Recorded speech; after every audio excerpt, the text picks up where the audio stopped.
Chapter 1. I was just off Southwest Pass, between Pecan and Marsh Islands, with the green white-capping water of the Gulf Stream to the south and the long, flat expanse of the Louisiana coastline behind me, which is really not a coastline at all, but instead a huge wetlands area of sawgrass, dead cypress strung with wisps of moss, and a maze of canals and bayous that are choked with Japanese water lilies, whose purple flowers audibly pop in the morning, and whose root systems can wind around your propeller shaft like cable wire. It was May, and the breeze was warm and smelled of salt spray and schools of feeding white trout, and high above me pelicans floated on the warm air currents, their extended wings gilded in the sunlight, until suddenly one would drop from the sky like a bomb from its rack, its wings cocked back against its sides, and explode against the water's surface, then rise, dripping, with a menhaden or a mullet flapping from its pouched beak. But the sky had been streaked with red at dawn, and I knew that by afternoon thunderheads would roll out of the south, the temperature would suddenly drop 20 degrees, as though all the air had suddenly been sucked out from under the enormous dark bowl, and the blackened sky would tremble with trees of lightning. I'd always loved the Gulf, no matter if it was torn with storms or if the surf was actually frozen with green ridges of ice. Even when I was a police officer in New Orleans, I'd lived in a houseboat on Lake Pontchartrain and spent my off days fishing down in Lafourche Parish and Barataria Bay, and even though I was in homicide, I sometimes worked deals through the boys in Vice, so I could go along on the Coast Guard cutter when they went after the dope runners out on the Salt. Now I owned a bait and boat rental business on the bayou south of New Iberia, and twice a week my wife Annie and I headed out Southwest Pass in my converted jug boat and trawled for shrimp.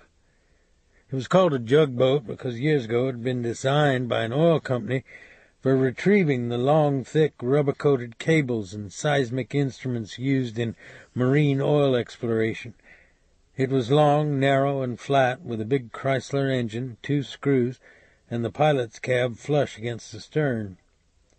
Annie and I had outfitted it with ice bins, a bait well, winches for the nets, a small galley, fishing and scuba gear boxes welded to the gunnels, and even a big canvas Cinzano umbrella that I could open up over a bridge table and folding chairs. On mornings like this, we'd trawl in a big circle through the pass, the bow almost out of the water with the bursting weight of the net. Then we'd load the ice bins full with pink-blue shrimp, set out the rods for gaff-top catfish, and fix lunch in the galley while the boat drifted against the anchor rope in the warm wind. On this morning, Annie had boiled a pot of shrimp and blue-point crabs and was cleaning the shrimp in a bowl to mix with a pan of dirty rice we'd brought from home. I had to smile as I watched her.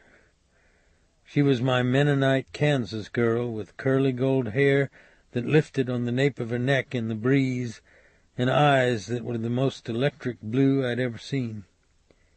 She wore a man's faded denim shirt with the tails hanging over her white ducks and canvas shoes with no socks. She'd learned to clean fish and shrimp and handle a boat in a gale as well as if she'd been born in the bayou country.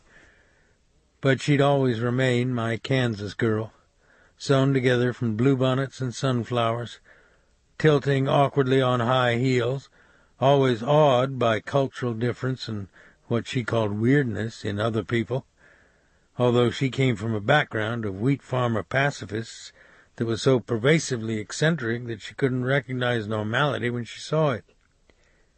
She had a tan, even in winter, and the smoothest skin I'd ever touched.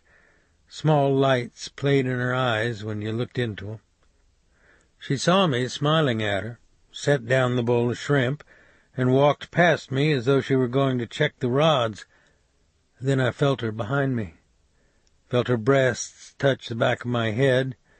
Then her hands collapsed my hair like a tangle of black snakes in my eyes, and her fingers traced my face, my brush mustache, my shoulders, the punji stick scar on my stomach that looked like a flattened gray worm, until her innocent love made me feel that all my years, my love handles, my damaged liver weren't important at all.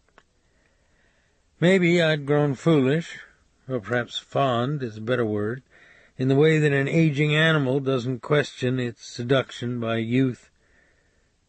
But her love wasn't a seduction. It was unrelenting and always there, even after a year of marriage, and she gave it eagerly without condition. She had a strawberry birthmark high up on her right breast, and when she made love, her heart filled it with blood until it became a dark red. She moved around the chair, sat on my lap, rubbed her hand across the thin film of sweat on my chest, and touched her curly hair against my cheek. She shifted her weight in my lap, felt me under her, looked knowingly into my eyes, and whispered, as though we could be heard, "Let's get the air mattress out of the locker." "What are you going to do if the Coast Guard plane goes over?" "Wave."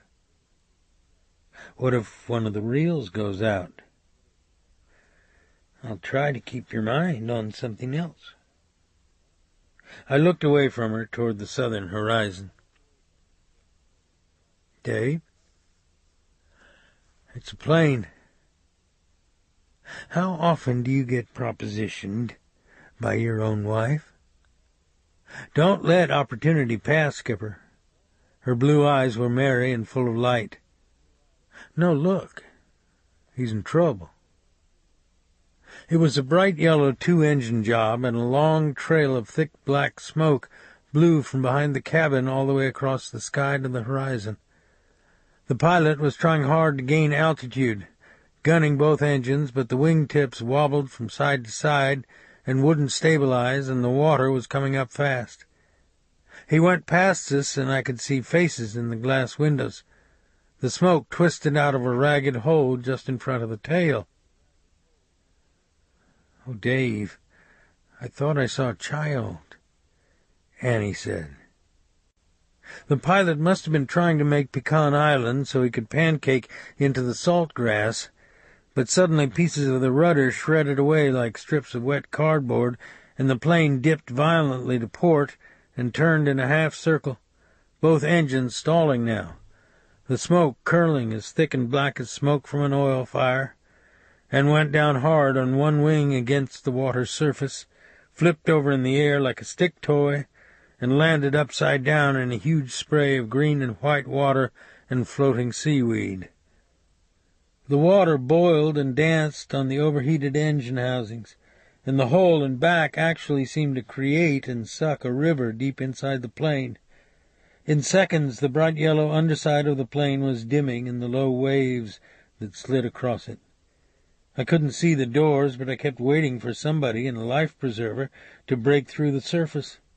Instead, big balloons of air rose from the cabin, and a dirty slick of oil and gasoline was already obscuring the sun's winking refraction off the wings. Annie was on the shortwave to the Coast Guard. I pulled the anchor free of the mud, threw it rattling into the bow, turned the big Chrysler engine over, heard the exhausts cough below the waterline, and hit it full throttle for the wreck. The wind and spray were like a cool slap in my face, but all I could see of the plane now were small gold lights and the floating blue-green stain of oil and gas leaking from broken fuel lines. "Take the wheel," I said. I saw her thoughts gathering in her face. "We didn't refill the air tanks last time," she said. "There's still some in there. It's not more than 25 feet here anyway. If they haven't settled into the silt, I can get the doors open." "Dave, it's deeper than 25 feet. You know it is. There's a trench right through the pass." I got the 2 air tanks out of the gearbox and looked at the gauges. They both showed almost empty. I stripped down to my skivvies, hooked on a weight belt, put on 1 air tank and a mask, and slipped the canvas straps of the other tank over my arm. I picked up a crowbar out of the gearbox. "Anchor outside so one of 'em doesn't come up under the boat," I said. "Leave the other tank. I'm going down too." She'd cut back the throttle, and the boat was pitching in its own wake. The side of her tanned face was wet with spray, and her hair was stuck to it. "We need you up here, babe," I said, and went over the side. "Damn you, Dave," I heard her say just as I plummeted with a clank of metal tanks through the water's surface. The bottom of the Gulf was a museum of nautical history. Snorkel and scuba diving over the years, I'd found clusters of Spanish cannonballs welded together with coral, U.S. Navy practice torpedoes, and the flattened hull of a Nazi submarine that had been depth-charged in 1942, a cigarette boat the dope runners had opened the cocks on before the Coast Guard nailed them, and even the collapsed and twisted wreckage of the offshore oil rig on which my father drowned over 20 years ago.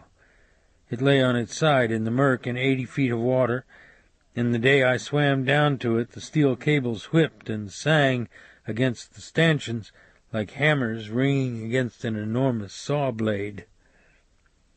The plane had settled upside down on the edge of the trench, its propellers dug deep in the gray sand. Strings of bubbles rose from the wings and windows. I felt the water grow colder as I went deeper, and now I could see crabs and jewfish moving quickly across the bottom, and puffs of sand from the wings of stingrays that undulated and glided like shadows down the sides of the trench. I got down to the pilot's door, slipped the spare tank off my arm, and looked through the window. He stared back at me upside down, his blond hair waving in the current, his sightless green eyes like hard, watery marbles. A short, thick-bodied woman with long black hair was strapped into the seat next to him, and her arms floated back and forth in front of her face as though she were still trying to push away that terrible recognition that her life was about to end. I'd seen drowning victims before, and their faces had had the same startled, poached expression as the faces of people I'd seen killed by shell bursts in Vietnam.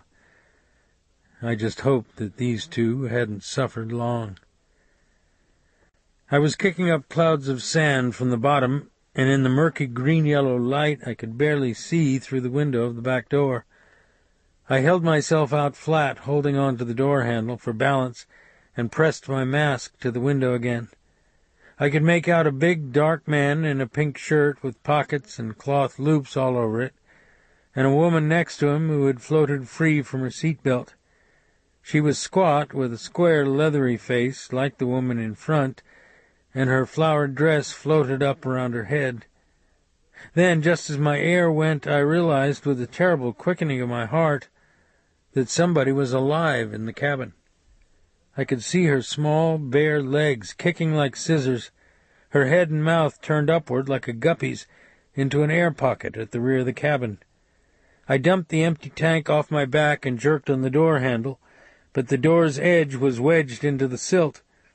I pulled again, enough to separate the door a half-inch from the jamb, got a crowbar inside and pried the metal back until I felt a hinge go and the door scrape back over the sand. But my lungs were bursting now, my teeth gritted against my own exhalation of breath, my ribs like knives inside my chest. I dropped the crowbar, picked up the other tank, slapped the valve open, and got the hose in my mouth. The air went down inside me with the coolness of wind blowing across melting snow. Then I took a half-dozen deep hits, shut the valve again, blew my mask clear, and went in after her. But the dead man in the pink shirt was in my way. I popped loose his seat-belt buckle, tried to pull him free from the seat by his shirt. His neck must have been broken because his head revolved on his shoulders as though it were attached to a flower stem. Then his shirt tore loose in my hands, and I saw a green and red snake tattooed above his right nipple, and something in my mind, like the flick of a camera shutter, went back to Vietnam. I grabbed his belt, pushed under his arm, and shoved him forward toward the cockpit. He rolled in a slow arc and settled between the pilot and the front passenger seat, with his mouth open and his head resting on the pilot's knee like a supplicant jester. I had to get her out and up fast. I could see the wobbling balloon of air she was breathing out of, and there wasn't room for me to come up inside of it and explain what we were going to do. Also, she couldn't have been more than 5 years old, and I doubted that she spoke English. I held her small waist lightly between my hands and paused, praying that she would sense what I had to do, then dragged her kicking down through the water and out the door. For just an instant I saw her face. She was drowning. Her mouth was open and swallowing water. Her eyes were hysterical with terror.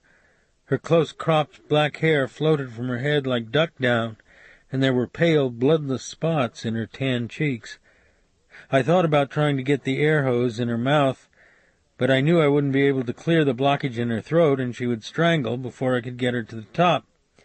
I unhooked my weight belt, felt it sink into the swirling cloud of sand under me, locked my arms under her chest, and shoved us both hard toward the surface. I could see the black, shimmering outline of the jugboat overhead.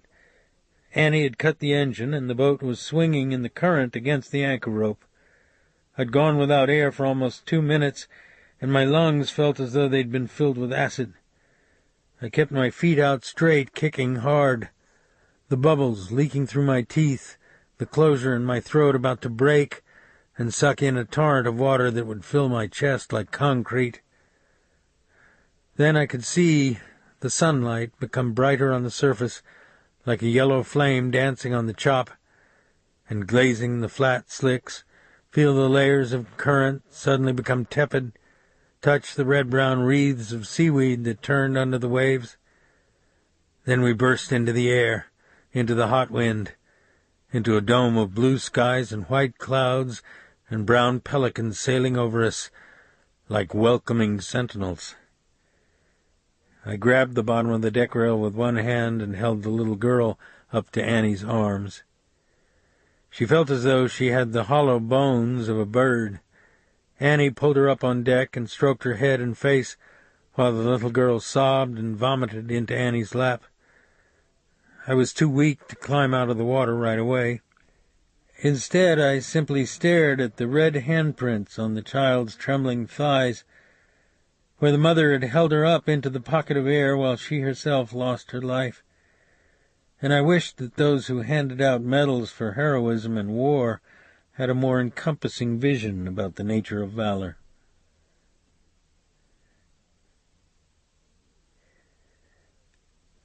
I knew that people who took water into their lungs sometimes developed pneumonia later, so Annie and I drove the little girl to the Catholic hospital in New Iberia, the small sugar town on Bayou Teche where I'd grown up.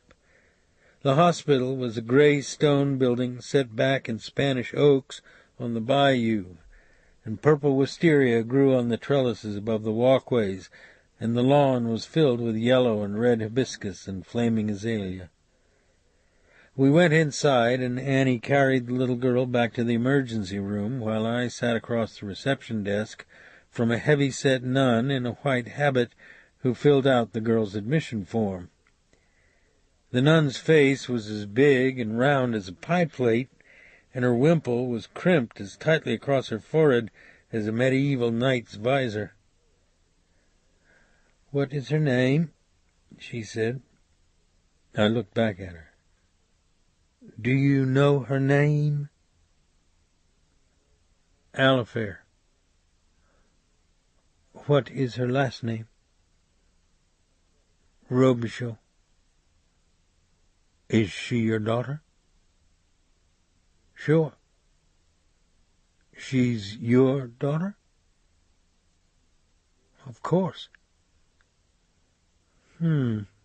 She said, and continued to write on the form.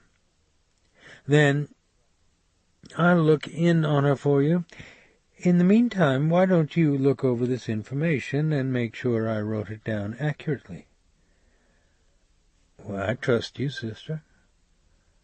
"Oh, I wouldn't say that too quickly." She walked heavily down the hall with her black beads swinging from her waist. She had the physique of an over-the-hill prize-fighter. A few minutes later she was back, and I was growing more uncomfortable. "My, what an interesting family you have," she said. Did you know that your daughter speaks nothing but Spanish? We're heavy into Berlitz. And you're so clever, too, she said. How is she, sister? She's fine. A little scared, but it looks like she's with the right family. She smiled at me with her lumpy, round face. Afternoon rain clouds had started to build in the south when we crossed the drawbridge over the bayou and drove out East Main toward the edge of town. Huge oak trees grew on each side of the street. Their thick roots cracked through the sidewalks, their spreading branches arched in a sun-spangled canopy overhead. The homes along East Main were antebellum and Victorian in design, with widows' walks, second-story verandas, marble porches, Greek columns, scrolled iron fences, and sometimes gleaming white gazebos covered with Confederate jasmine and purple bugle vine. The little girl, whom I'd offhandedly named Alifair, my mother's name, sat between us in the pickup. The nuns had kept her damp clothes and had dressed her in a pair of faded child's jeans and an oversized softball shirt that read, New Iberia Pelicans. Her face was exhausted, her eyes dull and unseeing. We rumbled over another drawbridge and stopped at a fruit stand run by a black man under a cypress tree on the edge of the bayou. I bought us 3 big lengths of hot boudin, wrapped in wax paper, snow cones, and a lug of strawberries to fix later with ice cream. Annie put the ice in Alifair's mouth with a small wooden spoon. "Little bites for little people," she said. Alifair opened her mouth like a bird, her eyelashes blinking sleepily. "Why did you lie back there?" Annie said. "I'm not sure." "Dave, she's probably an illegal. Why make problems for the nuns?" "Well, so what if she's an illegal?" "Because I don't trust government pencil pushers and paper shufflers, that's why. I think I hear the voice of the New Orleans Police Department. Annie, immigration sends 'em back." "Well, they wouldn't do that to a child, would they?" I didn't have an answer for her, but my father, who'd been a fisherman, trapper, and derrickman all his life, and who couldn't read or write, and spoke Cajun French in a form of English that was hardly a language, had an axiom for almost every situation. One of these would translate as, "When in doubt, do nothing." In actuality, he'd say something like, in this case to a wealthy sugar planter who owned property next to us, "You didn't tell me about your hog in my cane, no. So I didn't mean to hurt it when I passed the tractor on its head and had to eat it me." I drove along the dirt road that led to my boat and bait business on the bayou. The rain began to fall lightly through the oak trees, dimpling the bayou, clicking on the lily pads that grew out from the bank. I could see the bream starting to feed along the edge of the lilies and the flooded canebrake. Up ahead, fishermen were bringing their boats back into my dock, and the 2 black men who worked for me were pulling the canvas awning out over the side porch of the bait house and clearing the beer bottles and the paper barbecue plates off the wooden telephone spools that I used as tables. My house was 100 yards back from the bayou in a grove of pecan trees. It was built of unpainted oak and cypress, with a tin-roofed gallery in front, a dirt yard, rabbit hutches, and a dilapidated barn in back, and a watermelon garden just beyond the edge of the pecan trees. Sometimes in a strong wind the pecans would ring like grape shot on the gallery's tin roof. Alifair had fallen asleep across Annie's lap. When I carried her into the house, she looked up at me once as though she were waking briefly from a dream. Then she closed her eyes again. I put her to bed in the side room, turned on the window fan, and closed the door softly. I sat on the gallery and watched the rain fall on the bayou. The air smelled of trees, wet moss, flowers, and damp earth. "You want something to eat?" Annie said behind me. "Not now, thanks." "What are you doing out here?" "Nothing." "I guess that's why you keep looking down the road," she said. "The people in that plane don't fit." I felt her fingers on my shoulders. "I've got this problem, officer," she said. "My husband can't stop being a homicide detective. When I try to hit on him, his attention is always somewhere else. What's a girl to do?" "Take up with a guy like myself. I'm always willing to help out." "I don't know. You look so busy watching the rain." "It's one of the few things I do well." "You sure you have time, officer?" she said, and slipped her arms down my chest and pressed her breasts and stomach against me. I never had much luck at resisting her. She was truly beautiful to look at. We went into our bedroom, where the window fan hummed with a wet light, and she smiled at me while she undressed, then began singing, "Baby love, my baby love, oh, how I need you, my baby love." She sat on top of me with her heavy breasts close to my face, put her fingers in my hair and looked into my eyes with her gentle and loving face. Each time I pressed the back of her shoulders with my palms, she kissed my mouth and tightened her thighs, and I saw the strawberry birthmark on her breast darken to a deep scarlet, and I felt my heart begin to twist, my loins harden and ache, saw her face soften and grow small above me. Then suddenly I felt something tear loose and melt inside me like a large boulder breaking loose in a stream bed and rolling away in the current. Then she lay close to me and closed my eyes with her fingers, and I felt the fan pulling the cool air across the sheets like the wind out on the Gulf in the smoky light of sunrise. It was late afternoon and still raining when I woke to the sound of the child's crying. It was as though my sleep were disturbed by the tip of an angel's wing. I walked barefoot into the bedroom, where Annie sat on the edge of the bed and held Eliphar against her breast. "She's all right now," Annie said. "It was just a bad dream, wasn't it? And dreams can't hurt you.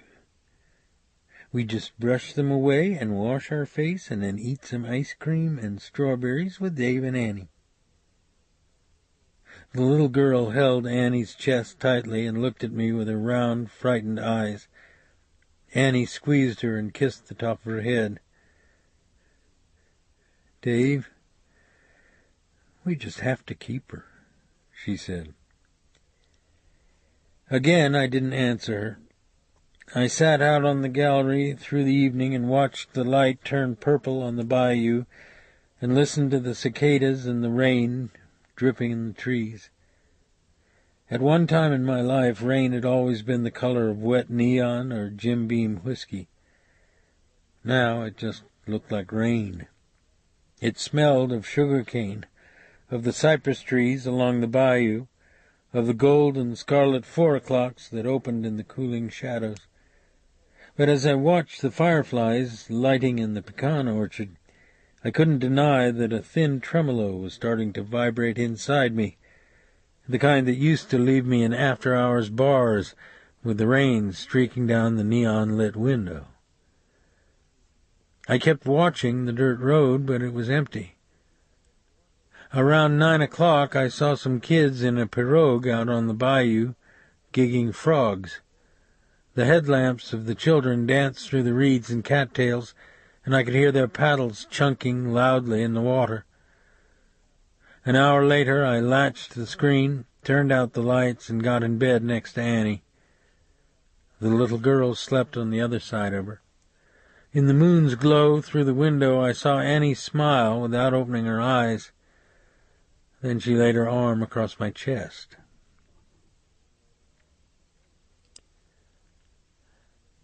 He came early the next morning, when the sun was still misty and soft in the trees, even before the pools of rain had dried in the road, so that his government car splashed mud on a family of Negroes walking with cane poles toward my fishing dock. I walked into the kitchen where Annie and Alifair were just finishing their breakfast. "Why don't you take her down to the pond to feed the ducks?" I said. "Well, I thought we'd go into town and buy her some clothes." "We can do that later. Here's some old bread. Go out the back door and walk through the trees." "What is it, Dave?" "Nothing. Just some minor bullshit. I'll tell you about it later. Come on, off you go." "I'd like to know when you first thought you could start talking to me like this."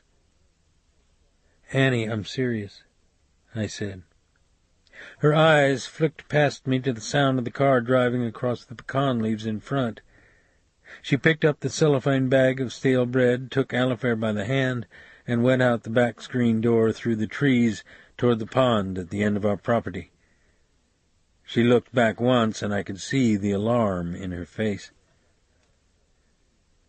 The man got out of his gray U.S. government motor pool car with his seersucker coat over his shoulder. He was middle-aged, thick across the waist, and wore a bow tie. His black hair was combed across his partially bald head. I met him on the gallery. He said his name was Monroe, from the Immigration and Naturalization Service in New Orleans. While he talked, his eyes went past me into the gloom of the house. "I'd ask you in, but I'm on my way down the dock," I said. "That's all right. I just need to ask you one or two things," he said. "Why didn't y'all wait for the Coast Guard after you called in on the emergency channel?" "What for?" "Most people'd want to hang around. For curiosity, if nothing else. How often do you see a plane go down?" "My wife gave them the position. They could see the oil and gas on the water. They didn't need us." "Huh," he said, and took a cigarette out of his shirt pocket. He rolled it back and forth between his fingers without lighting it, and looked away at the pecan trees. The tobacco grains crackled dryly inside the paper. "I got a problem, though. A diver found a suitcase in there with a bunch of child's clothes in it. A little girl's, in fact. But there wasn't a kid in that plane. What's that suggest to you?" "I'm late for work, Mr. Monroe. Would you like to walk down to the dock with me?" "You don't like federal people too much, do you?" "I haven't known that many. Some of 'em are good guys, some of 'em aren't. I guess you tapped into my file." He shrugged. "Why do you think illegals would carry a child's clothing with them when they had no child? I'm talking about people that left the banana farm one step ahead of the National Guard, shredding them into dog food. Or at least that's what they tell the press." "I don't know." "Your wife told the Coast Guard you were going to die of that wreck. Are you going to tell me you only saw 3 people down there?" I looked back at him. "What do you mean, 3? I said. "The pilot was a priest named Melancon from Lafayette. We've been watching him for a while. We think the 2 women were from El Salvador. At least that's where the priest had been flying them out from before." "What about the guy in the pink shirt?"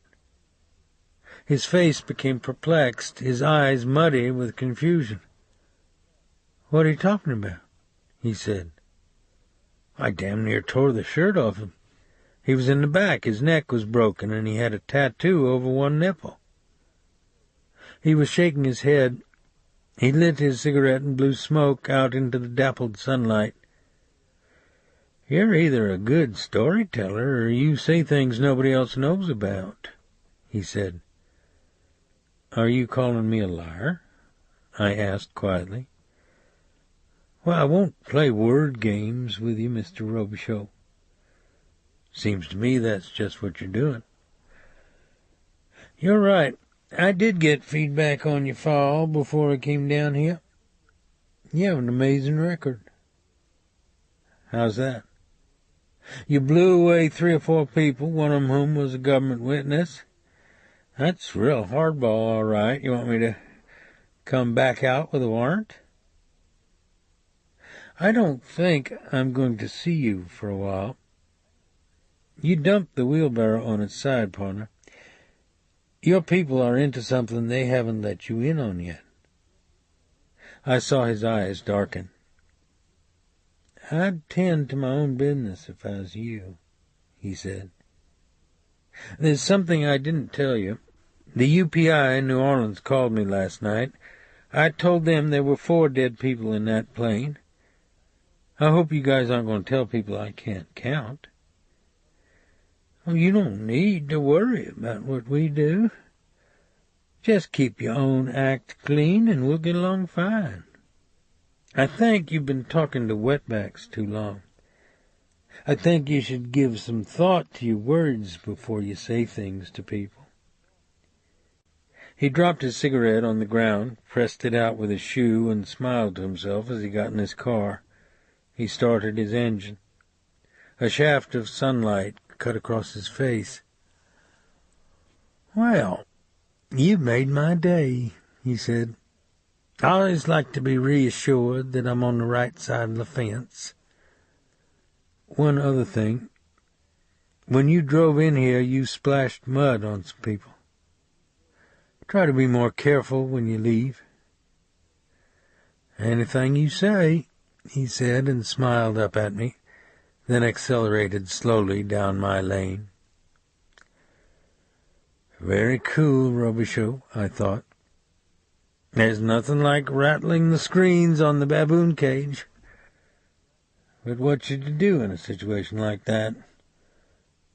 Most government employees aren't bad guys, they're just unimaginative. They feel comfortable in a world of predictable rules, and they rarely question authority. But if you run up against the nasty ones and they sense fear in you, they'll try to dismantle you one piece at a time. I went down to the dock, put fresh ice in the beer and pop coolers, seined out the dead shiners from the bait tanks, started the fire in the split oil drum that I used for a barbecue pit on the side porch, oiled and seasoned the 25 pounds of chickens and pork chops that I would grill and sell at lunchtime, and then fixed myself a big glass of Dr. Pepper filled with shaved ice, mint leaves, and cherries, and sat at a table under the porch awning and watched some Negroes fishing under a cypress on the opposite bank of the bayou. They wore straw hats and sat on wood stools close together with their cane poles motionless over the lily pads. I'd never understood why black people always fished together in close groups, or why they refused to move from one spot to another even when the fish weren't biting. But I also knew that if they didn't catch anything, no one else would either. One of the cork bobbers started to tremble on the surface, then slide along the edge of the lily pads, then draw away toward the bottom. A little boy jerked his cane up, and a big sunfish exploded through the water, its gills and stomach painted with fire.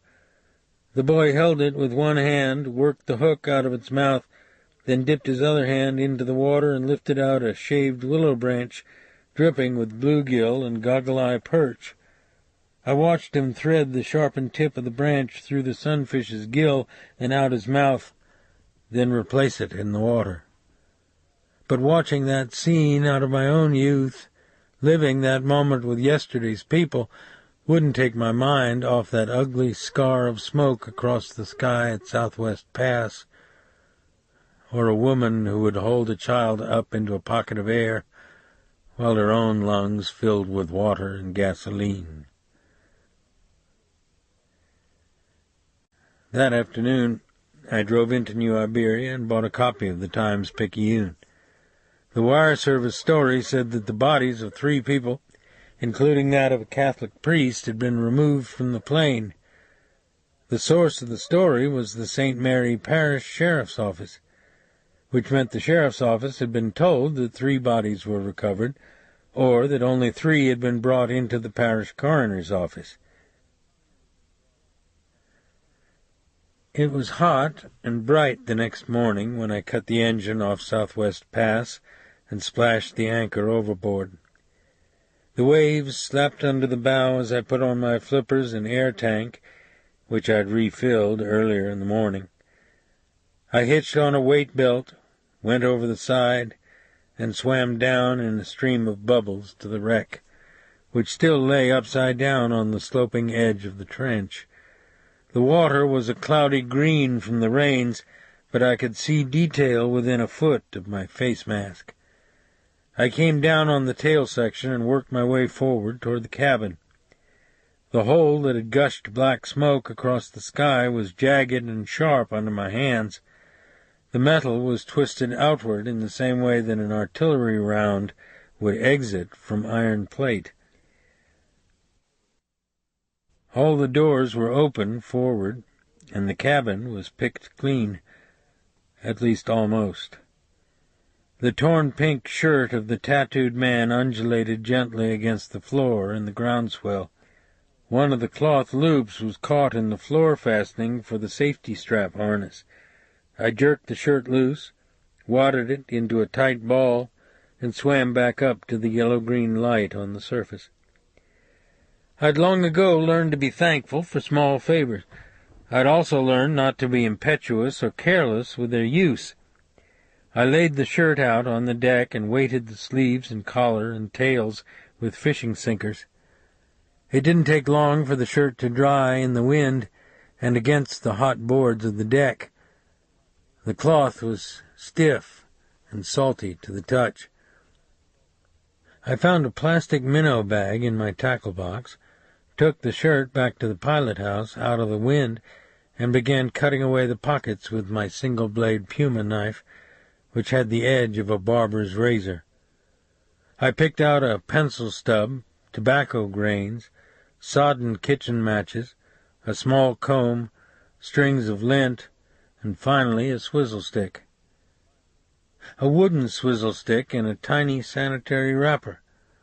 A swizzle stick that I knew had letters printed on it because the purple ink had run into the paper wrapper like a smeared kiss. Chapter 2. It was mid-afternoon the next day when I parked my pickup truck on Decatur Street by Jackson Square in New Orleans. I had coffee and beignets in the Café du Monde, then walked on into the square and sat on an iron bench under the banana trees, not far from St. Louis Cathedral. It was still a little early to find the girl who I hoped would be in Smiling Jack's, so I sat in the warm shade and watched the Negro street musicians playing their bottleneck guitars in the lee of the church, and the sidewalk artists sketching portraits of tourists in Pirates Alley. I'd always loved the French Quarter.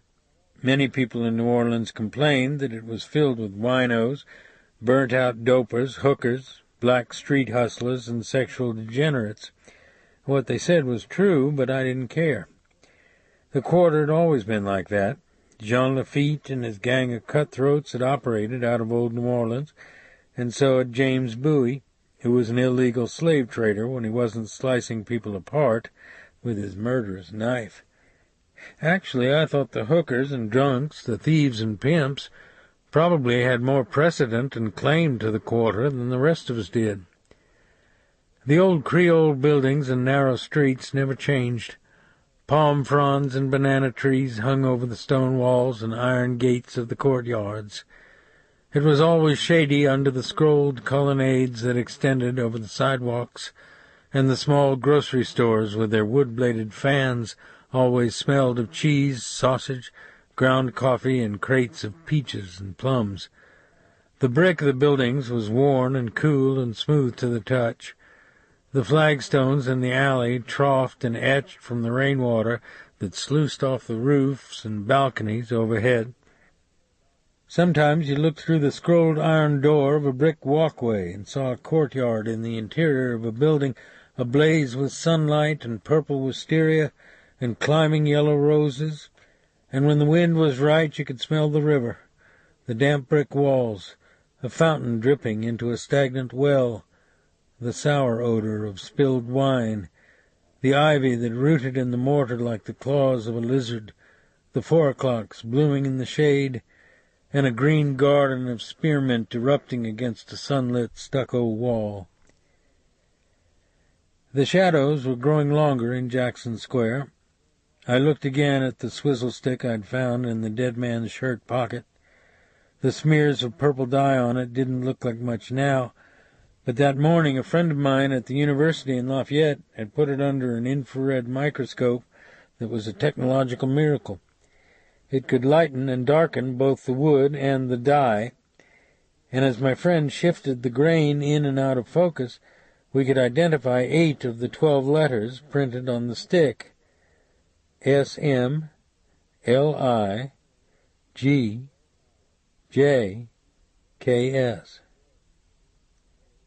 Why would people who went to the trouble of removing a body from a submerged plane and lying about it to the press, successfully, too, be so careless as to leave behind the dead man's shirt for a bait salesman to find? Easy answer. People who lie, run games, manipulate, and steal usually do so because they don't have the brains and forethought to pull it off otherwise. The Watergate burglars weren't nickel-and-dime second-story creeps. These were guys who'd worked for the CIA and FBI. They got nailed because they taped back the spring lock on an office door by wrapping the tape horizontally around the lock rather than vertically.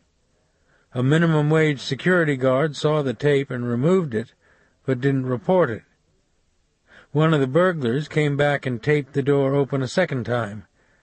The security guard made his rounds again and saw the fresh tape and called the D.C. police. The burglars were still in the building when the police arrived. I walked through the cooling streets to Bourbon, which was now starting to fill with tourists. Families from Grand Rapids looked through the half-open doors of the strip joints and the bars that advertised female wrestling and French orgies, their faces scrubbed and smiling and iridescent in the late afternoon light. They were as innocent in their oblique fascination with the lascivious as the crowds of college boys with their paper beer cups who laughed at the burlesque spielers and street crazies and knew that they themselves would never be subject to time and death. Or maybe they were even as innocent as the businessman from Meridian who walked with grinning detachment and ease past the flashes of thighs and breasts through those open doors, but who would wake trembling and sick tomorrow in a motel off the old airline highway, his empty wallet floating in the toilet, his nocturnal memories a tangle of vipers that made sweat pop out on his forehead. Smiling Jack's was on the corner of Bourbon and Toulouse. If Robin Gaddis was still stripping there and still feeding all the dragons that had lived inside her since she was a little girl, she'd be at the bar for her first vodka Collins by 6 o'clock, do some whites on the half-shell at 6:30, and an hour later get serious with some black speed and shift up the full-tilt boogie. I'd taken her to a couple of AA meetings with me, but she said it wasn't for her. I guess she was one of those who had no bottom. In the years I'd known her, she'd been jailed dozens of times by vice, stabbed through the thigh by a John, and had her jaw broken with an ice mallet by one of her husbands.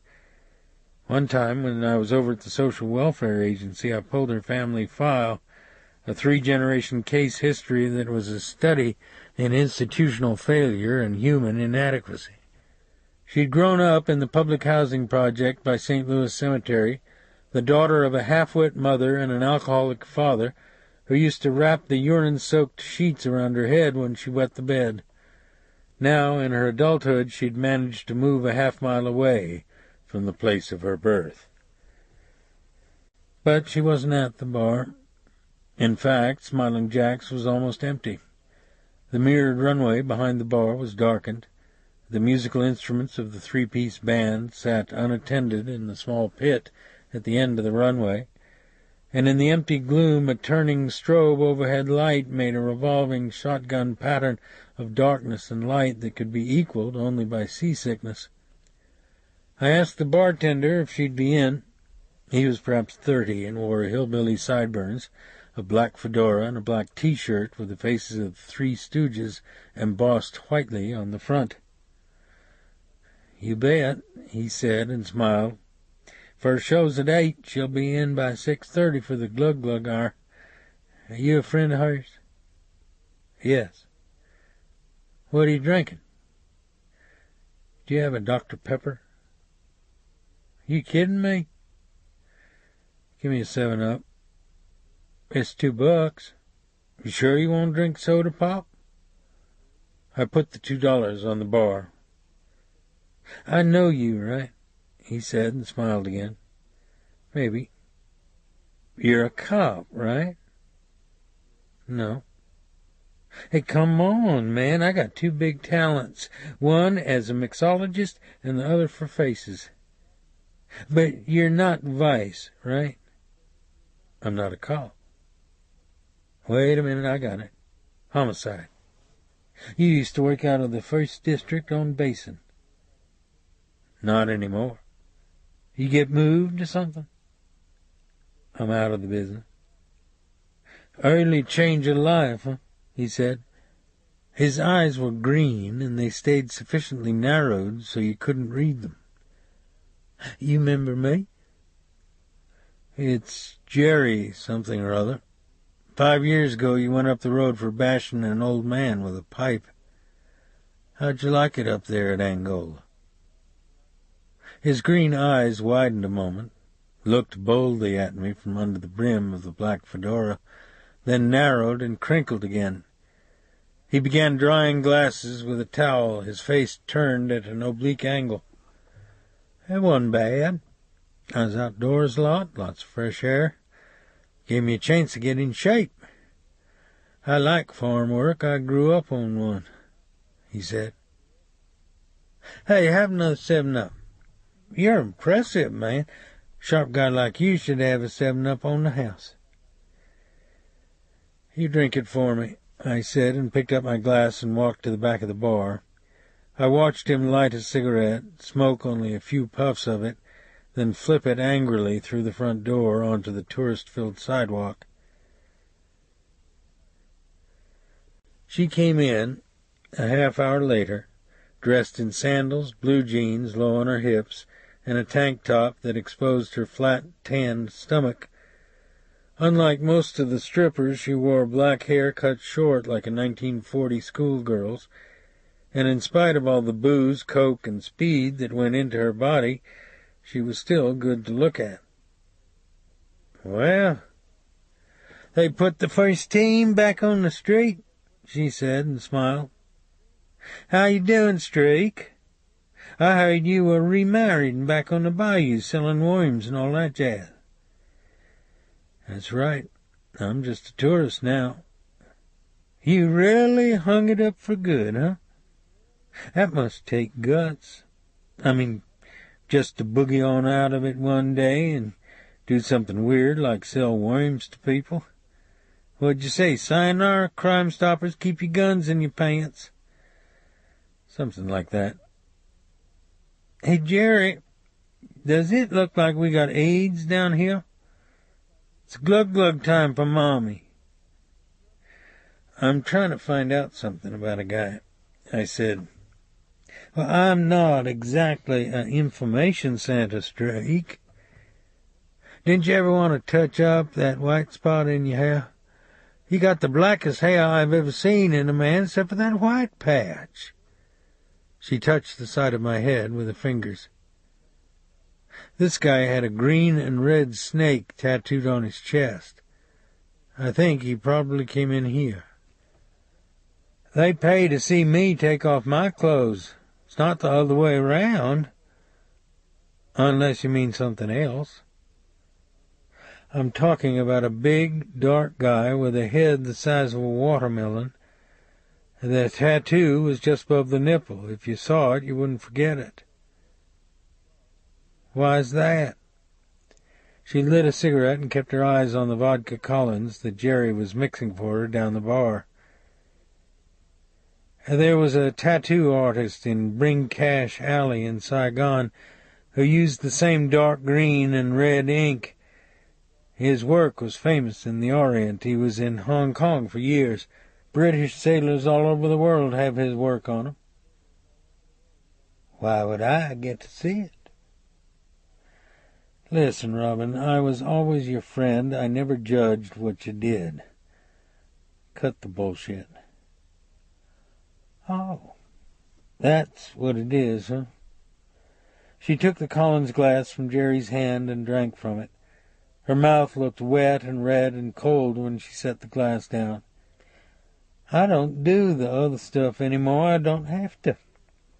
I work this place 6 months, then I have 2 gigs in Fort Lauderdale for the winter. Ask your pals in Vice. Not my pals. They hung me out to dry. When I was suspended, I found out what real solitude was all about. I wish you'd come around. I could have really gone for you, Dave. Maybe I wish I had. Come on. I can see you hooked up with a broad that whips out her jugs every night for a room full of middle-aged titty babies. Hey, Jerry, can you take it out of slow motion? He took away her glass and refilled it with vodka and mix, but didn't bother to put fresh ice or an orange slice in it. You're always a class guy, she said to him. What can I say? It's a gift, he said, and went back down the bar and began loading beer bottles in the cooler.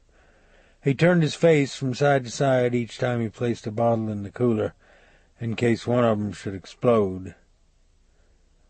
I gotta get out of this place. It gets crazier all the time, she said. If you think his burn is turned off, you ought to meet his mom. She owns this dump in the souvenir shop next door. She got hair like a roto-rooter brush, you know, kind they run through sewer pipes. Except she thinks she's an opera star. She wears moo-moo dresses and glass jewelry hanging all over her. And in the morning she puts a boombox on the bar, and she and him scrub out the toilets and sing opera together, like somebody stuck 'em in the butt with a hay fork. Robin, I know this tattooed man was in here. I really need you to help me. She flicked her cigarette ashes into the ashtray and didn't answer. Look, you're not dropping the dime on him. He's dead, I said. He was in a plane wreck with a priest and some illegals. She exhaled smoke into the spinning circles of light and brushed a strand of hair out of her eye. You mean like with wetbacks or something? She said. You could call him that. Well, I don't know what Johnny D'Artez would be doing with priest and wetbacks. Who is he? Well, he's been around here for years, except when he was in the Marines. He used to be a stall for a couple of street dips. He was a pickpocket? He tried to be one. He was so clumsy he'd usually knock the mark down before he could boost their wallet. He's a loser. I don't think this is your guy. What's he been doing lately? She hesitated. Well, I think maybe he was buying room keys and credit cards, she said. I thought you were out of that, kiddo. It was a while back. I'm talking about now. What's the guy doing now, Robin? Well, I heard he was a mule for Bubba Rock, she said, and her voice fell to almost a whisper. Bubba Rock? I said. Yeah. Take it easy, will you? I gotta go in back. You want another Collins? Jerry said.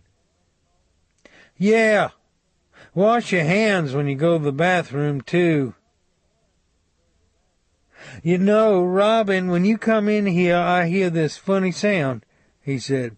I gotta listen real close, but I hear it. Sounds like mice eating on something. I think it's your brain rotting. Who's your P.O., partner? I said. I don't have one. I went out free and clear, max time, all sins forgiven. That mess up your day? He grinned at me from under his black fedora. No, I was just wondering about some of those rum bottles behind the bar. I said, I can't see an ATF Bureau seal on 'em. You were probably shopping in the duty-free store over in the islands, and then you got your own bottles mixed up with your bar stock. He put his hands on his hips and looked at the bottles on the shelf and shook his head profoundly. Boy, I think you called it, he said. Am I glad you brought that to my attention. Robin, you ought to hold on to this guy. You better lay off it, Jerry, she said. He knows I don't mean any harm. Right, Chief? I don't get in people's face. I don't mess in their space. I ain't no swinging dick. You know what that is, don't you, Chief? Showtime's over, I said. You telling me? I get minimum wage and tips in this place, and I don't need the hassle. Believe me, I don't need the hassle. I watched him walk into the storage room at the back of the bar. He walked like a mainline con and full-time wise guy from the hips down, with no motion in the chest or arms, a guy who would break into jails or be a case file of some kind the rest of his life. What produced them? Defective genes, growing up in a shithole, bad toilet training?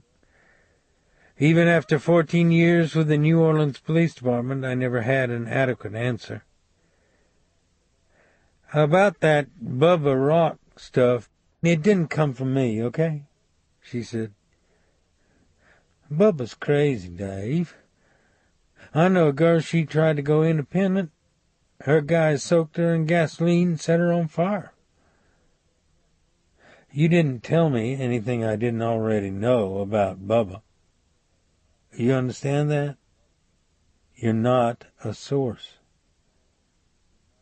But I could still see the bright sheen of fear in her eyes.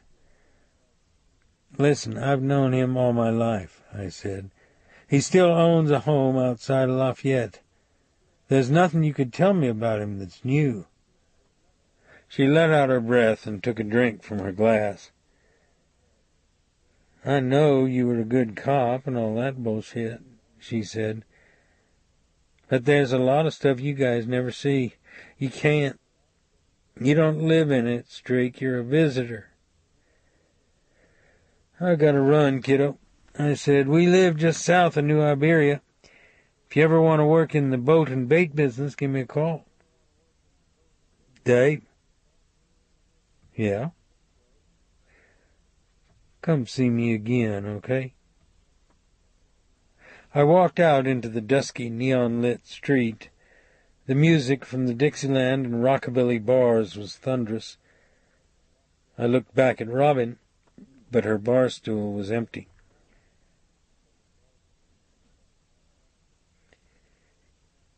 That night, I rolled along the I-10 causeway over the Atchafalaya flood basin. The willows and the half-submerged dead trunks of the cypress trees were gray and silver in the moonlight. There was no breeze, and the water was still and black and dented with the moon's reflection. A half-dozen oil derricks stood out blackly against the moon. Then a wind blew up from the gulf, ruffling the willows along the far shore, and wrinkled the water's surface like skin all the way out to the causeway. I turned off at Breaux Bridge and followed the old back road through St. Martinville toward New Iberia. An electric floodlight shone on the white face of the 18th century Catholic church, where Evangeline and her lover were buried under a spreading oak. The trees that arched over the road were thick with Spanish moss, and the wind smelled of plowed earth and the young sugar cane out in the fields. I couldn't get Bubba Rock's name out of my mind. He was among the few white kids in New Iberia who were tough and desperate enough to set pins at the bowling alley in the years before air conditioning, when the pits were 120 degrees and filled with exploding pins, crashing metal racks, cursing Negroes, and careening bowling balls that could snap a pin-setter's shinbone in half.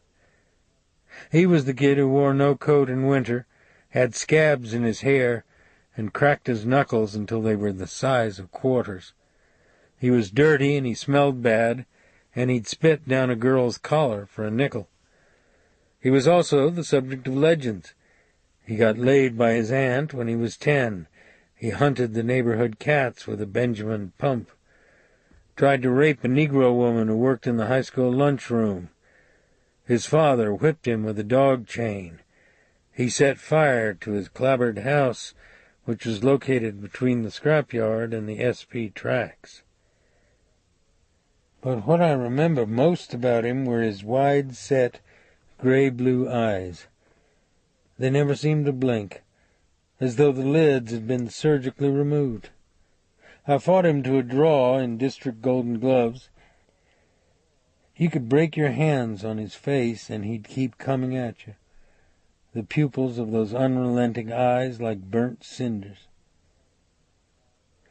I needed to disengage. I wasn't a cop anymore, and my obligations were elsewhere. If Bubba Rock's people were involved with the plane crash, a bad moon was on the rise, and I didn't want anything more to do with it. Let the feds and the lowlives jerk each other around. I was out of it.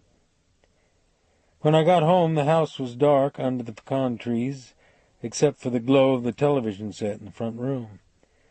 I opened the screen door and saw Annie asleep on a pallet in front of the television, the wood-bladed fan overhead blowing the curls on the back of her neck. 2 empty ice cream bowls streaked with strawberry juice were beside her. Then in the corner I saw Alifair wearing my blue denim shirt like pajamas, her frightened face fixed on the television screen. A documentary about World War II showed a column of GIs marching along a dirt road outside of a bombed-out Italian town.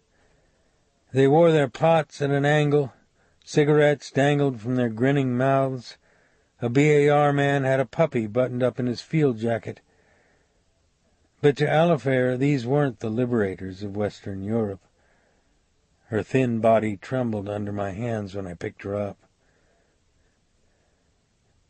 "Vienen los soldados aquí," she said, her face a terrible question mark.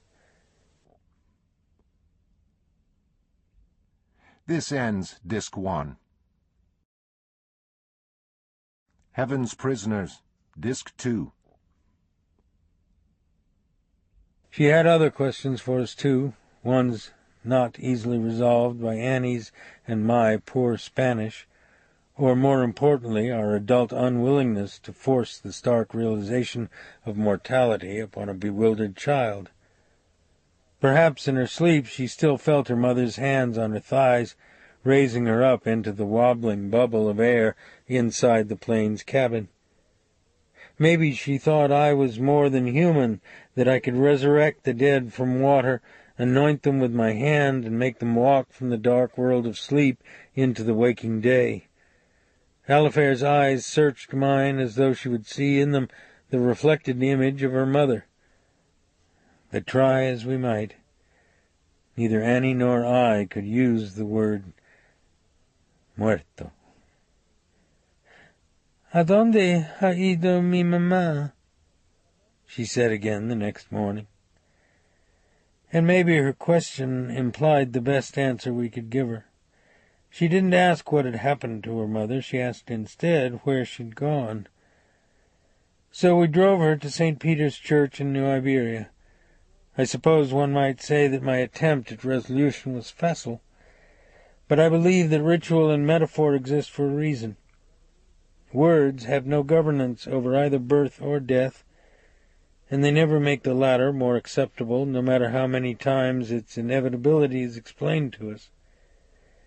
We each held her hand and walked her up the aisle of the empty church to the scrolled metal stand of burning candles that stood before statues of Mary, Joseph, and the infant Jesus. Ta maman est avec Jésus, I said to her in French. Au ciel. Her face was round and her eyes blinked at me. Cielo? She asked. Yes, in the sky. Au ciel, I said. En el cielo, Annie said, in heaven. Alifair's face was perplexed as she first looked back and forth between us. Then I saw her lips purse and her eyes start to water. Hey, hey, little guy, I said, and picked her up on my hip. Come on. I want you to light a candle. Pour ta maman. I lit the punk on a burning candle, put it in her hand, and helped her to touch it to a dead wick inside a red glass candle container. She watched the teardrop of fire rise off the wax. Then I moved her hand and the lighted punk to another wick, and then another. Her moist eyes were bright with the red and blue glow from inside the rows of glass containers on the stand. Her legs were spread on my hip like a frog's, her arms tight around my neck. The top of her head felt hot under my cheek. Annie reached out and stroked her back with the flat of her hand. The light was pink in the trees along the bayou when I opened the dock for business early the next morning. It was very still, and the water was dark and quiet in the overhang of the cypress trees, and the bream were feeding and making circles like raindrops on the edge of the lily pads. I watched the light climb higher in the blue sky, touching the green of the tree line, burning away the mist that still hung around the cypress roots. It was going to be a balmy, clear day, good for bluegill and bass and sunfish, until the water became warm by mid-morning and the pools of shadow under the trees turned into mirrors of brown-yellow light. But just before 3 o'clock that afternoon, the barometric pressure would drop. The sky would suddenly fill with gray clouds that had the metallic sheen of steam, and just as the first raindrops clicked against the water, the bluegill would begin feeding again all at once, their mouths popping against the surface louder than the rain. I cleaned out the barbecue pit on the side porch next to the bait shop, put the ashes in a paper bag, dropped the bag in a trash barrel, spread new charcoal and green hickory in the bottom of the pit, and started my lunch fire, then left Baptiste, one of the black men who worked for me, in charge of the shop, and went back up to the house and fixed an omelet and couscous for our breakfast. We ate on the redwood picnic table under the mimosa tree in the backyard, while blue jays and mockingbirds flicked in and out of the sunlight. Then I took Alifair with me in the truck up to the grocery store on the highway to buy ice for the dock and shelled crawfish to make étouffée for our supper. I also bought her a big paper kite, and when we got back home she and I walked back to the duck pond at the end of my property, which adjoined a sugar-cane field, and let the kite lift up suddenly into the breeze and rise higher and higher into the cloud-flecked blue sky. Her face was a round circle of incredible surprise and delight as the string tugged in her fingers and the kite flapped and danced against the wind. Then I saw Annie walking toward us out of the dappled shade of the backyard into the sunlight. She wore a pair of Clorox-faded jeans and a dark blue shirt, and the sun made gold lights in her hair. I looked again at her face. She was trying to look unconcerned, but I could see the little wrinkle, like a sculptor's careless nick, between her eyes. "What's wrong?" I said. "Nothing, I guess." Come on, Annie, your face doesn't hide things too well. I brushed her suntanned forehead with my fingers.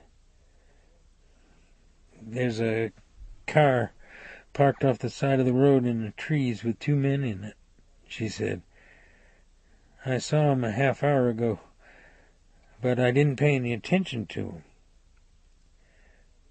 What kind of car? I don't know. A white sports car of some kind. I went out on the porch, and the driver raised up a newspaper like he was reading it. Probably just some oil guys goofing around on the job. But let's go take a look. I knotted the kite twine to a willow stick and pushed the stick deep into the soft dirt by the edge of the pond, and the 3 of us walked back to the house while the kite popped behind us in the wind. I left them in the kitchen and looked through the front screen without opening it. A short distance down the dirt road from the dock, a white Corvette was parked at an angle in the trees. The man on the passenger side had his seat tilted back and was sleeping with a straw hat over his face. The man behind the wheel smoked a cigarette and blew the smoke out the window. I took my pair of World War II Japanese field glasses from the wall where they hung on their strap, braced them against the door jamb, and focused the lens through the screen. The front windshield was tinted, and there was too much shadow on it to see either of the men well, and the license plate was in back, so I couldn't get the number, but I could clearly make out the tiny metal letters ELK just below the driver's window. I went into the bedroom, took my army field jacket that I used for duck hunting out of the closet, then opened the dresser drawer from the bottom of my stack of shirts, lifted out the folded towel in which I kept the U.S. Army issue .45 automatic that I'd bought in Saigon.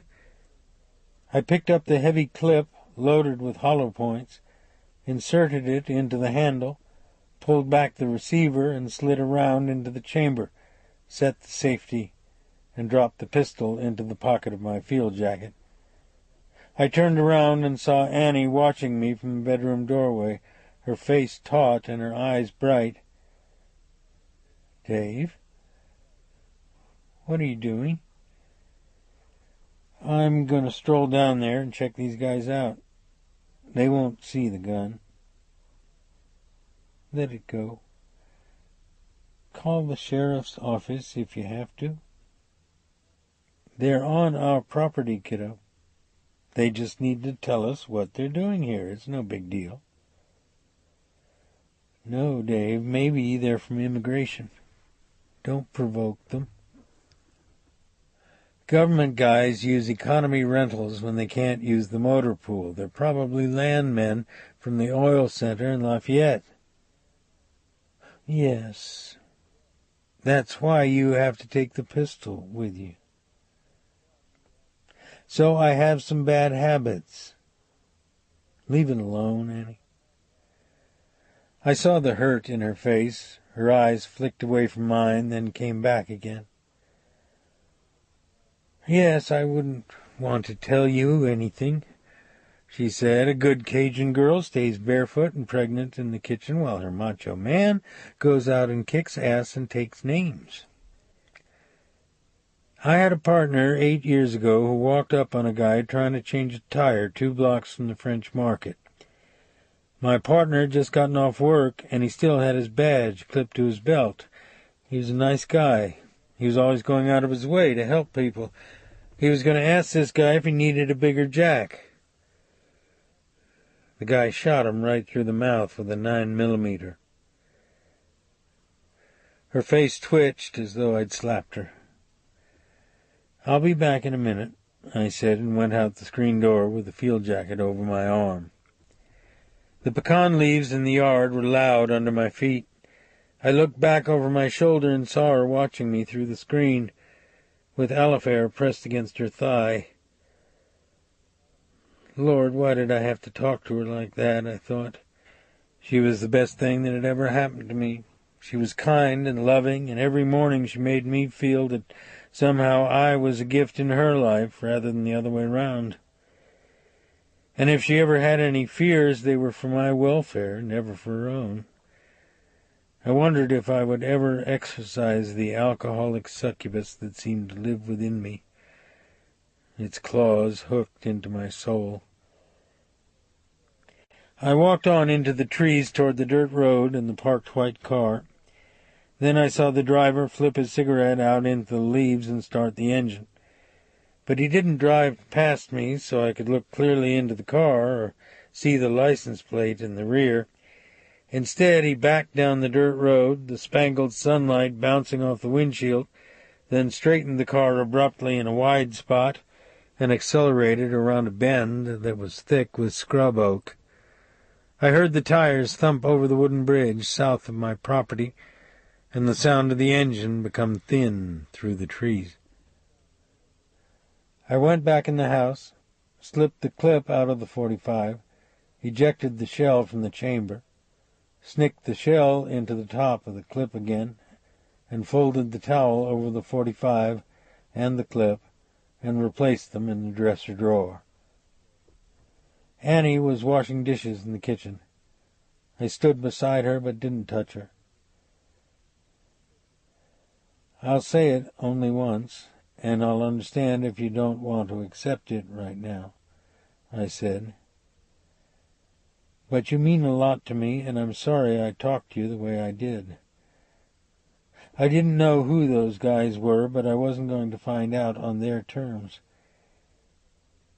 Annie, when you love somebody dearly, you don't put limits on your protection of them.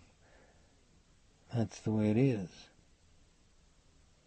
Her hands were motionless on the sink, and she gazed out the window into the backyard. "Who were they?" she said. "I don't know," I said, and went into the front room and tried to concentrate on the newspaper.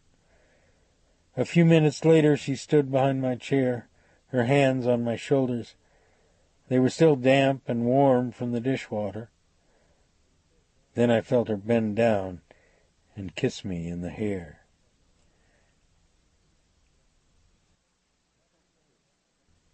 After lunch, I got a telephone call at the dock from the Drug Enforcement Administration in Lafayette.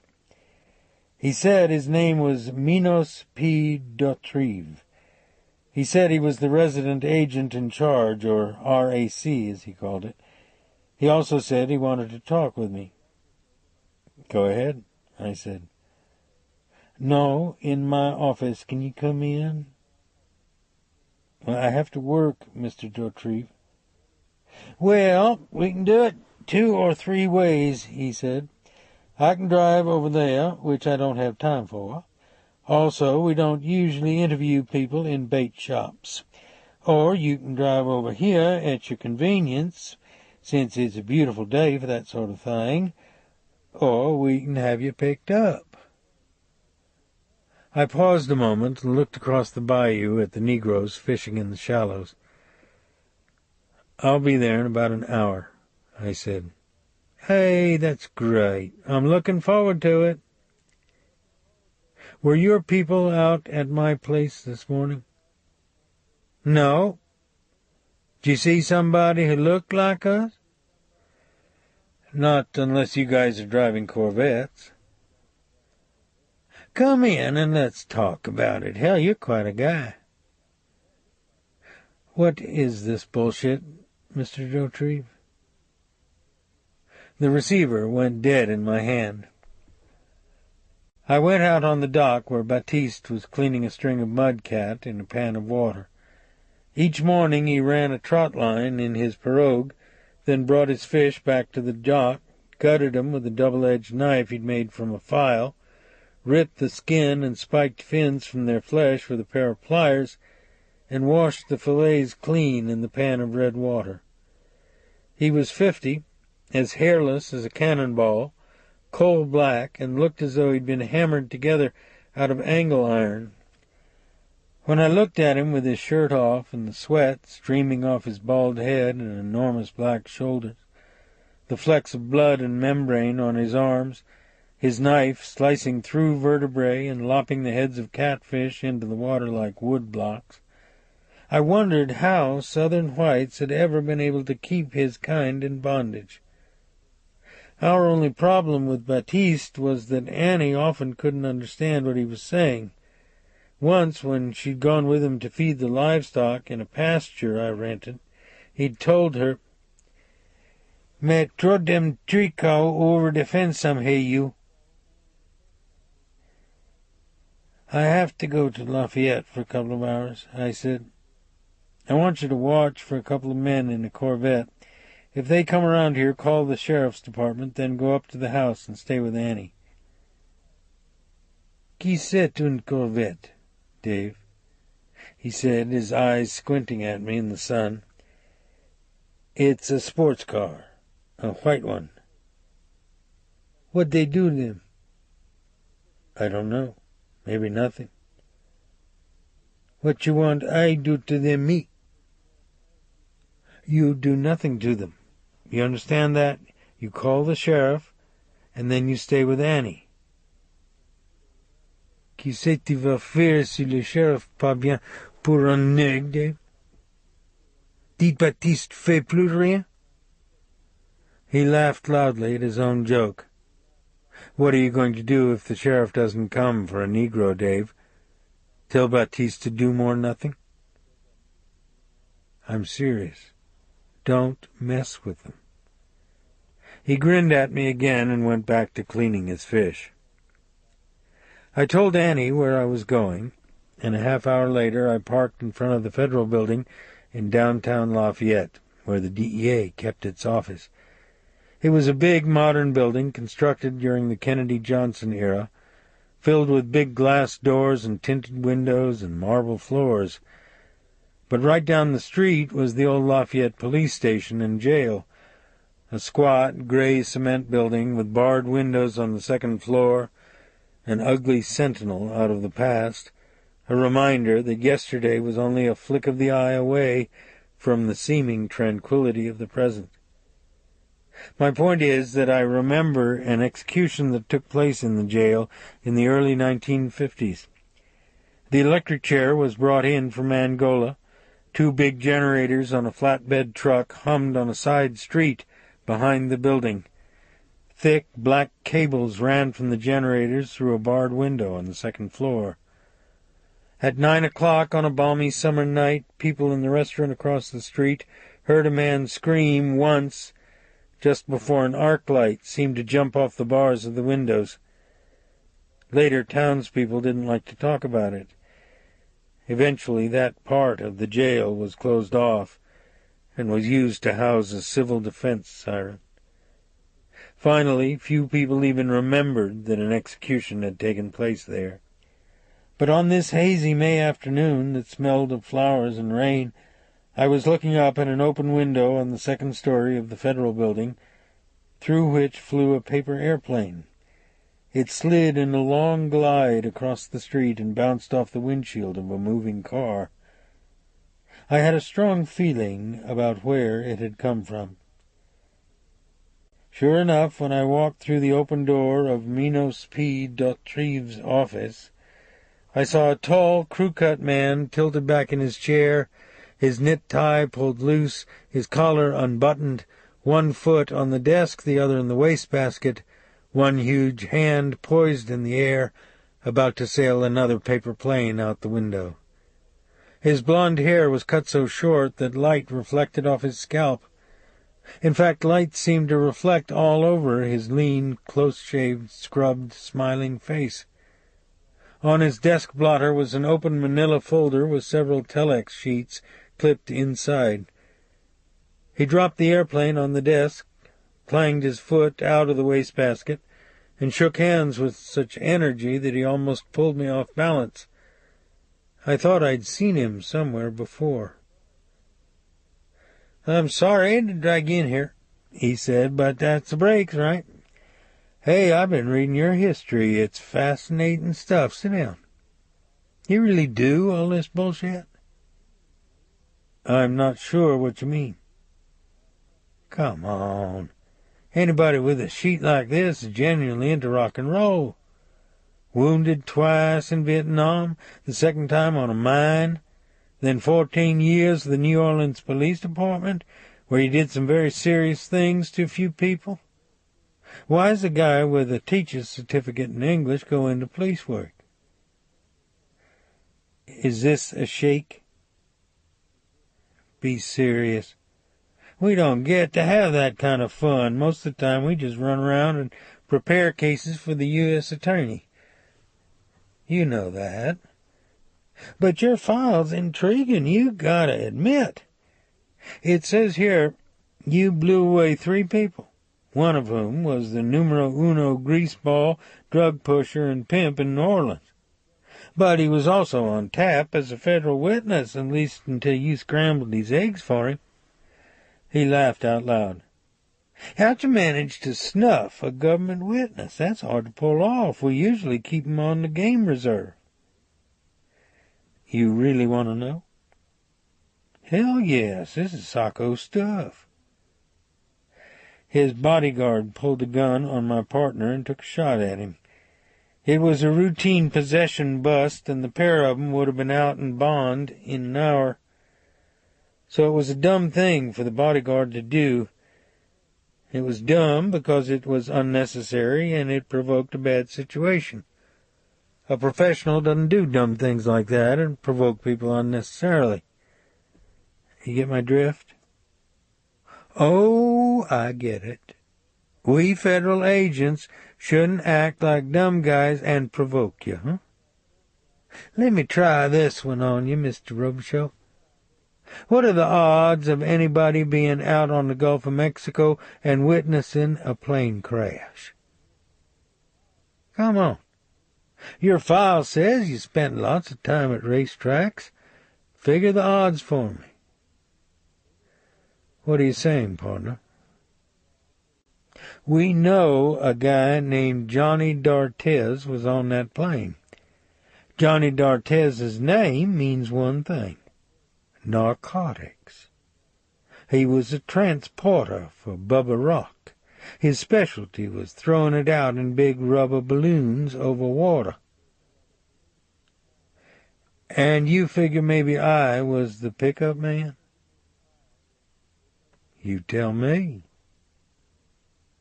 I think you spend too much time folding paper airplanes.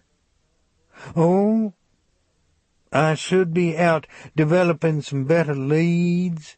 Is that it? Some of us are hot dog ball handlers, some of us are meant for the bench. I got it.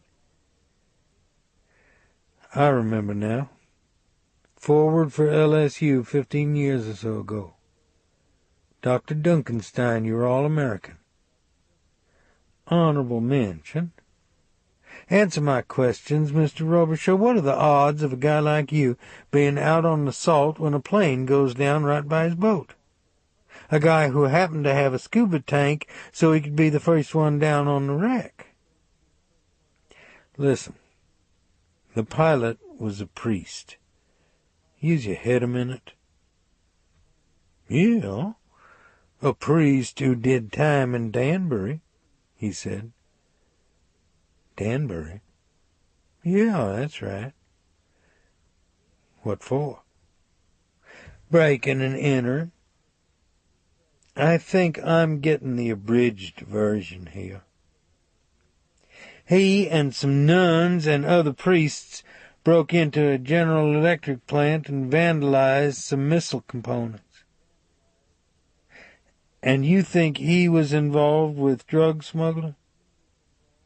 He wadded up the paper airplane on his desk and dropped it into the wastebasket. No, I don't, he said, his eyes focused on the clouds outside the window. What does immigration tell you?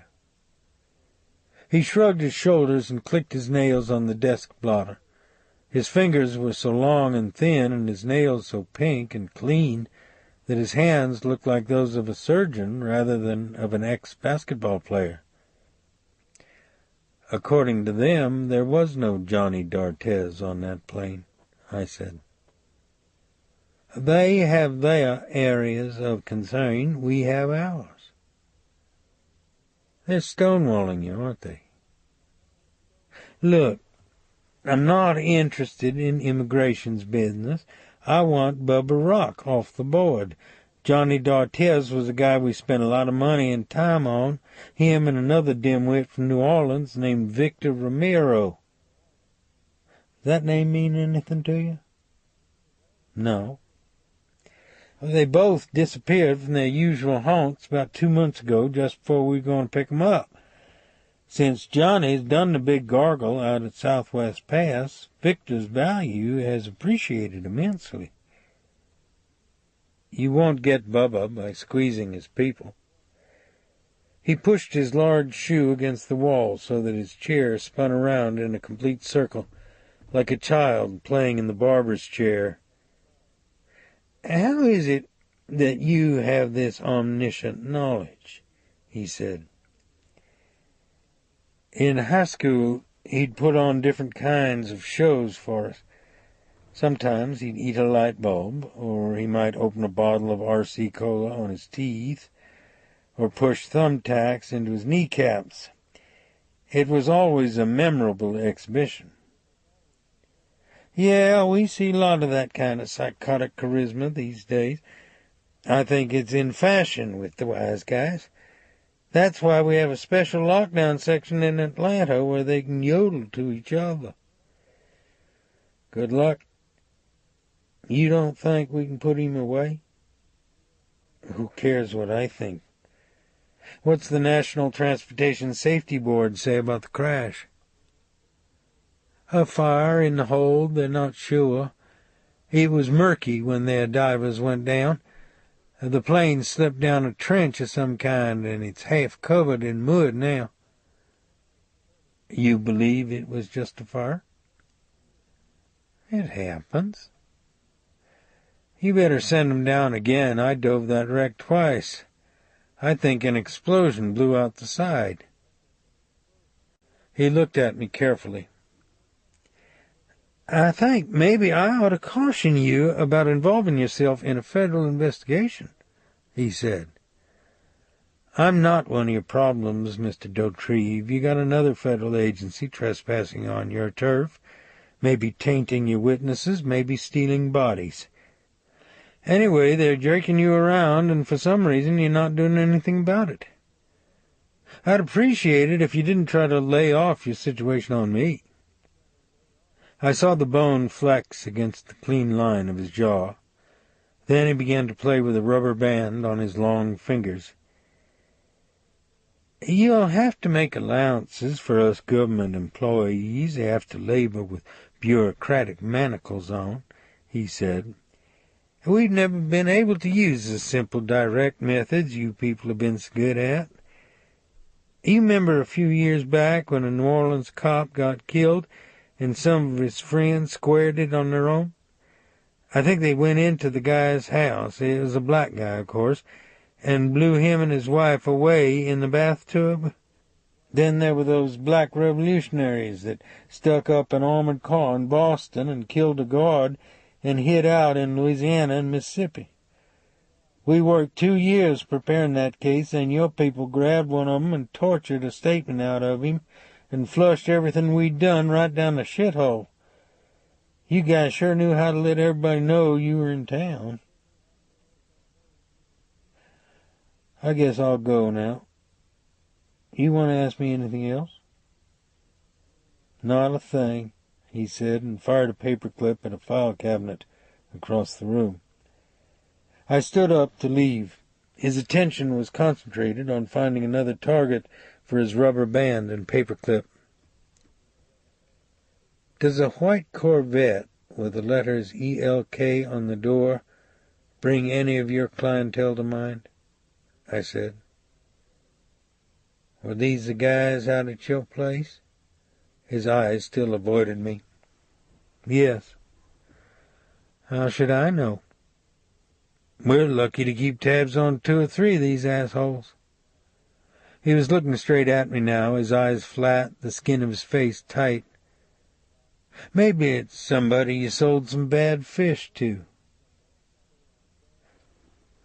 I walked outside into the sunshine and the wind blowing through the mimosa trees on the lawn. A Negro gardener was sprinkling the flower beds and the freshly cut grass with a hose, and I could smell the damp earth and the green clippings that were raked in piles under the trees. I looked back up at the office window of Minos P. Dautrive. I opened and closed my hands and took a breath and felt the anger go out of my chest. Well, you asked for it, I told myself. Why poke a stick at a man who's already in a cage? He probably gets 1 conviction out of 10 arrests, spends half his time with his butt in a bureaucratic paper shredder, and on a good day negotiates a 1 to 3 possessions plea on a dealer who's probably robbed hundreds of people of their souls. Just as I was pulling out into the traffic, I saw him come out of the building, waving his arm at me. He was almost hit by a car crossing the street. "Park in a minute. You on a snow cone? It's on me," he said. "I have to get back to work." "Park it," he said, and bought 2 snow cones from a Negro boy who operated a stand under an umbrella on the corner. He got in the passenger side of my truck, almost losing the door on a passing car whose horn reverberated down the street, and handed me one of the snow cones. "Maybe the Corvette is Eddie Keats's," he said. "He used to run a nickel-and-dime book in Brooklyn. Now he's a Sunbelter. He likes our climate so much. He lives here part of the time in New Orleans. He's got a couple of bars, a few whores working for him, and he thinks he's a big button man. Is there any reason for a guy like that to be hanging around your place?" "You got me. I never heard of him." "Try this. Eddie Keats likes to do favors for important people.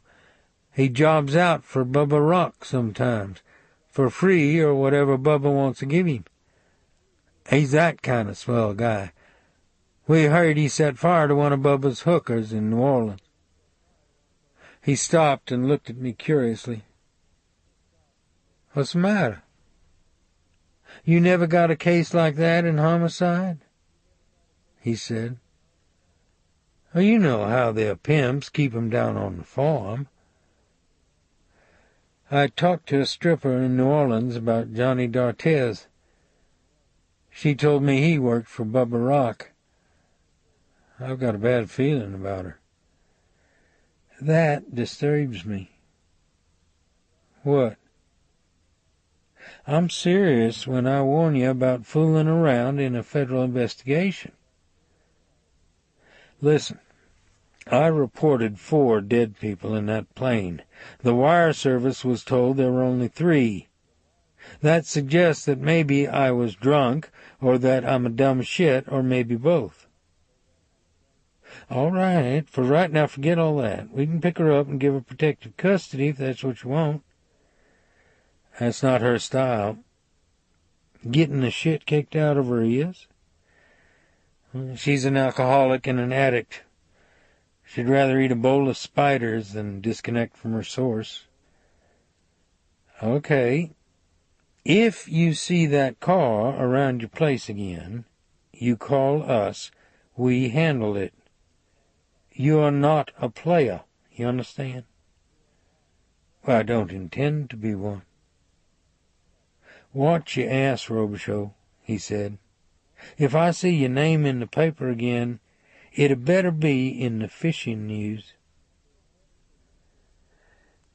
I crossed the Vermilion River and took the old 2-lane road through Broussard to New Iberia. At almost exactly 3 o'clock it started to rain. I watched it move in a gray, lighted sheet out of the south, the shadows racing ahead of the clouds as the first drops clicked across the new sugar cane and then clattered on the abandoned tin sugar factory outside of Broussard.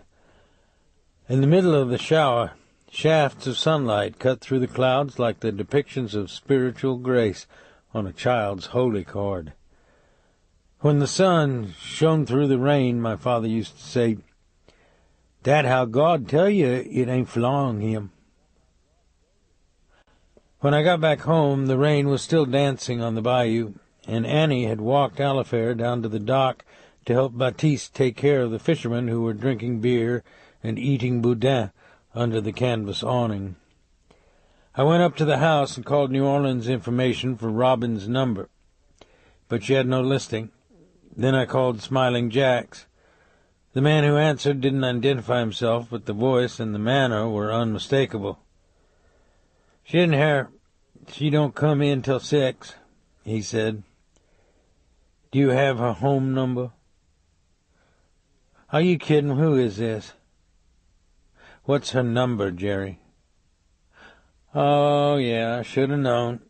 It's Fearless Fosdick, isn't it? He said. Guess what? She don't have a phone. Guess what again? This isn't an answering service. When'd you see her last? Throwing up in the toilet at 3 o'clock this morning. I just got finished cleaning it up. Look, fun guy, you want to talk to that broad, come down and talk to her. Right now I got to wash out my mops. You two make a great couple. He hung up the phone, and I looked out into the rain on the bayou. Maybe she'd be all right, I thought. She'd survived all her life in a world in which male use of her body and male violence against it had been as natural to her as the vodka Collins and speed on the half-shell that started each of her days. Maybe it was just a vanity that I felt a conversation with me could bring additional harm into her life. Also, I still didn't know for sure that the driver of the Corvette was some Brooklyn character named Eddie Keats. Saints don't heed warnings because they consider them irrelevant. Fools don't heed them because they think the lightning dancing across the sky, the thunder rolling through the woods, are only there to enhance their lives in some mysterious way. I'd been warned by both Robin and Minos P. Dautrive. I saw a solitary streak of lightning tremble like a piece of heated wire on the southern horizon. But I didn't want to think any more that day about dope runners and local wise guys, federal agents, and plane crashes.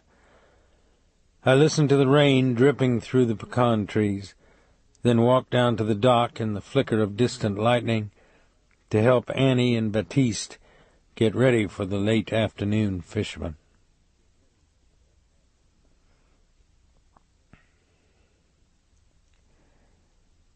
Chapter 3. If, as a child, I'd been asked to describe the world I lived in, I'm sure my response would have been in terms of images that in general left me with a sense of well-being about myself and my family. Because even though my mother died when I was young and we were poor, and my father sometimes brawled in bars and got locked in the parish jail, he and my little brother and I had a home. Actually, a world on the bayou that was always safe, warm in the winter from the wood stove, cool in the summer under the shade of the pecan trees, a place that was ours and had belonged to our people and way of life since the Acadians came to Louisiana in 1755. In describing that world, I would have told my questioner about my pet three-legged coon, my pirogue tied to a cypress into which was driven a rusty spike with a chain supposedly used by Jean Lafitte, the big black iron pot in the backyard where my father fried us sacolé and bream almost every night in summer, the orange and purple sunsets in the fall when the ducks would cover the sky from horizon to horizon, the red leaves spinning out of the trees onto the water in that peculiar gold October light that was both warm and cold at the same time, and the dark, wet layers of leaves deep in the woods where we dug for night crawlers, the smokehouse in back that glistened in the morning frost and always smelled of pork dripping into smoldering ash, and most of all my father, a big, dark, laughing Cajun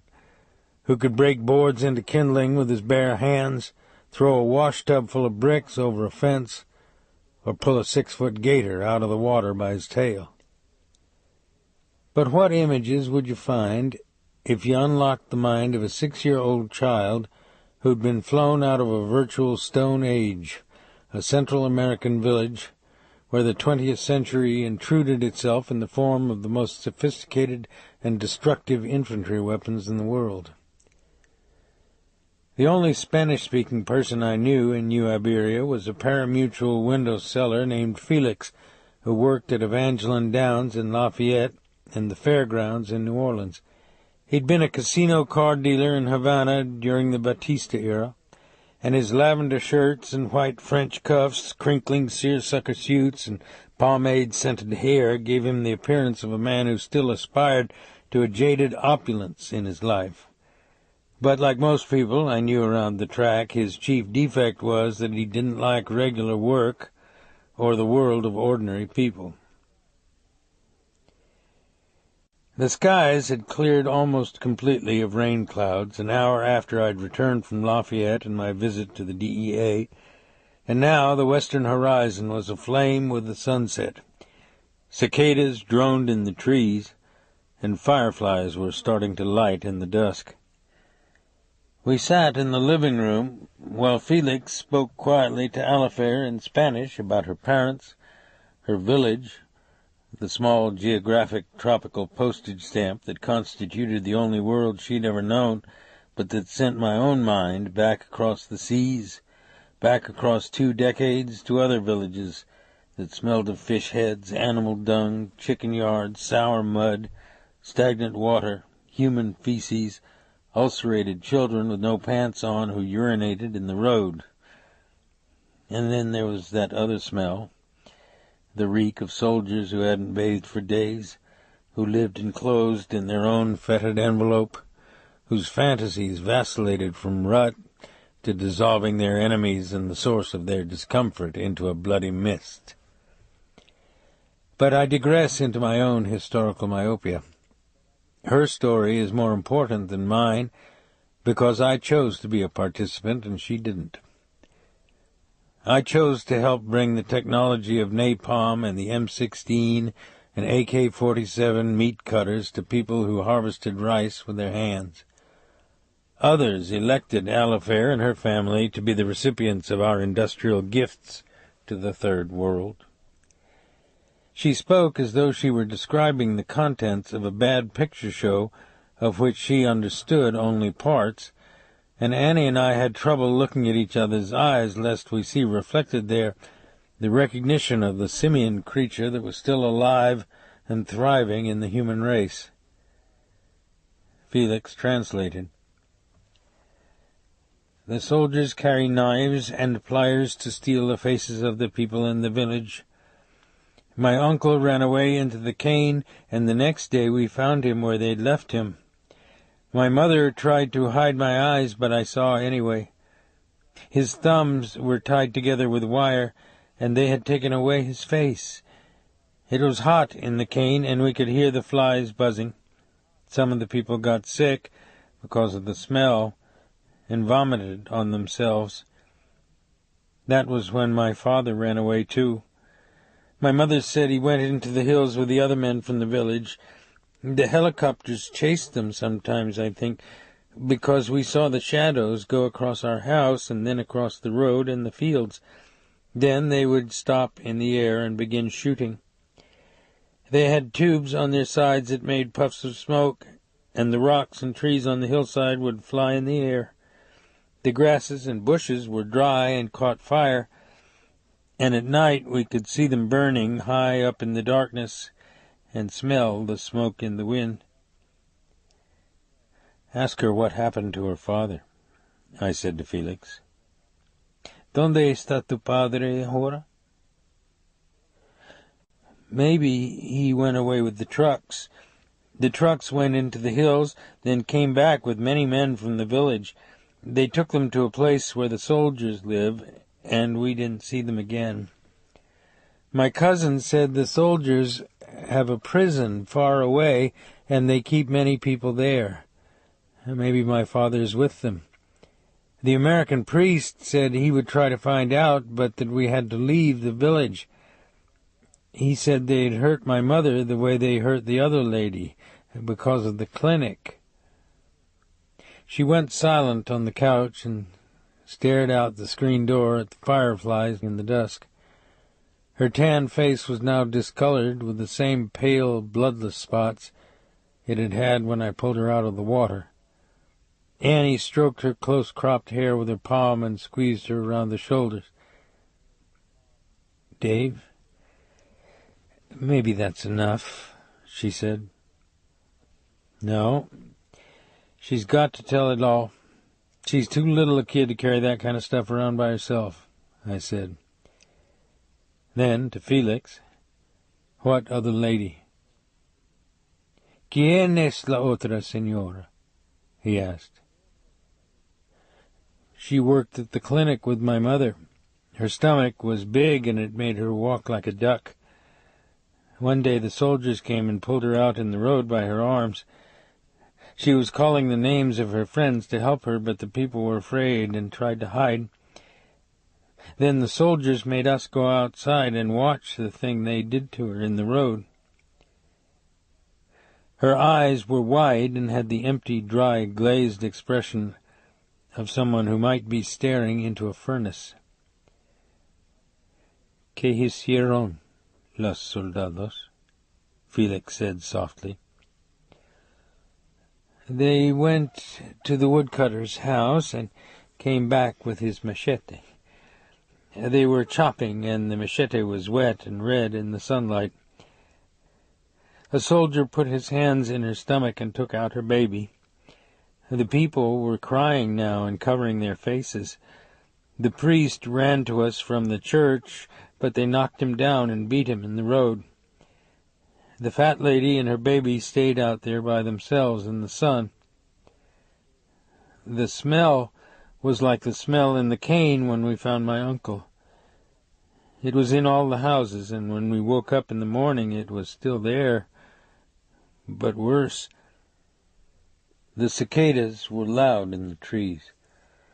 There was nothing we could say. How do you explain evil to a child, particularly when the child's experience with it is perhaps greater than your own?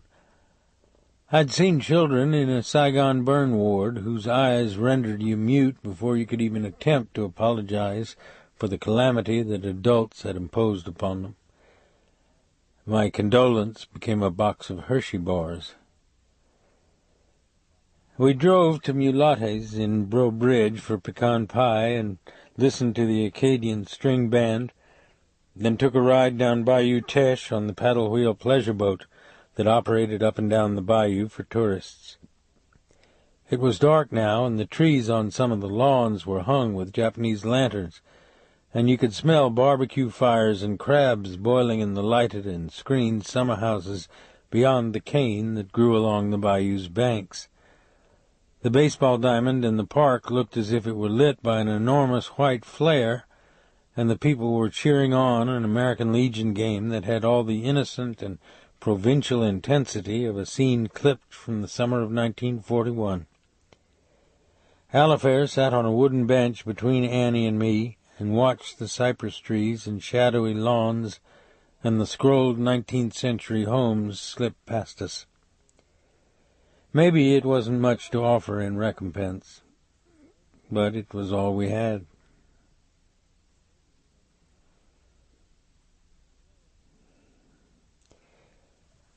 The air was cool, and the eastern sky plum-colored and striped with low-hanging red clouds when I opened up the bait shop the next morning. I worked until about 9 o'clock, then left it with Baptiste and walked back up to the house for breakfast. I was just having my last cup of coffee when he called me on the phone. "Dave, you remember that colored man that rent from us this morning?" he said. "No." "He talk funny. He not from round here, no." "I don't remember him, Baptiste. What is it?" "He said he run the boat up on the bar and bust off the propeller. He asked if you want to come get it." "Where is he?" "South of the Four Corners. You want me go after him?" "That's all right. I'll go in a few minutes. Did you give him an extra shearing pin?" "Mais sure." He say that ain't it. Okay, Baptiste, don't worry about it. Ask him where he from. He don't know how to keep the boat in the bayou, no. A few minutes later, I headed down the bayou in an outboard to pick up the damaged rental. It wasn't unusual for me to go after one of our boats. With some regularity, drunks ran them over sandbars and floating logs, bashed them against cypress stumps, or flipped them over while turning across their own wakes. The sun was bright on the water, and dragonflies hung in the still air over the lily pads along the banks. The V-shaped wake from the Evinrude slapped against the cypress roots and made the lily pads suddenly swell and undulate, as though a cushion of air were rippling by underneath them. I passed the old clapboard general store at the Four Corners, where the black man must have used the phone to call Baptiste. A rusted Hadacol sign was still nailed to one wall, and a spreading oak shaded the front gallery where some Negro men in overalls were drinking soda pop and eating sandwiches. Then the cypress trees and cane along the banks became thicker, and farther down I could see my rental boat tied to a pine sapling, swinging empty in the brown current. I cut my engine and drifted into the bank on top of my wake and tied up next to the rental.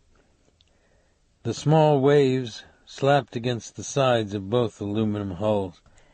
Back in a clearing, a tall black man sat on a sawed oak stump, drinking from a fifth of apricot brandy.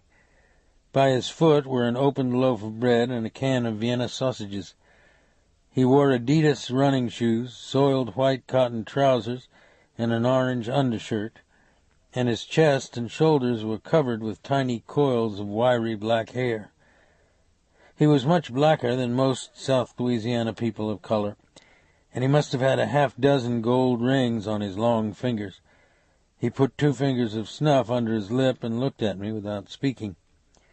His eyes were red in the sun-spotted shade of the oak trees. I stepped up on the bank and walked into the clearing. "What's the trouble, partner?" I said. He took another sip of the brandy and didn't reply. "Baptiste said you ran over the sandbar." He still didn't answer. "Do you hear me okay, partner?" I said, and smiled at him. But he wasn't going to talk to me. "Well, let's have a look," I said. "If it's just the shearing pin, I'll fix it and you can be on your way. But if you bent the propeller, I'll have to tow you back, and I'm afraid I won't be able to give you another boat." I looked once more at him, then turned around and started back toward the water's edge. I heard him stand up and brush crumbs off his clothes. Then I heard the brandy gurgle in the bottle as though it were being held upside down. And just as I turned with that terrible and futile recognition that something was wrong, out of time and place, I saw his narrowed red eyes again, and the bottle ripping down murderously in his long black hand. He caught me on the edge of the skull cap. I felt the bottle rake down off my shoulder, and I went down on all fours, as though my legs had suddenly been kicked out from under me. My mouth hung open, my eyes wouldn't focus, and my ears were roaring with sound. I could feel blood running down the side of my face. Then, with a casual, almost contemptuous movement of his body, he straddled me from behind, held my chin up with one hand, so I could see the open pearl-handled barber's razor he held before my eyes, then inserted the razor's edge between the back of my ear and my scalp. He smelled of alcohol and snuff. I saw the legs of another man walk out of the trees. "Don't look up, my friend," the other man said, in what was either a Brooklyn or Irish Channel accent. "That'd change everything for us, make it real bad for you. Toot's serious about his razor. He'll sculpt your ears off, make your head look like a mannequin." He lit a cigarette with a lighter and clicked it shut. The smoke smelled like a picayune. Out of the corner of my eye I could see his purple suede cowboy boots, gray slacks, and one gold-braceleted white hand. "Eyes forward, asshole." I won't say it again, he said. You can get out of this easy, or Toot can cut you right across the nipples. He'd love to do it for you. He was at Tonton Makut down in Haiti. He sleeps in a grave one night a month to stay in touch with the spirits. Tell him what you did to the broad, Toot. You talk too much. Get finished, I won't eat, the black man said. Toot had a whole bunch of surprises for her, the white man said. He's an imaginative guy. He's got a bunch of Polaroids from Haiti. You ought to see him. Guess what he did to her? I watched a drop of my blood run off my eyelash and fall and break like a small red star in the dirt. Guess, he said again, and kicked me hard in the right buttock. I clenched my teeth and felt the clods of dirt bite into my palms. You got dirty ears, huh? He said, and kicked me in the thigh with the toe of his boot. Fuck you, buddy. What? You heard me. Whatever you do to me today, I'm gonna square. If I can't do it, I got friends who will. I got news for you. You're still talking now because I'm in a good mood. Second, you brought this down on yourself, asshole. When you start talking to somebody else's whores, then you poke your nose into other people's shit. You gotta pay the man. That's the rules. An old-time homicide roach ought to know that. Here's the latest news flash. The chippy got off easy. Toot wanted to turn her face into one of his Polaroids, but that brought his money on the hoof, got people dependent on her, so sometimes you gotta let it slide, you know what I mean? So he put a finger in the door and broke it for her. Hey, he said in an almost happy fashion. Don't look sad. I'm telling you, she didn't mind. She was glad. She's a smart girl. She knows the rules. It's too bad, though, you don't have a pussy between your legs because you ain't money on the hoof. Get finished, the black man said. You ain't in a hurry, are you, Robicheaux? Huh? He said, nudged me in the genitals with his boot. The blood dripped off my eyelash and speckled in the dirt. Okay, I'll make it quick, since you're starting to remind me of a dog down there, he said. You got a house, you got a boat business, you got a wife, you got a lot to be thankful for. So don't get in nobody else's shit. Stay home and play with Mama and your worms. If you don't know what I'm talking about, think about screwing a wife that don't have a nose. Now let the man pay his tab, too. I felt the weight of the razor lift from behind my ear, then the white man's pointed boot ripped between my thighs and exploded in my scrotum. A furnace door opened in my bowels, a piece of angle iron twisted inside me, and a sound, unlike my own voice, roared from my throat. Then, for good measure, as I shuddered on my knees and elbows, heaving like a gutted animal, the black man stepped back and drop-kicked me across the mouth with the long-legged grace of a ballet dancer. I lay in an embryonic ball on my side, blood stringing from my mouth, and saw them walk off through the trees like two friends whose sunny day had been only temporarily interrupted by an insignificant task. I look out the door of the dust-off into the hot, bright morning as we lift clear of the banyan trees, and the elephant grass dents and flattens under us as though it were being bruised by a giant thumb. Then the air suddenly becomes cooler, no longer like the steam off an oven, and we're racing over the countryside, our shadows streaking ahead of us across rice paddies and earthen dikes and yellow dirt roads with bicyclists and carts on them. The medic, an Italian kid from New York, hits me with a syringe of morphine and washes my face from his canteen. He's bare-chested and sweaty, and his pot is strung with rubber spiders. "Say goodbye to Shitsville, Lieutenant," he says. "You're going back alive in 65. I smell the foulness of my wounds, the dried urine in my pants, as I watch the geographic history of my last 10 months sweep by under us. The burned-out veal where the ash rises and powders in the hot wind. A ditch that gapes like a ragged incision in the earth, where we pinned them down, then broiled them alive with Zippo tracks. The ruptured dike and dried-out and baked rice paddy, still pocked with mortar wounds, where they locked down on us from both flanks and marched it right through us like a firestorm. "Hey, Lieutenant, don't touch yourself there," the medic is saying. "I mean it. It's a mess down there. You can't lose no more blood. You want I should tie your hands? They got refrigeration at the aid station. Plasma." "Hey, hold his goddamn wrists. He's torn it open." "That's an ice bag you feel down there," the doctor was saying. He was a gray, thick-bodied man who wore rimless glasses, greens, and a T-shirt. "It'll take the swelling down quite a bit. Looks like you slept well. The shot I gave you is pretty strong stuff. Do you have dreams?" I could tell from the sunlight on the oak trees outside that it was late afternoon. The wisteria and blooming myrtle on the hospital lawn moved in the breeze. The drawbridge was up over Bayou Teche, and the 2-deck pleasure boat was going through, its paddle wheels streaming water and light. My mouth was dry, and the inside of my lip felt as though it were filled with wire. "I had to put 9 stitches in your scalp and 6 in your mouth. Don't eat any peanut brittle for a while," he said, and smiled.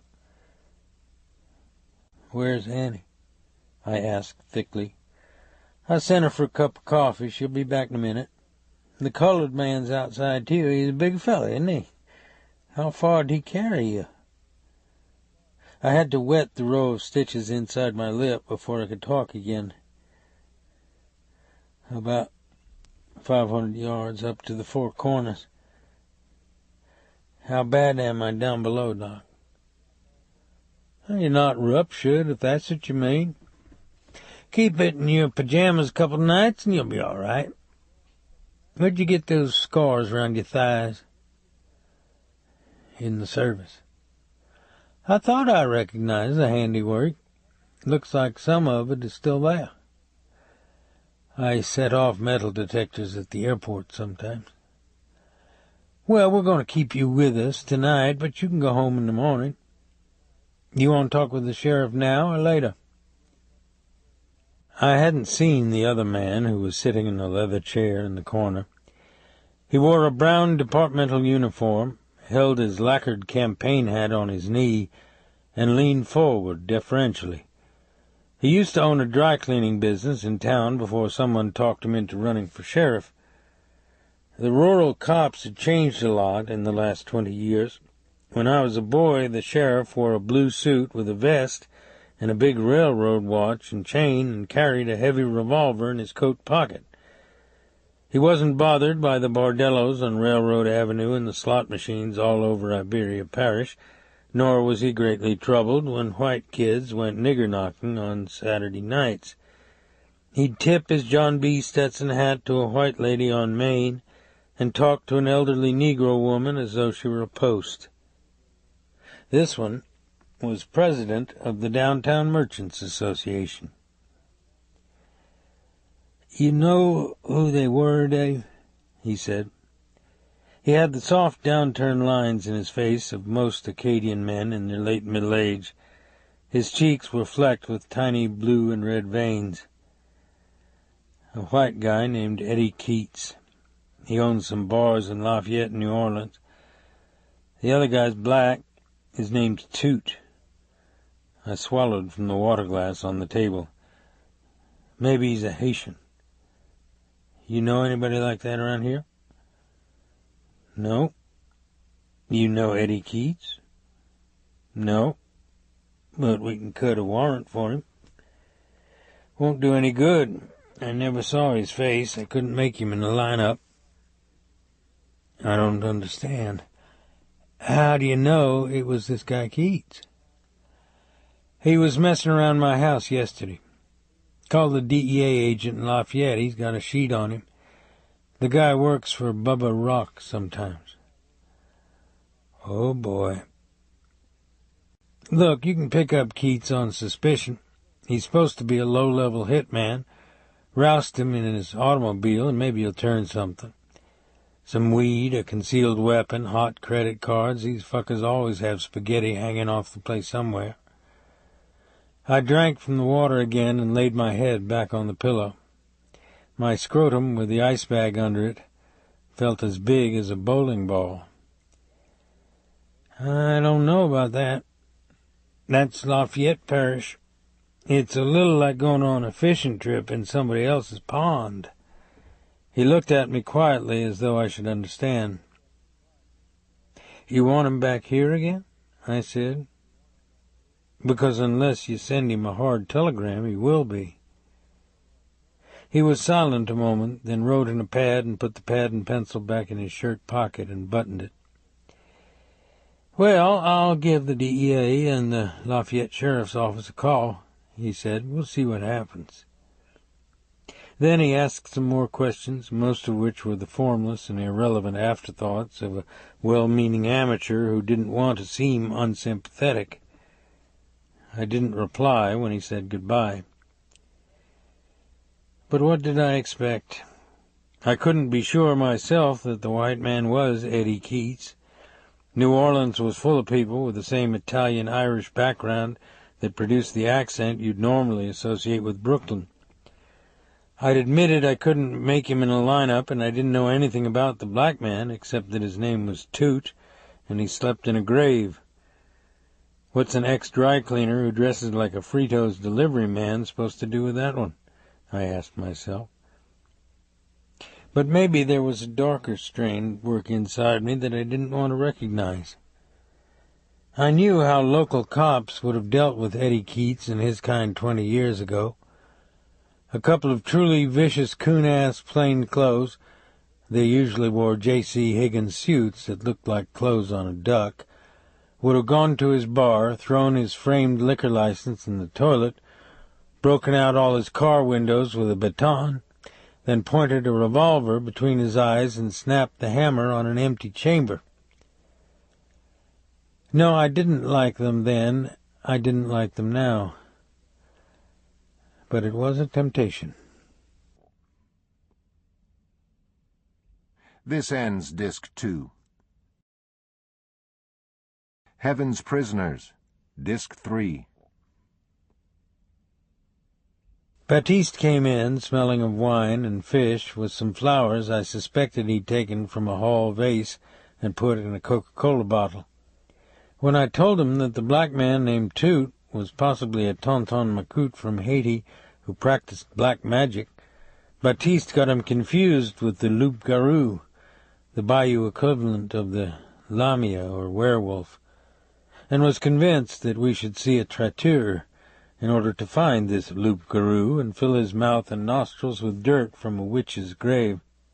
My eyes light on the pint wine bottle with the paper bag twisted around its neck that protruded from the back pocket of his overalls, and he shifted sideways in the chair to block my vision, but the bottle clanked loudly against the chair's arm.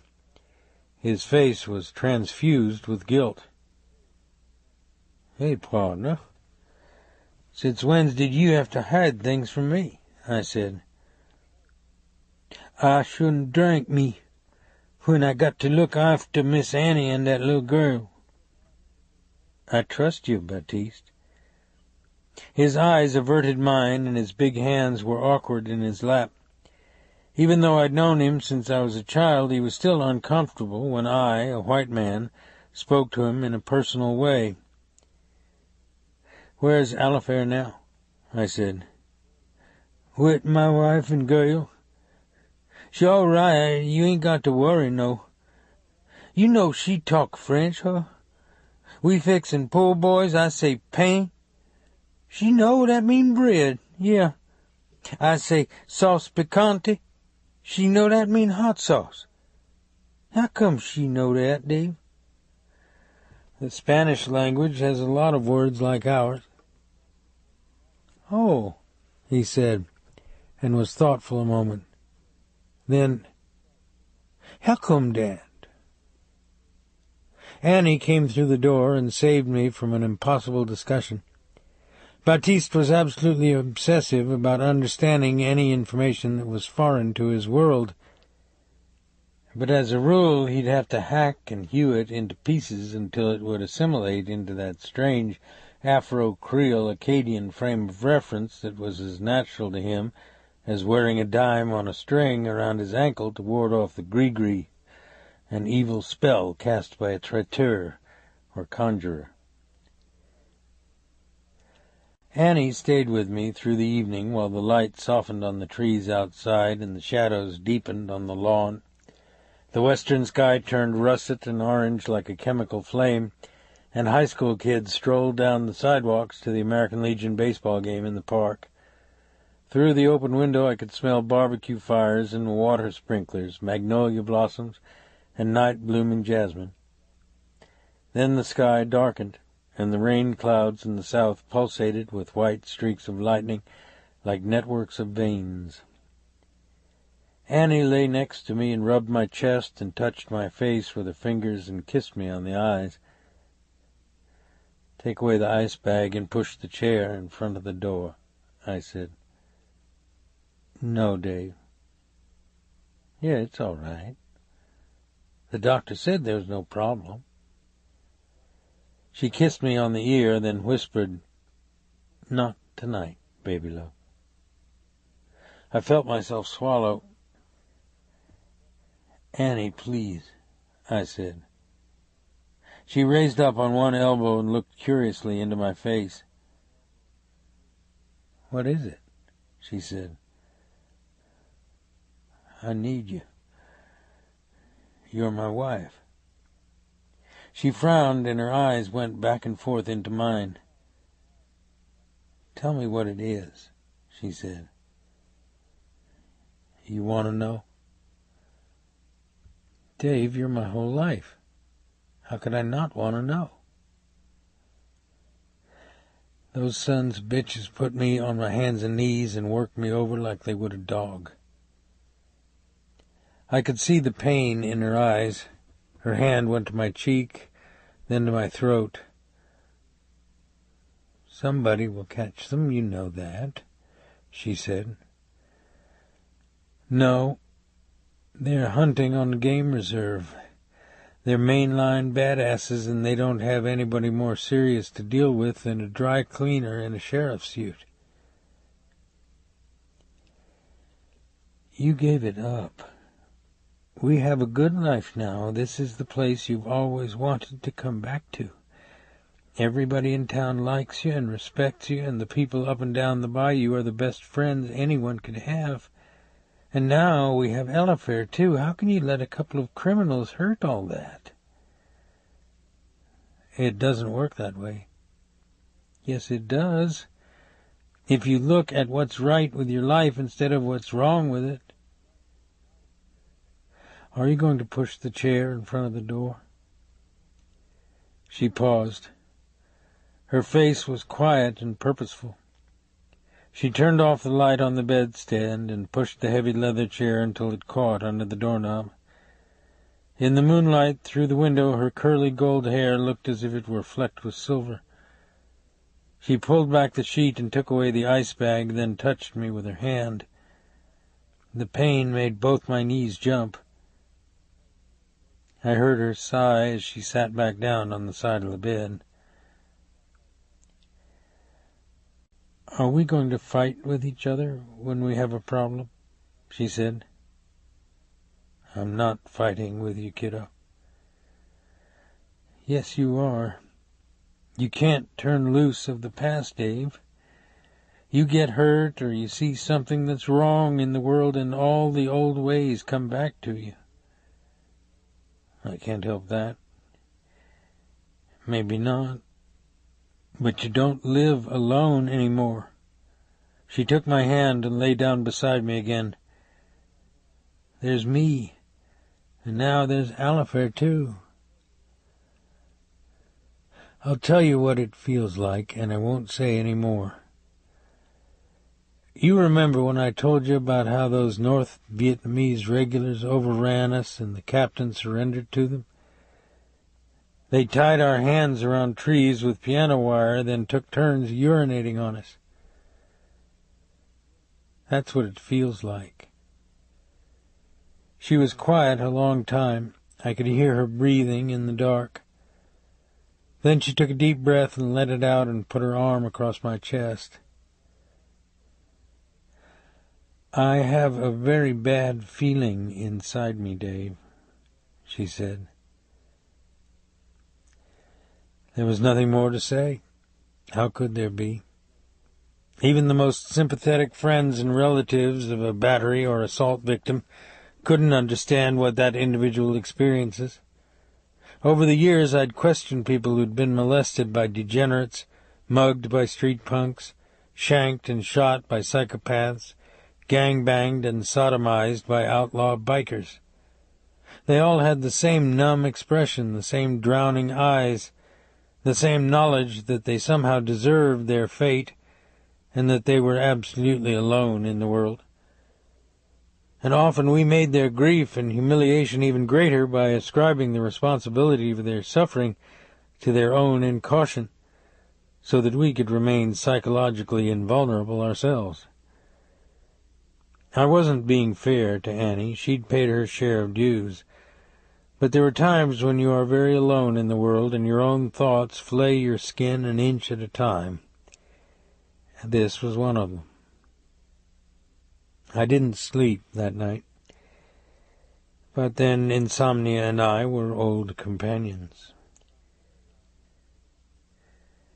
2 days later, the swelling between my legs had gone down, and I could walk without looking like I was straddling a fence. The sheriff came out to see me at the boat dock and told me he'd talked to the Lafayette City Police and Minos P. Dautrive at the DEA.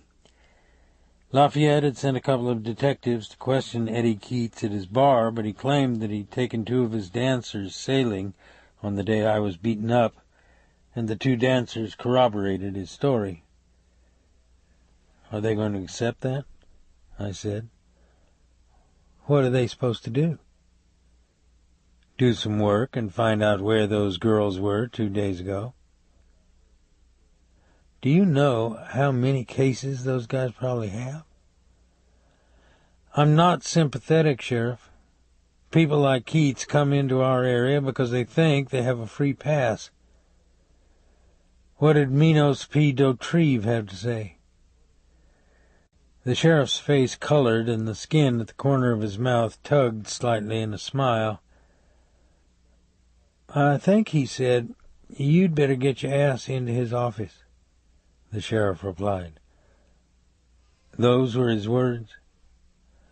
I believe so. Why is he mad at me? I get the impression he thinks you're messing around in federal business.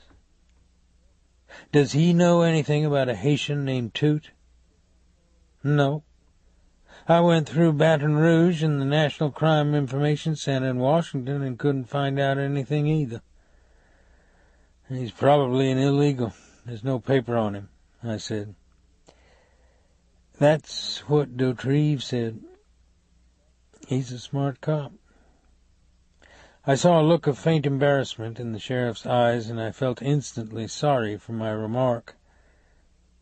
Well, I promise you I'll give it my best, Dave, he said. I appreciate what you've done. I'm afraid I haven't done very much. Look, these guys are hard to put away, I said. I worked 2 years on the case of a syndicate hitman who pushed his wife off a 4th-floor balcony into a dry swimming pool. He even told me he did it. He walked right out of it because we took her diary out of the condo without a warrant. How about that for first-rate detective work? Every time I'd see him in a bar, he'd send a drink over to my table. Really felt good. He smiled and shook hands. One more thing before I go, he said. A man named Monroe from immigration was in my office yesterday. He was asking questions about you." The sunlight was bright on the bayou. The oaks and cypress on the far side made deep shadows on the bank. "He was out here the day after that plane went down at Southwest Pass," I said. "He asked if you had a little girl staying with you." "What'd you tell him?" "I told him I didn't know. I also told him it wasn't my business. But I got the feeling he wasn't really interested in some little girl. You bother him for some reason. I gave him a bad time." "Well, I don't know those federal people that well, but I don't think they drive up from New Orleans just because a man with a fish dock gives them a bad time. What's that fella after, Dave?" "I don't know." "Look, I don't want to tell you what to do, but if you and Annie are helping out a little girl that doesn't have any parents, why don't you let other folks help out too? People around here aren't going to let anybody take her away. My father used to say that a catfish had whiskers so he'd never go into a hollow log he couldn't turn around in. I don't trust those people at Immigration, Sheriff. Play on their terms and you'll lose. I think maybe you got a dark view sometimes, Dave." "You better believe it," I said. I watched him drive away on the dirt road under the canopy of oak trees. I clicked my fingers on the warm board rail that edged my dock, then walked up to the house and had lunch with Annie and Alifair. An hour later, I took the .45 automatic and the full clip of hollow points from the dresser drawer and walked with them inside the folded towel to the pickup truck and put them in the glove box. Annie watched me from the front porch. Her arm leaned against a paintless wood post. I could see her breasts rise and fall under her denim shirt. "I'm going to New Orleans. I'll be back tonight," I said. She didn't answer. "It's not going to take care of itself," I said. "The sheriff is a nice guy who should be cleaning stains out of somebody's sports coat. The feds don't have jurisdiction in an assault case. The Lafayette cops don't have time to solve crimes in Iberia Parish.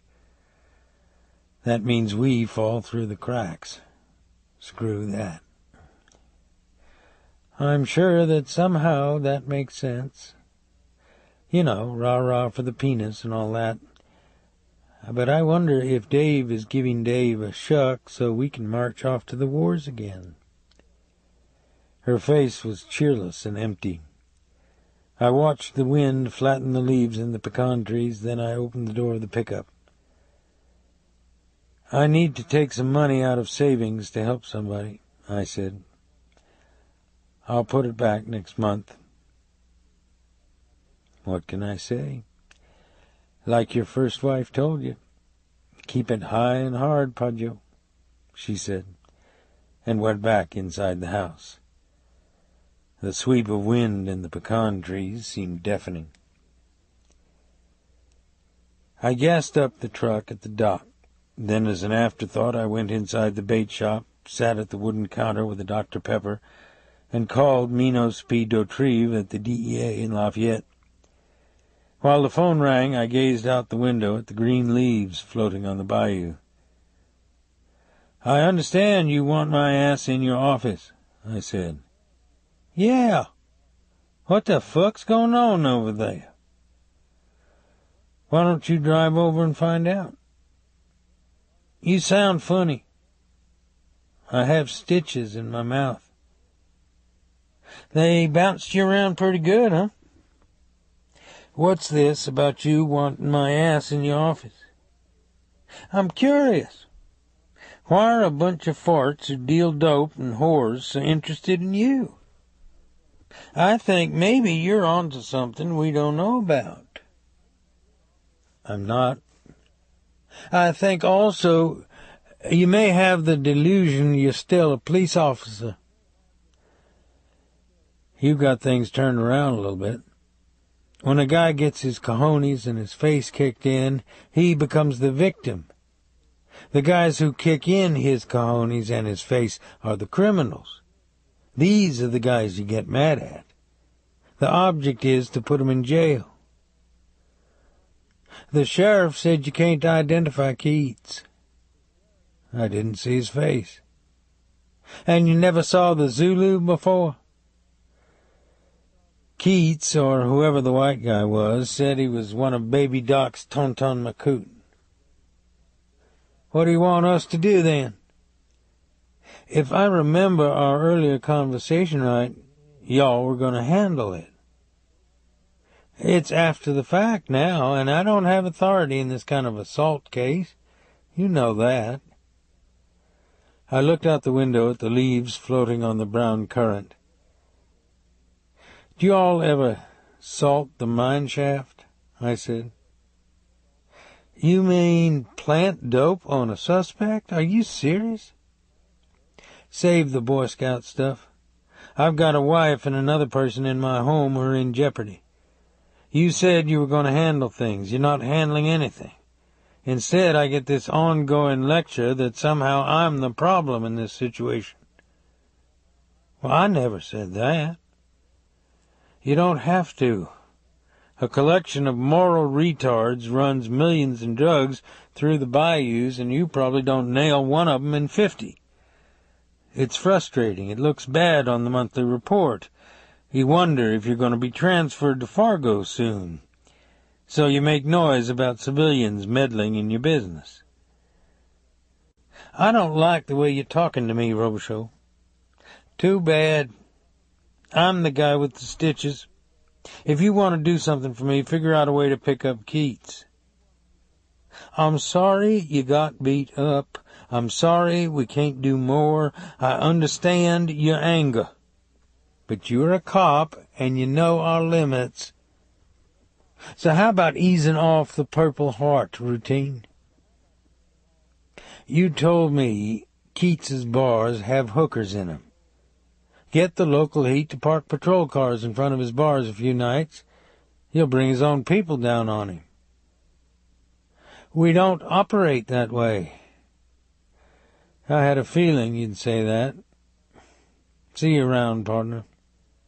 Don't hang on the rim too long. Everybody will forget you're in the game. You think that's clever? I hung up on him, finished my Dr. Pepper, and drove down the dirt road in the warm wind that thrashed the tree limbs overhead. The bayou was covered with leaves now, and back in the shadows on the far bank, I could see cottonmouths sleeping on the lower branches of the willow trees, just above the water's languid surface. I rumbled across the drawbridge into town, withdrew $300 from the bank, then took the back road through the sugar-cane fields to St. Martinville and caught the interstate to New Orleans. The wind was still blowing hard as I drove down the long concrete causeway over the Atchafalaya swamp. The sky was still a soft blue and filled with tumbling white clouds, but a good storm was building out on the Gulf, and I knew that by evening the southern horizon would be black and streaked with rain and lightning. I watched the flooded willow trees bend in the wind and the moss on the dead cypress in the bays straighten and fall, and the way the sunlight danced and shattered on the water when the surface suddenly wrinkled from one shore to the next. The Atchafalaya Basin encompasses hundreds of square miles of bayous, willow islands, sandbogs, green levees covered with buttercups, wide bays dotted with dead cypress and oil well platforms, and flooded woods filled with cottonmouths, alligators, and black clouds of mosquitoes. My father and I had fished and hunted all over the Atchafalaya when I was a boy, and even on a breezy spring day like this, we knew how to catch bull bream and goggle-eye perch when nobody else would catch them. In the late afternoon, we'd anchor the pirogue on the lee side of a willow island, when the mosquitoes would start to swarm out of the trees, and cast our bobbers back into the quiet water right against the line of lily pads, and wait for the bream and goggle-eye to start feeding on the insects. In an hour we'd fill our ice chest with fish. But my reverie about boyhood moments with my father couldn't get rid of the words Annie had said to me. She'd wanted to raise a red welt across the heart, and she'd done a good job of it. But maybe what bothered me worse was the fact that I knew she'd hurt me only because she had an unrelieved hurt inside herself. Her reference to a statement made by my first wife was an admission that maybe there was a fundamental difference in me, a deeply ingrained character flaw that neither Annie nor my ex-wife, nor perhaps any sane woman, would ever be able to accept. I wasn't simply a drunk. I was drawn to a violent and aberrant world the way a vampire bat seeks a black recess within the earth. My first wife's name was Nicole, and she was a dark-haired, beautiful girl from Martinique who loved horse racing almost as much as I. But unfortunately, she loved money and clubhouse society even more. I could have almost forgiven her infidelities in our marriage until we both discovered that her love affairs weren't motivated by lust for other men, but rather contempt for me and loathing for the dark alcoholic energies that governed my life. We'd been at a lawn party out by Lake Pontchartrain, and I'd been drinking all afternoon at Jefferson Downs, and now I'd reached the point where I didn't even bother to leave the small bar under the mimosa trees at the lawn party and make a pretense of interest in the conversation around me. The wind was balmy, and it rattled the dry palm fronds on the lake shore, and I watched the red sun set on the horizon and reflect on the green capping surface of the water. In the distance, white sailboats lurched in fountains of spray toward the Southern Yacht Club. I could feel the whiskey in my face, the omniscient sense of control that alcohol always brought me, the bright flame of metaphysical insight burning behind my eyes. But my seersucker sleeve was damp from the bar, and my words were thick and apart from me when I asked for another black jack and water. Then Nicole was standing next to me with her current lover, a geologist from Houston. He was a summer mountain climber, and he had a rugged, handsome profile like a Roman's, and a chest that looked as hard as a barrel. Like all the other men there, he wore the soft tropical colors of the season, a pastel shirt, a white linen suit, a purple knit tie casually loose at the throat. He ordered Manhattans for both of them. Then, while he waited for the Negro bartender to fix their drinks, he stroked the down on top of Nicole's arm as though I weren't there.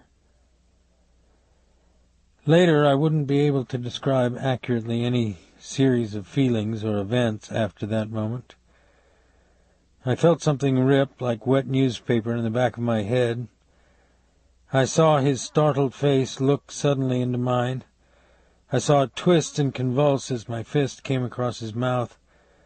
I felt his hands try to grab my coat as he went down. I saw the genuine fear in his eyes as I rained my fists down on him, then caught his throat between my hands. When they pulled me off him, his tongue was stuck in his throat, his skin was the color of ash, and his cheeks were covered with strings of pink spittle. My wife was sobbing uncontrollably on the host's shoulder. When I awoke on our houseboat the next morning, my eyes shuddering in the hard light refracting off the lake, I found the note she'd left me. Dear Dave, I don't know what it is you're looking for, but 3 years of marriage to you have convinced me that I don't want to be there when you find it. Sorry about that. As your pitcher bartender friend says, keep it high and hard, Pajo. Nicole.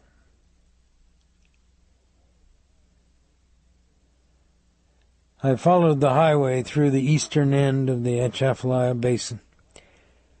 White cranes rose above the dead cypress in the sunlight, just as the first drops of rain began to dimple the water below the causeway.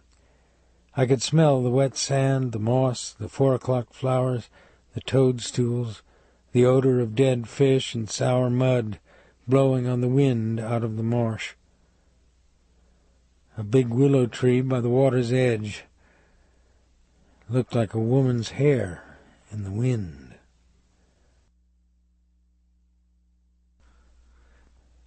Chapter 4.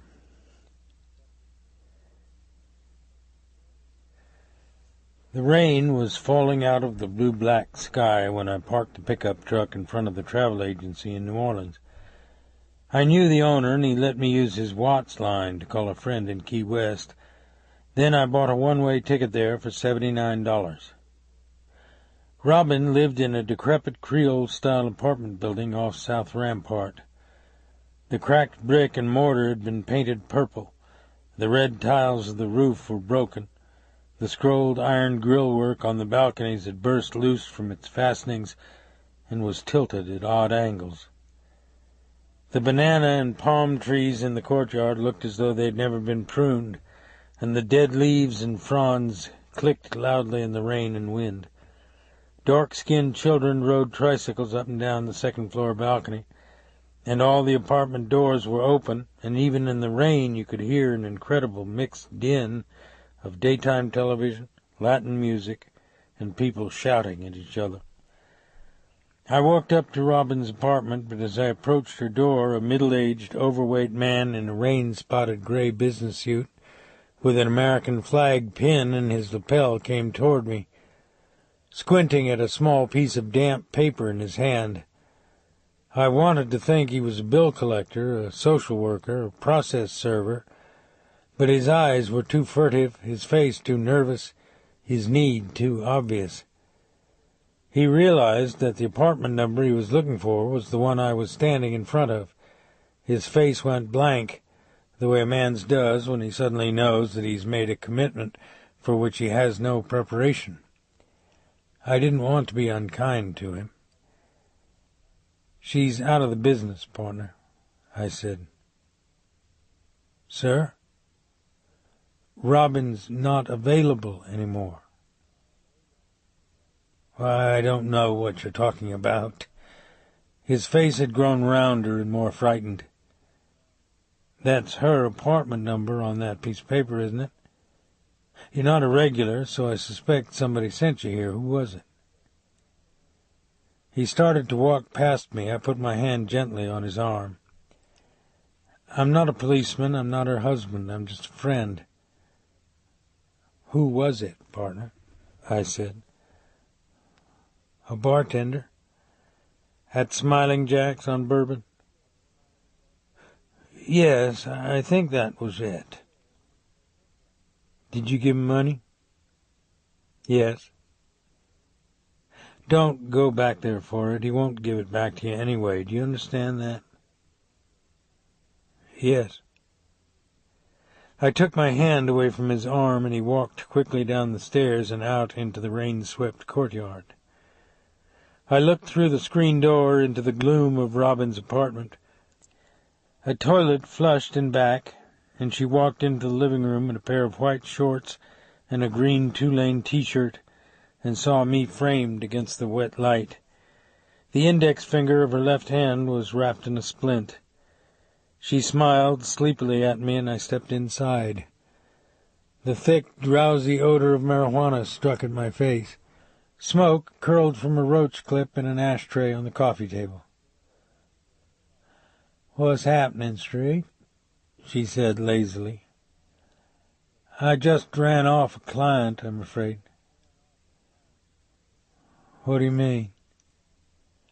"Jerry sent a John over. I told him you were out of the business. Permanently, Robin. We're moving you to Key West, kiddo."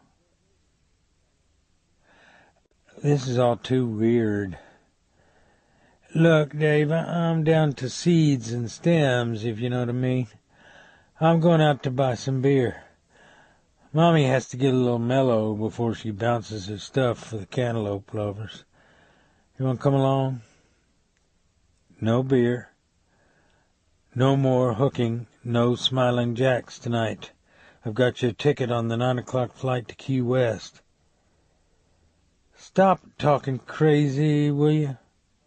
What am I going to do in Key West? It's full of faggots. You're going to work in a restaurant owned by a friend of mine. It's a nice place out on the pier at the end of Duval Street. Famous people eat in there. Tennessee Williams used to come there. You mean that country singer?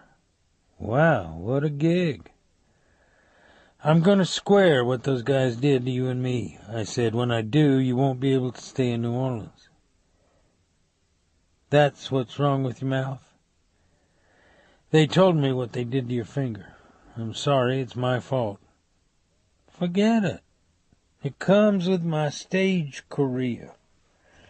She sat down on the stuffed couch and picked up the roach clip, which now held only smoldering ash. She toyed with it, studied it, then dropped it on top of the glass ashtray. Don't make him come back. The white guy, the one with the cowboy boots, he had some Polaroid pictures. God, I don't want to remember 'em. Do you know who these two guys are?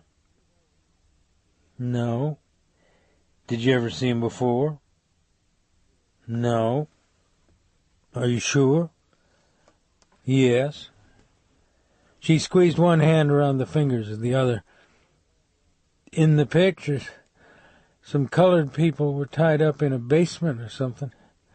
They had blood all over them. Dave, some of them were still alive. I can't forget what their faces looked like.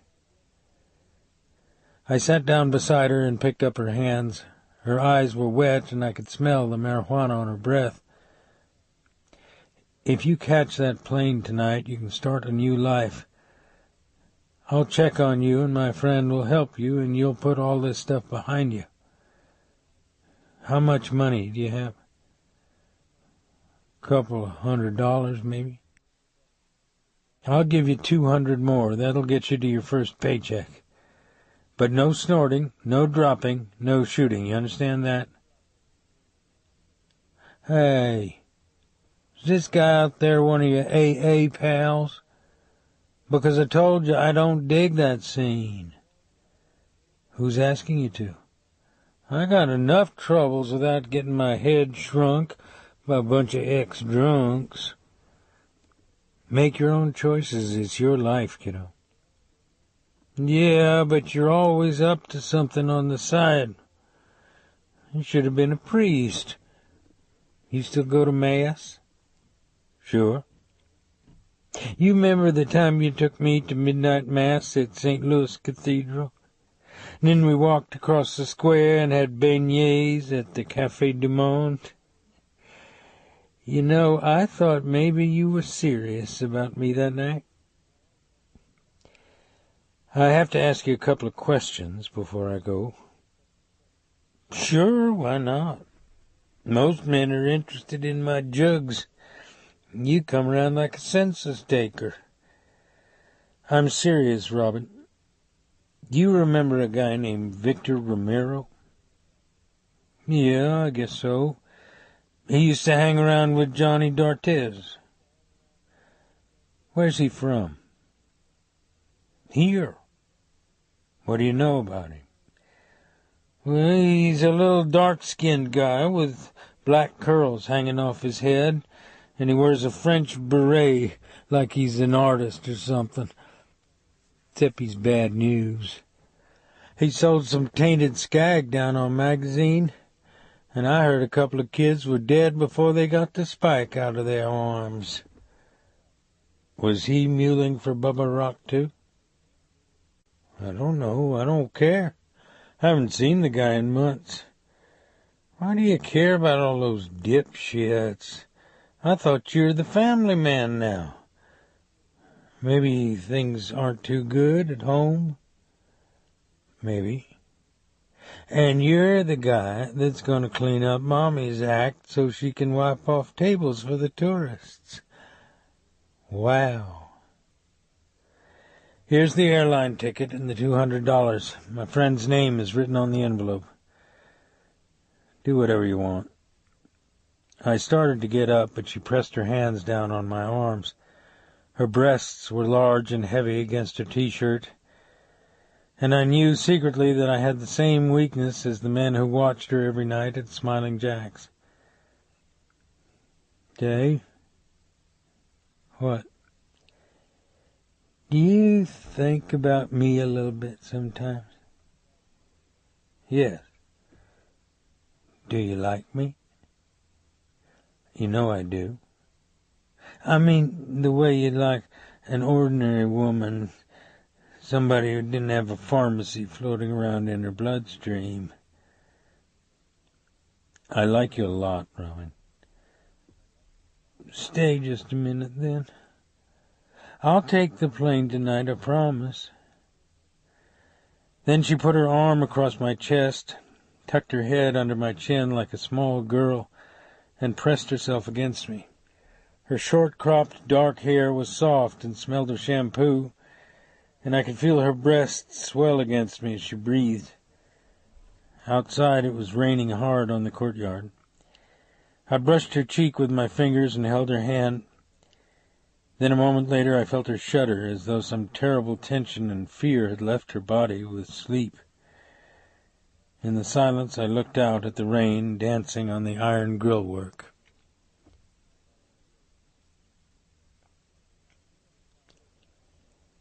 The neon lights on Bourbon looked like green and purple smoke in the rain.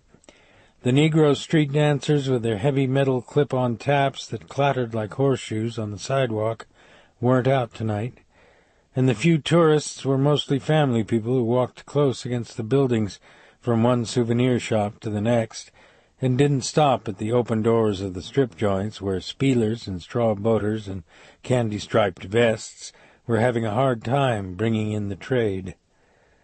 I stood against a building on the opposite corner from Smiling Jack's and watched Jerry through the door for a half hour. He wore his fedora and an apron over an open-necked sports shirt that was covered with small whiskey bottles. Against the glow of stage lights on the burlesque stage behind him, the angular profile of his face looked as though it were snipped out of tin.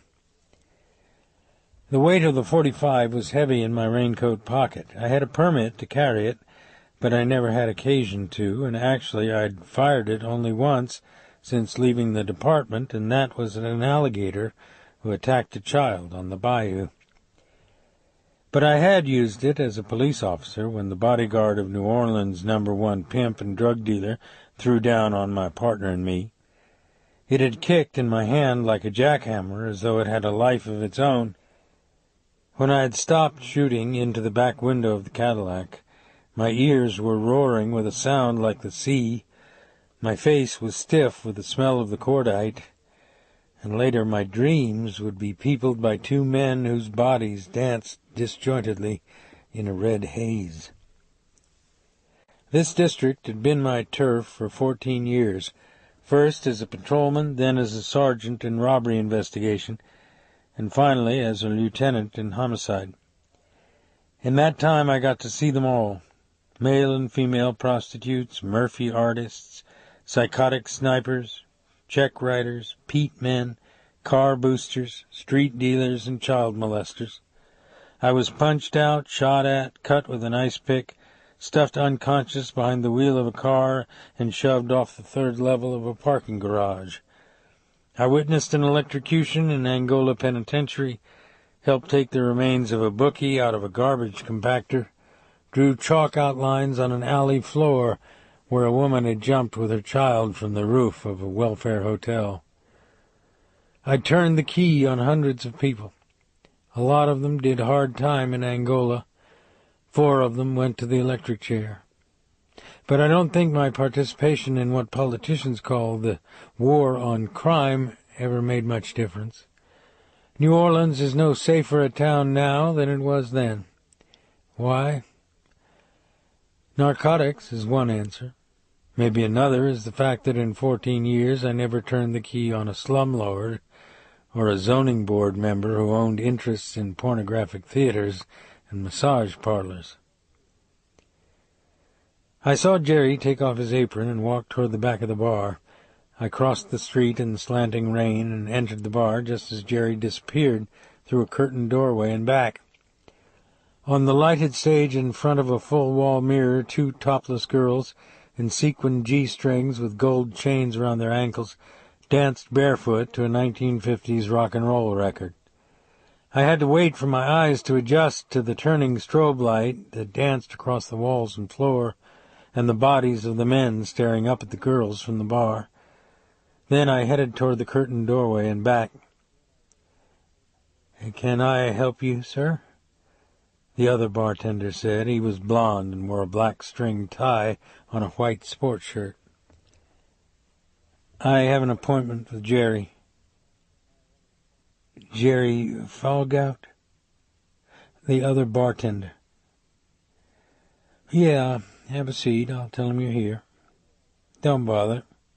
"Hey, you can't go back there." "It's a private conversation, partner. Don't mess in it." I went through the curtain into a storage area that was filled with cases of beer and liquor bottles. The room was lit by a solitary bulb in a tin shade, and a huge ventilator fan set in the far window sucked the air out into a brick alley. The door to a small office was partly ajar, and inside the office Jerry was bent on one knee in front of a desk, almost as if he were genuflecting, while he snorted a line of white powder off a mirror with a rolled $5 bill. Then he rose to his feet, closed each nostril with a finger, and sniffed, blinked, and widened his eyes, then licked his finger and wiped the residue off a small square of white paper and rubbed it on his gums. He didn't see me till he was out the door. I caught both of his arms behind him, put one hand behind his head, and ran him straight into the window fan. His fedora clattered in the tin blades.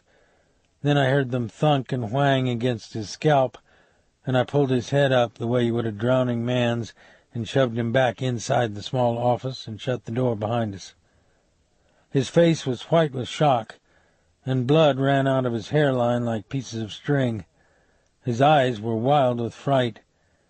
I pushed him down in a chair. God damn,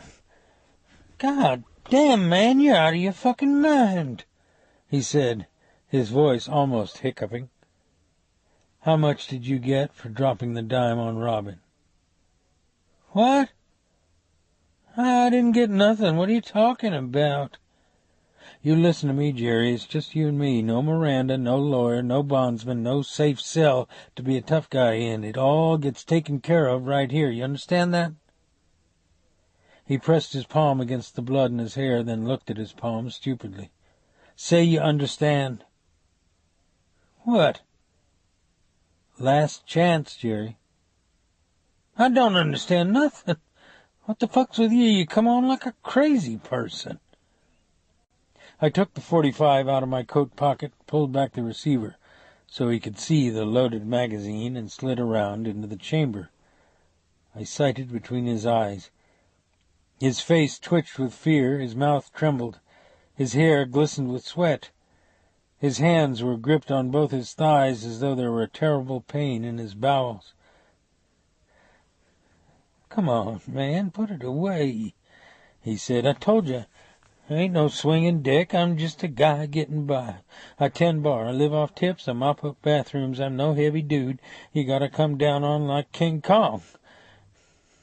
No shit, man, put away the piece." "What did they pay you?" $100. I didn't know they were going to hurt her, that's the truth. I thought they'd just tell her not to be talking to no ex-cops. They don't beat up whores, it costs them money. I don't know why they broke her finger. They didn't have to do it. She don't know anything anyway. Come on, man. Put it away. Did you call Eddie Keats? Are you kidding? He's a fucking hitman. Is that who they sent? Who'd you call? His eyes went away from the gun and looked down on his lap. He held his hands between his legs. Does my voice sound funny to you? I said. Yeah, I guess so. It's because I have stitches in my mouth. I also have some in my head. A black guy named Toot put 'em there. Do you know who he is? No. He broke Robin's finger. Then he came to New Iberia. Well, I didn't know that, man. Honest to God. You're starting to genuinely piss me off, Jerry. Who did you call? Look, everybody does it. You hear something about Bubba Rock or somebody talking about him or maybe his people getting out of line. You call up his club about it and you get $100. I don't even have to be important. They say he just likes to know everything that's going on. Hey, you all right in there, Jerry? The voice of the other bartender said outside the door. He's fine, I said. The doorknob started to turn. Don't open that door, partner, I said. If you want to call the man, do it, but don't come in here. And while you're at it, tell the heat Jerry's been poking things up his nose again. I looked steadily into Jerry's eyes. His eyelashes were beaded with sweat.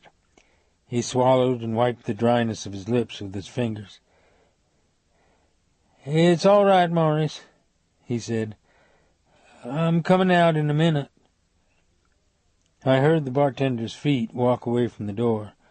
Jerry took a deep breath and looked at the gun again.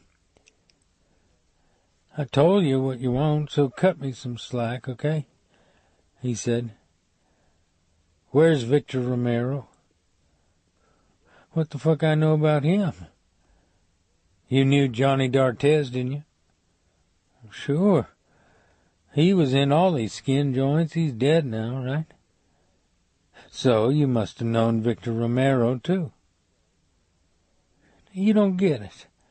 I'm a bartender. I don't know anything that anybody on the street don't know. The guy's a fucking geek. He was peddling some bad Mexican brown around town.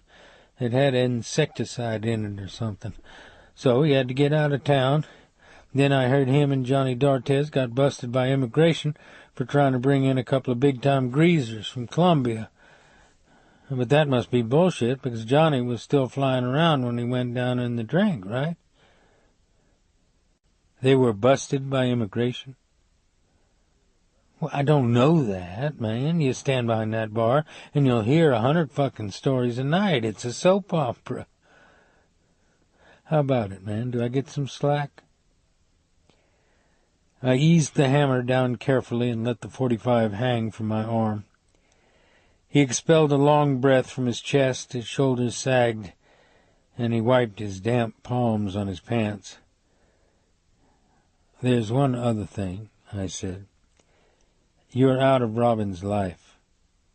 You don't even have thoughts about her. What am I supposed to do? Pretend I don't see her? She works here, man. Not anymore. In fact, if I were you, I'd think about finding a job outside the country. His face looked confused. Then I could see a fearful comprehension start to work in his eyes. You got it, Jerry. I'm going to have a talk with Bubba Rock. When I do, I'll tell him who sent me. You might think about Iran. I dropped the .45 in the pocket of my raincoat and walked back out of the bar into the rain that had now thinned and was blowing in rivulets off the iron-scrolled balconies along the street. The air was clean and cool and sweet-smelling with the rain, and I walked in the lee of the buildings toward Jackson Square and Decatur, where my truck was parked, and I could see the lighted peaks of St. Louis Cathedral against the black sky. The river was covered with mist as thick as clouds. The waiters had stacked the chairs in the Café du Monde, and the wind blew the mist over the tabletops in a wet sheen. In the distance, I could hear a ship's horn blowing across the water. It was 11 o'clock when I got back home, and the storm had stopped and the house was dark. The pecan trees were wet and black in the yard, and the slight breeze off the bayou rustled their leaves and shook water onto the tin roof of the gallery. I checked on Alifair. then went to our bedroom where Annie was sleeping on her stomach in her panties and a pajama top. The attic fan was on, and it drew the cool air from outside and moved the curly hair on the back of her neck. I put the .45 back in the drawer, undressed, and lay down beside her. I could feel the fatigue of the day rush through me like a drug. She stirred slightly, then turned her head away from me on the pillow. I placed my hand on her back. She rolled over with her face pointed at the ceiling and her arm over her eyes. "You got back all right?" she said. "Sure." She was quiet a moment, and I could hear the dryness of her mouth when she spoke again. "Who was she, Dave?" "A dancer in a joint on Bourbon." "Did you take care of everything?" "Yes." "You owed her, I guess." "Not really. I just had to get her off the hook." "I don't understand why she's your obligation." "Because she's a drunk and an addict, and she can't do anything for herself. They broke her finger, Annie. If they catch her again, it'll be much worse." I heard her take a breath, then she put her hands on her stomach and looked up into the dark. "It's not over, though, is it?" she said. "It is for her, and the guy who was partly responsible for me getting my face kicked in is going to be blowing New Orleans in a hurry. I admit that makes me feel good. I wish I could share your feeling." It was quiet in the room, and the moon came out and made shadows in the trees. I felt I was about to lose something, maybe forever. I put my foot over hers and took one of her hands in mine. Her hand was pliant and dry. "I didn't seek it out," I said. "The trouble came to us. You have to confront problems, Annie. When you don't, they follow you around like pariah dogs. You always tell me that one of the main axioms in AA is easy does it. It doesn't mean you should avoid your responsibilities. It doesn't mean you should accept the role of victim. Well, maybe we should talk about the price we should all be willing to pay for your pride." "I don't know what to say anymore. You don't understand, and I don't think you're going to." "What should I feel, Dave? You lie down next to me and tell me you've been with a stripper, that you've run somebody out of New Orleans, that it makes you feel good. I don't know anything about a world like that. I don't think anybody should have to. It exists because people pretend it's not there. Let other people live in it, then." She sat up on the side of the bed with her back to me. "Don't go away from me," I said. "I'm not going anywhere.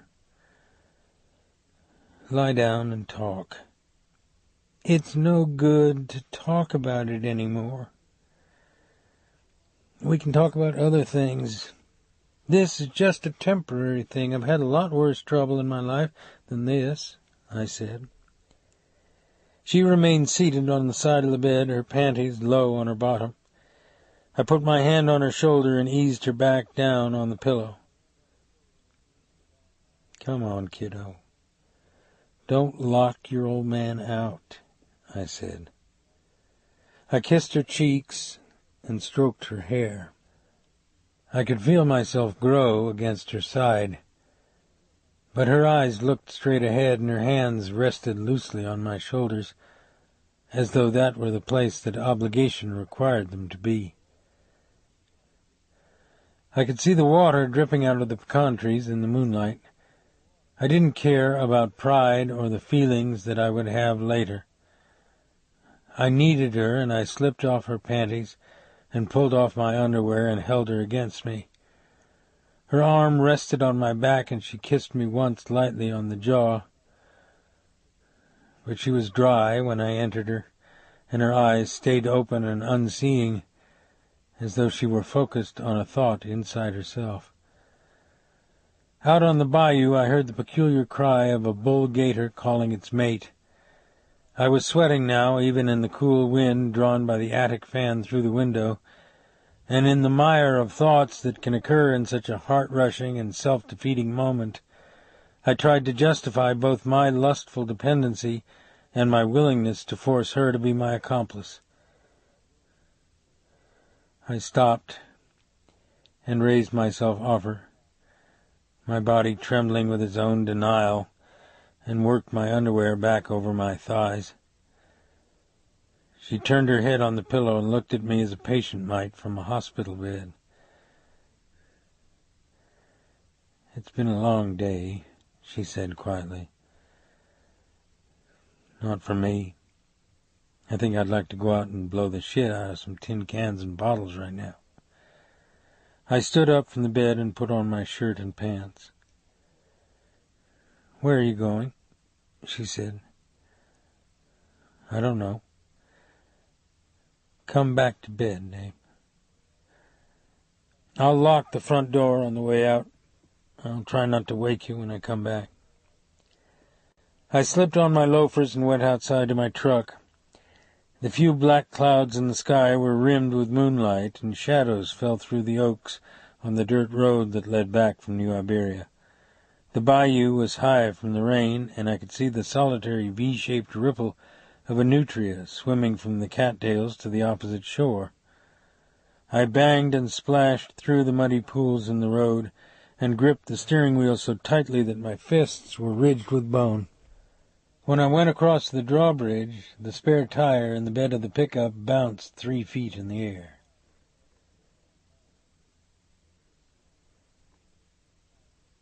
Main Street in New Iberia was quiet and empty when I parked in front of the pool room.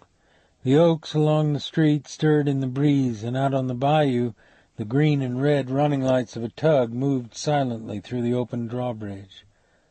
I could see the bridge tender in his little lighted office.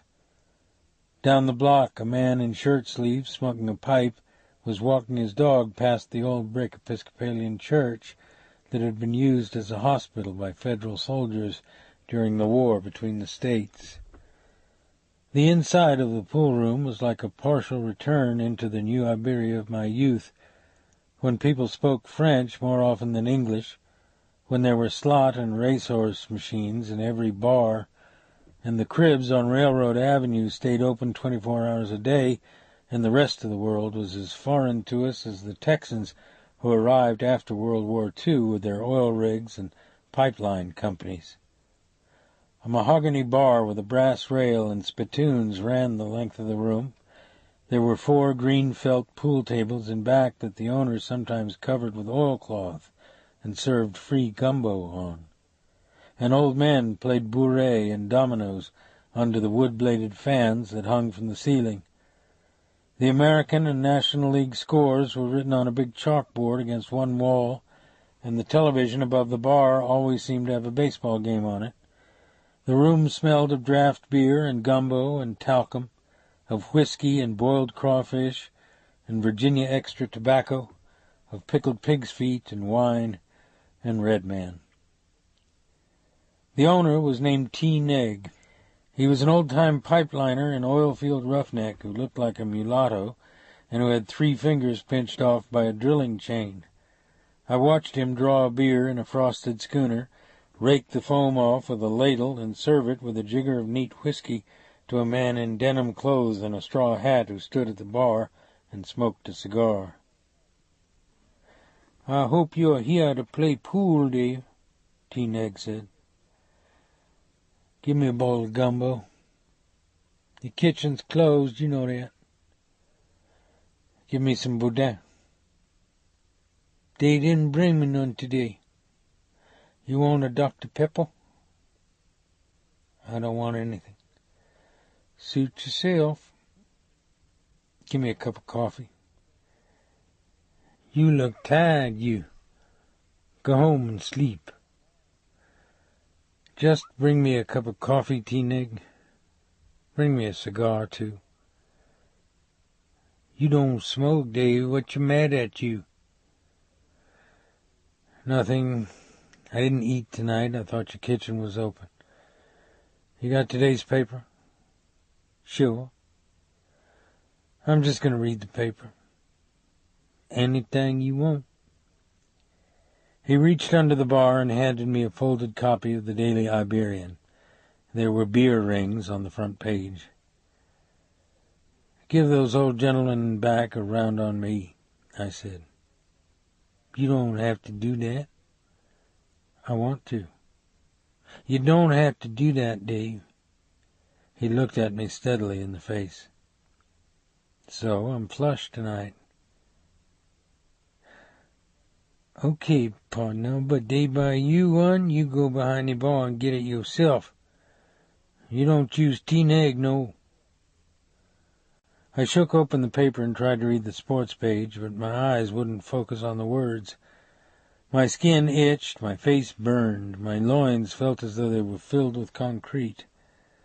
I folded the paper, dropped it on the bar, and walked back outside into the late spring night. I drove down to the bay at Cypremore Point and sat on a jetty that extended out into the salt water and watched the tide go out. When the sun came up in the morning, the sky was empty and looked as white as bone. Seagulls flew low over the wet gray sand flats and pecked at the exposed shellfish, and I could smell the odor of dead fish on the wind. My clothes felt stiff and gritty with salt as I walked back to my truck.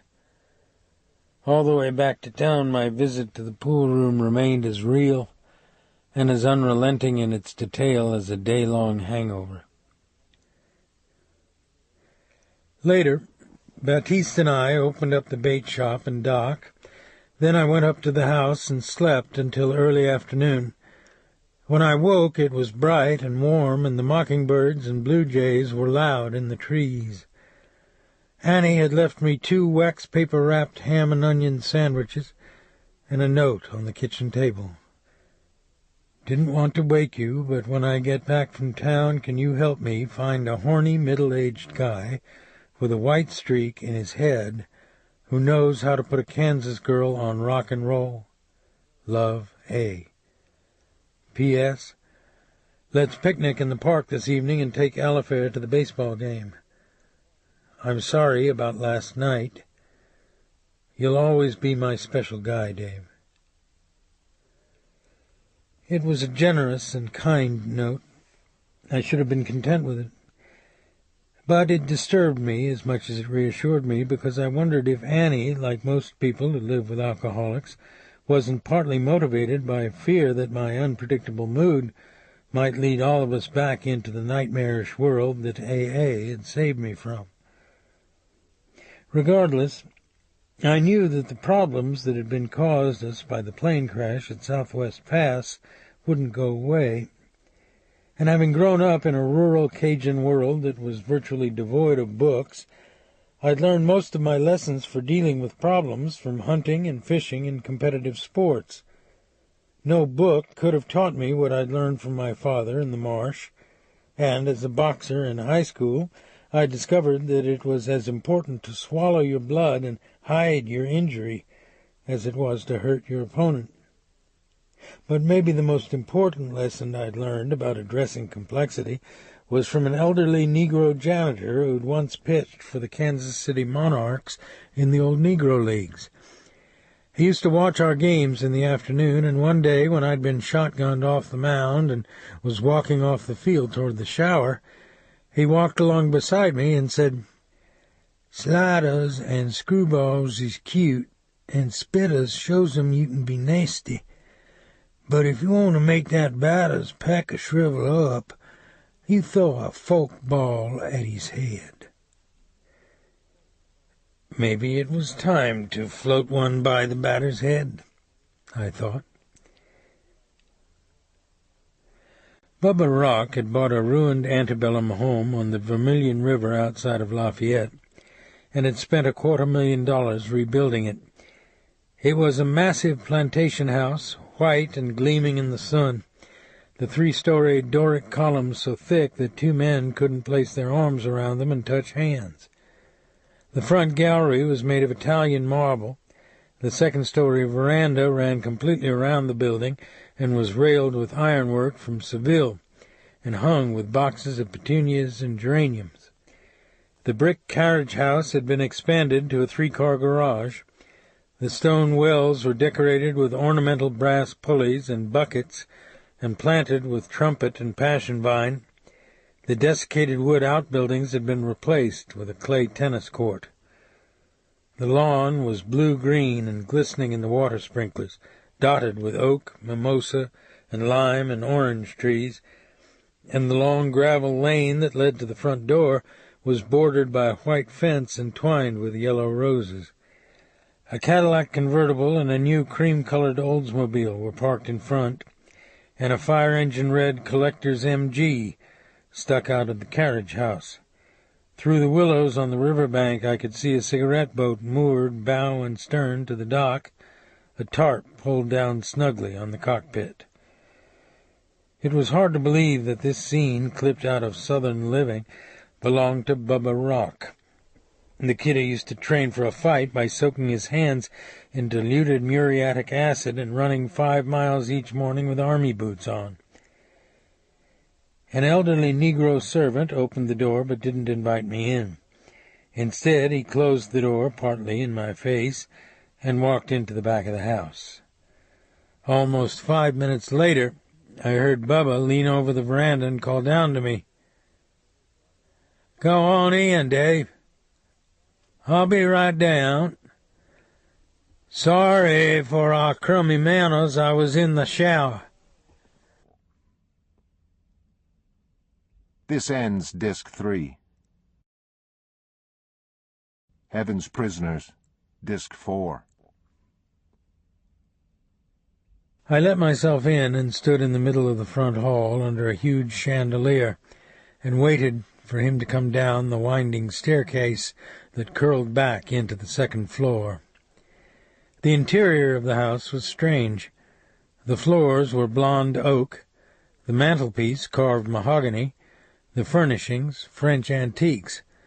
Obviously an expensive interior decorator had tried to recreate the Creole antebellum period, but somebody else had been at work too. The cedar baseboards and ceiling boards had been painted with ivy vines. Garish oil paintings of swampy sunsets, the kind you buy from sidewalk artists in New Orleans Pirates Alley, hung over the couch and mantel. An aquarium filled with paddle wheels and plastic castles, even a rubber octopus, stoppered to one side, sat in one window, green air bubbles popping from a clown's mouth. Bubba came down the stairs on the balls of his feet.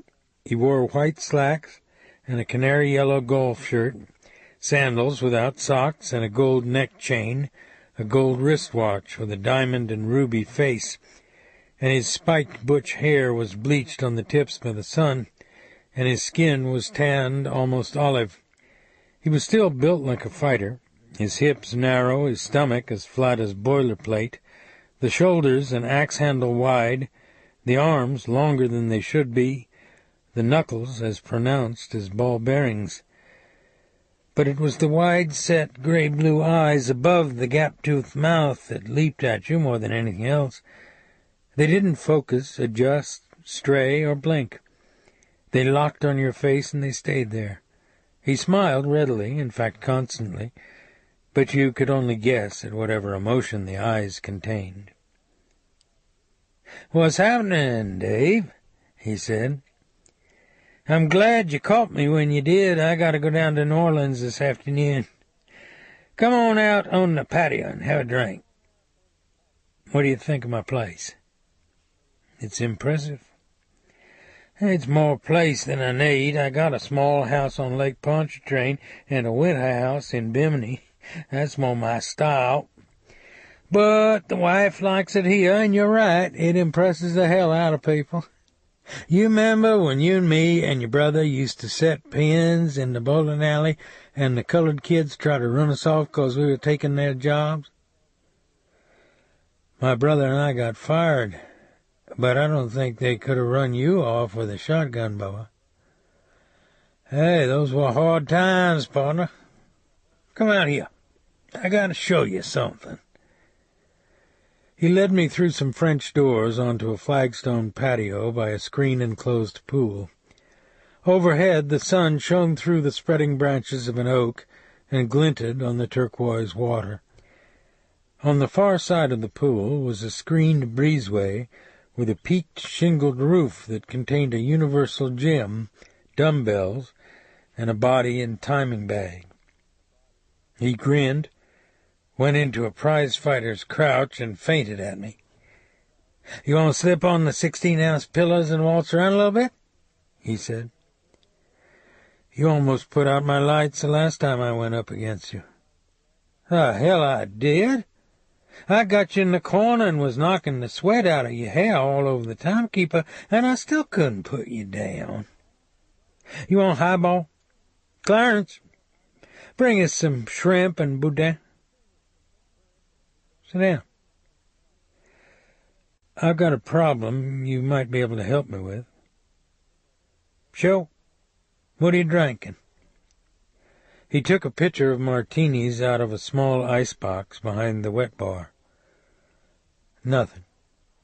"That's right. I heard you were fighting the hooch for a while. Here, I got some tea. Clarence, bring those goddamn shrimp." He shook his head and poured himself a drink in a chilled martini glass. "He's half senile. Believe it or not, he used to work on the oyster boat with my old man. You remember my old man?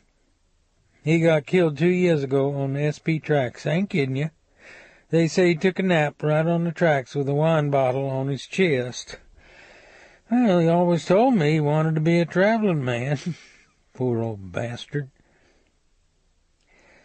A Haitian named Toot, and maybe a guy by the name of Eddie Keats, came to see me. They left a few stitches in my mouth and head. A bartender in Smiling Jack's on Bourbon told me he sicked 'em on me by calling one of your clubs. Bubba sat down across the glass-topped table from me with his drink in his hand. His eyes were looking directly into mine. "You better explain to me what you're saying." "I think these guys job out for you. They also hurt a friend of mine," I said. "I'm going to square it, Bubba." "Is that why you think you're sitting in my house?" "You tell me."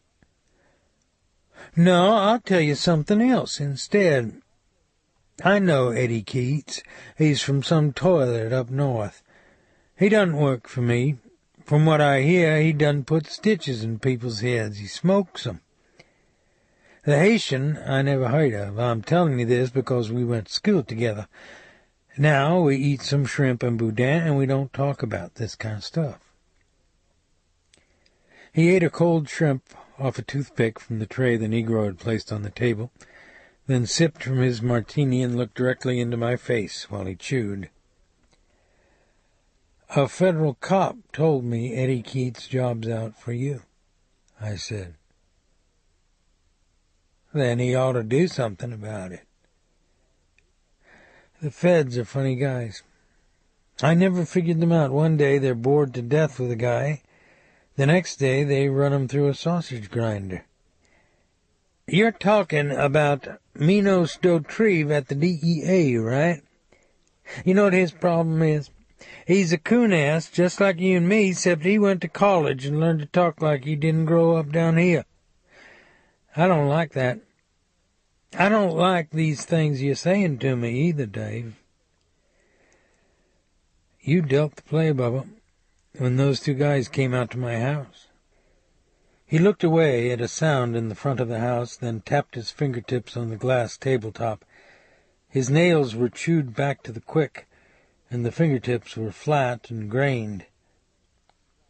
"I'm going to explain it to you once because we're friends," he said. "I own a lot of businesses. I got a dozen oyster boats. I got a fish packing house in New Iberia and one in Morgan City.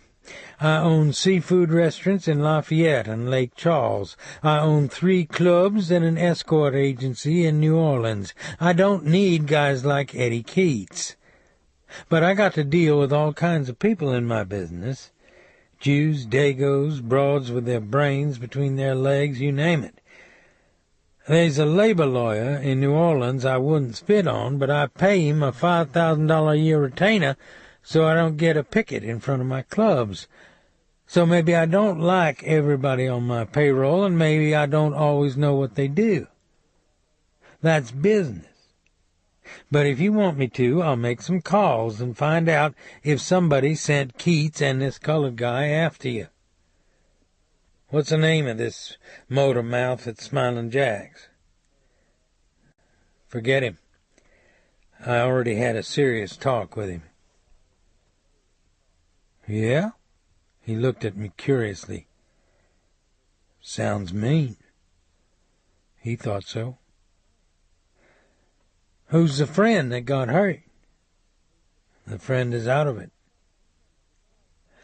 I think we got a problem with trust here. I don't read it that way. We're just establishing an understanding. No, I don't have to establish anything. You're my guest. I look at you and it's like yesterday I was watching you leaning over the spit bucket, your back trembling, blood all over your mouth, and all the time I was hoping you wouldn't come out for the 3rd round. You didn't know it, but in the second you hit me so hard in the kidney I thought I was going to wet my jock. Did you know I found Johnny D'Artez's body in that plane crash out at Southwest Pass? Except his body disappeared. He laughed, cut a piece of boudin, and handed it to me on a cracker. I just ate, I said. Take it. I'm not hungry. Take it, or you'll offend me. Christ, have you got a one-track mind? Listen, forget all those clowns you seem to be dragging around the countryside. I told you. I have a lot of businesses, and I hire people to run them I don't even like. You're educated. You're smart. You know how to make money. Manage one of my clubs in New Orleans, and I'll give you $60,000 a year plus a percentage that can kick it up to $75,000. You get a car, you cater trips to the islands, you got your pick of broads. Did immigration ever talk to you? What? After they busted D'Artez and Victor Romero, they tried to smuggle in some high-roller Colombians. You must know that. I heard it on the street.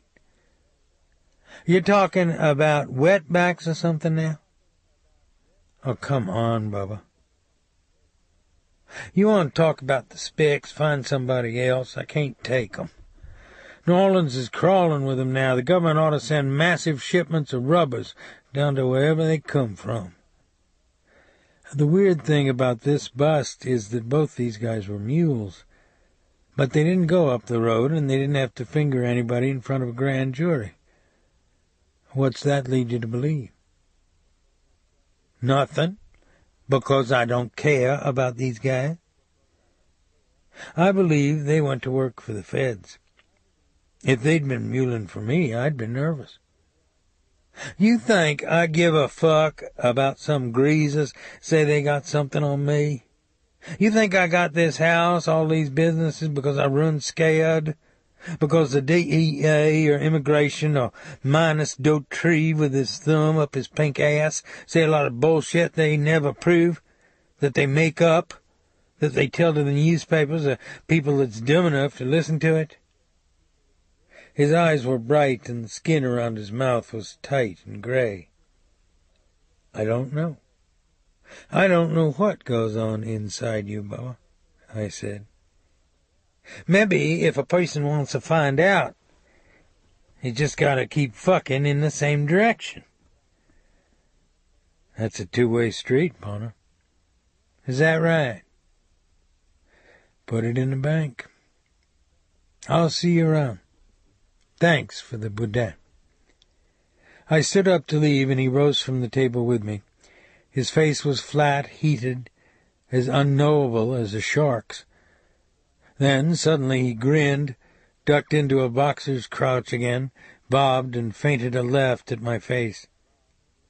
"Hey, gotcha," he said. "No shit, you flinched. Don't deny it."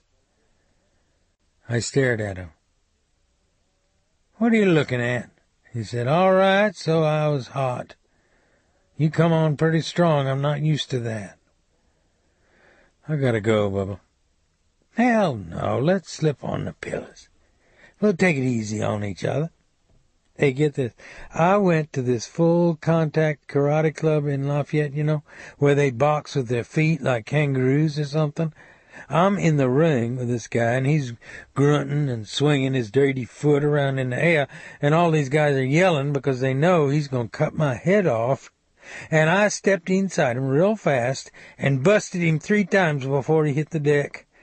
They had to lead him back to the dressing room like somebody took his brains out with an ice cream scoop. I'm over the hill for it, and I still have to work this afternoon anyway. Bullshit. I can see it in your eyes. You'd still like to take me. It's that long reach. It's always a big temptation, isn't it? Maybe. I was almost disengaged from Bubba and his mercurial personality when his wife walked through the French doors onto the patio. She was at least 10 years younger than he. Her black hair was tied with ribbon behind her head, her skin was dark, and she wore a 2-piece red and yellow flower print bathing suit with a matching sarong fastened on one hip. In her hand she carried an open shoebox filled with bottles and emery boards for her nails. She was pretty in the soft, undefined way that Cajun girls often are before they gain weight in their middle years. She smiled at me, sat at the patio table, crossed her legs, arching one sandal off her foot, and put a piece of boudin in her mouth. "Dave, you remember Claudette from New Iberia?" Bubba said. "I'm sorry, I'm a little vague on people from home sometimes," I said. "I lived in New Orleans for 14 years or so." "I bet you remember her mother, Hattie Fontenot." "Oh, yes, I think I do," I said, my eyes flat. "I bet you lost your cherry in one of her cribs on Railroad Avenue," Bubba said. "I'm not always big on boyhood memories," I said. "You and your brother had a paper route on Railroad Avenue. You gonna tell me y'all never got paid in trade?" "I guess I just don't remember." "She had 2 colored joints on the corner," he said. "We used to go nigger knocking down there and then get laid for $2. Bubba just liked to talk rough sometimes. It doesn't bother me." "You don't have to be embarrassed," she said. I'm not. I'm not ashamed of my mother. She had a lot of good qualities. She didn't use profane language in polite company, unlike some people I know. She had a heavy Cajun accent, and her brown eyes had a strange red cast in them.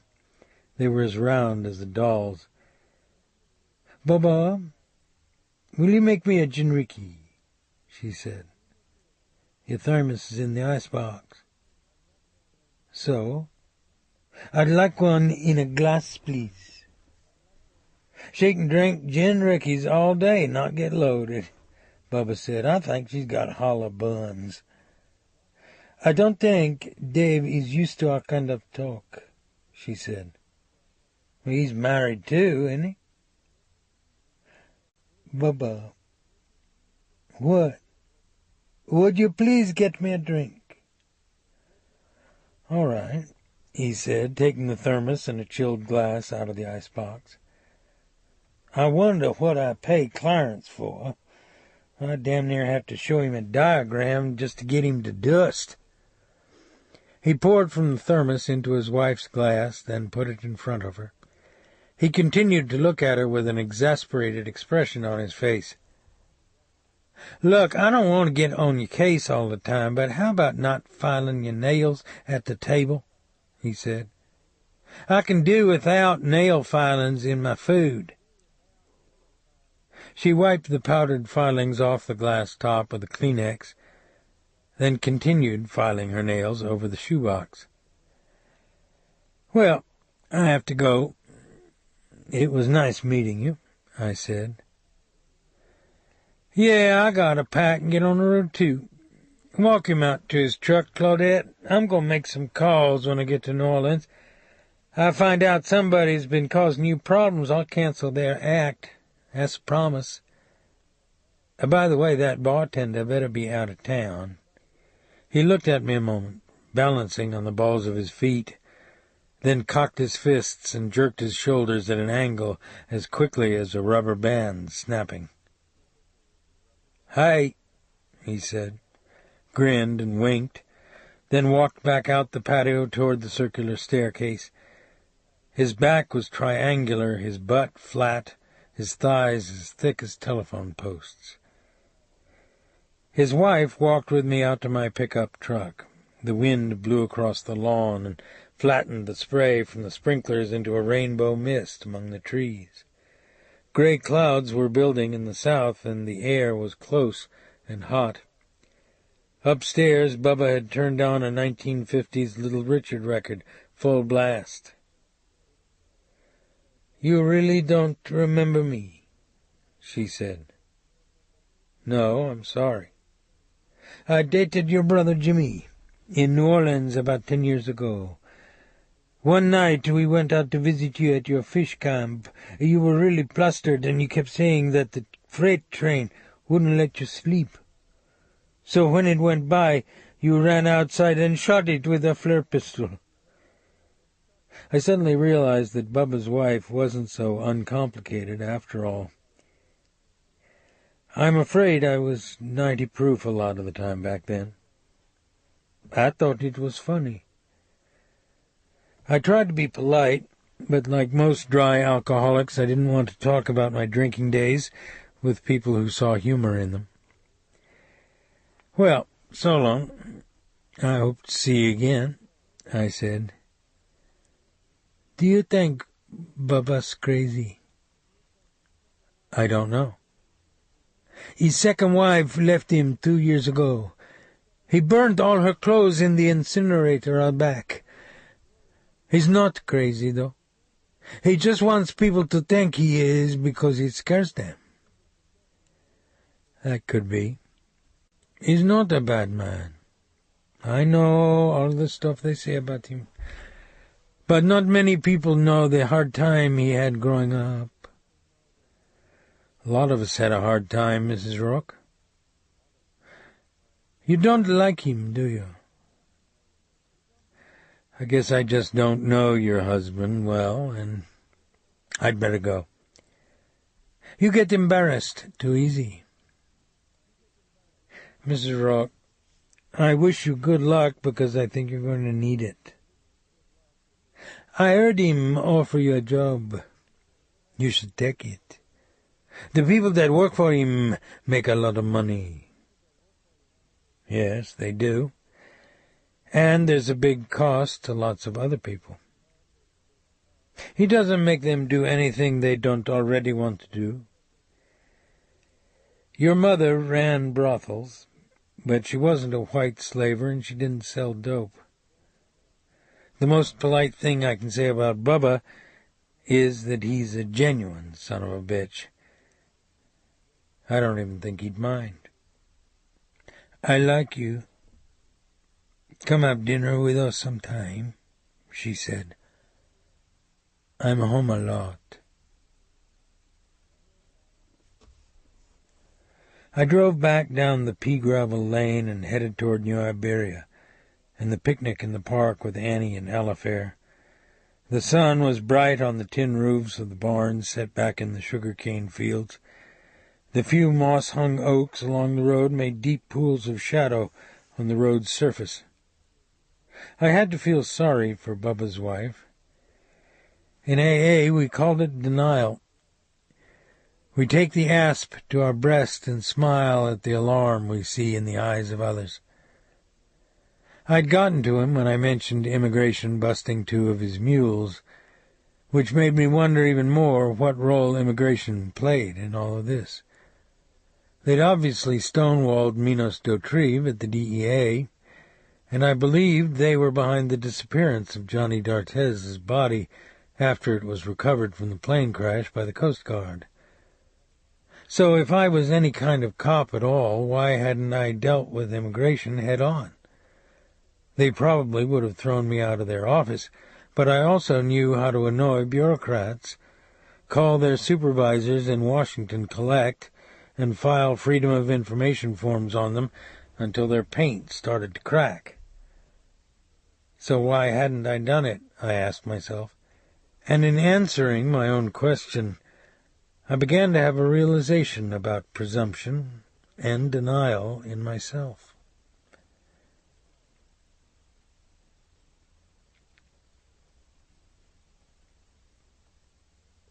Chapter 5.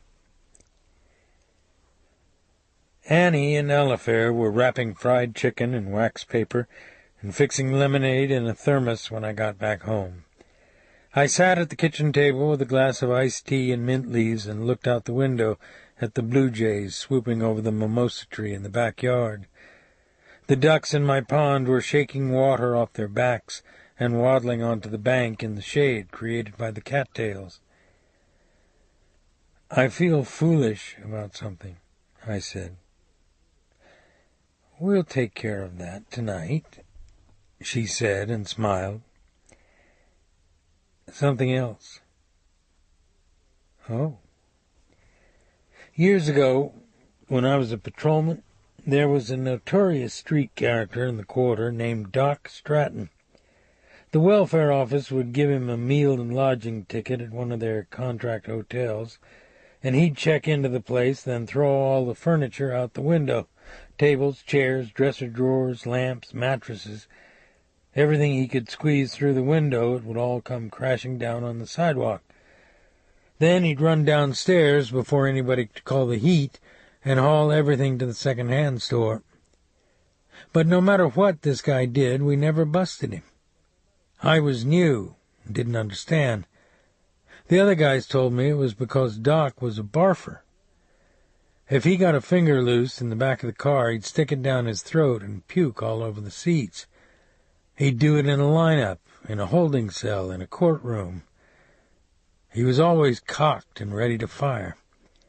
This guy was so bad, a guard at the jail threatened to quit rather than take him on the chain to morning court. So Doc was allowed to drive welfare workers and Skid Row hotel managers crazy for years, and when rookies like me asked why, we got treated to a good story. Except I discovered there was another reason why Doc stayed on the street. He not only knew every hustler and thief in downtown New Orleans, but he'd been a locksmith before he melted his head with Thunderbird, and he could get into a place faster than a professional house creep. So there were a couple of detectives in robbery and homicide who would use him when things weren't working right in a case. One time they knew a hitman from Miami was in town to take out a labor union agent. They told Doc they were making him a special agent with the New Orleans Police Department and got him to open up the guy's motel room, steal his gun, his suitcase, all his clothes, and traveler's checks. Then they picked up the guy on suspicion. It was a Friday, so they could hold him until Monday morning, and kept him in a small cell for 2 days with 3 drag queens. "What's the point?" Annie said. Her voice was flat, and her eyes looked at the sunlight in the trees when she spoke. "Cops leave certain things and people in place for a reason. I know those people you talk about are funny and unusual and interesting and all that, Dave, but why not leave them in the past? You remember that guy from immigration that came around here? He's never been back to the house, has he? He could make a lot of trouble for us if he wanted to, but he hasn't. I told myself that was because I'd given him reason to avoid us. Maybe he has other things to do. I just don't think the government is going to be interested in one little girl. She wore a pair of wash-faded Levi's and a white sun halter, and I could see the brown spray of sun freckles on her back. Her hips creased softly above her belt line while she filled the picnic hamper at the drain board. The government is interested in what they choose to be interested in, I said. Right now, I think they've got us on hold. They sent me a signal, but I didn't see it. To tell you honestly, this sounds like something of your own creation. That guy from Immigration Monroe was asking questions about us at the sheriff's office. He didn't need to do that. He could have cut a warrant, come out here, and done anything he wanted. Instead, he, or somebody above him, wanted me to know their potential in case I thought I could make problems for them about Johnny D'Artez. Who cares what they do? Annie said. I don't think you appreciate the nature of bureaucratic machinery once it's set in motion. I'm sorry, I'm just not going to invest my life in speculating about what people can do to me.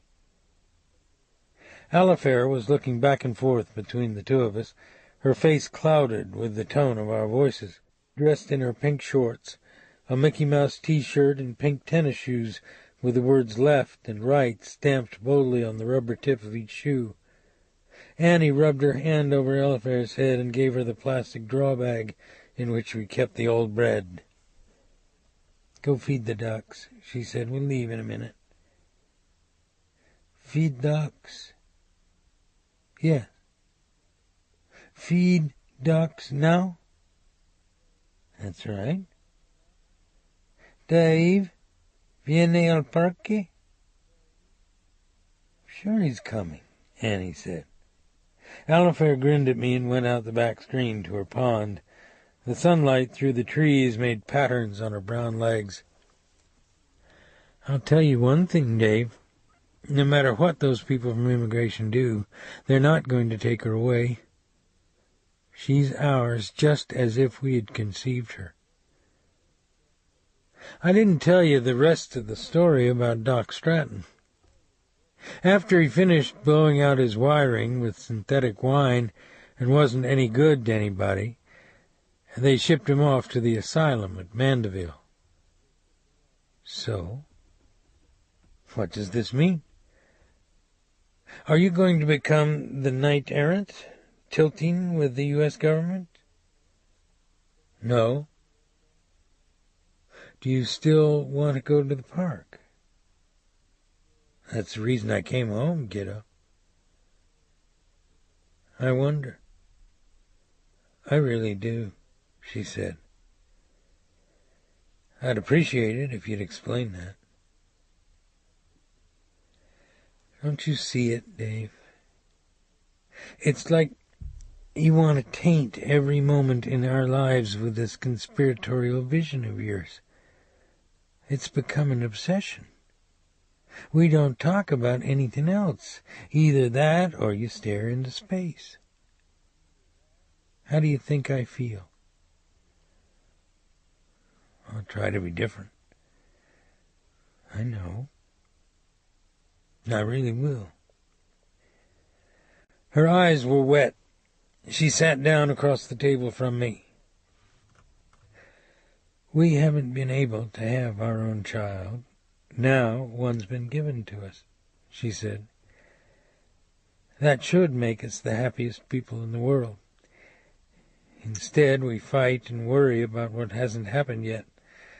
Our conversation at home is filled with the names of people who shouldn't have anything to do with our lives. It's like deliberately inviting an obscene presence into your home, Dave. You say at AA they teach you to give it all up to your higher power. Can't you try that? Just give it up. Cut it out of your life. There's not a problem in the world that time can't help in some way. That's like saying a black tumor on your brain will get better if you don't think about it. The kitchen was silent. I could hear the blue jays in the mimosa tree and the wings of the ducks beating across the pond as Alifair showered breadcrumbs down on their heads. Annie turned away, finished wrapping the fried chicken, closed the picnic hamper, and walked out to the pond. The screen door banged on the jamb after her.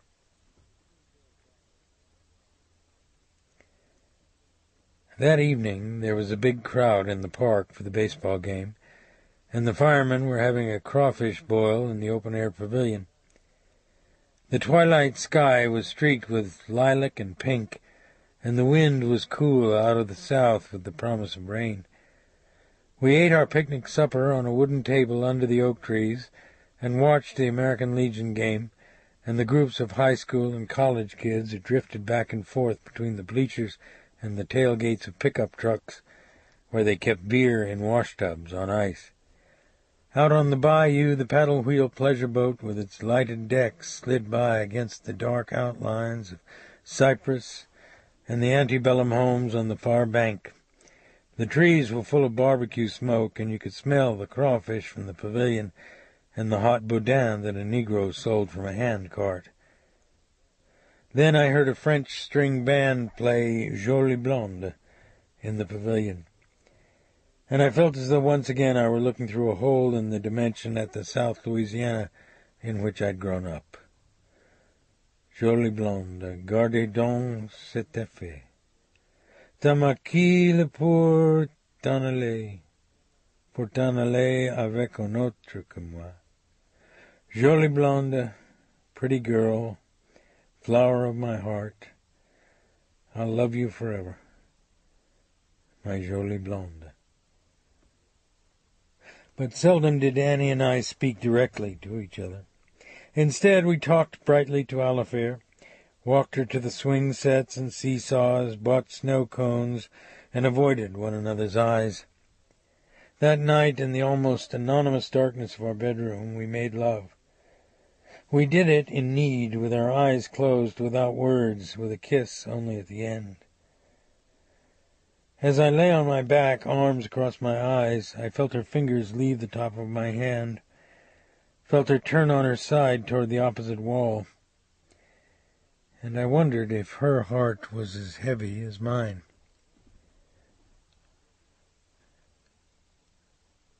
I woke up a half-hour later. The room was cool from the wind sucked through the window by the attic fan, but my skin was hot as though I had sunburn. The stitches in my scalp itched, my palms were damp on my thighs when I sat on the side of the bed.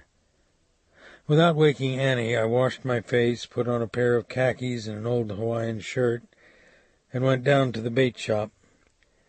The moon was up, and the willows along the bank of the bayou looked silver in the light. I sat in the darkness at the counter and stared out the window at the water and the outboard boats and pirogues knocking gently against the posts on my dock. Then I got up, opened the beer cooler, and took out a handful of partly melted ice cubes and rubbed it on my face and neck. The amber necks of the beer bottles glinted in the moon's glow, the smooth aluminum caps, the wet and shining labels, the brassy beads inside the bottles were like an illuminated nocturnal still life. I closed the box, turned on the light bulb over the counter, and called Lafayette information for Minos P. de Treves' home number.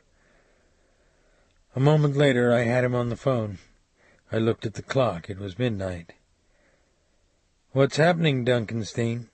I said. "Oh, boy," he said. "Sorry about the hour. What do you want, Robicheaux? Where are these clubs that Eddie Keats owns? You called me up to ask me that?" I didn't answer, and I heard him take a breath. "The last time we talked, you hung up the phone in my ear," he said. "I didn't appreciate that. I think you have a problem with manners." All right, I apologize. Will you tell me where these clubs are? I'll be frank about something else, too. Are you drinking? No. How about the clubs? I guess things never work fast enough for you, do they? So, you're gonna cowboy our Brooklyn friend? Give me some credit. I tried to, believe me, he said. There are a dozen people I can call in Lafayette who'll give me the same information. Yeah, which makes me wonder why you had to wake me up. Well, you ought to know the answer to that. I don't. I'm really at a loss. You're truly a mystery to us. You don't hear what you're told. You make up your own rules. You think your past experience as a police officer allows you to mess around in federal business. I'm talking to you because you're the only guy around here with the brains and juice to put these people away, I said. I'm not flattered. So it's no dice, huh? He paused. Look, Robicheaux, I think you have a cinder block for a head, but basically you're a decent guy, he said. That means we don't want to hurt you anymore. Stay out of it. Have some faith in us. I don't know why you went out to Bubba Rock's house this afternoon, but I don't think it was smart. You don't... How'd you know I was out there? We have somebody who writes down license tags for us. You don't flush these guys out by flipping lighted matches at them. If you do, they pick the time and the place, and you lose. Anyway, go to bed and forget Eddie Keats, at least for tonight. Does he have a family? No. He's a gash hound. Thanks, Minas. I'm sorry I woke you up. It's all right. By the way, how'd you like Bubba Rock's wife? I suspect she's ambitious more than anything else. What a romantic. She's a switch hitter, partner. 5 years ago, she did a 3-spot for shanking another dyke. That Bubba can really pick 'em, can't he? I called an old bartender friend in Lafayette. Minos had given me more information than he thought. The bartender told me Keats owned 2 bars, one in a hotel off Canal in New Orleans, the other on the Breaux Bridge Highway outside of Lafayette. If he was at either bar, and if what Minos had said about him was correct, I knew which one he would probably be in.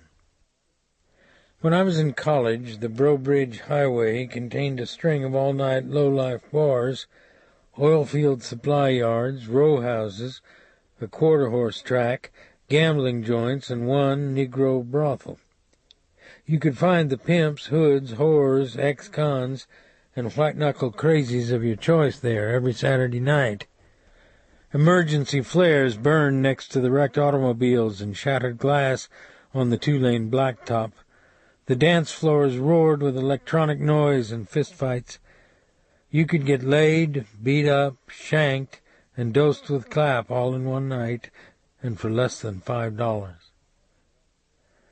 I parked across the road from the Jungle Room. Eddie Keats had kept up the tradition. His bar was a flat, wide building constructed of cinder blocks that were painted purple, then overprinted with green coconut palms that were illuminated by the floodlights that were hung in the oak trees in front.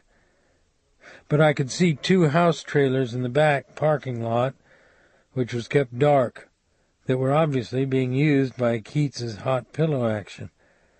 I waited a half hour and didn't see the white Corvette.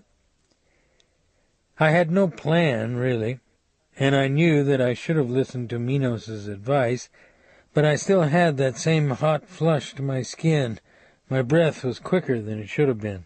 My back teeth ground together without my being aware of it. At 1:30 a.m., I stuck the .45 down the front of my khakis, pulled my Hawaiian shirt over the butt, and walked across the road. The front door, which was painted fingernail polish red, was partly open to let out the smoke from inside. Only the bar area and a pool table in a side room were lighted, and the dance floor in back, that was enclosed by a wooden rail, where a red-headed girl who had powdered her body heavily to cover her freckles was grinning and taking off her clothes while the rockabilly band in the corner pounded it out. The men at the bar were mostly pipeliners and oil-field roughnecks and roustabouts. The white-collar Johns stayed in the darkness at the tables and the booths. The waitresses wore black cut-off blouses that exposed the midriff, black high heels, and pink shorts so tight that every anatomical line was etched through the cloth. A couple of full-time hookers were at the bar, and with a sideways flick of their eyes in the middle of their conversation with the oil-field workers, they took my inventory as I walked past them to one of the booths. Above the bar, a monkey in a small cage sat listlessly on a toy trapeze among a litter of peanut shells and his own droppings. I knew I was going to have to order a drink. This wasn't a place where I could order a 7-Up without either telling them I was a cop or some other kind of bad news. I just wasn't going to drink it. I wasn't going to drink it. The waitress brought me a Jack's that cost $3. She was pretty, and she smiled at me and poured from the bottle into my glass. "There's a 2-drink minimum for the floor show," she said. "I'll come back when you're ready for your second." "Has Toot been in?" I said. "Who?" "Eddie's friend, the black guy." "Well, I'm new. I don't guess I know him," she said and went away. A few minutes later, 3 of the oil field workers went out and left one of the hookers alone at the bar. She finished her drink, picked up her cigarette from the ashtray, and walked toward my booth. She wore white shorts with a dark blue blouse, and her black hair was tied off her neck with a blue bandana. Her face was round, and she was slightly overweight, and when she sat next to me I could smell her hairspray, her perfume, and a nicotine odor that went deep into the lungs. In the glow of light from the bar, her facial hair was stiff with makeup. Her eyes, which never quite focused on my face, were glazed with alcohol, and her lips seemed to constantly suppress a smile that had nothing to do with either of us. The waitress arrived right behind her. She ordered a champagne cocktail. Her accent was northern. I watched her light a cigarette and blow smoke up into the air as though it were a stylized art. "Has Toot been around lately?" I said. "You mean the spacer boon?" she said. Her eyes had a smile in them while she looked abstractly at the bar. "That sounds like him." "What are you interested in him for?" "I just haven't seen him or Eddie for a while." "You interested in girls?" "Sometimes." "I bet you'd like a little peace in your life, wouldn't you?" "Maybe." "If you don't get a little peace, it really messes you up inside, doesn't it? Makes everything real hard for you." She put her hand on my thigh and worked her fingers on my knee. "What time is Eddie going to be in?" "You're trying to pump me, hon. That's going to give me bad thoughts about you." "It's just a question." Her lips made an exaggerated pout, and she raised her hand, touched my cheek, and slid it down my chest. "I'm going to think maybe you're not interested in girls. That maybe you're here for the wrong reasons," she said. Then her hand went lower and hit the butt of the .45. Her eyes looked straight into mine. She started to get up, and I put my hand on top of her arm. "You're a cop," she said. "It doesn't matter what I am, not to you anyway. You're not in trouble, do you understand that? The alcohol shine had gone from her eyes, and her face had the look of someone caught between fear and an old anger. "Where's Eddie?" I said. "He goes to dog fights sometimes in Brobridge, then comes in here and counts the receipts. You want some real trouble, get in his face and see what happens." "But that doesn't concern you, does it? You got nothing to gain by concerning yourself with other people's problems, do you?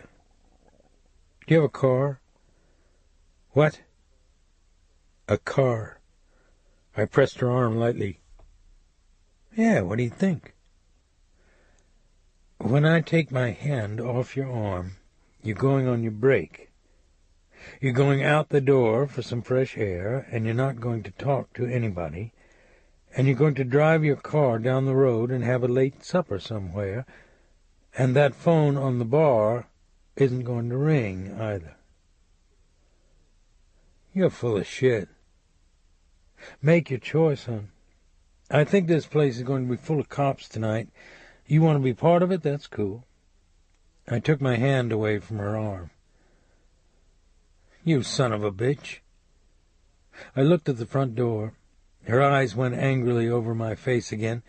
Then she slid off the vinyl seat and walked to the bar, the backs of her legs creased from sitting on the booth, and asked the bartender for her purse. He handed it to her, then went back to washing glasses, and she went out a side door into the parking lot. 10 minutes later the phone did ring, but the bartender never looked in my direction while he talked, and after he hung up he fixed himself a scotch and milk and then started emptying ashtrays along the bar. I knew, however, that I didn't have long before her nerves broke. She was afraid of me or of cops in general, but she was also afraid of Eddie Keats, and eventually she would call to see if a bust or a shooting had gone down and try to make the best of her situation. I had another problem, too. The next floor show was about to start, and the waitress was circling through the tables making sure everyone had had his 2-drink minimum. I turned in the booth and let my elbow knock the beer bottle off the table. "I'm sorry," I said when she came over. "Let me have another one, will you?" She picked up the bottle from the floor and started to wipe down the table. The glow from the bar made highlights in her blonde hair. Her body had the firm lines of somebody who'd done a lot of physical work in her life. "You didn't want company?" she said. "Not now." "Expensive booze for a dry run." "It's not so bad." I looked at the side of her face as she wiped the rag in front of me.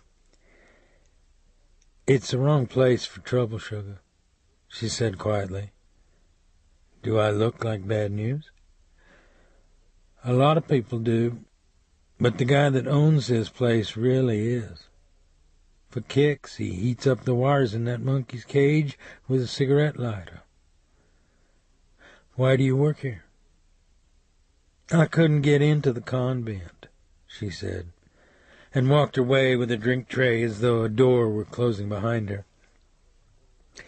Later, a muscular, powerful man came in, sat at the bar, had the bartender bring him a Collins, and began shelling peanuts from a bowl and eating them while he talked to one of the hookers. He wore purple suede cowboy boots, expensive cream-colored slacks, a maroon V-neck terry-cloth shirt, and gold chains and medallions around his neck. His long hair was dyed blonde and combed straight back, like a professional wrestler's. He took his package of Picayune cigarettes from his pants pocket and set it on the bar while he shelled peanuts from the bowl. He couldn't see me because I was sitting far back in the gloom, and he had no reason to look in my direction. But I could see his face clearly, and even though I'd never seen it before, its details had the familiarity of a forgotten dream. His head was big, his neck as thick as a stump, his eyes green and full of energy. A piece of cartilage flexed behind the jawbone while he ground peanuts between his back teeth. The tanned skin around his mouth was so taut that it looked as if you could strike a kitchen match on it. His hands were big, too, the fingers like sausages, the wrists corded with veins. The hooker smoked a cigarette and tried to look cool while he talked to her, watching the red tracings of her cigarette in the bar mirror. But whenever she replied to him, her voice seemed to come out in a whisper. However, I had no trouble hearing his voice. It sounded like there was a blockage in the nasal passages. It was a voice that didn't say, but told things to people. In this case, he was telling the hooker that she had to square her tab, that she was juicing too much. The jungle room wasn't a trough where a broad got free soda straws. I said earlier I didn't have a plan. That wasn't true. Every drunk always has a plan. The script is written in the unconscious. We recognize it when the moment is convenient. I slipped sideways out of the vinyl booth. I almost drank from the filled beer glass before I did. In my years as a practicing alcoholic, I never left an unemptied glass or bottle on a table, and I always got down the last shot before I made a hard left turn down a one-way street. Old habits die hard. I took down one of the cues from the wall rack by the entrance to the pool room. It was tapered and made of smooth sanded ash and weighted heavily at the butt end.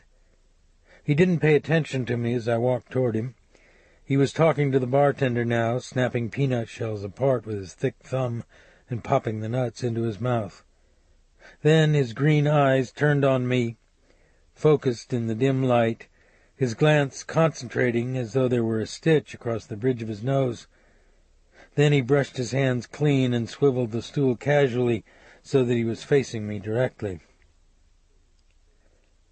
"You're on my turf, butthole," he said. "Start it and you'll lose. Walk on out the door and you're home free." I kept walking toward him and didn't answer. I saw the expression in his eyes change, the way green water can suddenly cloud with a groundswell. He reached over the bar for a Collins bottle, the change rattling in his slacks, one boot twisted inside the brass footrail. But he knew it was too late, and his left arm was already rising to shield his head. Most people think of violence as an abstraction. It never is. It's always ugly. It always demeans and dehumanizes. It always shocks and repels and leaves the witnesses to it sick and shaken. It's meant to do all these things. I held the pool cue by the tapered end with both hands and whipped it sideways through the air as I would a baseball bat, with the same force and energy and snap of the wrists, and broke the weighted end across his left eye and the bridge of his nose. I felt the wood knock into bone, saw the skin split, saw the green eye almost come out of its socket, heard him clatter against the bar and go down on the brass rail with his hands cupped to his nose and the blood roaring between his fingers. He pulled his knees up to his chin in the litter of cigarette butts and peanut hulls. He couldn't talk and instead trembled all over. The bar was absolutely silent. The bartender, the hookers, the oil field workers in their hard hats, the waitresses in their pink shorts and cut-off blouses, the rockabilly musicians, the half-undressed mulatto stripper on the dance floor, all stood like statues in the floating layers of cigarette smoke. I heard someone dial a telephone as I walked out into the night air.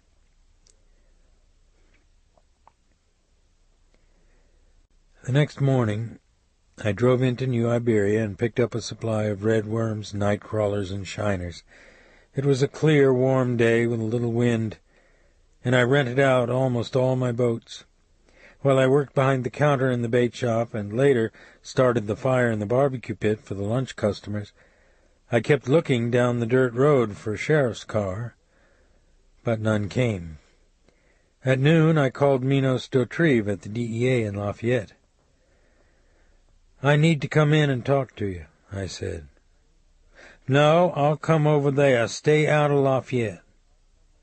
"Why's that?" "I don't think the town's ready for Wyatt Earp this morning." An hour later, he came down the dirt road and under the oak trees in a government car, parked by the dock, and walked into the shop. He stooped automatically as he came through the door. He wore a pair of seersucker slacks, shined loafers, a light blue sport shirt, and a red and gray striped tie pulled loose at the collar. His scalp and crew-cut blonde hair shone in the light. He looked around the shop and nodded with a smile on his face. "Hey, you got a nice business here," he said. "Thanks. It's too bad you're not content to just run it and stop overextending yourself. You want a soft drink or a cup of coffee?" "Don't be defensive. You're a legend this morning. I came into the office late because somebody woke me up last night and everybody was having a big laugh about the floor show at the Jungle Room. I told you we don't get to have that kind of fun. We just fill out forms, advise the slimos of their rights, and make sure they have adequate counsel to stay on the street. I heard they had to use a mop to soak up all the blood." "Are they cutting a warrant?" "He wouldn't sign the complaint. A sheriff's detective took it to the hospital on a clipboard." "But he identified me?" "He didn't have to. One of his hookers got your license number. Eddie Keats doesn't like courtrooms. You're going to walk out of it through no fault of your own. But don't mess with the Lafayette cops anymore. They get provoked when somebody comes into their parish and thinks he can start strumming heads with a pool cue. Too bad. They should have rousted him when I got my face kicked in. I'm worried about you. You don't hear well." "I haven't been sleeping a lot lately. Save it for another time, all right?" "I'm perplexed, too. I know you've been into some heavy metal shit before, but I didn't figure you for a cowboy. You know, you could have put out that guy's light." 2 fishermen came in and bought a carton of worms and a dozen bottles of beer for their ice chest. I rang up their money on my old brass cash register and watched them walk out into the bright sunlight. "Let's take a ride," I said. I left Baptiste in charge of the shop, and Minos and I rode down the dirt lane in my pickup. The sunlight seemed to click through the thick green leaves overhead. "I called you up for a specific reason this morning," I said.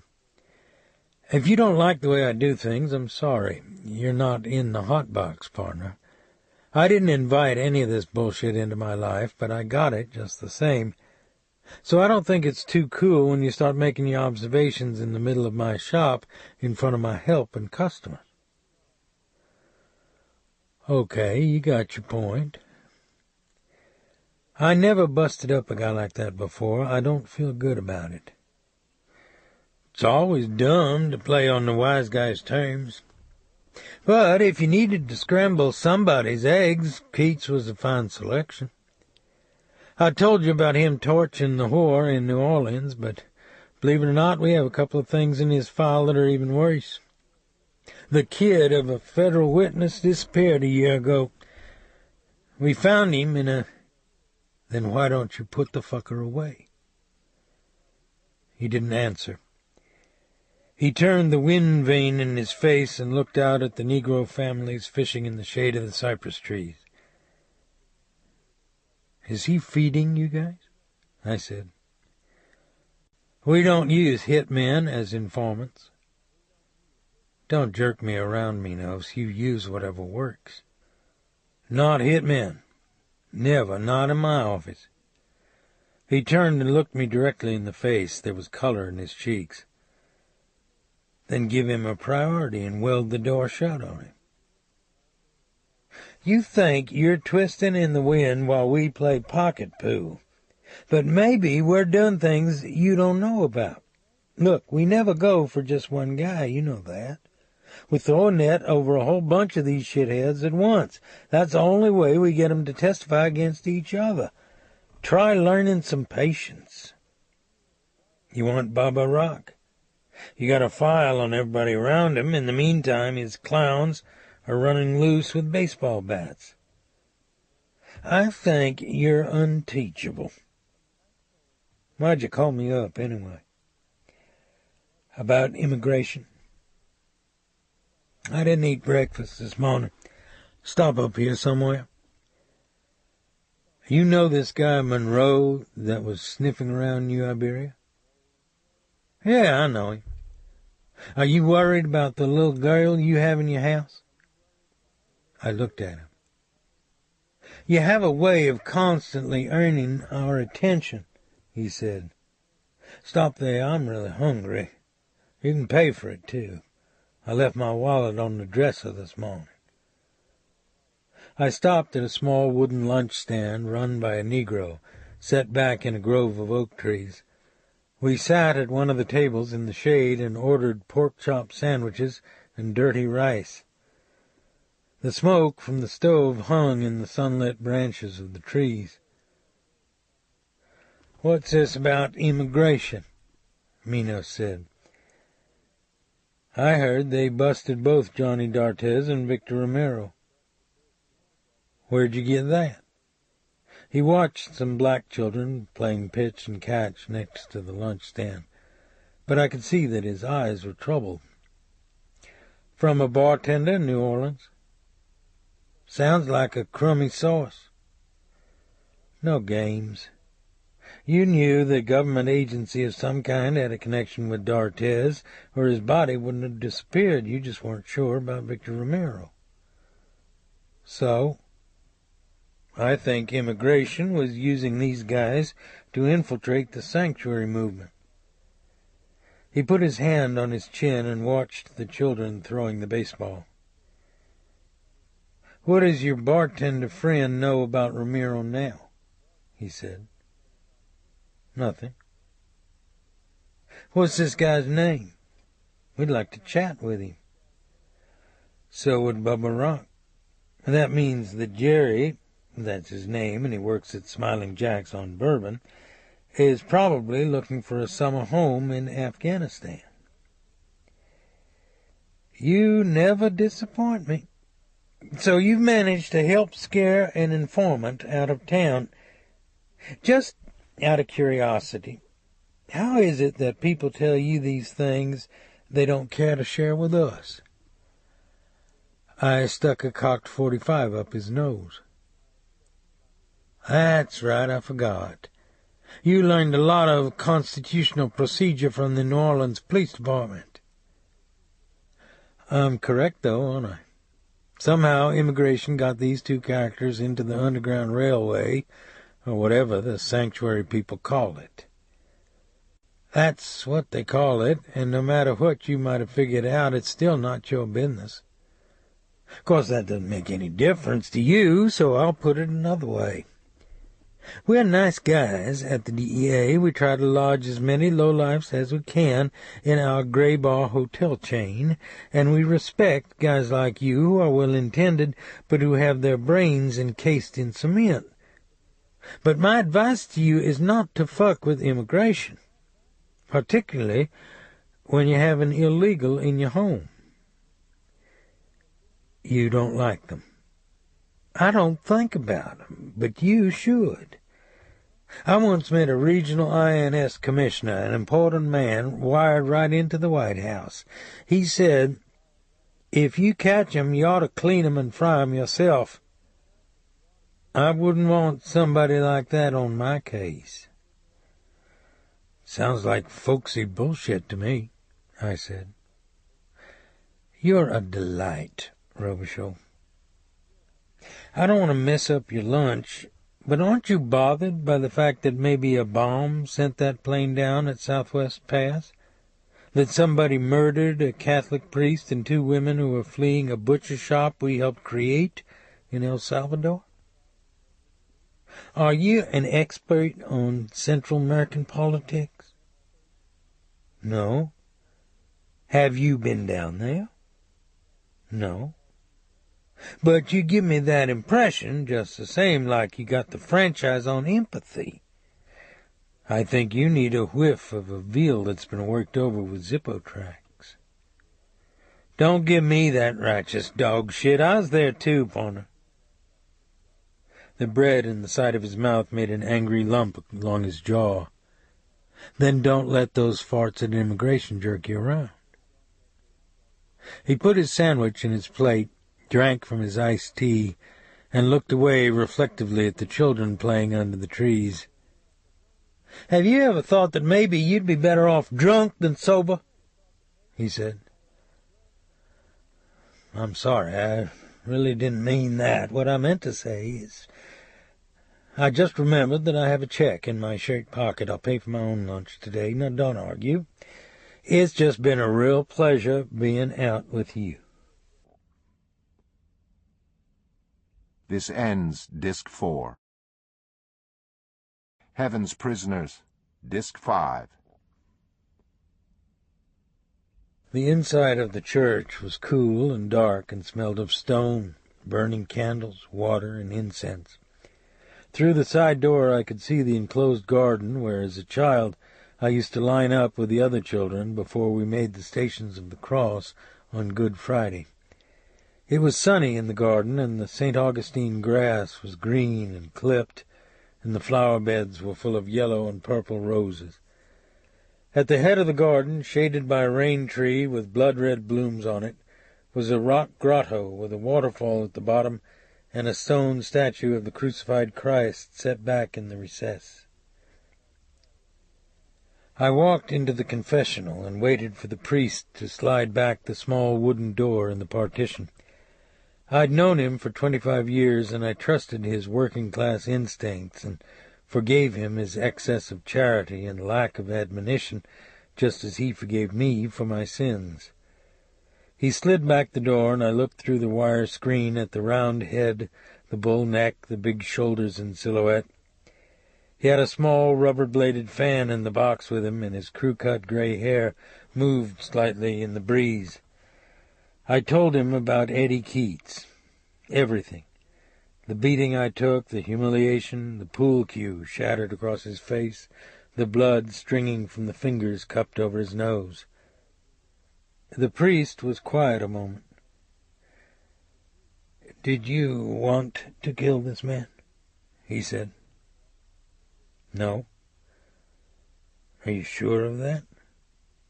"Yes." "Do you plan to hurt him again?" "Not if he leaves me alone." "Then put it behind you." I didn't reply. We were both quiet in the gloom of the box. "Are you still bothered?" he said.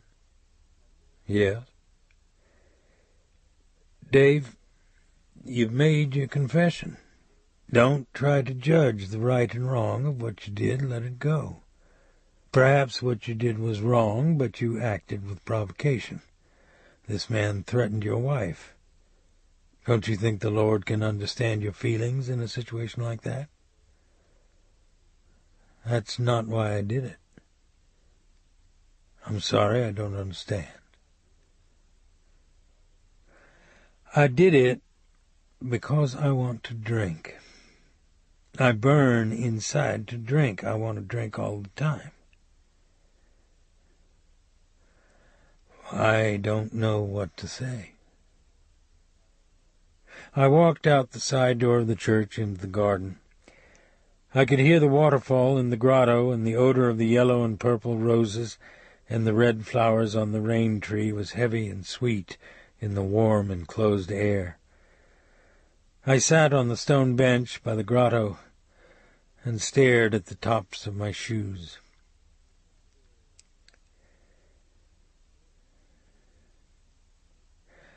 Later I found Annie weeding the vegetable garden behind our old smokehouse. She was barefoot and wore blue jeans and a denim shirt with no sleeves. She was on her hands and knees in the row, and she pulled the weeds from between the tomato plants and dropped them into a bucket. Her face was hot with her work. I'd told her that morning in bed about Eddie Keats. She'd said nothing in reply, but had merely gone into the kitchen and started breakfast. "I think maybe you should go visit your family in Kansas and take Alifair along," I said. I had a glass of iced tea in my hand. "Why?" She didn't look up. That guy Keats. You think he's going to come around? I don't know. Sometimes when you bash his kind hard enough, they stay away from you. But then sometimes you can't tell. There's no point in taking chances. She dropped a handful of weeds into the bucket and stood up from her work. There was a smear of dirt and perspiration on her forehead. I could smell the hot, dusky odor of the tomato plants in the sunlight. "Why didn't you think of that earlier?" she said. She looked straight ahead. "Maybe I made a mistake. I still want you and Alifair to go to Kansas." "I don't want to sound melodramatic, Dave. But I don't make decisions in my life or my family's because of people like this. Annie, this is serious." "Of course it is. You're trying to be a rogue cop of some kind, and at the same time you have a family. So you'd like to get one part of the problem out of Louisiana." "At least give it some thought." "I already did. This morning for about 5 seconds. Forget it," she said, and walked to the coulee with the weed-filled bucket and shook the weeds down the bank.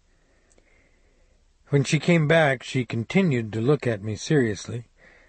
Then suddenly she laughed. "Dave, you're just too much," she said. "At least you could offer us Biloxi or Galveston. You remember what you said about Kansas when you visited there? This is probably the only place in the United States that would be improved by a nuclear war. And now you'd like to ship me back there?" "All right, Biloxi." "No deal, baby love." She walked toward the shade of the backyard, the bucket brushing back and forth against her pants leg.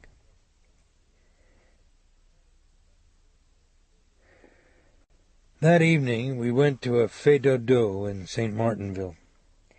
The main street was blocked off for the dancers, and an Acadian string band and a rock and roll group took turns playing on a wooden platform set back against Bayou Teche.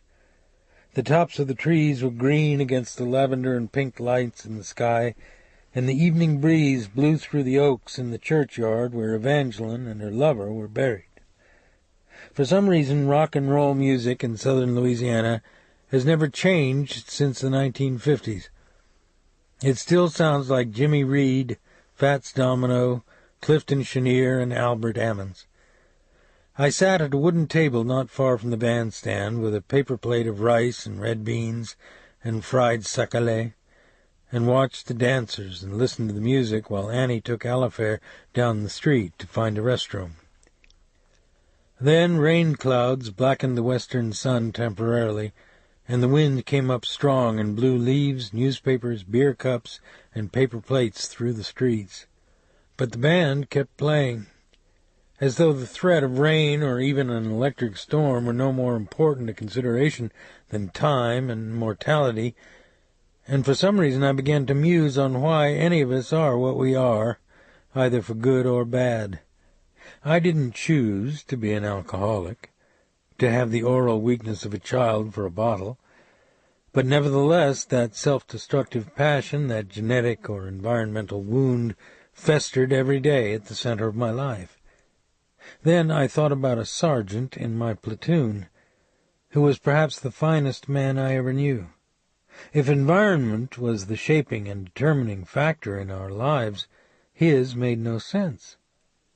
He grew up in a soot-covered foundry town in Illinois, one of those places where the sky is forever seared with smoke and cluttered with the blackened tops of factories, and the river so polluted with chemicals and sludge that once it actually caught fire. He lived with his mother in a block of row houses, a world that was bordered on one end by a Saturday night beer joint and pool hall, and on the other by his job as a switchman in the train yard. By all odds, he should have been one of those people who live out their lives in a gray and undistinguished way, with never a bolder ambition than a joyless marriage and a cost-of-living raise. Instead, he was both brave and compassionate, caring about his men and uncompromising in his loyalties. His intelligence and courage carried both of us through when mine sometimes failed. But even though we served together for 7 months, I'll always retain one essential image of him that seemed to define both him and what's best in our country's people. We'd just gotten back to a hot, wind-blown firebase after 2 days in Indian country and a firefight in which the Viet Cong were sometimes 5 feet from us. We'd lost 4 men, and we were drained and sick and exhausted the way you are when even in sleep you feel that you're curled inside a wooden box of your own pain and your soul twitches like a rubber band. I'd taken my platoon down a trail at night, a stupid and reckless act, had walked into their ambush, lost our point man immediately, and had gotten flanked, and there was only one person to blame for it, me.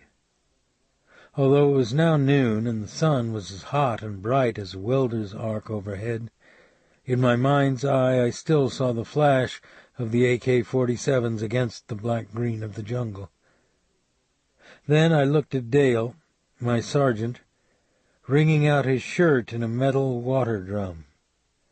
His back was brown, ridged with vertebrae, his ribs like sticks against his skin, the points of his black hair shiny with sweat. Then his lean Czechoslovakian face smiled at me, with more tenderness and affection in his eyes than I'd yet seen in a woman's. He was killed 8 days later, when a Huey tipped the treetops by an LZ and suddenly dipped sideways into the clearing. But my point about the origins of the personality and the mysteries of the soul concerns someone else, and not my dead friend. A half-dozen stripped-down Harleys, mounted by women in pairs, pulled to the edge of the street barricade, and Claudette Rock and her friends strolled into the crowd. They wore greasy jeans and black Harley T-shirts without bras, wide studded belts, bandanas around their foreheads like Indians, chains, tattoos, half-topped boots with metal taps.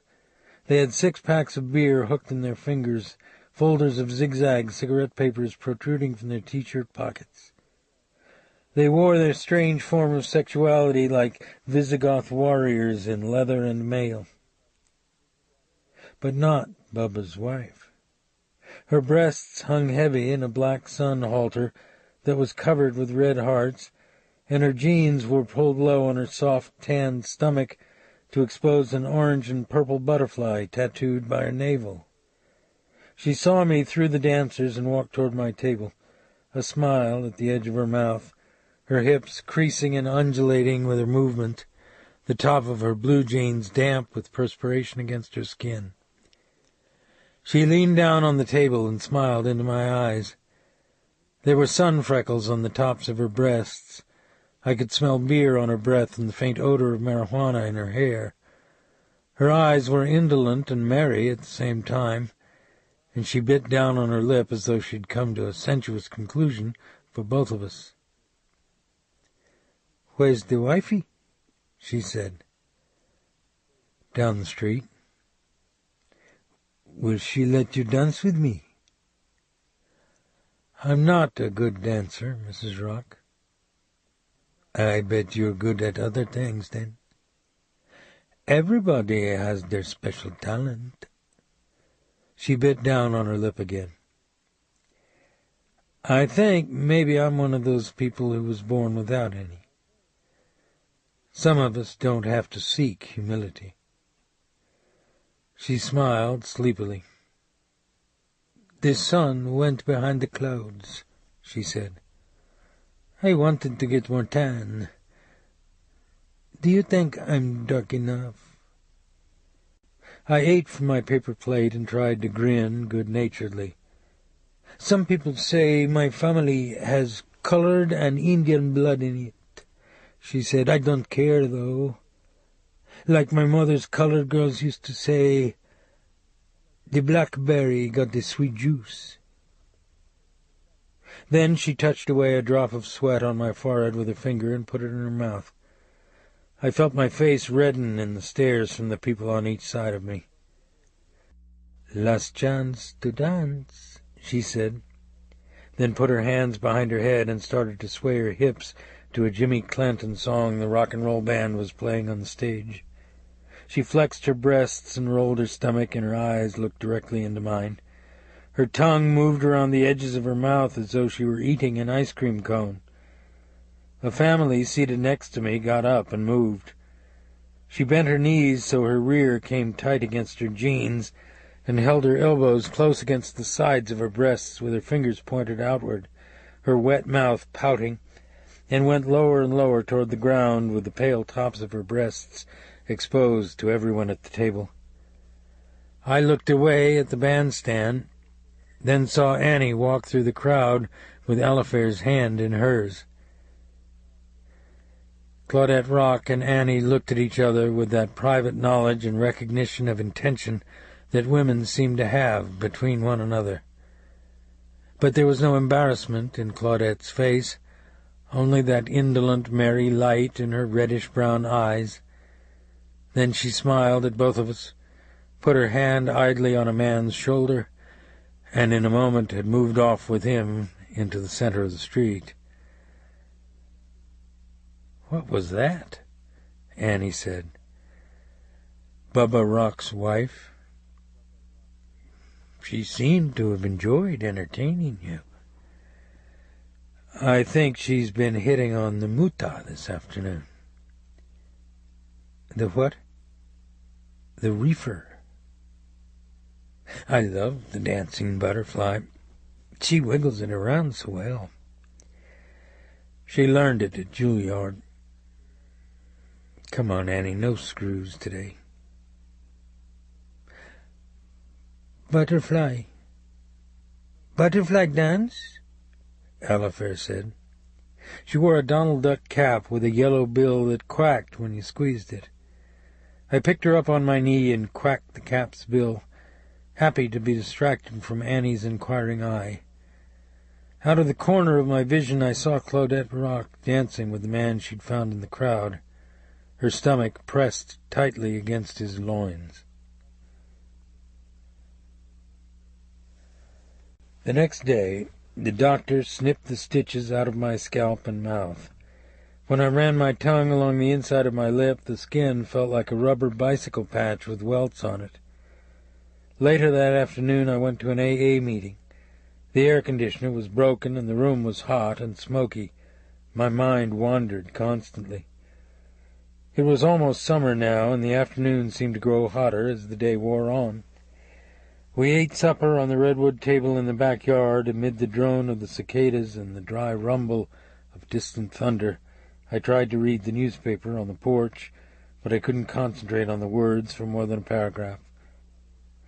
I went down to the dock to see how many boats were still out, then went back up to the house and closed myself in the back room, where I kept my weight set and historical jazz collection. I put on an old Bunk Johnson 78, and as the clear bell-like quality of his horn lifted out of the static and mire of sound around him, I started a series of curls with 90 pounds on the bar, my biceps and chest swelling with blood and tension and power each time I brought the bar from my thighs up to my chin. In 15 minutes I was dripping sweat on the wooden floor. I took off my shirt, put on my gym trunks and running shoes, and did 3 miles on the dirt road along the bayou. The soreness was almost completely gone from my genitals, where I'd been kicked by Eddie Keats, and my wind was good and my heartbeat steady all the way down the road. I could have done another 2 miles. Normally I would have felt good about all the energy and resilience in my middle-aged body, but I well knew the machinery that was working inside me, and it had nothing to do with health, or the breathless twilight evening, or the fireflies sparkling in the black-green trees, or the bream popping the water's surface along the lily pads. Summer in South Louisiana has always been, to me, a a part of an eternal song. Tonight I simply saw the fading red spark of sun on the horizon as the end of spring. It was a strange night. The stars looked hot in the black sky. There was absolutely no wind, and each leaf on the pecan trees looked as though it were etched out of metal. The surface of the bayou was flat and still, the willows and cattails along the banks motionless. When the moon rose, the clouds looked like silver horsetails against the sky. I showered with cold water and lay in my underwear on top of the sheets in the dark. Annie traced her fingers on my shoulder, her head facing me on the pillow, and I could feel her breath on my skin. "We can work it through, Dave. Every marriage has a few bad moments," she said. "We don't have to let them dominate us." "All right. Maybe I've been selfish. Maybe I've wanted too much on my terms." "What do you mean?" "I've wanted you to be something you're not. I tried to pretend for both of us that you're finished with police work and all that world back in New Orleans. I left it on my own. You didn't have anything to do with it. You turned in a resignation, but you didn't leave it, Dave. You never will." I looked up into the darkness and waited. The moonlight made patterns on our bodies through the turning window fan. "If you want to go back to it, maybe that's what we should do," she said. "No." "Because you don't think I can handle it?" "Because it's a toilet." "You say that, but I don't think that's the way you feel." My first partner was a man I admired a great deal. He had honest-to-God guts and integrity. One time on Canal, a little girl was thrown through a windshield and had her arm cut off. He ran into a bar, filled his coat with ice, and wrapped the arm in it, and they sewed it back on. But before that same guy retired, he took juice. What? He took bribes. He shook down whores for freebies. He blew away a 14-year-old black kid on the roof of the welfare project. Listen to the anger in your voice. It's like a fire inside you. It's not anger. It's a statement of fact. You stay in it and you start to talk and think like a lowlife, and one day you find yourself doing something that you didn't think yourself capable of, and that's when you know you're really home. It's not a good moment. You were never like that, and you never will be." She put her arm across my chest and her knee across my thigh. "Because I got out of it." "You thought you did, but you didn't." She rubbed her knee and the inside of her thigh up and down my leg and moved the flat of her hand down my chest and stomach. "I know an officer whose physical condition needs some attention. Tomorrow I want to talk with the nuns about enrolling Alifair in kindergarten." "That's a good idea, Skipper." "Then we'll go to the swimming pool and have a lunch in St. Martinville." "Whatever you say." She pressed tightly against me, blew her breath in my hair, and hooked her leg across my thighs. "What other plans do you have?" "There's an American Legion game tomorrow night, too. Maybe we'll just take the whole day off." "Can I touch you here?" "Oh, my. And I thought you were so stoic. Couldn't be swayed by a girl's charms. My baby love is a big actor, isn't he?" She kissed my cheek, then my mouth, then got on top of me in her maternal way, as she always did, and stroked my face and smiled into my eyes. The moonlight fell on her tan skin and heavy white breasts, and she raised herself slightly on her knees, took me in her hand, and pressed me inside her, her mouth forming a sudden O, her eyes suddenly looking inward upon herself. I kissed her hair, her ear, the tops of her breasts. I ran my hands along her back and her shaking hard thighs, and finally I felt all the day's anger and heat, which seemed to live in me like hot sunlight trapped in a bottle of whiskey, disappear in her rhythmic breathing against my cheek, in her hands and arms that pressed and caressed me all over, as though I could escape from under her love that was as warm, unrelenting, and encompassing as the sea. My dreams took me many places. Sometimes I would be in a pirogue with my father, deep in the Atchafalaya swamp, the fog thick in the black trees, and just as the sun broke on the earth's rim, I'd troll my mep spinner next to the cypress stumps, and a large-mouthed bass would sock into it and burst from the quiet water, rattling with green-gold light. But tonight I dreamed of hueys flying low over jungle canopy and milky brown rivers. In the dream they made no sound. They looked like insects against the lavender sky, and as they drew closer, I could see the door gunners firing into the trees. The downdrafts from the helicopter blades churned the treetops into a frenzy, and the machine-gun bullets blew water out of the rivers, raked through empty fishing villages, danced in geometrical lines across dikes and rice paddies. But there was no sound, and there were no people down below.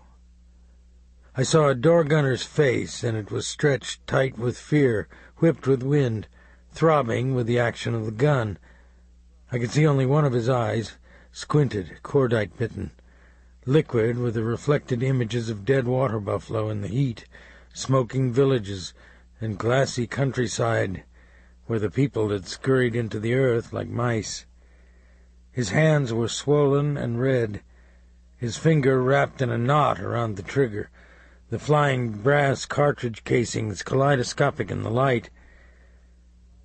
There were no people to shoot at any more, but no matter. His charter was clear. He was forever wedded and addicted to this piece of earth that he'd helped to make desolate, this land that was his drug and nemesis. The silence in the dream was like a scream. I woke to the sounds of dry lightning, a car passing on the dirt road by the bayou, the bullfrogs croaking down by the duck pond. I had no analytical interest in the interpretation of dreams. The strange feelings and mechanisms they represented always went away at dawn, and that was all that mattered. I hoped that one day they'd go away altogether. I once read that Audie Murphy, the most decorated U.S. soldier of World War II, slept with a .45. I believe he was a brave and good man, but for some the nocturnal landscape is haunted by creatures forged in a devil's furnace. The Greeks called upon Morpheus to abate the Furies. I simply waited on the false dawn, and sometimes, with luck, I fell asleep again before it arrived. But this night was alive with too many sounds, too many shards of memory that worked on the edge of the mind like rat's teeth for me to regain sleep easily. I put on my clacked sandals, poured a glass of milk in the kitchen, and walked down to the duck pond in my skivvies. The ducks were bunched in the shadows of the cattails, and the moon and lighted clouds were reflected as perfectly in the still water as though they'd been trapped under dark glass. I sat on the bench by the collapsed barn that marked the end of my property, and looked out over my neighbor's pasture and sugar-cane field in the moonlight. On the barn wall behind me, whose red paint had long since flaked away, was a tin Hadacol sign from 35 years ago. Hadacol had been manufactured by a state senator from Abbeville, and it not only contained enough vitamins and alcohol to make you get up from your deathbed, but the box top would allow you admission to the traveling Haddock Hall show, which one year had featured Jack Dempsey, Rudy Valley, and an 8-foot Canadian giant. I marveled at the innocence of the era in which I'd grown up. Then I saw the heat lightning flash brightly in the south, and a breeze came up suddenly and broke the moonlight apart in the water and dented the leaves of the pecan trees in my front yard. The cows in the pasture were already bunched, and I could smell rain and sulphur in the air and feel the barometric pressure dropping. I finished the milk in my glass, leaned back against the barn wall with my eyes closed, breathed the wet coolness on the wind, and realized that without even trying, I was going to overcome my insomnia that night and go back to bed and sleep by my wife while the rain tinked on the window fan. But when I opened my eyes, I saw two dark silhouettes move as quickly and silently as deer out of the pecan trees in the front yard, past my line of vision onto my front porch. Even as I rose to my feet, widening my eyes in the futile wish that I'd seen only shadows, my heart sank with the terrible knowledge that I'd experienced only once before, and that was when I'd heard the clatch of the mine under my foot in Vietnam.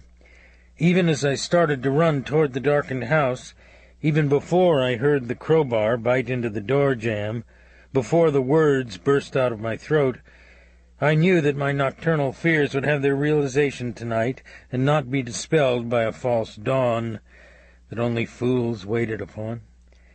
I tripped on my sandals, kicked them from my feet, and ran barefoot over the hard ground, the litter of broken boards and rusty nails from the barn roof, the cattails that grew up the bank from the pond, shouting, "I'm out here! I'm out here!" like a hysterical man lost on a piece of moonscape.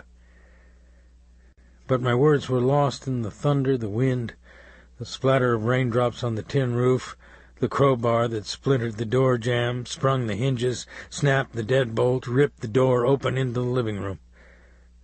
Then I heard my own voice again, a sound like an animal's cry breaking out of a wet bubble, and I heard the shotguns roar and saw the flashes leap in the bedroom like heat lightning in the sky.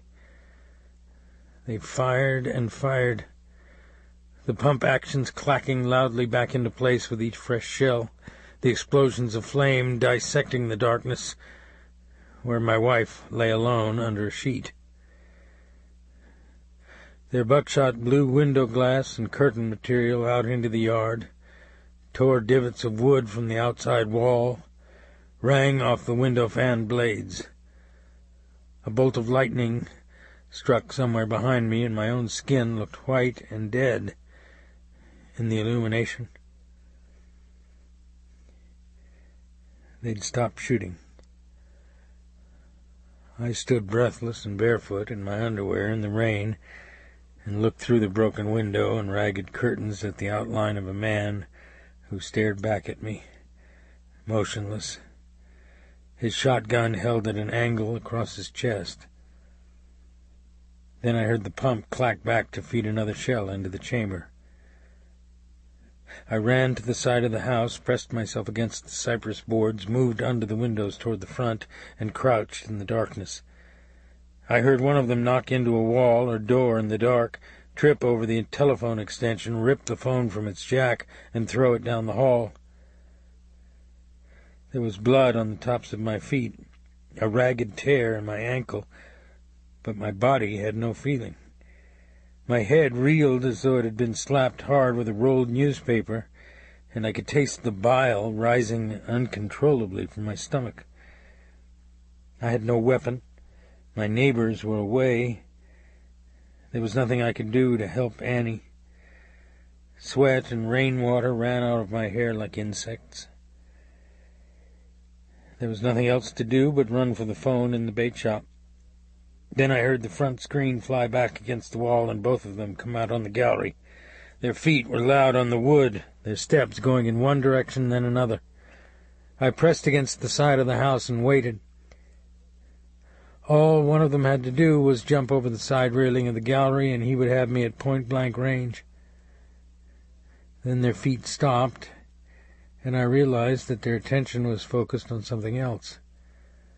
A pickup truck was banging down the dirt road toward the dock, the rain slanting in the beam of a single headlight that bounced off the trees. I knew it must be Baptiste. He lived a quarter-mile down the road, slept on his screened gallery in the summer, and would have heard and recognized the gunfire even in the thunder. "Shit on it, let's get out of here," one man said. The other man spoke, but his voice was lost in the rain on the tin roof and a peal of thunder. "So you come back and do him. It's a lousy hit anyway." "He didn't say nothing about a broad," the first man said. "Son of a bitch, the truck's turning in here. I'm gone. Clean up your own mess next time." I heard one man jump off the steps and start running. The second man paused. His feet scraped hesitantly on the wood planks. Then I heard the step bend under his weight, and a moment later I could see the two of them running at an angle through the trees toward a car parked down by the bayou. With their shotguns at port arms, they looked like infantry fleeing through a forest at night. I raced through the front door into the bedroom and hit the light switch, my heart thundering in my chest. Red shotgun shells littered the doorway area. The mahogany foot and headboards of the bed were gouged and splintered with buckshot and deer slugs. The flowered wallpaper above the bed was covered with holes like black dimes. The sheet, which still lay over her, was drenched with her blood. The torn cloth embedded in wounds that wolves might have chewed. Her curly blonde head was turned away from me on the pillow. One immaculate white hand hung over the side of the mattress. I touched her foot. I touched her blood-flecked ankle. I put my hands around her fingers. I brushed my palm across her curly hair.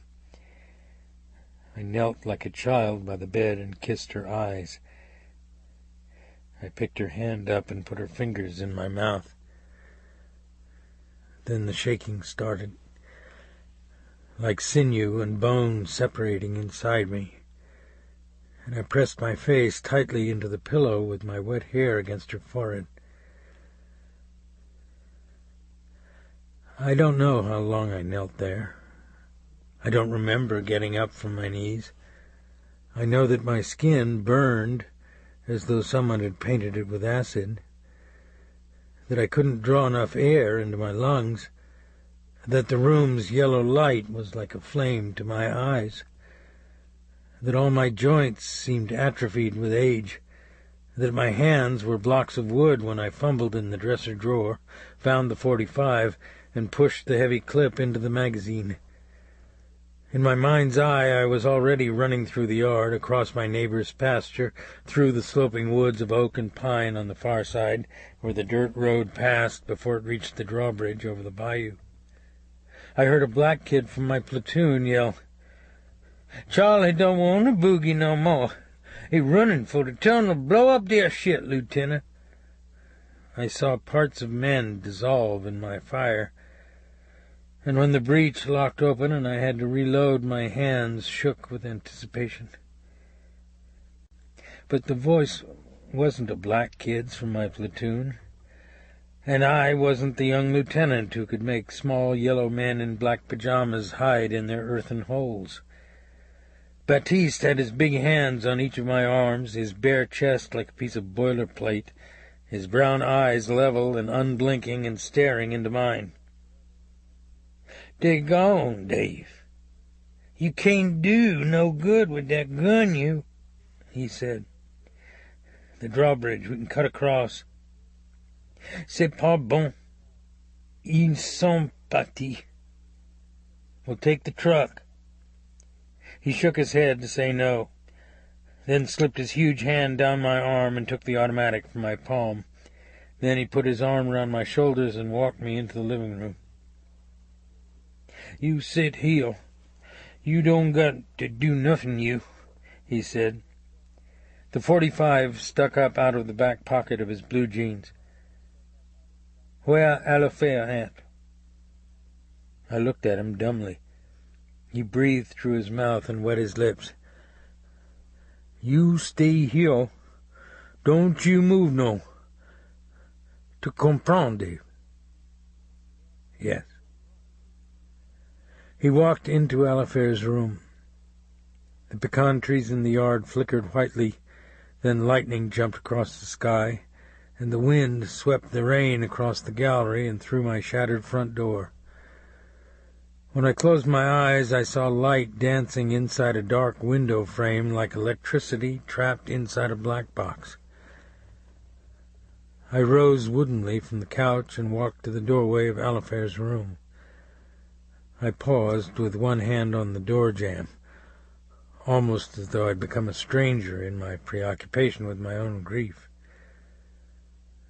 Baptiste sat on the side of the bed with Alifair in his lap, his powerful arms wrapped around her. Her face was white and jerking with sobs against his black chest. "She all right. You gonna be all right too, Dave.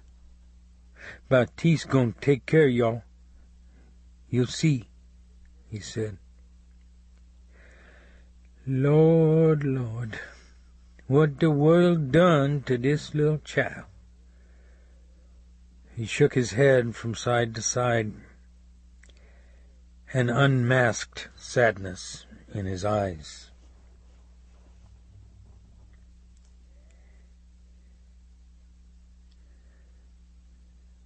Chapter 6. It rained the day of Annie's funeral.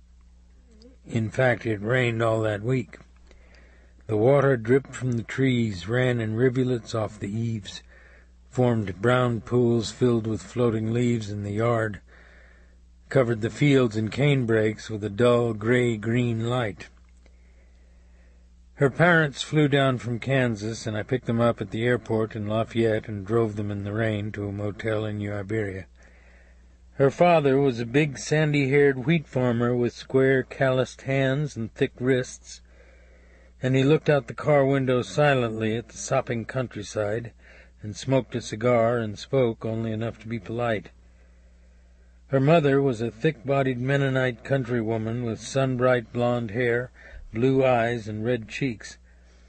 She tried to compensate for her husband's distance by talking about the flight from Wichita, her first experience in an airplane, but she couldn't concentrate on her words, and she swallowed often, and her eyes constantly flicked away from my face. They'd had reservations about me when I married Annie. I was a divorced older man with an alcoholic history, and as a homicide detective I'd lived in a violent world that was even more foreign to rural Kansas than my Cajun accent and French name. I felt they blamed me for Annie's death. At least her father did, I was sure of that. And I didn't have the strength to argue against that unspoken accusation, even with myself. "The funeral's at 4:00, I said. "I'll let y'all rest up at the motel, then I'll be back for you at 3:30. "Where's she at now?" her father said. "The funeral home." "I want to go there." I paused a moment and looked at his big, intent face and his wide-set gray eyes. "The casket's closed, Mr. Ballard," I said. "You take us there now," he said. We buried Annie in my family's plot in the old cemetery by St. Peter's Church in New Iberia. The crypts were made of brick and covered with white plaster, and the oldest ones had cracked and sunk into the earth and had become enwrapped with green vines that rooted into the mortar. The rain fell out of the gray sky and danced on the brick street by the cemetery and drummed on the canvas canopy over our heads. Before the attendants from the funeral home slid Annie's coffin into the crypt and sealed it with an inscribed marble slab, one of them unscrewed the metal crucifix from the top and put it in my hands. I don't remember walking back to the limousine. I remember the people under the canopy, her parents, Baptiste and his wife, the sheriff, my friends from town. But I don't remember leaving the cemetery. I saw the rain swirling out of the sky, saw it glisten on the red bricks of the street and the black spiked fence that surrounded the cemetery, felt it run out of my hair and into my eyes, heard a train whistle blow somewhere and freight cars clicking on the tracks that ran through town. And then I was standing in the middle of the manicured lawn of the funeral home, with its hollow wooden columns and false antebellum facade looking the color of cardboard in the dull light, and cars were driving away from me in the rain. "The truck over here, Dave," Baptiste was saying. "Come on. We got supper already fixed. You ain't eat all day." "We've got to take her folks back to the motel." "They done already gone." "Hey, put this coat over your head. You want to stand out there and be a duck, you?" He smiled at me, his cannonball head beaded with raindrops, his big teeth like pieces of carved whalebone. I felt his hand go around my arm, squeeze into the muscle, and lead me to the pickup truck where his wife stood by the open door in a cotton print dress with an umbrella over her head. I sat quietly between them on the way back to the house. They stopped trying to speak to me, and I stared out the windshield at the muddy pools on the dirt road, the wet sheen on the trunks of the oak trees, the water that rattled down from the limbs overhead, the clouds of mist that hung on the bayou and broke across the truck's hood like the offering of sleep. In the gray light, the row of trees along the road looked like a tunnel that I could safely fall through until I reached a cold, enclosed room beneath the earth where wounds healed themselves, where the flesh didn't yield to the worm, where a sealed casket could be opened to reveal a radiant face.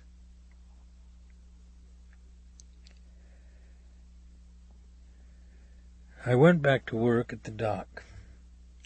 I rented boats, filled people's minnow cans with shiners, fixed barbecue lunches, opened bottles of pop and beer with a mechanical smile and motions of a man in a dream. As always, when one unexpectedly loses someone close, I discovered how kind people could be.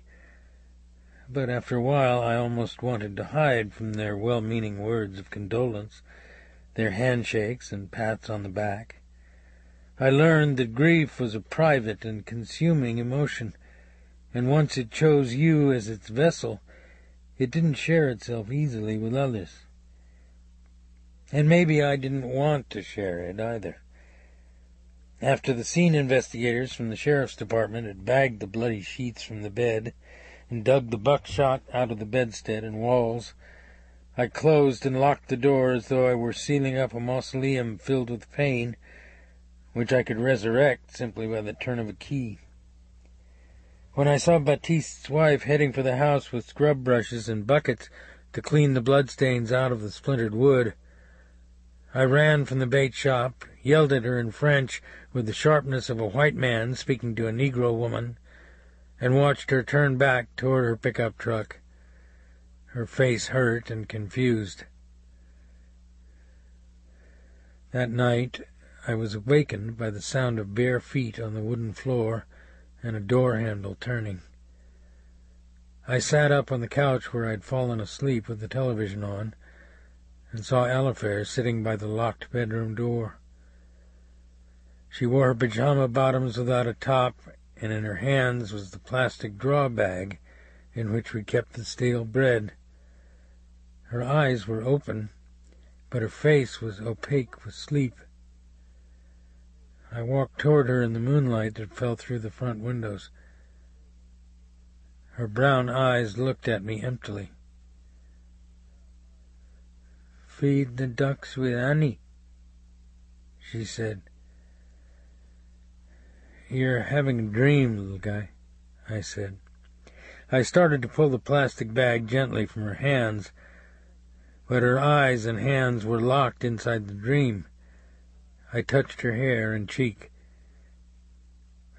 "Let's take you back to bed," I said. "Feed ducks with Annie?" "We'll feed 'em in the morning." "En la mañana." I tried to smile into her face, then I raised her to her feet. She put one hand on the doorknob and twisted it from side to side. "¿Dónde está?" "She's gone away, little guy." There was nothing for it. I lifted her up on my hip and carried her back into her room. I laid her down on the bed, put the sheet over her feet, sat down beside her and brushed her soft down-like hair with my hand. Her bare chest looked small in the moonlight through the window. Then I saw her mouth begin to tremble, as it had in the church. Her eyes look into mine with the realization that I couldn't help, that no one could, that the world into which she'd been born was a far more terrible one than any of her nightmares. "Los soldados llegaron en la lluvia y le hicieron daño a Annie?" The only Spanish words that I understood in her question were soldiers and rain. But even if I had understood it all, I couldn't have answered her anyway. I was more lost than she, caught forever in the knowledge that when my wife had needed me most, I'd left the house to sit by a duck pond in the dark and dwell on the past and my alcoholic neurosis. I lay down beside Alifair and pulled her against me. I felt the wetness of her eyelash against my face. Then, one hot, bright afternoon, exactly a week after I'd buried Annie, with no dramatic cause at work, with fleecy clouds blowing across the blue sky, I snapped the cap off a bottle of Jack's, watched the foam slide over the amber bottle and drip flatly on the wooden floor of the bait shop, and drank it empty in less than a minute. Two fishermen friends of mine at a table looked briefly at me with dead expressions on their faces, and in the silence of the room I heard Baptiste drag a kitchen match on wood and light a cigar. When I looked at his face, he flicked the match out the open window, and I heard it hiss in the water. He turned away from me and stared out into the sunlight, a curl of smoke rising from his wide-spaced teeth. I popped open a double-paper bag, put 2 cartons of Jack's inside, poured a small bucket of crushed ice on top of the bottles, and hefted the bag under my arm. "I'm going to take an outboard down the bayou," I said. "Close it up in a couple hours and keep Alifair with you till I get back." He didn't answer and continued to look out at the sunlight on the lily pads and the cane growing along the bank. "Did you hear me?" I said. "Do what you gotta do, you. You ain't gotta tell me how to take care of that little girl." He walked up toward the house where Alifair was coloring a book on the porch and didn't look back at me. I opened the throttle on the outboard and watched my yellow-white wake slap against the cypress roots on the bank. Each time I tilted a bottle of Jack's to my mouth, the sunlight danced like brown fire inside the glass. I had no destination, no place of completion for all the energy that throbbed through my palm, no plan for the day, my life, or even the next 5 minutes. What was the great value in plans anyway, I thought. A forest fire didn't have one, or a flood that buried a Kentucky town in mud, or lightning that splintered down into a sodden field and blew a farmer out of his shoes. Those things happened and the world went on. Why did Dave Robicheaux have to impose all this order and form on his life? So he lose control and total out for a while, I thought. The U.S. Army certainly understood that. You declare a difficult geographical and political area a free fire zone. Then you stand up later in the drifting ash and the smell of napalm and define with much more clarity the past nature of the problem. The gas tank went empty toward evening, and at the bottom of my feet was a melted pile of ice, soggy brown paper, and empty Jack's bottles. I rowed the boat to shore, threw the iron anchor weight up on the bank, and walked in the dusk down a dirt road to a Negro juke joint, and bought another six-pack of beer and a half-pint of Jim Beam.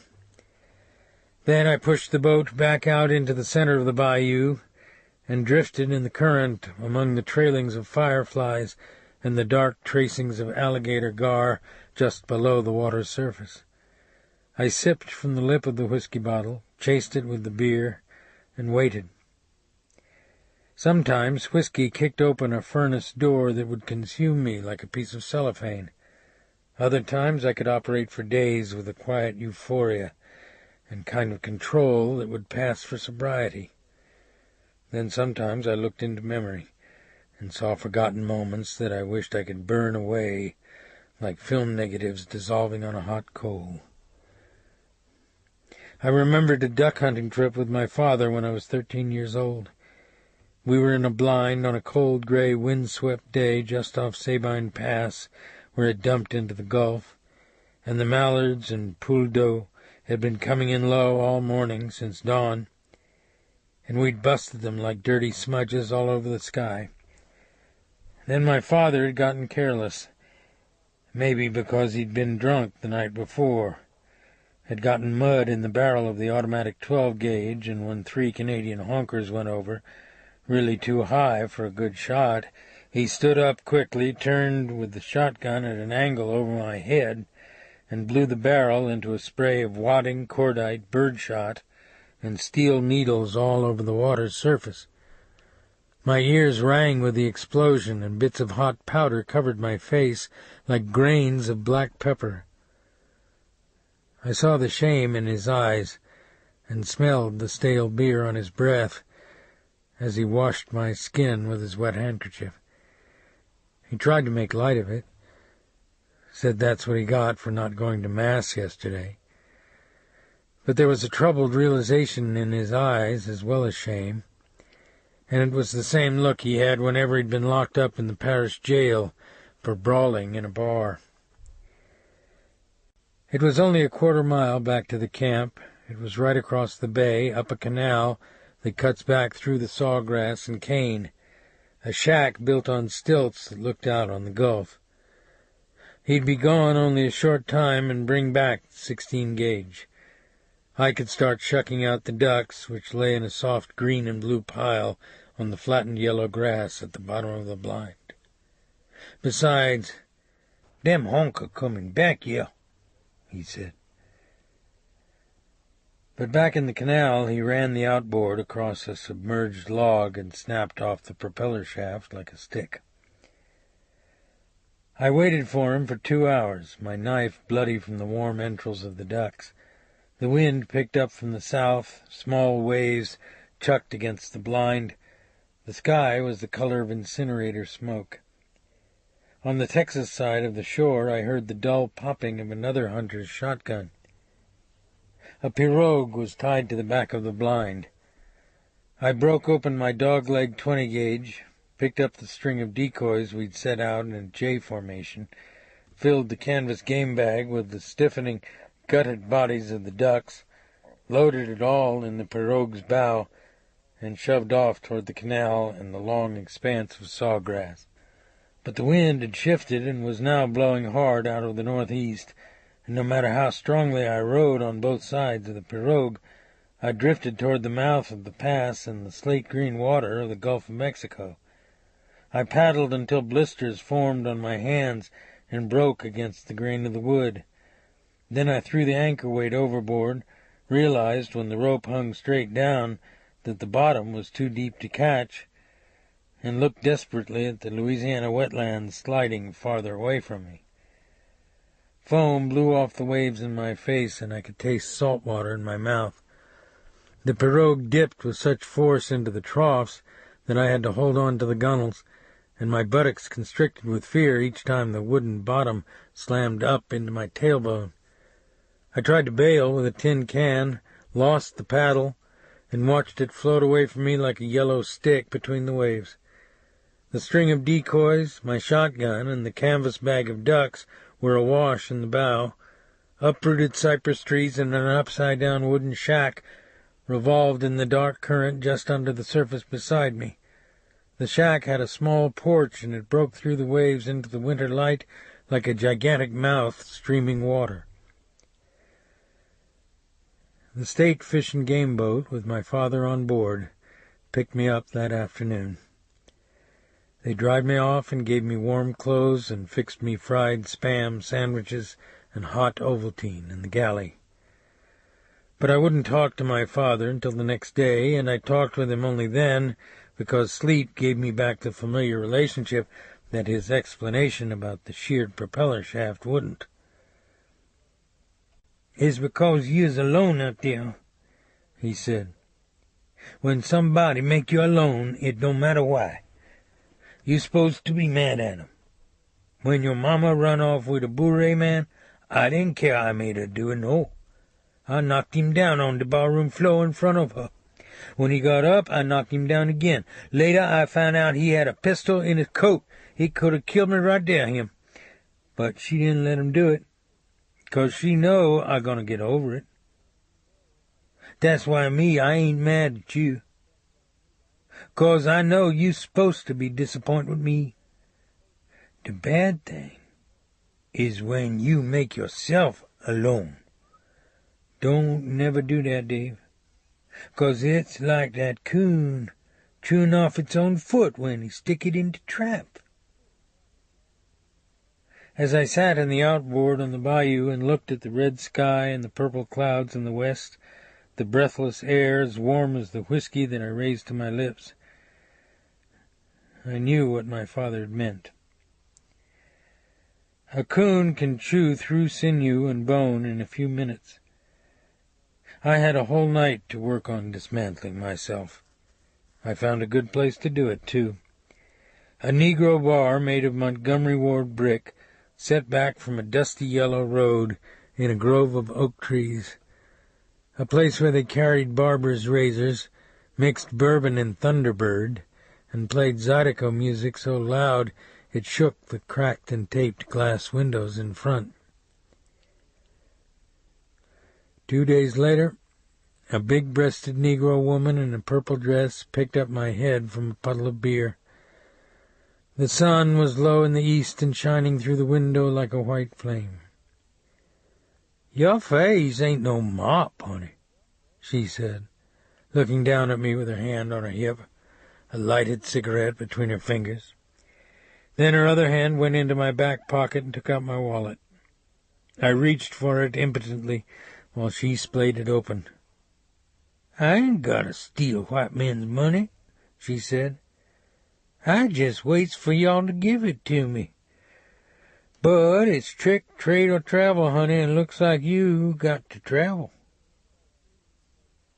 She put my wallet in my shirt pocket, mashed out her cigarette in the ashtray in front of me, and dialed the phone on the bar while I remained slumped in the chair, the side of my face wet with beer, red balls of light dancing in my brain. 10 minutes later, a St. Martin Parish sheriff's car drove me back to the bayou where I'd tied my boat, and left me standing sick and alone, like a solitary statue, in the wet weeds on the bank. After I finally got back to the boat dock that afternoon, I asked Baptiste to keep Alifair until that evening, and I slept for 3 hours on the couch under an electric fan, then got up and shaved and showered, and thought I could return a degree of normalcy to my day. Instead, I went into the shakes and the dry heaves and ended up on my knees in front of the wash basin. I got back into the shower again, sat under the cold water for 15 minutes, brushed my teeth, dressed in a pair of clean khakis and a denim shirt, and forced myself to eat a bowl of grape nuts. Even in the breeze from the electric fan, my denim shirt was spotted with sweat. I picked up Alifair at Baptiste's house and took her to the home of my cousin, a retired schoolteacher in New Iberia. I'd already deserted Alifair for 2 days while I was on a drunk, and I felt bad about moving her again to another home, but both Baptiste and his wife worked and couldn't watch her full time, and at that moment I wasn't in sufficient physical or emotional condition to be responsible even for myself, much less anyone else. And also the possibility existed that the killers would come back to my house again. I asked my cousin to keep Alifair for the next 2 days, then I drove to the courthouse to find the sheriff. But when I parked my truck, I was sweating heavily. My hands left wet prints on the steering wheel. The veins in my brain felt like twisted pieces of cord. I drove to the pool room on Main Street, sat in the coolness of the bar under the wood-bladed fans, and drank 3 vodka Collinses until I felt the rawness of yesterday's whiskey go out of my chest and the tuning fork stop trembling inside me. But I was mortgaging today for tomorrow, and tomorrow I would probably postpone the debt again, and the next day and the next, until I would be very far in arrears with a debt that would eventually present itself like an unfed snake, given its choice of a wounded rabbit's parts. But at that point, I guess I didn't care. Annie was dead because I couldn't leave things alone. I'd quit the New Orleans Police Department, the bourbon-scented knight-errant who said he couldn't abide any longer the political hypocrisy and the addictive, brutal ugliness of metropolitan law enforcement. But the truth was that I enjoyed it, that I got high on my knowledge of man's iniquity, that I disdained the boredom and predictability of the normal world, as much as my strange alcoholic metabolism loved the adrenaline rush of danger and my feeling of power over an evil world that in many ways was mirrored in microcosm in my own soul. I bought a bottle of vodka to take home and didn't touch it again until the next morning. This ends Disc 5. Heaven's Prisoners, Disc 6. The 4 inches I drank for breakfast sat in my stomach like canned heat. I had to keep wiping my face with a towel for a half hour till I stopped sweating. Then I brushed my teeth, showered, put on my cream-colored slacks, charcoal sports shirt, and gray and red striped tie, and an hour later I was sitting in the sheriff's office while he listened indecisively to what I had to say and looked peculiarly at my face. "Are you hot? You look flushed," he said. "Go outside. It must be 95 already." He nodded absently. He scratched the blue and red lines in his soft cheek with a fingernail and pushed a paperclip around on his desk blotter. Through the glass window of the closed office door I could see his deputies doing paperwork at their desks. The building was new and had the cool, neutral, refrigerated smell of a modern office, which was the image it was intended to convey, but the deputies still looked like the raw-boned rednecks and coon-asses of an earlier time, and they still kept cuspidors by their desks. "How'd you know the department had an opening?" the sheriff said. "It was in the paper." "It's detective rank, Dave, but 18,000 isn't near what you made in New Orleans. Seems to me you'd be going back to the minor leagues." "I don't need a lot of money. I've got the boat and bait business, and I own my house free and clear." "There's a couple of deputies out there who want that job. They'd resent you." "That's their problem." He opened his desk drawer, dropped the paperclip in it, and looked at me. The soft edges of his face flexed with the thought that had been troubling him since I'd told him I wanted the job. "I'm not going to give a man a badge so he can be an executioner," he said. "I wouldn't need a badge for that." "The hell you wouldn't. I was a good cop. I never popped a cap unless they dealt the play. You don't have to convince me about your past record. We're talking about now. Are you going to tell me that you can investigate your own wife's murder with any objectivity? I licked my tongue across my lips. I could feel the vodka humming in my blood. Ease up, ease up, ease up. You're almost home, I thought. I was never objective in any homicide investigation, I said. You see the handiwork and you hunt the bastards down. Then, as my old partner used to say, you bust 'em or grease 'em. But I didn't cool 'em out, Sheriff. I brought them in when I could have left them on the sidewalk and sailed right through internal affairs. Look, you've got some deputies out there who probably give you the cold sweat sometimes. It's because they're amateurs. One day they'll own bars or drive trucks or just go on beating up their wives. But they're not really cops. His eyes blinked. They tell you a guy resisted arrest or fell down when they put him in the car, I said. They're supposed to bring in a hooker, but they can't ever seem to find her. You send them into a Negro neighborhood and you wonder if the town is going to be burning by midnight. There's another problem, too. It comes in bottles. If I go out of control, fire me. Everybody around here likes and respects you, Dave. I don't like to see a man go back to his old ways because he's trying to fly with an overload. I'm doing all right, Sheriff. I looked at him steadily in the eyes. I didn't like to run a con on a decent man, but most of the cards in my hands were blanks. You look like you've been out in the sun too long, he said. I'm dealing with it. Sometimes I win, sometimes I lose. If I come in here blowing fumes in your face, pull my plug. That's all I can tell you. Where do you think those killers are now? I don't know. They're doing a few lines, getting laid, maybe sipping juleps at the track. They feel power right now that you and I can't even guess at. I've heard 'em describe it as being like a heroin rush. Why are you telling me this? Because I know how they think. I don't believe you do. Those other guys out there don't either. You know what they did after they murdered Annie? They drove to a bar.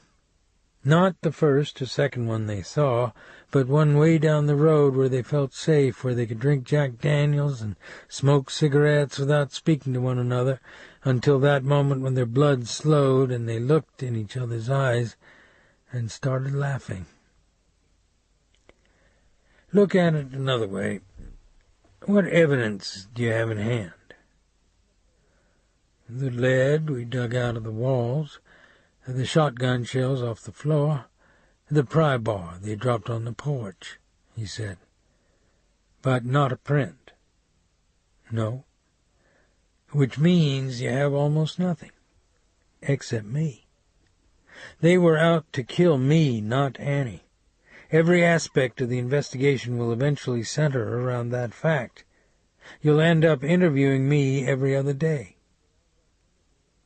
He lit a cigarette and smoked it with his elbow on the desk blotter. He looked through the door glass at the deputies in the outer office. One of them leaned to the side of his desk and spit tobacco juice into a cuspidor. I'll have to run it by a couple other people, but I don't think there'll be any trouble, he said.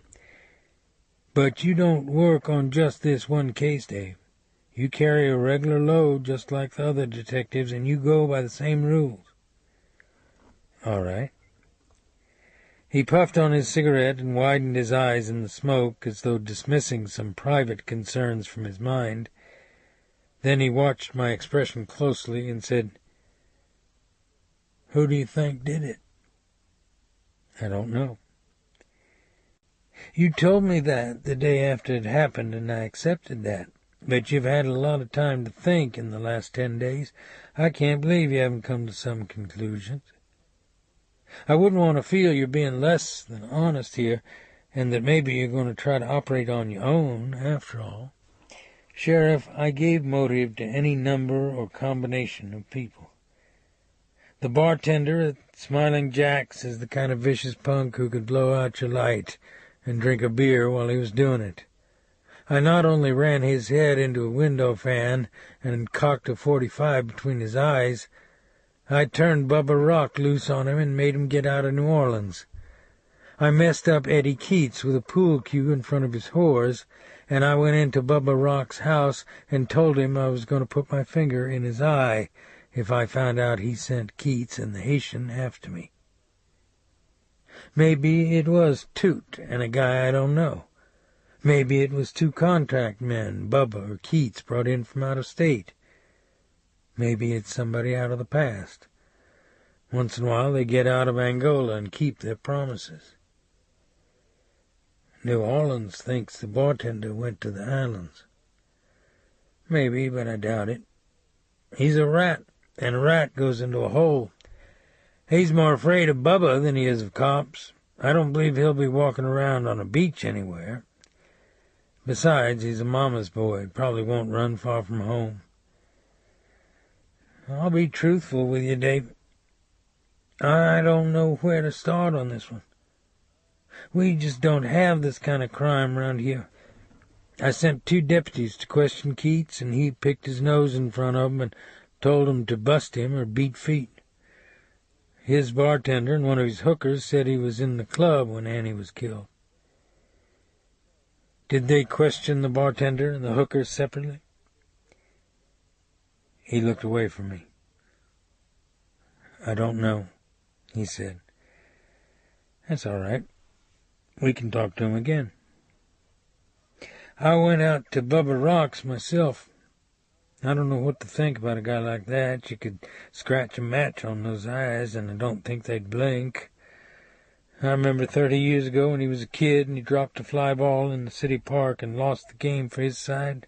After the game, he was eating a snow cone, and his daddy slapped it out of his hand and hit him across the ear.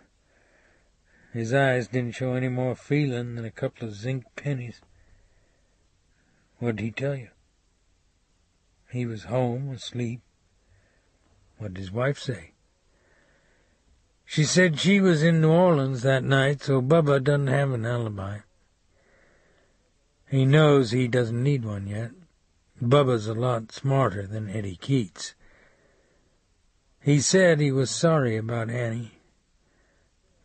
I think maybe he meant it, Dave. Maybe. You think he's bad through and through, don't you? Yeah. I guess I just don't have your mileage. I started to tell him that any cop who gave the likes of Bubba Rock an even break would probably not earn much mileage, but fortunately I kept my own counsel and simply asked when I could get a badge. 2 or 3 days, he answered. In the meantime, take it easy. We'll get these guys sooner or later. As I said, he was a decent man, but the Rotary Club had a larger claim on his soul than the sheriff's department. The fact is that most criminals aren't punished for their crimes. In New York City, only around 2% of the crimes are punished, and in Miami the figure is about 4%. If you want to meet a group of people who have a profound distrust of and hostility toward our legal system, don't waste your time on political radicals. Interview a random selection of crime victims, and you'll probably find that they make the former group look like utopian idealists by comparison. I shook hands with him and walked out into the hazy noonday heat and humidity. In the meadows along the road, cattle were bunched in the hot shade of the oak trees, and white egrets were pecking in the dried cow flop out in the grass. I pulled my tie loose, wiped my forehead on my shirt sleeve, and looked at the long, wet streaks on the cloth. 15 minutes later, I was in a dark, cool bar south of town, a cold, napkin-wrapped Collins glass in my hand. But I couldn't stop perspiring. Vodka is an old friend to most clandestine drunks. It has neither odor nor color, and it can be mixed with virtually anything without the drinker being detected. But its disadvantage for a whiskey drinker like me was that it went down so smoothly, so innocuously, in glasses filled with crushed ice and fruit slices and syrup and candied cherries, that I could drink almost a fifth of it before I realized that I'd gone numb from my hairline to the soles of my feet. "Didn't you say you had to leave here at 4?" the bartender asked. "Sure." He glanced up at the illuminated clock on the wall above the bar. I tried to focus my eyes on the hands and numbers. I pressed my palm absently to my shirt pocket. "I guess I left my glasses in my truck," I said. "It's 5 after. Call me a cab, will you? You mind if I leave my truck in your lot a while?" "How long?" He was washing glasses. He didn't look at me when he spoke, and his voice had the neutral tone that bartenders use to suppress the disdain they feel for some of the people whom they serve. "I'll probably get it tomorrow." He didn't bother to answer. He called a cab and went back to washing glasses in the aluminum sink. 10 minutes later my cab arrived. I finished my drink and set it on the bar. "I'll send somebody for my truck, partner," I said to the bartender. I rode back to my house in the cab, packed 2 changes of clothes in my suitcase, got Baptiste to drive me to the airport in Lafayette, and by 6:30 I was aboard a commercial flight to Key West by way of Miami, the late red sun reflecting like pools of fire among the clouds.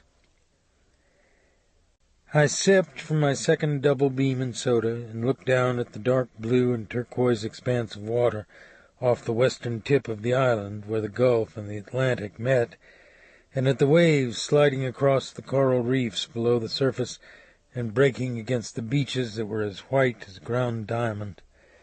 The 4-engine plane dipped, made a wide turn out over the water, then flattened out for its approach to the airport. And I could see the narrow strip of highway that ran from Key West to Miami, the coconut palms along the beaches, the lagoons full of sailboats and yachts, the kelp rising in the groundswell, the waves bursting in geysers of foam at the ends of the jetties. And then suddenly the tree-lined and neon-lit streets of Key West in the last red wash of sunset. It was a town of ficus, sea grape, mahogany, and umbrella trees, coconut and royal palms, hanging geraniums, Confederate jasmine and bougainvillea that bloomed as brightly as blood. The town was built on sand and coral, surrounded by water, the wooden buildings eventually made paintless and gray by salt air. At one time or another it's been home to Indians, Jean Lafitte's pirates, salvagers who deliberately lured commercial ships onto the reefs so they could gut the wrecks, James Audubon, rum runners, Cuban political exiles, painters, homosexuals, dope smugglers, and burnt-out street people who'd been pushed so far down in the continent now that they had absolutely no place else to go. It was a town of clapboard and screened-in beer joints, raw oyster bars, restaurants that smelled of conch fritters and boiled shrimp and deep-fried red snapper, clearings in the pine trees where fishermen stacked their lobster traps, 19th-century brick warehouses and government armories, and shady streets lined with paintless shotgun houses with wooden shutters and sagging galleries.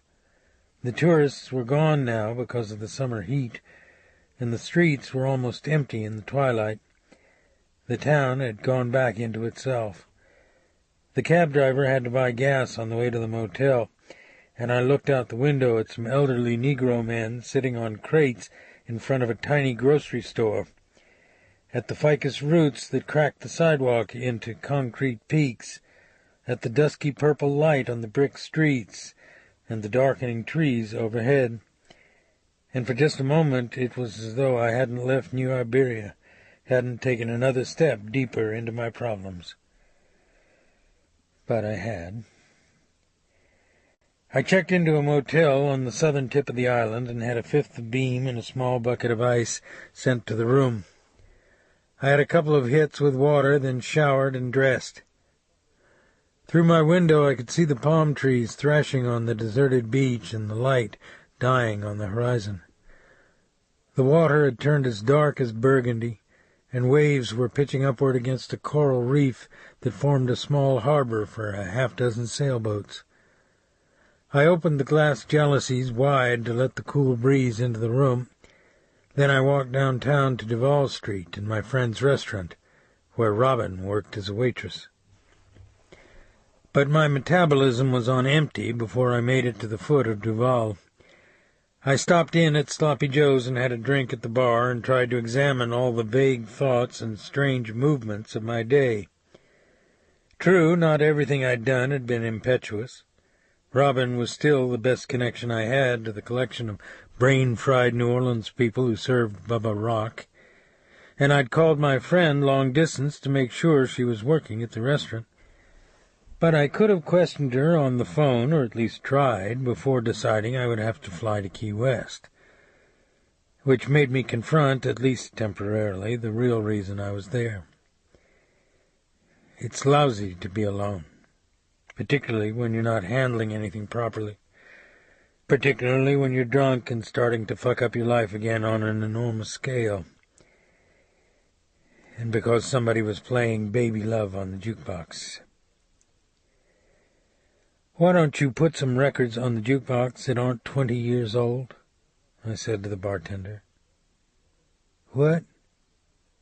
"Put some new music on there. It's 1987. "The jukebox is broken, pal. You better slip your transmission into neutral." I walked back out onto the street, my face warm with bourbon and the wind blowing off the backside of the island. On the dock by the restaurant I watched the waves slide through pilings, small incandescent fish moving about like smoky green lights below the surface. The restaurant was crowded with customers, and the bar was a well-lighted and orderly place where people had 2 drinks before dinner. When I walked inside, I felt like a diver stepping out of a bathysphere into a hostile and glaring brilliance. The maitre d' looked at me carefully. I'd fixed my tie and tried to smooth the wrinkles in my seersucker coat, but I should have put on sunglasses. "Do you have a reservation, sir?" he said. "Tell Robin Dave Robicheaux's here. I'll wait in the bar." "I beg your pardon?" "Tell her Dave from New Orleans. The last name's hard to pronounce sometimes." "Sir, I think you'd better see her outside of working hours." "Say, you're probably a good judge of people. Do I look like I'm going away?" I ordered a drink at the bar, and 5 minutes later I saw her come through the door. She wore a short black dress with a white lace apron over it, and her figure and the way she walked, as though she were still on a burlesque runway, made every man at the bar glance sideways at her. She was smiling at me, but there was a perplexed light in her eyes, too.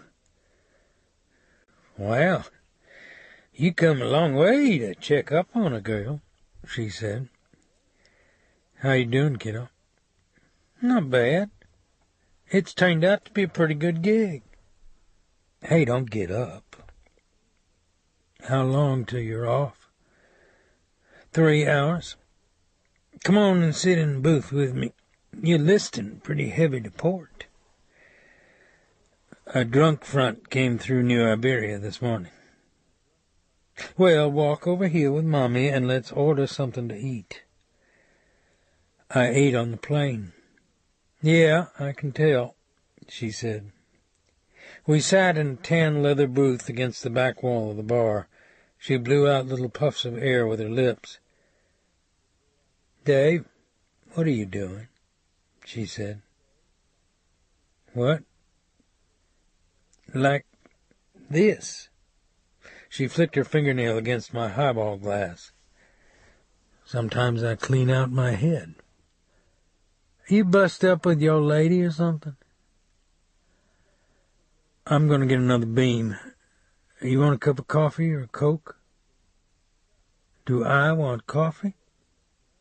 "God, that's great, Dave. Look, after the dinner rush, I can get off early. Take the key to my apartment, and I'll meet you there in about an hour. It's right around the corner." "You got any hooch?" "Some beer is all. I've been doing good, Dave. No little white pills, no glug-glug before I go to work. I can't believe how good I feel in the mornings." "Pick me up at Sloppy Joe's." "What do you want to go there for?" "It's full of college dopes who think Ernest Hemingway wrote on the bathroom walls or something." "See you in an hour, kiddo. You're a sweet girl." "Yeah, the guys at Smiling Jack's used to tell me that all the time while they were trying to cop a feel under the table. I think you got hit in the head by lightning this morning." When she came for me later at Sloppy Joe's, I was by myself at a table in the back, the breeze from a floor fan rising up my trouser leg, fluttering the wet sleeve of my seersucker coat that hung over the side of the table. The big sliding doors on two sides of the building were rolled wide open, and the neon light shone purple on the sidewalk. On the corner, two cops were rousting a drunk. They weren't cutting him any slack, either.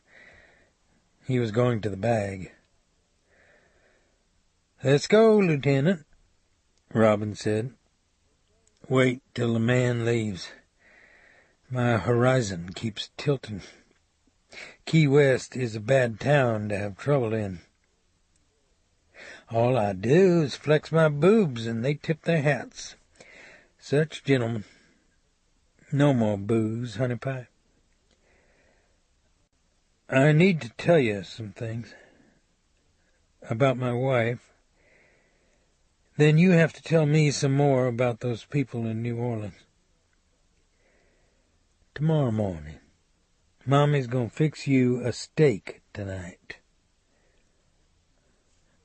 "They killed her." "What?" "They blew her to pieces with shotguns. That's what they did, all right." She stared at me with her mouth parted. I could see the edges of her nostrils discolor. "You mean Bubba Rock killed your wife?" she said. "Maybe it was him, maybe not. Old Bubba is a hard guy to second guess." "Dave, I'm sorry." Jesus Christ. Did it have something to do with me? Oh, God, I don't believe it. No. It does, though, because you're here. I just want to see if you can remember some things. Maybe I just wanted to see you, too. I guess that's why you had the hots for me when you were single. Tell me about it when your head's not 90 proof. She looked around the bar. The floor fan ruffled her short black hair. This place is a drag. The whole town's a drag. It's full of low-rent dykes and man-eaters that drift down from New York. Why'd you send me over here? You told me you were doing well here. Who's doing well when people are out there killing a guy's wife? You messed with him, didn't you, Dave? You wouldn't listen to me. I didn't answer, but instead picked up my highball glass. Forget it. Your milk cow has gone dry for tonight. she said, then took the glass out of my hand and poured it in a pool of whiskey and ice on the table. She lived on the first floor of an old 2-story stucco building with a red tile roof just off Duval Street. A huge banyan tree had cracked one wall, and the tiny yard was overgrown with weeds and untrimmed banana trees. Her apartment had a small kitchen, a bedroom separated by a sliding curtain, and a couch, breakfast table, and chairs that looked like they'd come from a Goodwill store. Robin had a good heart, and she wanted to be kind, but her cooking was truly a challenge, particularly to someone on a bender. She burned the steak black on one side, fried the potatoes in a half-inch of grease, and filled the apartment with smoke and the smell of burned onions. I tried to eat, but I couldn't. I'd reached the bottom of my drunk. The cogs on my wheels were sheared smooth, all my wiring was blown, and the skin on my face was thick and dead to the touch. I suddenly felt that I'd aged a century, that someone had slipped a knife along my breastbone and scooped out all my vital organs. "You going to be sick?" she said. "No. I just need to go to bed." She looked at me a moment in the light of the unshaded bulb that hung from the ceiling. Her eyes were green, and unlike most of the strippers on Bourbon, she'd never needed to wear false eyelashes. She brought 2 sheets from her dresser in the bedroom and spread them on the couch. I sat down heavily, took off my shoes, and rubbed my hand in my face. I was already starting to dehydrate, and I could smell the alcohol against my palm like an odor climbing out of a dark well. She carried a pillow back to the couch. "Robin," I said. "What are you up to, Lieutenant?" She looked down at me with the light behind her head. I put my hand on her wrist. She sat down beside me and looked straight ahead. Her hands were folded and her knees were close together under her black waitress uniform. "Are you sure this is what you want?" she said. "Yes." "Did you come all the way over here just to get laid? There must be somebody available closer to home. You know that's not the way I feel about you." "No, I don't. I don't know anything of the sort, Dave. But you're a friend, and I wouldn't turn away from you. I just don't want you to lie about it." She turned off the light and undressed. Her breasts were round and soft against me, her skin tan and smooth in the dark. She hooked one leg in mine, ran her hands over my back, kissed my cheek and breathed in my ear, and made love to me as she might to an emotional child. But I didn't care. I was used up, finished, as dead inside as I was the day they slid Annie's casket inside the crypt. The streetlight made shadows on the banyan and banana trees outside the window. Inside my head was a sound like the roar of the ocean in a conch shell.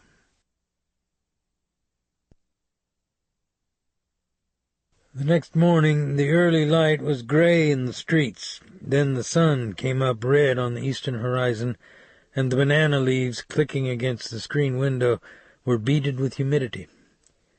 I filled a quart jar with tap water, drank it down, then threw up in the toilet.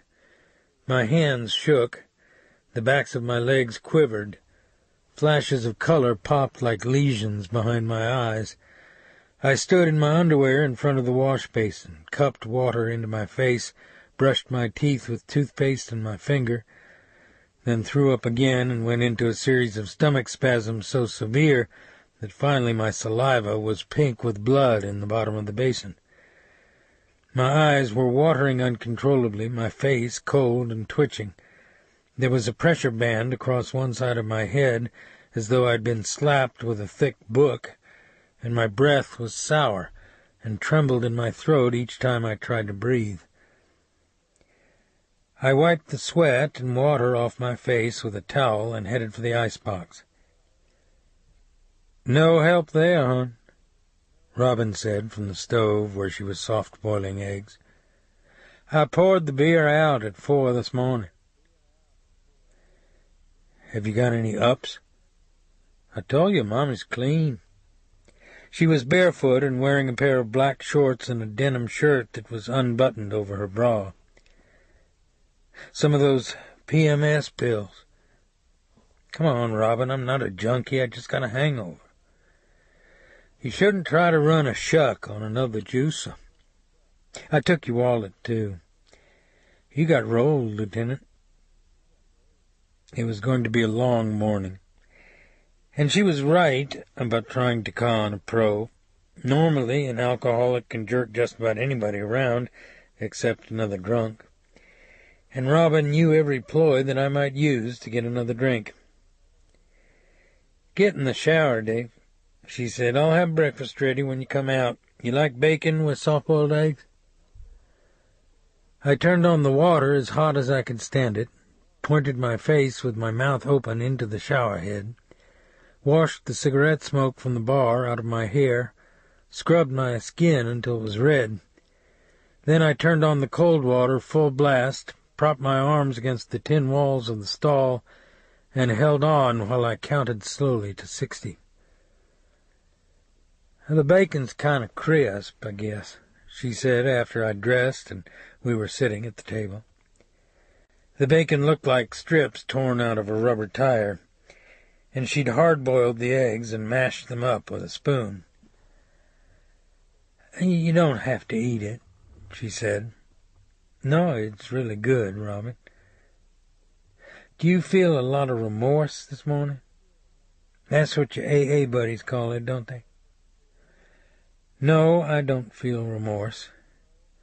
But my eyes went away from her face. "I was turning tricks when I was 17, so you got a free one. Deal me out of your guilt, Dave." "Don't talk about yourself like that." "I don't like morning after bullshit." "You listen to me, Robin. I came to you last night because I felt more alone than I've ever felt in my life." She drank from her coffee and set the cup in her saucer. "You're a sweet guy, but I've got too much experience at it. It's all right. Why don't you give yourself some credit? I don't know another person in the world who would have taken me in the way you did last night." She put the dishes in the sink, then walked up behind me and kissed my hair. "Just get through your hangover streak. Mommy's been fighting her own dragons for a long time," she said. It wasn't simply a hangover, however. This slip had blown a year of sobriety for me, and in that year of health and sunshine and lifting weights and jogging for miles in the late evening, my system had lost all its tolerance for alcohol. It was similar to pouring a 5-pound bag of sugar in an automobile gas tank and opening up the engine full bore. In a short time your rings and valves are reduced to slag. "Can I have my wallet?" I said. "It's under the cushion on the couch." I found it and put it in my back pocket, then slipped on my loafers. "You headed for a beer joint?" she said. "It's a thought." "You're on your own, then." "I'm not going to help you mess yourself up any more." "That's because you're the best, Robin. Save the baby oil for yourself. I don't need it." "You got it wrong, kiddo. I'm going to buy a bathing suit, and we're going down to the beach. Then I'm going to take you out to lunch." "Sounds like a good way to ease yourself back into the bar and keep Mommy along." "No bars, I promise." Her eyes searched mine, and I saw her face brighten. "I can fix food for us here. You don't have to spend your money," she said. I smiled at her. "I would really like to take you to lunch," I said. It was a morning of abstinence in which I tried to think in terms of 5 minutes at a time. I felt like a piece of cracked ceramic. In the clothing store my hands were still trembling, and I saw the salesman step back from my breath. In an open-air food stand on the beach I drank a glass of iced coffee and ate 4 aspirins. I squinted upward at the sunlight shining through the branches of the palm tree overhead. I would have swallowed a razor blade for a shuddering rush of Jim Beam through my system. The snakes were out of their baskets, but I hoped they would have only a light meal and be on their way. I paid a Cuban kid $1 to borrow his mask and snorkel. Then I waded through the warm waves of the lagoon and swam out to open deep water over a coral reef. The water was as clear as green jello, and 30 feet down I could see the fire coral in the reef, schools of clownfish, blue-point crabs drifting across the sand, a nurse shark as motionless as a log in the reef's shadow, gossamer plants that bent with the current, black sea urchins whose spikes could go all the way through your foot. I held my breath and dove as deep as I could, dropping into a layer of cold water where a barracuda looked directly into my mask with his bony, hooked snout, then zipped past my ear like a silver arrow fired from an archer's bow.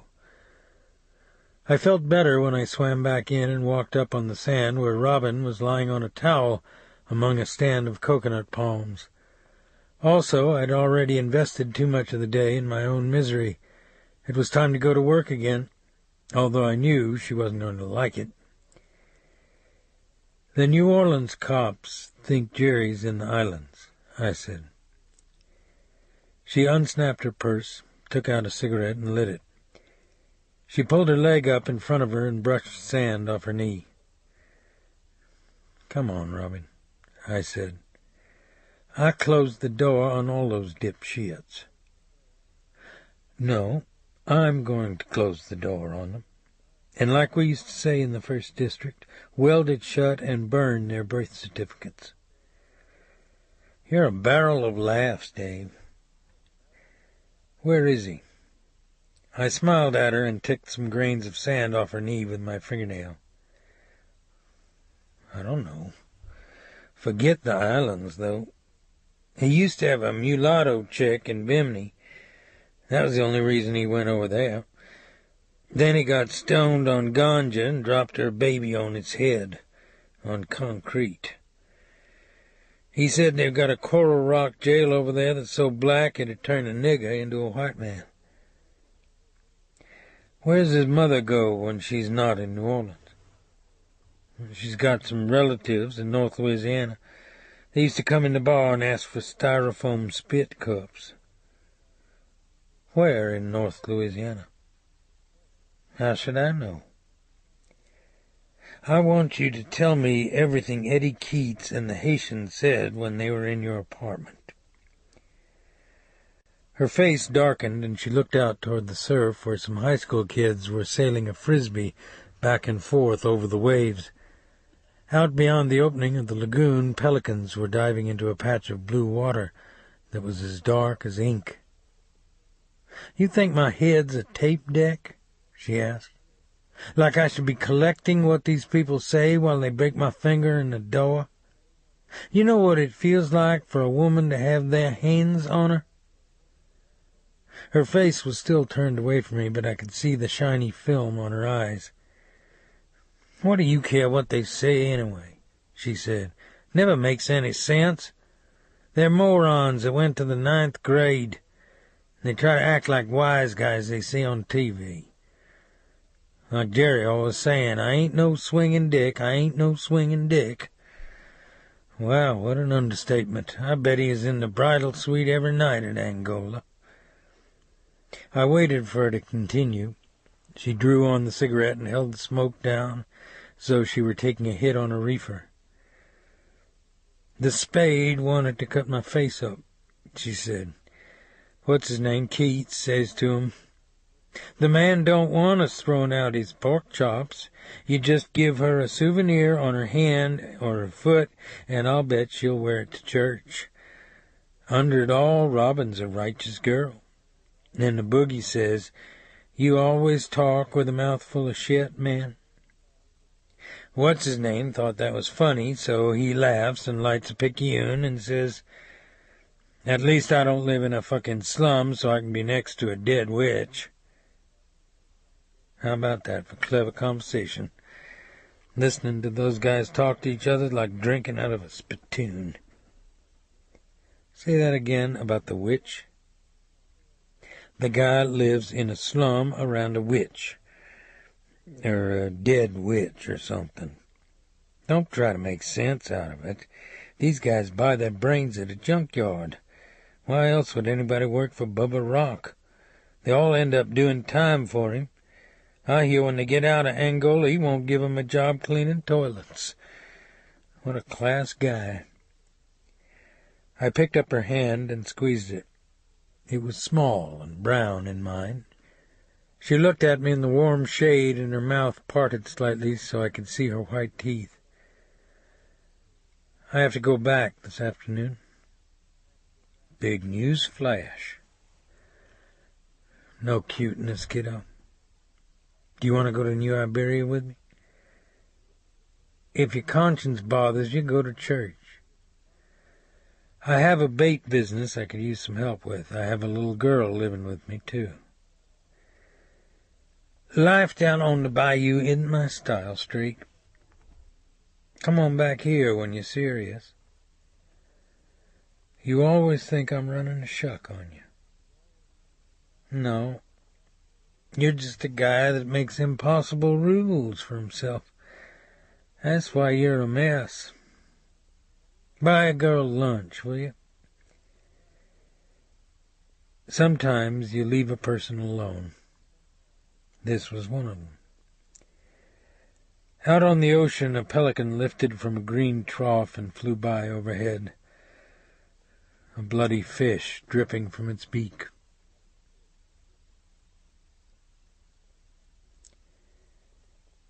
Chapter 7.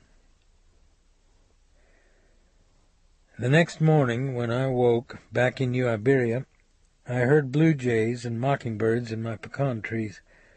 I put on my gym shorts and tennis shoes and jogged all the way to the drawbridge in the early blue light, drank coffee with the bridge tender, then hit it hard all the way home. I showered and dressed, ate a breakfast of strawberries and grape nuts on the picnic table in the backyard, and watched the breeze ruffle the delicate leaves of the mimosa tree. It had been over 30 hours since I'd had a drink. I was still weak. My nerve endings still felt as though they'd been touched with lighted matches, but I could feel the tiger starting to let go. I drove to Lafayette and talked with 2 priests who had worked with the pilot of the plane that had gone down at Southwest Pass. What they told me was predictable. Father Melancone, the drowned priest, had been a special piece of work. He'd been an organizer of migrant farm workers in Texas and Florida, had been busted up with axe handles by company goons outside Florida City, and had served 3 months county time in Brownsville for slashing the tires of a sheriff's van that was loaded with arrested strikers. Then he got serious and broke into a General Electric plant and vandalized the nose cone of a nuclear missile. Next stop, the federal pen in Danbury for 3 years. I was always fascinated by the government's attempt to control political protest by the clergy in this country. Usually, the prosecutor's office would try to portray them as naive idealists, bumblers who'd strayed from their pulpits and convents, and when that didn't work, they were sent up the road with the perverts, geeks, and meltdown cases, which are about the only types that do hard time anymore. However, once they were in the slam, they had a way of spreading their message throughout the convict population. But the priests in Lafayette didn't recognize the names of Johnny D'Artes and Victor Romero. They simply said that Father Melancone had been a trusting man with unusual friends, and that sometimes his unusual friends went with him when he ferried refugees out of villages in El Salvador and Guatemala. Romera is a little dark guy with black curls hanging in his face. He wears a beret, I said. One of the priests tapped his finger on his cheek. You remember him? I said. He didn't wear a beard, but the rest of it was like you say. He was here a month ago with Father Melancon. He said he was from New Orleans, but he had relatives in Guatemala. Do you know where he is now? No, I'm sorry. If he comes around again, call Minos Dautrive at the Drug Enforcement Administration, or call me at this number. I wrote Minos's name and my home number on a piece of paper and gave it to him. Is this man in trouble? The priest said. I'm not sure what he is, Father. He used to be a drug courier and street dealer. Now he may be an informer for immigration and naturalization. I'm not sure if he's moving up or down in his moral status. I drove back to New Iberia through Bro Bridge so I could stop for lunch at Mulate's. I had deep-fried soft-shell crabs with a shrimp salad and a small bowl of étouffée with French bread and iced tea. Mulate's was a family place now, with only the long mahogany bar and the polished dance floor to remind me of the nightclub and gambling spot it had been when I was in college. The last 25 years had changed southern Louisiana a great deal, much of it for the better. The laws of segregation were gone. Kids didn't go nigger-knocking on Saturday nights. The Ku Klux Klan didn't burn crosses all over Plaquemines Parish. The demagogues, like Judge Leander Perez, had slipped into history. But something else was gone, too. The soft pagan ambiance that existed right in the middle of a French Catholic culture. Oh, there was still plenty of sleaze around, and narcotics, where there'd been none before. But the horse race and slot machines, with their winking lights and rows of cherries and plums and gold bells, had been taken out of the restaurants and replaced with video games. The pool rooms and working-class bars with open bourrée games were fewer. The mulatto juke joints, where Negroes and dark-skinned Cajuns had lost their racial identity at the door, were now frequented by white tourists who brought cassette recorders to tape Zydeco music. The old hot pillow joints, Margaret's in Opelousas, the Column Hotel in Lafayette, the Cribs on Railroad Avenue in New Iberia, were shut down. I'd like to blame it on the boys at the Rotary and the Kiwanis, but that's not fair. We'd just become a middle-class people, that's all. But one local anachronism had held on to the past successfully and burgeoned in the present, and that was Bubba Ruck. The kid who would eat a light bulb for $1, set you up with a high yellow washerwoman for $2, throw a cat into the grill of an oncoming car for free, had gone modern. I suspected that he had to piece off a lot of his action to the mob in New Orleans, and they probably pulled strings on him sometimes, and perhaps eventually they would cannibalize his whole operation. But in the meantime he'd taken to drug dealing and big-time pimping like a junkyard dog to lamb chops. But had he sent the 2 killers to my house with shotguns? I had a feeling that the net would have to go over a lot of people before I found out. Bubba didn't leave umbilical cords lying around.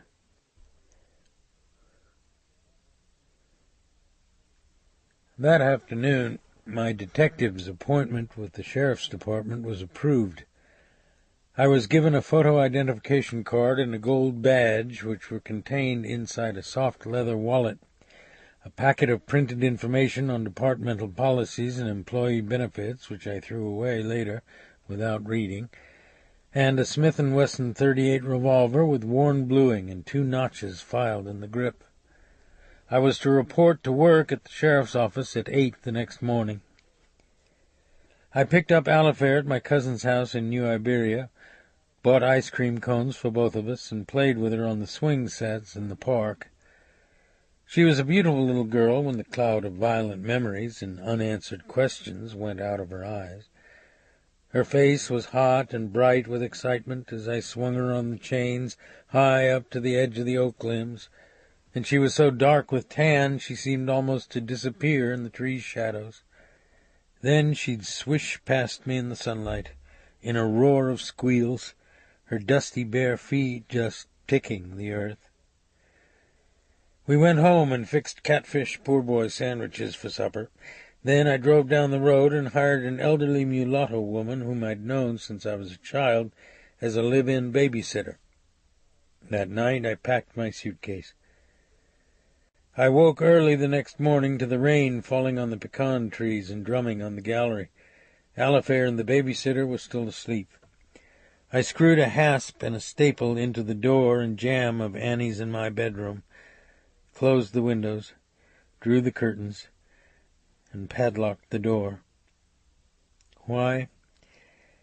I can't answer. Maybe because it's unholy to wash away the blood of those we love. Maybe because the placement of a tombstone on a grave is a self-serving and atavistic act. Just as primitive people did, we weight the dead and their memories safely down in the earth. Maybe because the only fitting monument of those who die violently is the memory of pain they've left behind. I loaded the .38 revolver with 5 shells in the cylinder, set the hammer on the empty chamber, and put it in my suitcase. I drank a cup of coffee and hot milk at the kitchen table, took apart my .45 automatic, oiled it, reamed out the barrel with a bore brush, reassembled it, and stuck a full clip back up into the magazine. Then I opened a fresh box of hollow points and inserted them one at a time with my thumb into a second clip. They were heavy and round in my hand, and they snapped cleanly against the tension of the loading spring.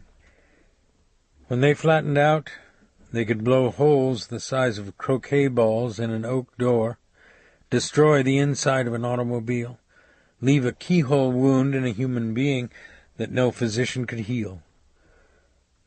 A dark meditation? Yes. Guns kill, that's their function. I'd never deliberately kicked a situation into the full-tilt boogie. The other side had always taken care of that readily enough. I was sure they would again. I called the sheriff at his office. He wasn't in. I left a message that I was on my way to New Orleans, that I would see him in 1 or 2 days. I looked in on Alifair, who was sleeping with her thumb in her mouth in front of the window fan, then picked up my suitcase, draped my raincoat over my head, and ran through the mud puddles and dripping trees to my truck. The sun was out, but it was still raining when I reached New Orleans at 11 o'clock. I parked my truck on Basin and walked into the old St. Louis Cemetery, No. 1, the warm rain hitting on the brim of my hat. There were rows and rows of white-painted brick crypts, the bottom level of tombs often pressed deep into the earth so that you couldn't read the French on the cracked and worn marble tablets that covered the coffins. Glass jars and rusted tin cans filled with withered flowers littered the ground. Many of the dead had died during one of the city's 19th-century epidemics of yellow fever, when the corpses were collected in wagons and stacked like firewood, sprinkled with lime, and interred by convicts in chains who were allowed to get drunk before they began their work. Some of the crypts had been gutted by looters, the pieces of bone and moldy cloth and rotted wood raked out onto the ground. On rainy or cold nights, winos crawled inside and slept in fetal positions with bottles of synthetic wine pulled against their chests. New Orleans' wealthiest and most famous were here. French and Spanish governors, aristocrats killed in duels, or in the battle against the British at Chalmette, slave dealers and skippers of clipper ships who ran the Yankee blockade of the city. I even found the grave of Dominique You, the Napoleonic soldier of fortune who became Jean Lafitte's chief gunnery officer. But I was interested in only one grave that day, and even when I found it, I couldn't be sure that Marie Laveau was inside it. Some people said she was buried in an old oven a couple of blocks away in St. Louis Cemetery No. 2. She was known as the Voodoo Queen of New Orleans during the mid-19th century. She was called a witch, a practitioner of black magic from the islands, a mulatto opportunist. But regardless, her following had been large, and I suspected that there was still at least one man in this neighborhood who would scoop dirt from her grave and carry it in a red flannel pouch, divine the future by shaking out pig's bones on the top of her crypt, or one night a month climb into the gutted ruin next to it. I had no real plan, and it would probably be a matter of luck if I grabbed Toot in that run-down neighborhood around the cemetery. In fact, I was out of my jurisdiction and didn't even have authority to be there. But if I went through official procedure, I would still be in New Iberia, and a couple of New Orleans street cops would ask a couple of questions around the neighborhood, provided they had time, and when that didn't work, a night-shift plainclothes with sheaves of outstanding warrants wrapped in rubber bands on his car seat would add Toot's name to the list of wanted suspects in that area, and the upshot would be absolutely nothing. Most criminals are stupid. They creep $500,000 homes in the Garden District, load up 24 bottles of gin, whiskey, vermouth, and Collins mix in a $2,000 Irish linen tablecloth, and later drink the booze and throw the tablecloth away. But I guess my greatest fear was that the locals would scare Toot out of the area, or maybe even nail him and then kick him loose before we could bring him back to New Iberia. It happens. The criminals aren't the only dumb guys in town. When I was a homicide detective in the 1st District on Basin, we busted a serial killer from Georgia who'd murdered people all the way across the South. He was a 35-year-old carnival worker, a blond, rugged-looking man of fearsome physical proportions, who wore earrings made out of gold crucifixes. He had a 3rd-grade education, drew his signature as a child might, and plugged up his toilet with a blanket and flooded the deadlock section of the jail because he couldn't watch television with the other men in the main holding area. But nevertheless, he was able to convince 2 homicide detectives that he could show them where a young girl was buried in the levee down in Plaquemines Parish. They put him in handcuffs rather than leg and waist chains and drove him down a board road deep into a swamp. But he'd hidden a paperclip in his mouth. He picked the lock on his handcuffs, ripped the .357 Magnum out of the driver's shoulder holster, and blew both detectives all over the front windshield. He was never caught again. The bucket of a Ferris wheel fell on him in Pocatello, Idaho. I spent the day driving and walking the streets of the neighborhood from Canal all the way over to Esplanade Avenue. I talked with blacks, Chicanos, and blue-collar white people in shoeshine stands, 7 a.m. bars, and corner grocery stores that smelled of chitlins and smoked carp. Yesterday I'd been a small-town businessman. Today I was a cop. And I got the reception that cops usually get in a poor neighborhood. They made me for either a bill collector, a bondsman, a burial insurance man, a process server for a landlord, or Mr. Charlie with his badge. It's strange how we as white people wonder at minority attitudes toward us when we send our worst emissaries among them. Once I thought I might be close. An ex-boxer who owned a bar that had a Confederate flag auto tag nailed in the middle of the front door took the wet end of his cigar out of his mouth, looked at me with a face that was shapeless with scar tissue, and said, "Haitian, you're talking about a boon from the islands, right?" "Right. There's a bunch of those cannibals over on North Belair. They eat all the dogs in the neighborhood. They even send the goldfish out of the pond in the park. Don't stay for supper. You might end up in the pot. The yard of the one-story wood-frame yellow house he directed me to was overgrown with wet weeds and littered with automobile and washing machine parts. I drove down the alley and tried to see through the back windows, but the shades were pulled against the late afternoon sun. I could hear a baby crying. Sacks of garbage that smelled of rotting fish were stacked on the back steps, and the diapers that hung on the clothesline were gray and frayed from hand-washing. I went around front and knocked on the door. A small, frightened black man with a face like a cooked apple came to within 3 feet of the screen and looked at me out of the gloom. "Where's Toot?" I said. He shook his head as though he didn't understand. "Toot," I said. He held his palms outward and shook them back and forth. His eyes were red in the gloom. 2 children were coloring in a book on the floor. A wide-hipped woman with an infant on her shoulder watched me from the kitchen door.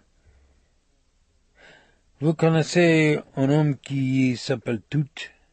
I said. He answered me in a polyglot of French and English and perhaps African that was incomprehensible.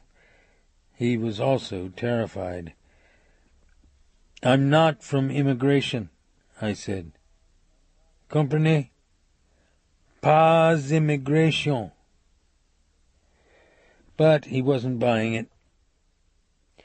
I couldn't reach past his fear nor make him understand my words. And then I made matters worse when I asked again about Toot and used the term tonton Macoute. The man's eyes widened, and he swallowed as though he had a pebble in his throat. But it was hopeless. Good work, Robicheaux, I thought. Now these poor people will probably stay frightened for days, shuddering every time an automobile slows out front. They would never figure out who I was and would simply assume that I was only a prelude of worse things to come. Then I had another thought. Police officers and immigration officials didn't give money to illegal immigrants. I took a $5 bill out of my wallet, creased it lengthwise, and slipped it through the jamb of the latched screen. "This is for your baby," I said. "Pour votre enfant." He stared at me, dumbfounded. When I looked back at the screen from my truck, he and his wife were both staring at me.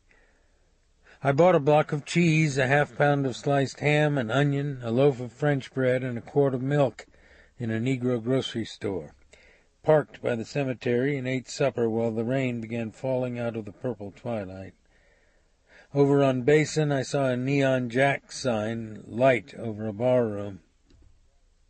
When you don't nail a guy like Toot in his lair, you look for him in the places that take care of his desires. Most violent men like women. The perverts bust them up. Contract hitmen use them as both reward for their accomplishment and testimony to their power. I knew almost every black and high yellow pickup bar and hot pillow joint in New Orleans. It was going to be a long night. This ends Disc 6. Heaven's Prisoners, Disc 7. I was exhausted when the sun came up in the morning. It had stopped raining about 3 a.m., and now the pools of water in the street were drying in the hot sunlight, and you could feel the moisture and heat radiate up from the concrete like steam. I brushed my teeth and shaved in a filling station restroom. My eyes were red around the rims, my face lined with fatigue.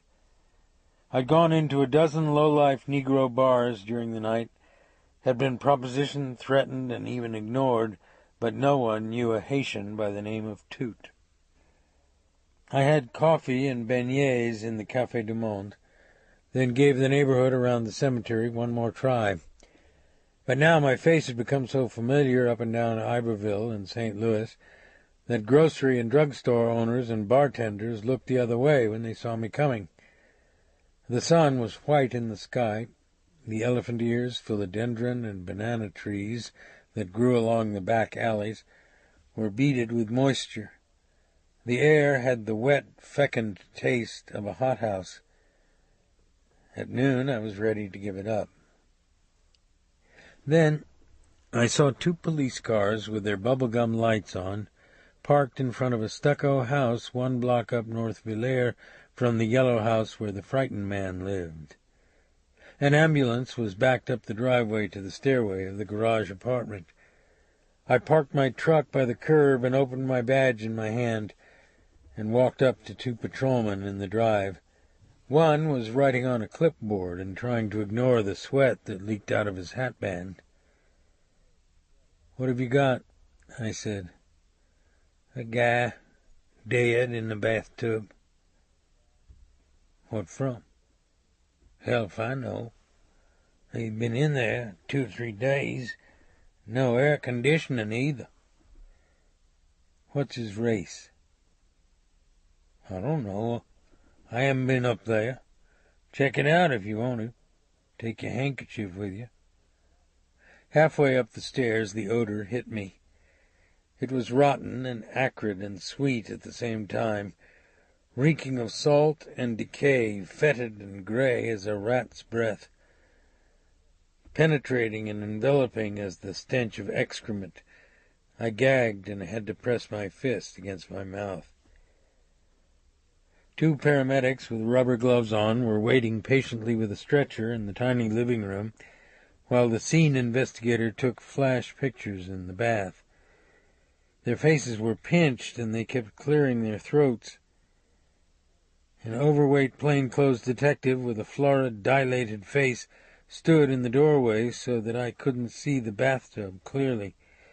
His white shirt was so drenched with sweat that you could see his skin through the cloth. He turned and looked at me, puzzled. I thought I might know him from my years in the 1st District, but I didn't. I turned up my badge in my palm. "I'm Dave Robicheaux, Iberia Parish Sheriff's Office," I said. "Who's he?" "We don't know yet. The landlord's on vacation. There's nothing in the apartment with a name on it," he said. "A meter reader came up the stairs this morning and tossed his cookies over the railing. It's all over the rose bush. It really rounds out the smell." "What you looking for?" "We've got a warrant on a Haitian." "Be my guest," he said, and stepped aside. I walked into the bathroom with my handkerchief pressed over my mouth and nose. The tub was an old iron rust-streaked one on short metal legs that looked like animal claws. A man's naked black calves and feet stuck up out of the far end of the tub. "You're neither a dumb shit that liked to keep his radio on the wash basin, or somebody threw it in there with him," the detective said. "Any way you cut it, it cooked him." The water had evaporated out of the tub, and dirty lines of grit were dried around the drain hole. I looked at the powerful hands that were now frozen into talons, the muscles in the big chest that had become flaccid with decomposition, the half-closed eyes that seemed focused on a final private thought, the pink mouth that was still locked wide with a silent scream. "It must have been a son of a bitch. He actually clawed paint off the sides," the detective said. "There, look at the white stuff under his nails. You know him?" "His name's Toot. He worked with Eddie Keats. Maybe he worked for Bubba Rock, too." "Huh," he said. "Well, it couldn't have happened to a nicer guy then. What a way to get it. Once over in Algiers I had a case like this. A woman was listening to this faith healer while she was washing dishes. So the faith healer told everybody to put their hands on the radio and get healed. and it blew her right out of her pantyhose. What do y'all have on this guy? Assault and battery, suspicion of murder. The scene investigator walked past us with his camera. The detective crooked his finger at the two paramedics. All right. Bag him and get him out of here, he said, and turned to me again. I'll have to burn the stink out of this place with a flamethrower. You got everything you want? You mind if I look around a minute? Go ahead. I'll wait for you outside. Propped against the back corner of the closet, behind the racked tropical shirts, the white slacks, the flowered silk vests, I found a 12-gauge pump shotgun. I opened the breech. It had been cleaned and oiled and the cordite wiped out of the chamber with a rag. Then I unscrewed the mechanism to the pump action itself and saw that the sportsman's plug had been taken out so the magazine could hold 5 rather than 3 rounds. On the floor was a half-empty box of red double-aught shotgun shells of the same manufacture of the ones that had littered the floor of Annie's and my bedroom. I rolled one of the shells back and forth in my palm, then put it back into the box. The detective lit a cigarette as he walked down the stairs into the yard. Afternoon rain clouds had moved across the sun, and he wiped the sweat out of his eyebrows with the flat of his hand and widened his eyes in the breeze that had sprung up from the south. I'd like for you to come down to the district and file a report on your man, he said. All right. Who's this guy supposed to have killed? My wife. He stopped in the middle of the yard, a dead palm tree rattling over his head, and looked at me with his mouth open. The wind blew his cigarette ashes on his tie.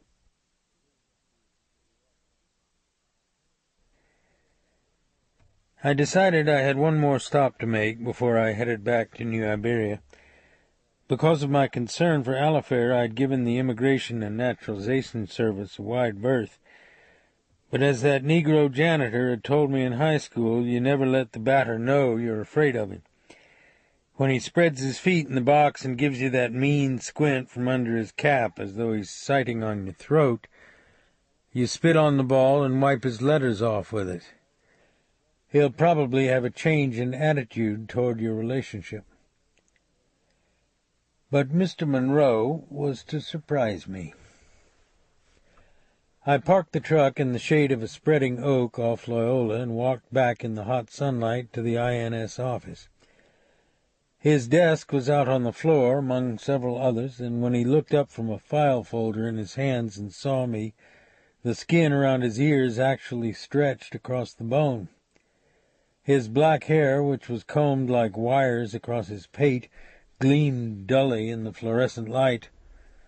I saw his throat swallow under his bow tie. "I'm here officially," I said, easing my badge out of my side pants pocket. "I'm a detective with the Iberia Sheriff's Office now. Do you mind if I sit down?"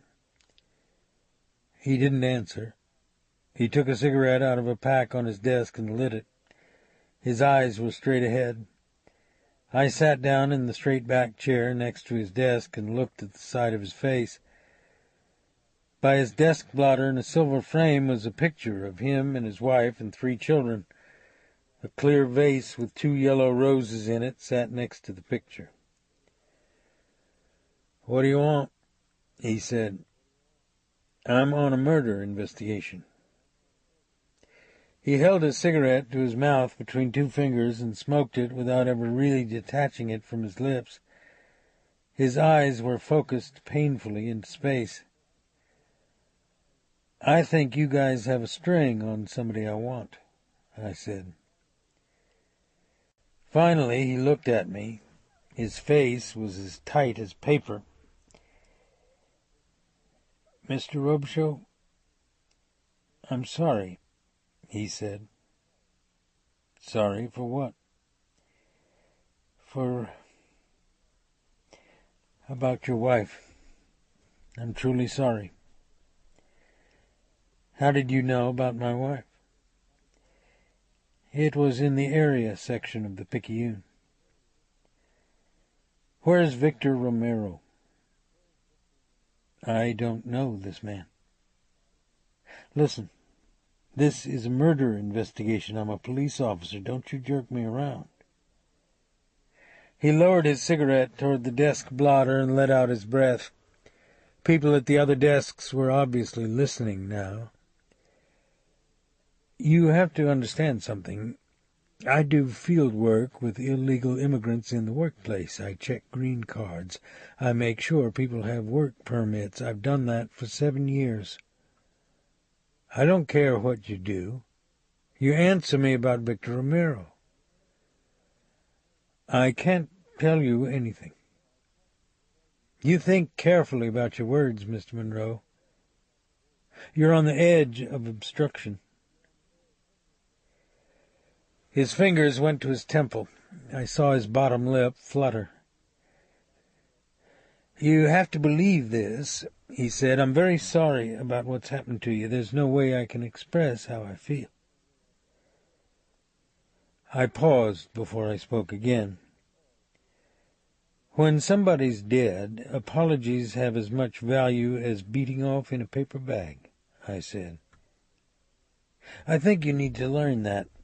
Maybe go down to the courthouse and listen to one of the guys on his way up to Angola.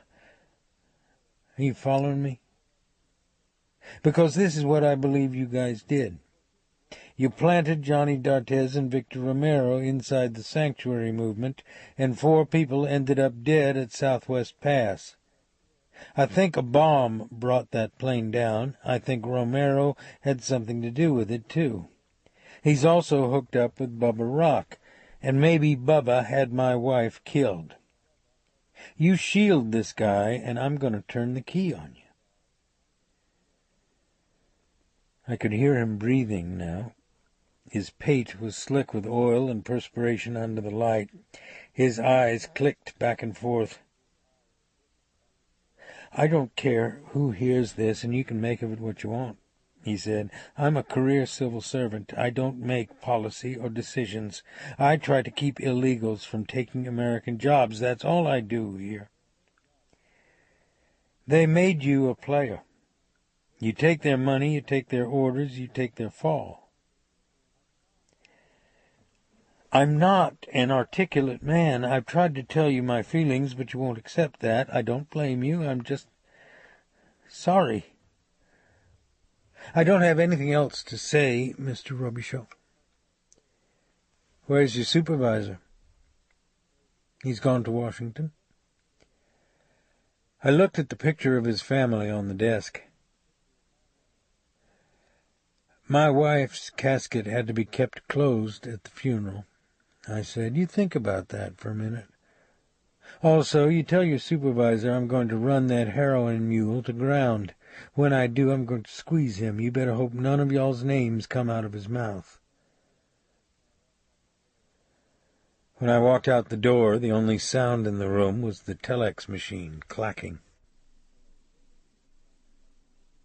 It was evening when I got home, and Alifair and the babysitter had already had their supper. I was hungry and too wired to sleep, so I heated up some dirty rice, shelled crawfish, and cornbread, wrapped it in foil, and packed it in my canvas rucksack with my army mess kit, and walked down the road in the flaming sunset to a spot on the bayou where my father and little brother and I used to dig for minier balls when I was a boy. A sugar planter's home had been built there in the 1830s, but the second story had been torched by General Banks's soldiers in 1863, and the roof and the blackened cypress timbers had collapsed inside the brick shell. Over the years, the access road had filled with pine seedlings and undergrowth. Vandals had prized up the flagstones in the fireplaces looking for gold coins, and the grave markers had been knocked down in the family burial ground, and the graves themselves were recognizable only because of their dark green color and the blanket of mushrooms that grew across them. 4 o'clocks and wild rose bushes grew along the rim of a small coulee that flowed through the edge of the clearing, past a rotted-out cistern by the side of the house, and a blacksmith's forge that was now only a rusty smear in the wet soil. The breeze off the bayou was still strong enough to push the mosquitoes back into the trees, and I sat on a dead cypress stump in the last wash of red sunlight and ate supper from my mess kit. The water was clear, copper-colored, flowing over the rocks in the bottom of the coulee, and I could see small bream hiding under the moss that swung in the current. Along these same banks my father, my brother, and I had dug out a bucket full of minier balls, as well as canister and grape shot, bits of chain, and chopped up horseshoes fired by Union cannon into a Confederate rear guard. We used rakes to clear the vines and damp layers of dead leaves from the coulee walls, and the minier balls would drop from the loam like white teeth. They were conical-shaped on one end, with a hollow indentation and 3 grooved rings on the other, and they always felt heavy and smooth and round in your palm. In our innocence we didn't think about them as objects that blew muscle away from bone, ripped through linkage and webs of vein, tore the jaw and tongue from a face. I had to become a new colonial and journey across the seas to learn that simple fact. I had to feel a shotgun shell touched by the long black fingers of a man whose mission was to create and capture human misery on Polaroid film. I put aside my mess kit and tore the petals from a pink rose and watched them drift down onto the water, float along the riffle through the ferns and out into the sunlight. I had more to think about than I wanted to. True, I was sober. The physical pain of my last bender was gone, and the tiger seemed to be in his cage. But I had a lot of tomorrows to face, and in the past that long-distance view of my life had a way of getting me drunk again. Tomorrow at noon I would go to an AA meeting and confess my slip in front of the group, which wasn't an easy thing to do. I'd once again failed not only myself and my higher power, but I had betrayed the trust of my friends as well. I knocked out my mess kit on the cypress stump and put it away in my rucksack. I thought I heard a car door open and close on the road, but I paid it little attention. The shadows had fallen across the clearing now, and the mosquitoes were lifting in clouds from the trees and undergrowth. I flipped one of the rucksack straps over my shoulder and walked through the pine seedlings toward the sun's last red glare above the main road. Through the tree trunks, I saw the dark outline of a man standing by a maroon Toyota parked on the road. He stood on the far side of the hood, looking at me, his face covered with shadow, motionless, as though he were taking a leak by his tire. For a moment I couldn't see him at all because of a big spreading oak. Then the trees thinned, and I saw him suddenly swing a bolt-action rifle to his shoulder, the leather sling already wrapped tight around his left forearm, saw the lens of the telescopic sight glint, as dark as firelight in a whiskey glass, saw his chest and elbows lean across the low roof of the car with the quick grace of an infantry marksman who never cants his sights and delivers the mail somewhere between your breastbone and throat. I jumped sideways and rolled through the underbrush just as the rifle roared, and a bullet popped leaves off a half-dozen limbs and splintered the side of a pine trunk as though it had been touched lightly with a chainsaw. I heard him work the bolt, even heard the empty shell casing clink off the car metal, but I was running now, zigzagging through the woods, pine branches whipping back across my face and chest, the carpet of dead leaves and explosion of sound under my feet.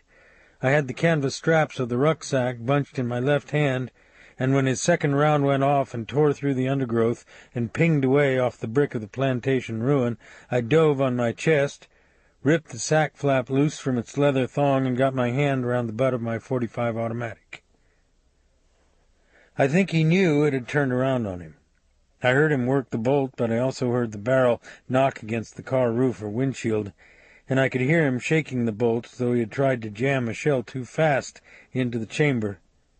I was up and running again, this time at an angle toward the road, so I would exit the woods behind his car. The trees were thickly spaced here, and he fired at my sound rather than shape, and the bullet thropped through a briar patch 15 feet behind me. I crashed through the undergrowth and came out onto the lighted edge of the woods just as he threw his rifle across the front seat and jumped behind the steering wheel of his car. He was a dark, small man in jeans and running shoes and a purple T-shirt, with black hair that hung in curls. But I was running so fast and breathlessly that I slipped to my knees on the side of the drainage ditch and almost filled the .45's barrel with dirt. He floored his car, popped the clutch, and spun water out of a muddy pool. I fell forward on my elbows, my arms extended, my left palm cupped under the .45's butt, and began firing. The roar was deafening. I whanged the first round off his bumper, punched 2 holes in the trunk, went high once, then blew out the back window with such force that it looked as if it had been gutted by a baseball bat. I rose to my knees and kept firing, the recoil knocking my arm higher with each explosion. His car slid sideways at the bend in the road, smashed against an oak trunk before he righted the front wheels, and I saw my last round blow his tail light into a tangle of wires and broken red plastic. But I didn't hit his gas tank or a tire or punch through his firewall into the engine block. And I heard him winding up his gearbox until it almost screamed as he disappeared beyond a flooded canebrake on the side of the road.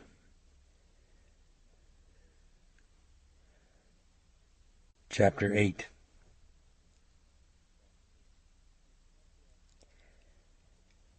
After I'd called in a description of the shooter and his Toyota at the boat dock, I went back out on the road with a flashlight and hunted for the shells he'd ejected from his rifle. 2 fully loaded gravel trucks had passed on the road and crushed one of the .30-06 shells flat in the dirt and half buried the other in a muddy depression, but I prized each of them out with the awl of my Swiss Army knife and dropped them in a plastic bag.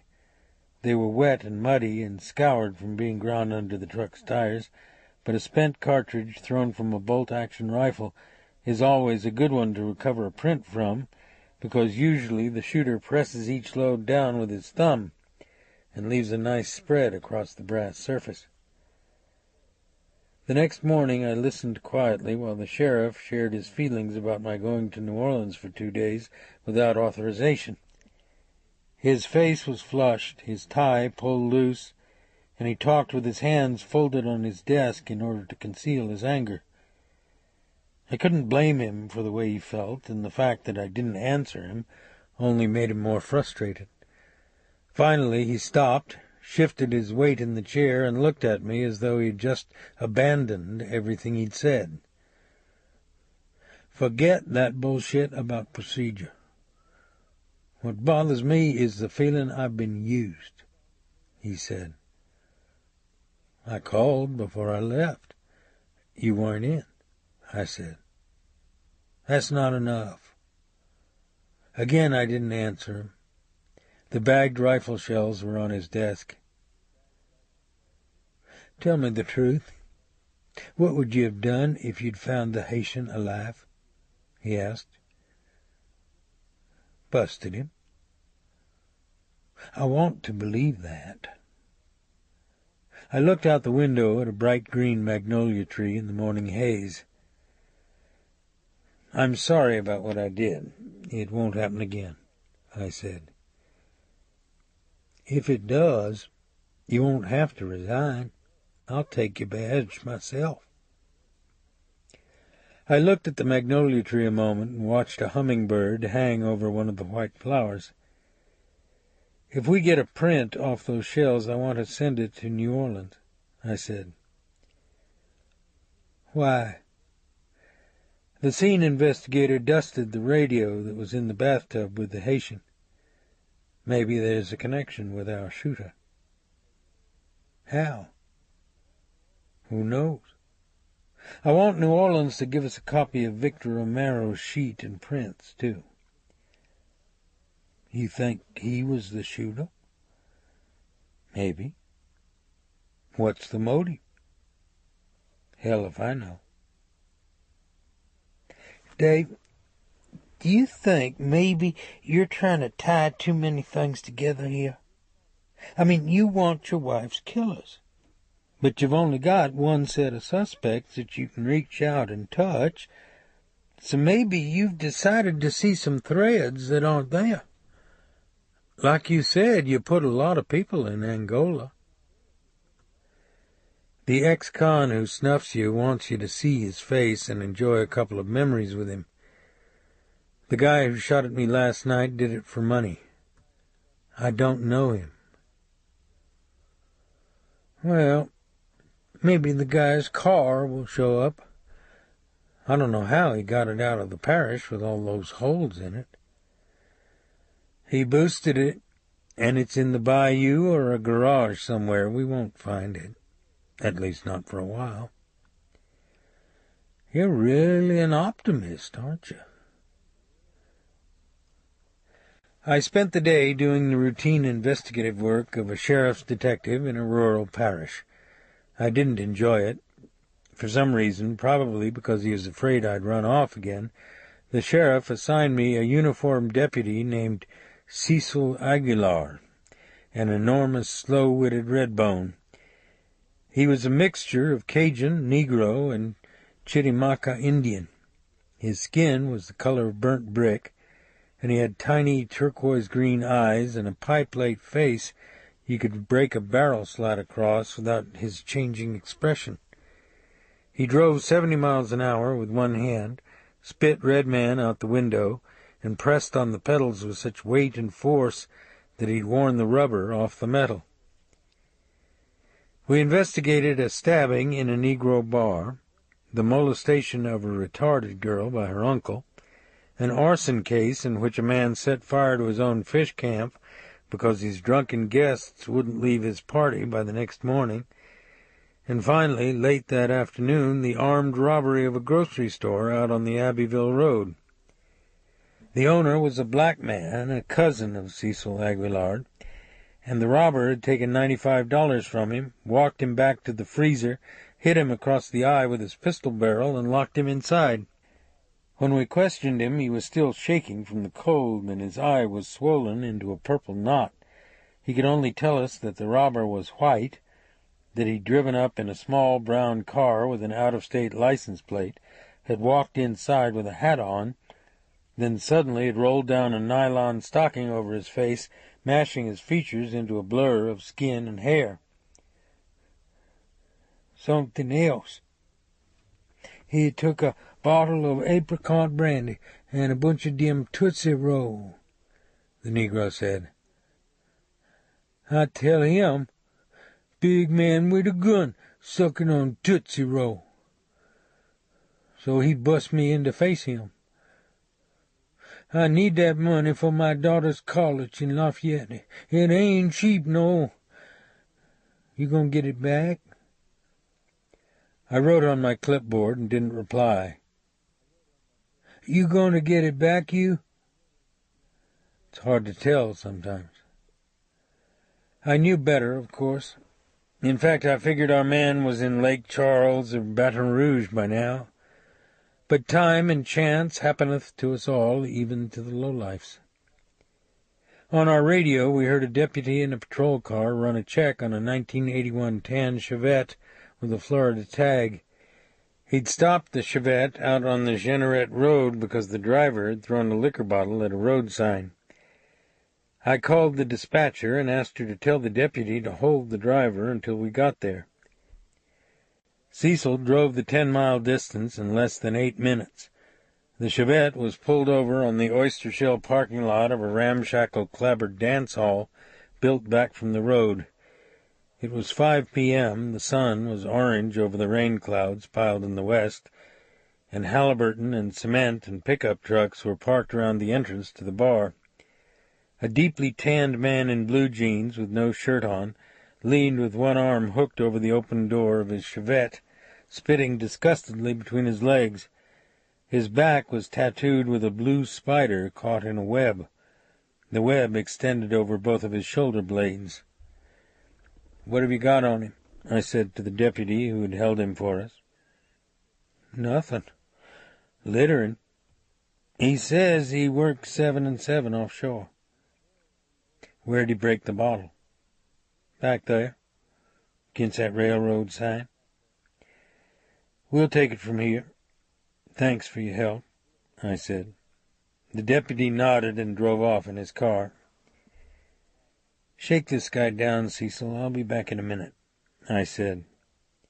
I walked back to the railroad crossing where an old Louisiana law stop sign was positioned by the side of the gravel bedding. The wooden boards were stained with a dark, wet smear. I picked up pieces of glass out of the gravel and soot-blackened weeds, until I found 2 amber-colored pieces that were hinged together by an apricot brandy label. I started back toward the parking lot with the pieces of wet glass in my shirt pocket. Cecil had the tattooed man spread on the front fender of the Chevette and was ripping his pockets inside out. The tattooed man turned his head backward, said something, and started to stand erect, when Cecil simultaneously picked him up in the air by his belt and slammed his head down on the hood. The man's face went white with concussion. Some oil-field roughnecks in tin hats, their denim spattered with drilling mud, stopped in the bar entrance and walked toward us. "We're not supposed to bruise the freight, Cecil," I said. "You want to know what he said to me?" "Ease up. Our man here isn't going to give us any more trouble. He's already standing in the pig flop up to his kneecaps." I turned to the oil field workers, who obviously didn't like the idea of a redbone knocking around a white man. "Private party, gentlemen," I said. "Read about it in the paper tomorrow. Just don't try to get your name in the story today. You got my drift?" They made a pretense of staring me sullenly in the face, but a cold beer was much more interesting to them than a night in the parish jail. The tattooed man was leaning on his arms against the front fender again. There were grains of dirt on the side of his face where it had hit the hood, and a pinched, angry light in his eyes. His blond hair was uncut and as thick and dry as old straw. 2 Tootsie Roll wrappers lay on the floor of his car. I looked under the seats. Nothing was there. "You want to open the hatchback for us?" I said. "Open it yourself," he said. "I asked you if you wanted to do that.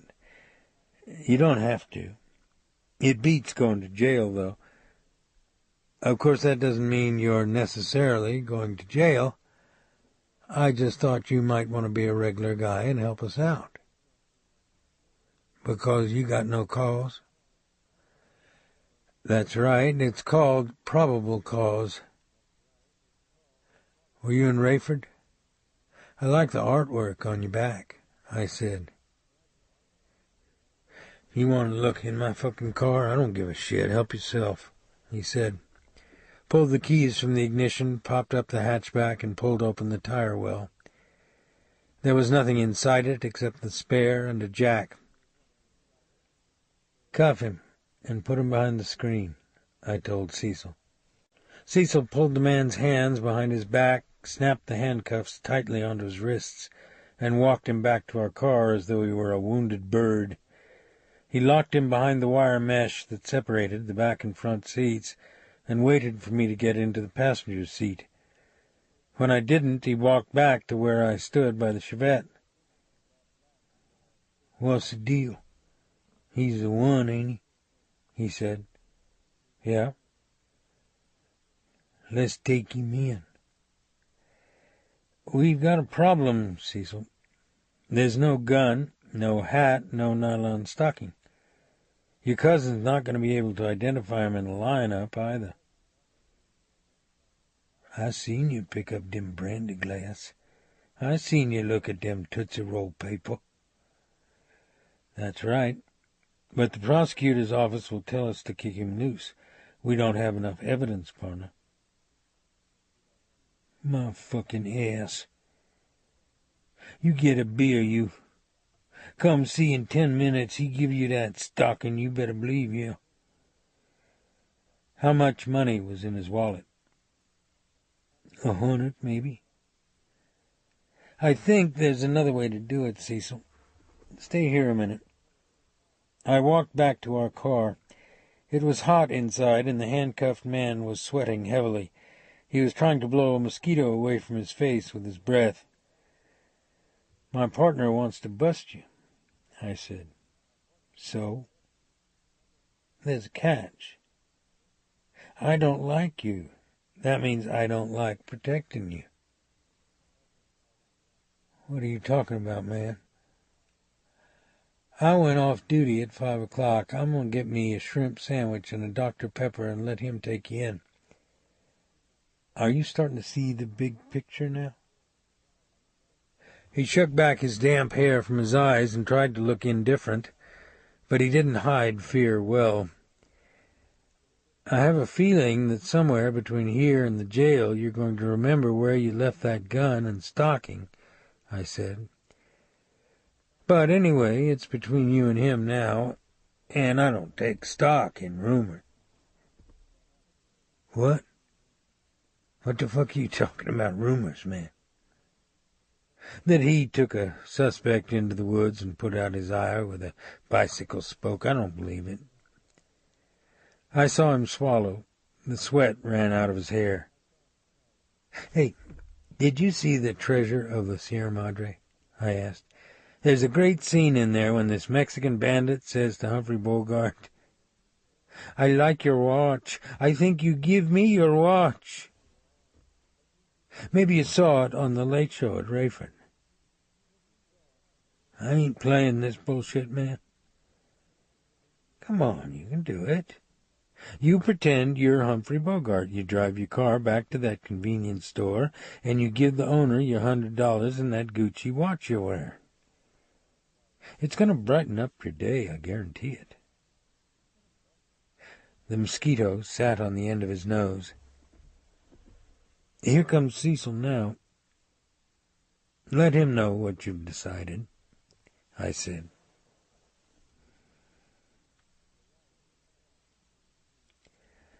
The light was soft through the trees as I drove along the bayou road toward my house that evening. Sometimes during the summer the sky in southern Louisiana actually turns lavender, with strips of pink cloud in the west like flamingo wings painted above the horizon. And this evening the air was sweet with the smell of watermelons and strawberries in somebody's truck patch, and the hydrangeas and night-blooming jasmine that completely covered my neighbor's wooden fence. Out on the bayou the bream were dimpling the water like raindrops. Before I turned into my lane, I passed a fire-engine-red MG convertible with a flat tire by the side of the road. Then I saw Bubba Rock's wife sitting on my front step with a silver thermos next to her thigh and a plastic cup in her fingers.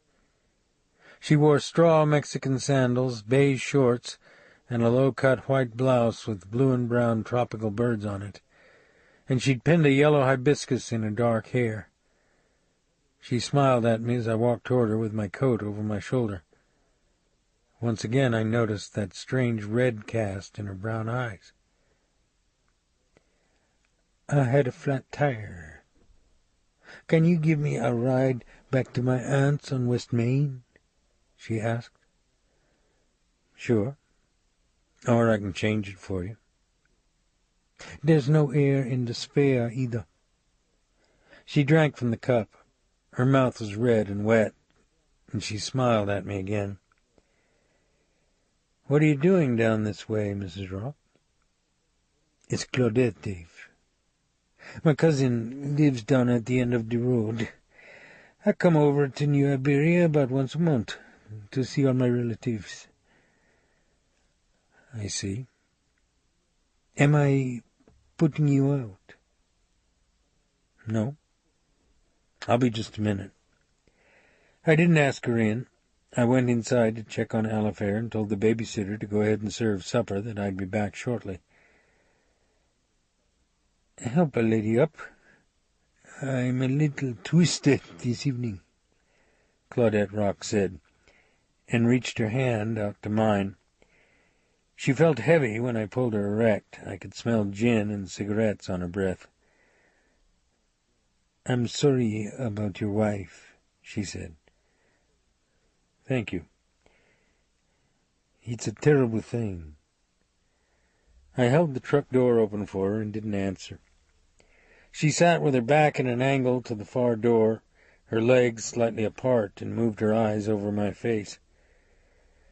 Oh boy, I thought. I drove out of the shadows of the pecan trees back onto the bayou road. "You look uncomfortable," she said. "Long day." "Are you afraid of Bubba?" "I don't think about him," I lied. "I don't think you are afraid of very much. I respect your husband's potential. I apologize for not asking you in. The house is a mess. You don't get backed into a corner easily, do you?"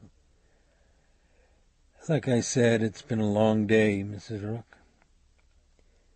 She made an exaggerated pout with her mouth. "And you're not going to call a married lady by her first name? What a proper law officer you are. Do you want a gin Ricky?" "No, thanks." "You're going to hurt my feelings. Has someone told you bad things about me?"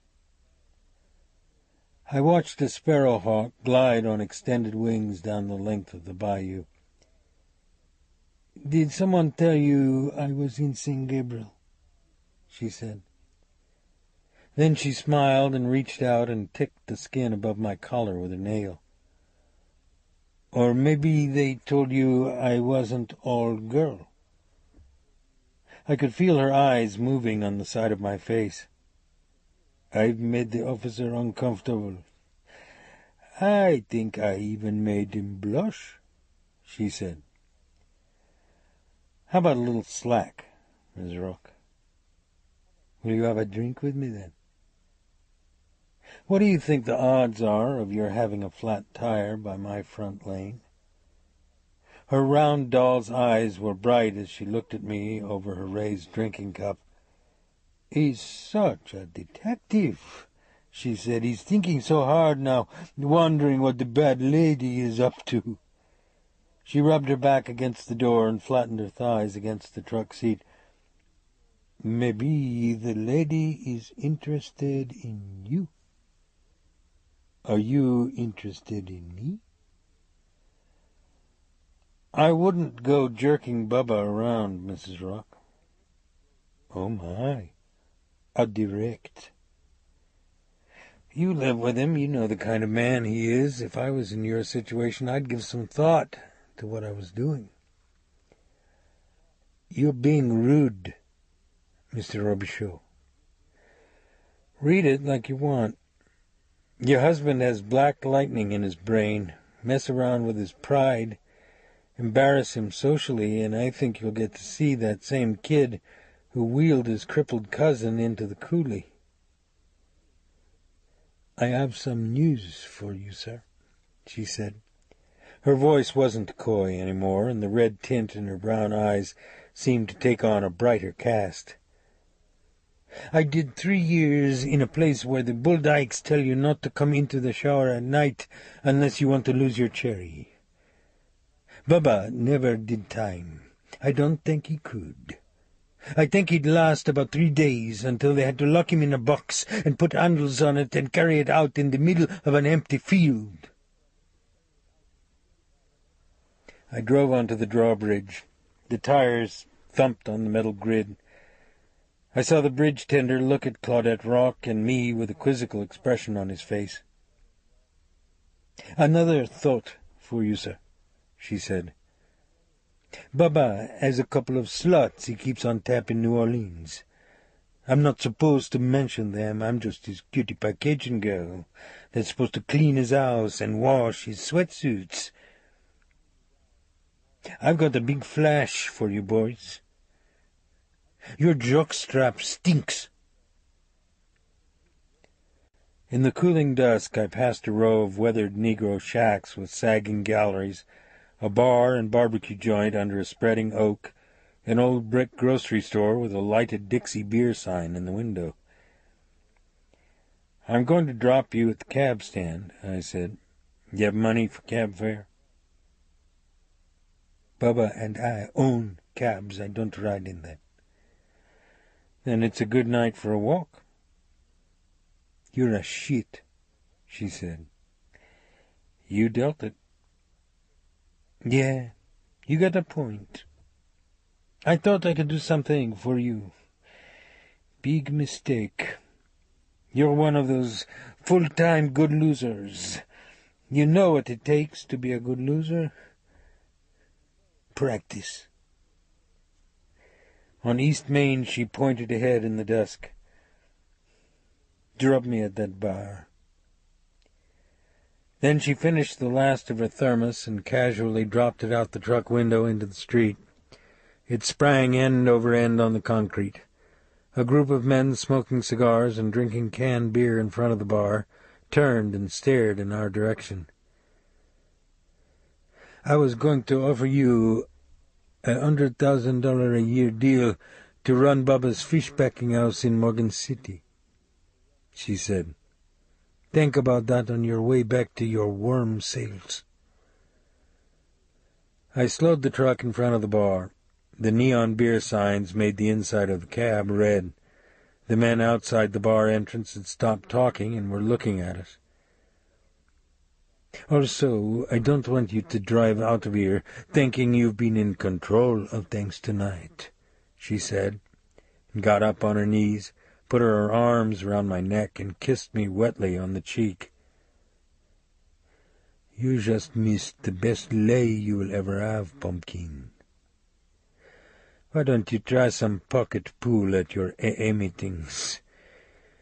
It really goes with your personality.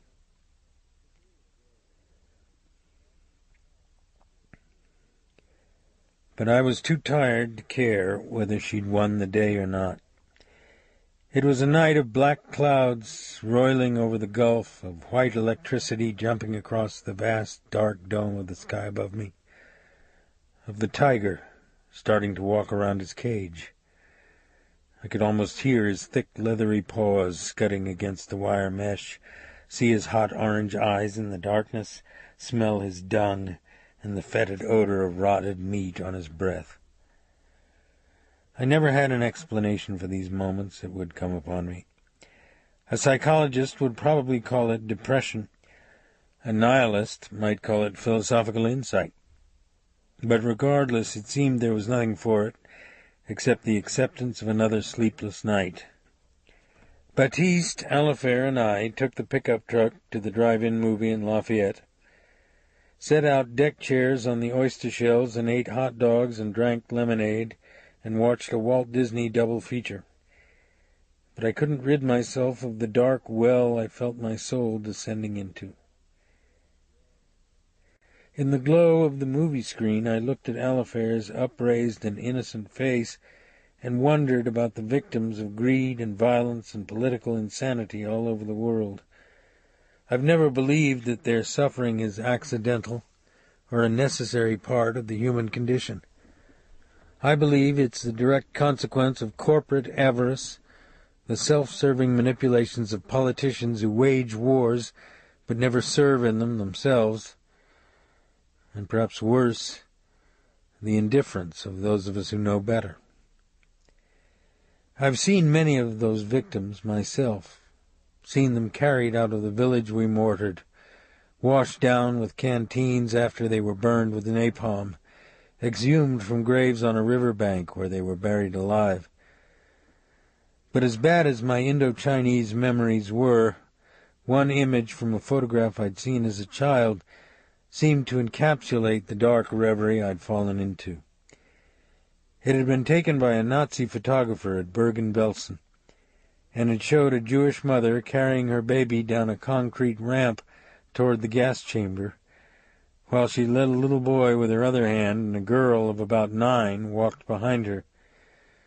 The girl wore a short cloth coat like the ones children wore at my elementary school. The lighting in the picture was bad, the faces of the family shadowy and indistinct, but for some reason the little girl's white sock, which had worked down over her heel, stood out in the gloom as though it had been struck with a shaft of gray light. The image of her sock pushed down over her heel in that cold corridor had always stayed with me. I can't tell you why, but I feel the same way when I relive Annie's death, or remember Alifair's story about her Indian village, or review that tired old film strip from Vietnam. I commit myself once again to that black box that I can't think myself out of. Instead, I sometimes recall a passage from the Book of Psalms. I have no theological insight. My religious ethos is a battered one. But those lines seem to suggest an answer that my reason can't. Namely, that the innocent who suffer for the rest of us become anointed and loved by God in a special way. The votive candle of their lives had made them heaven's prisoners.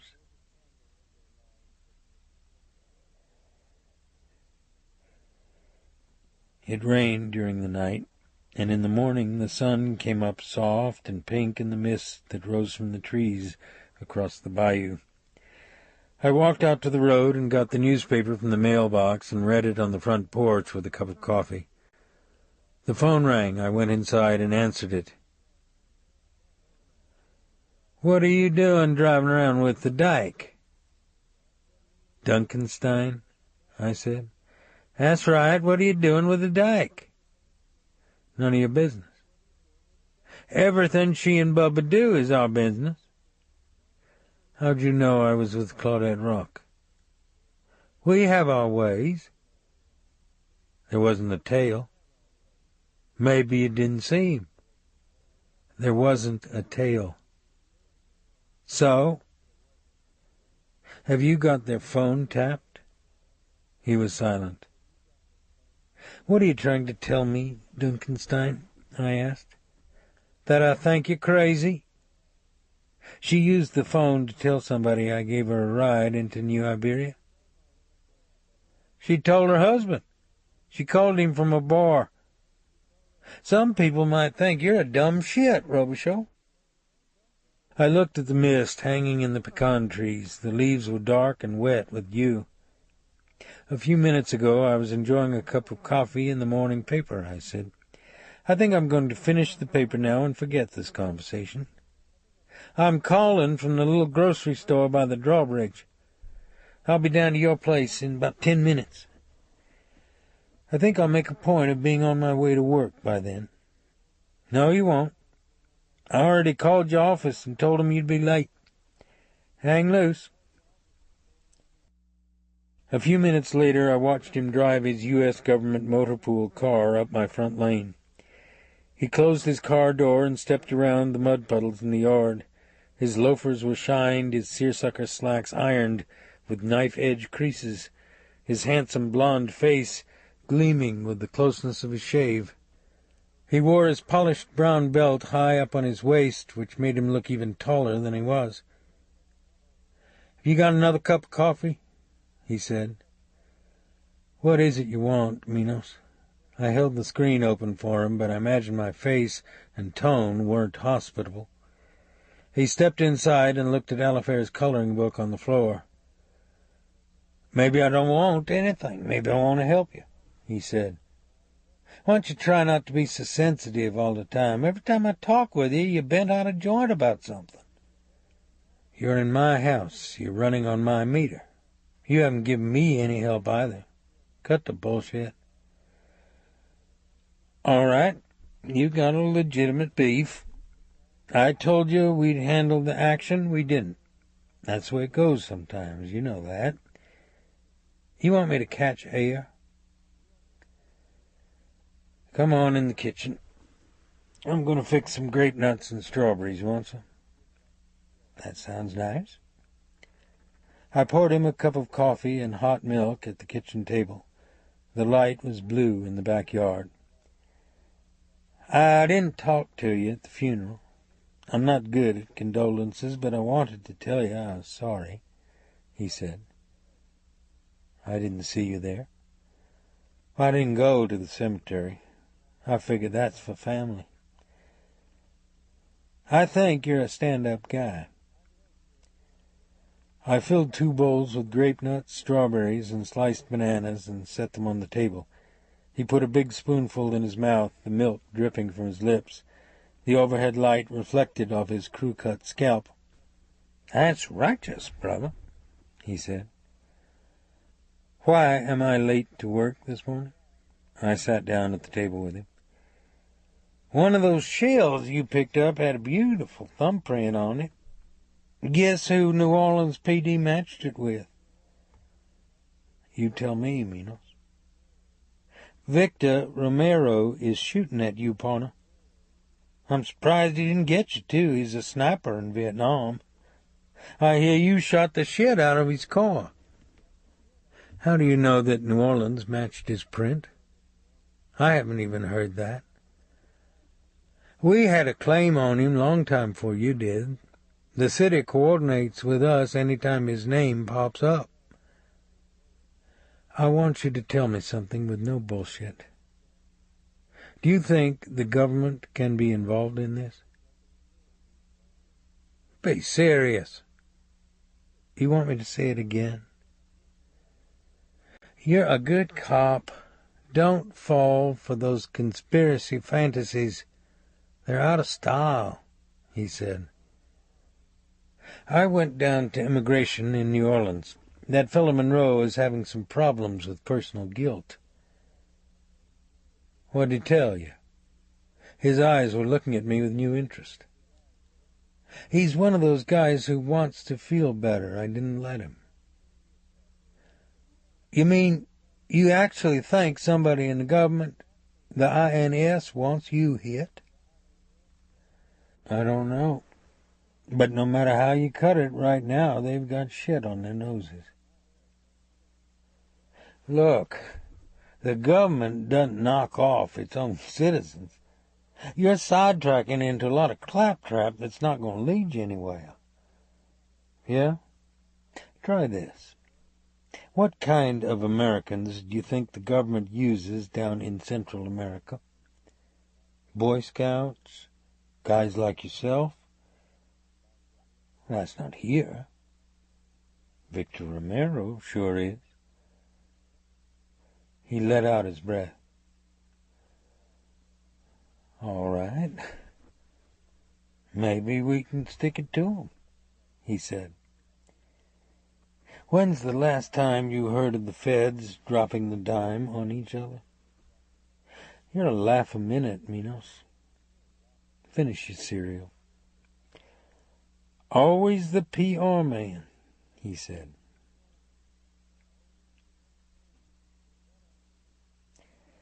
That afternoon, the street was filled with hot sunshine when Cecil Aguiar and I parked our car in front of the pool room on Main in New Iberia.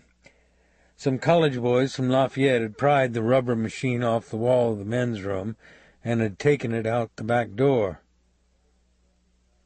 They ain't got rubbers in Lafayette? Why they got to steal mine? Said Teenegg, the owner. He stood behind the bar, pointing his hand with the 3 missing fingers at me. The wood-bladed fans turned overhead, and I could smell boudin and gumbo in the kitchen. Several elderly men were drinking draft beer and playing bourrée at the felt tables in back. They teach 'em that in college? What I'm going to do, man, come in here for his rubber? Tell him to take up celibacy, I said. Teenegg's mouth was round with surprise and insult. May, I don't like that talk me. What's the matter you say something like that to Teenegg? I think you gone crazy, Dave. I walked out of the coolness of the pool room into the hot sunlight to find Cecil who'd gone next door to get a description of the college boy's car. Just then a cream-colored Oldsmobile with tinted windows pulled out of the traffic. The driver didn't try to park. He simply stopped the car at an angle to the curb, dropped the transmission into neutral, flung open the door, and stepped onto the street with the engine still running. His hair was brushed with butch wax, his skin tanned as dark as a quadroon's. He wore expensive gray slacks, loafers with tassels, a pink polo shirt, but his narrow hips, wide shoulders, and boilerplate stomach made his clothes look like an unnecessary accident on his body. The wide-set gray-blue eyes were round and staring and showed no expression, but the skin of his face was stretched so tight there were nests of fine white lines below his temples. "What's happening, Bubba?" I said. His fist shot out from his side, caught me squarely on the chin, and knocked me back through the open door of the pool room. My clipboard clattered to the floor. I tried to catch myself against the wall, and then I saw him come flailing toward me out of the bright square of sunlight. I took 2 off the side of the head, ducked into a crouch, and smelled his cologne and sweat, and heard his breath go out between his teeth as he missed with a roundhouse. I'd forgotten how hard Bubba could hit. He rose on the balls of his feet with each punch, his muscular thighs and buttocks flexing like iron against his slacks. He never defended. He always attacked, swinging at the eyes and nose with such a vicious energy that you knew that once you were hurt he wouldn't stop until he'd chopped your face into raw pork. But I still had the reach on him, and I jabbed him in the eye with my left, saw his head come erect with the shock of the blow. Then I caught him flat on the jaw with a right cross. He reeled backwards and knocked over a brass cuspidor that rolled wetly across the floor. There was a red circle around his right eye, and I could see my knuckle marks on his cheek. He spit on the floor and hitched his slacks up on his navel with his thumb. "If that's your best shot, your ass is glue," he said. Suddenly Cecil burst through the doorway, his jaw filled with red man, his baton and handcuffs clattering on his pistol belt, and picked up Bubba from behind, pinning his arms to his sides, and threw him headlong into a bourrée table and circle of chairs. Bubba got to his feet, his slacks stained with tobacco juice, and I saw Cecil slip his baton out of its plastic ring and grip it tightly around the handle. "You turning candy ass on me, Dave?" Bubba said. "How you like I break your face?" Cecil said. "You were messing with Claudette. Don't lie about it either, you son of a bitch. Keep Bruno on his chain and I'll put out your lamp." "You're a dumb guy, Bubba." "So I didn't get to go to college like you. You want to finish it or not?" "You're busted. Turn around, put your hands on the table." "Fuck you. I'll put that deputy's badge up your butt." Cecil started toward him, but I motioned him back. I grabbed Bubba's arm, which was as hard as a cedar post, in my hand, and spun him toward the table. Vanity, vanity. His torso turned back toward me as though it were powered by an overstressed spring, his fist lifting into my face like a balloon.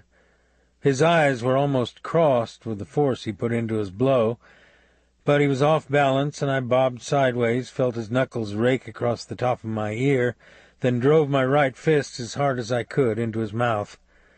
Spittle flew from his lips, his eyes snapped open wide, his nostrils flared white with pain and shock. I caught him again with my left above the eye, then swung under his guard into his rib cage right below the heart. He doubled over and fell back against the bar and had to hold on to the mahogany trim to keep from going down. I was breathless, and my face felt numb and thick where he'd hit me. I pulled my handcuffs loose from the back of my belt. I snapped one cuff over Bubba's wrist, then pulled his other arm behind him and locked on the second cuff. I sat him down in a chair while he hung his head forward and spit a string of bloody saliva between his knees. "You want to go to the hospital?" I asked. He was grinning with a crazy light in his eyes. There was a red smear like lipstick on his teeth. "Brass my chew, Dave," he said. You gonna cuss me because you lost a fight? I said. You got more class than that, Bubba. You want to go to the hospital or not? Hey, teen egg, he said to the owner. Give everybody a round. Put it on my tab. You ain't got a tab, Teen Egg said. You ain't getting one either. This ends Disc 7. Heaven's Prisoners, Disc 8. Cecil walked Bubba out to the car and locked him in behind the wire screen. Green flecks of sawdust from the pool-room floor was stuck to the butch wax in his hair. Through the car window he looked like a caged animal. Cecil started the engine. Drive over into the park for a minute, I said. What for? Cecil asked. We're in no hurry. It's a nice day. Let's have a spearmint snow cone. We crossed the drawbridge over Bayou Teche. The water was brown and high, and dragonflies flicked over the lily pads in the sunlight. Close along the banks I could see the armored backs of gars turning in the shade of the cypress trees. We drove through the oak-lined streets into the park, past the swimming pool, and stopped behind the baseball bleachers. I gave Cecil 2 $1 bills. How about getting us 3 cones? I said. Dave, that man belong in jail. Not eating snow cones in the park, no, he said. It's something personal between me and Bubba, Cecil. I'm going to ask you to respect that. He's a pimp. He don't deserve no slack. Maybe not, partner, but it's my collar. I winked at him and grinned. He didn't like it, but he walked away through the trees toward the concession stand by the swimming pool. I could see kids springing off the diving board into the sunlit blue water. Do you really think I was messing around with your wife? I asked Bubba through the wire mesh screen. What the fuck do you call it? Clean the shit out of your mouth and answer me straight. She knows how to get a guy on the bone. You're talking about your wife. So? She's human. Don't you know when you're being jerked around? You're supposed to be a smart man. You thought about it when she was in your truck, though, didn't you? He said and smiled. His teeth were still pink with his blood. His arms were pulled behind him by the handcuffs, and his chest looked as round and hard as a small barrel. She just liked to flash her bread around sometimes. They all do. That doesn't mean you get to unzip your pants. Hey, tell me the truth. I really shook your peaches with that first shot, didn't I? I'm going to tell you something, Bubba. I don't want you to take it the wrong way, either. Go to a psychiatrist. You're a rich man. You can afford it. You'll understand people better. You'll learn about yourself. I bet I pay my gardener more than you make. Does that say something? You're not a good listener. You never were. That's why one day you're going to take a big fall. I got out of the car and opened the door. What are you doing? He said. Step out. I put one hand under his arm and helped him off the seat. Turn around, I said. What's the game? No game. I'm cutting you loose. I unlocked the cuffs. He rubbed his wrists with his hands. In the shade, the pupils of his gray-blue eyes stared at me like burnt cinders. I figure what happened to Teen Eggs was personal, so this time you walk. If you come at me again, you're going up the road. Sounds like a Dick Tracy routine to me. I don't know why, but I have a strong feeling you're a man without a future. Yeah? They're going to eat your lunch. Who's this they you're talking about? The feds. Us. Your own kind. It'll happen one day when you never expect it. Just like when Eddie Keats set one of your hookers on fire. She was probably thinking about a vacation in the islands when he knocked on her door with a smile on his face. I've had cops give me that shuck before. It always comes from the same kind of guys. They got no case, no evidence, no witness, so they make a lot of noise that's supposed to scare everybody. But you know what the real problem is? They wear J.C. Higgins suits, they drive shit machines, they live in little boxes out by an airport. Then they see a guy that's got all the things they want and can't have because most of them are so dumb they'd fuck up a wet dream. So they get a big hard-on for this guy and talk a lot of trash about somebody cooling out his action. So I'll tell you what I tell these other guys. I'll be around to drink a beer and piss it on your grave. He took a stick of gum out of his pocket, peeled off the foil, dropped it on the ground, and fed the gum into his mouth while he looked me in the eyes. "You through with me?" he asked. "Yep." "By the way, I got drunk last night, so don't buy yourself any boxing trophies yet. I gave up keeping score a long time ago. It comes with maturity." "Yeah? Tell yourself that the next time you look at your bank account. I owe you one for cutting me loose. Buy yourself something nice and send me the bill. I'll see you around." Don't misunderstand the gesture. If I find out you're connected to my wife's death, God help you, Bubba. He chewed his gum, looked off at the swimming pool as though he were preparing to answer, but instead walked away through the oak trees, the soles of his loafers loud on the crisp, dead leaves. Then he stopped and turned around. "Hey, Dave. When I straighten out a problem, the person gets to see this face. You give that some thought." He walked on farther, then turned again, his spiked hair and tan face mottled with sun and shadow. "Hey, you remember when we used to play ball here and yell at each other?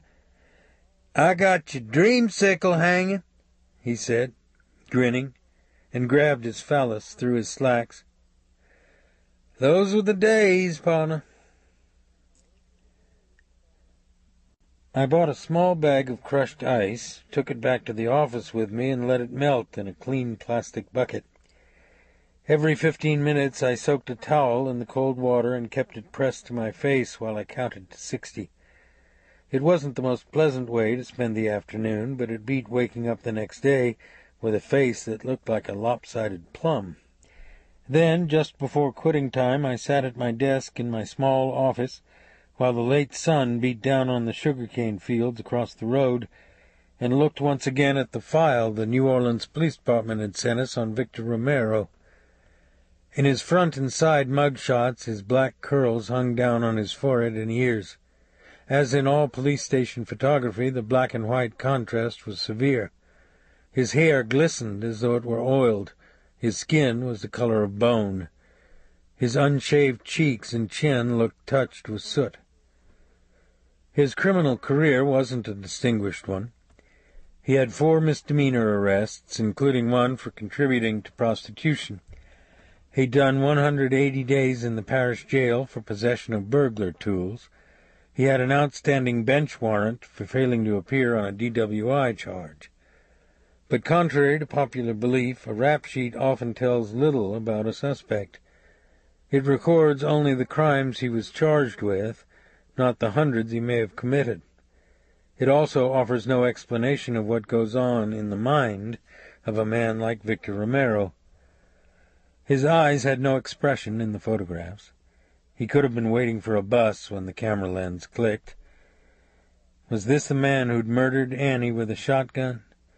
Who'd fired point-blank at her with buckshot while she screamed and tried to hide her face behind her arms? Was he made up of the same corpuscle, sinew, and marrow as I? Or was his brain taken hot from a furnace, his parts hammered together in a shower of sparks on a devil's anvil? Next morning, the call came in from the St. Martin Parish's sheriff's office. A black man fishing in his pirogue by the Henderson levee had looked down into the water and seen a submerged automobile. A police diver had just gone down on it. The automobile was a maroon Toyota, and the driver was still in it. The parish coroner and tow truck were on their way from St. Martinville. I called Minos at the DEA in Lafayette and told him to meet me there. "Well, this impresses me," he said. "It's professional. It's cooperative. Who said you guys were rural bumblers?" "Put the cork in it, Minos." 20 minutes later, Cecil and I were at the levee on the edge of the Atchafalaya swamp. It was already hot, the sun shimmered on the vast expanse of water, and the islands of willow trees looked still and green in the heat. Late-morning fishermen were trying for bluegill and goggle-eye in the pilings of the oil platforms that dotted the bays, or in the shade of the long concrete causeway that spanned the entire marsh. Turkey buzzards floated high on the updrafts against the white sky. I could smell dead fish in the lily pads and cattails that grew along the shore. Farther out from the bank, the black heads of water moccasins stuck out of the water like motionless twigs. The ground had been wet when the car went off the crown of the levee. The tire tracks ran down at an angle through the grass and buttercups, cut deeply through a slough, and disappeared in the silt beyond a deep-water drop-off. The tow truck driver, a sweating, barrel-chested man in Levi's with no shirt, fed the hook and cable off the truck to the police diver, who stood in the shallows in a bright yellow bikini with a mask and snorkel strapped to his face. Under the rippling sunlight on the water I could see the dim outline of the Toyota. Minos parked his car and walked down the levee just as the tow truck driver engaged his winch and the cable clanged taut against the Toyota's frame. "What do you figure happened?" Minos said. "You got me." "You think you parked one in him after all?" "Who knows? Even if I did, why would he drive out here?" "Maybe he went away to die. Even a piece of shit like this guy probably knows that's one thing you got to do by yourself." He saw me look at the side of his face. He bit off a hangnail, spit it off the end of his tongue, and looked at the wrecker cable quivering against the surface of the water. "Sorry," he said.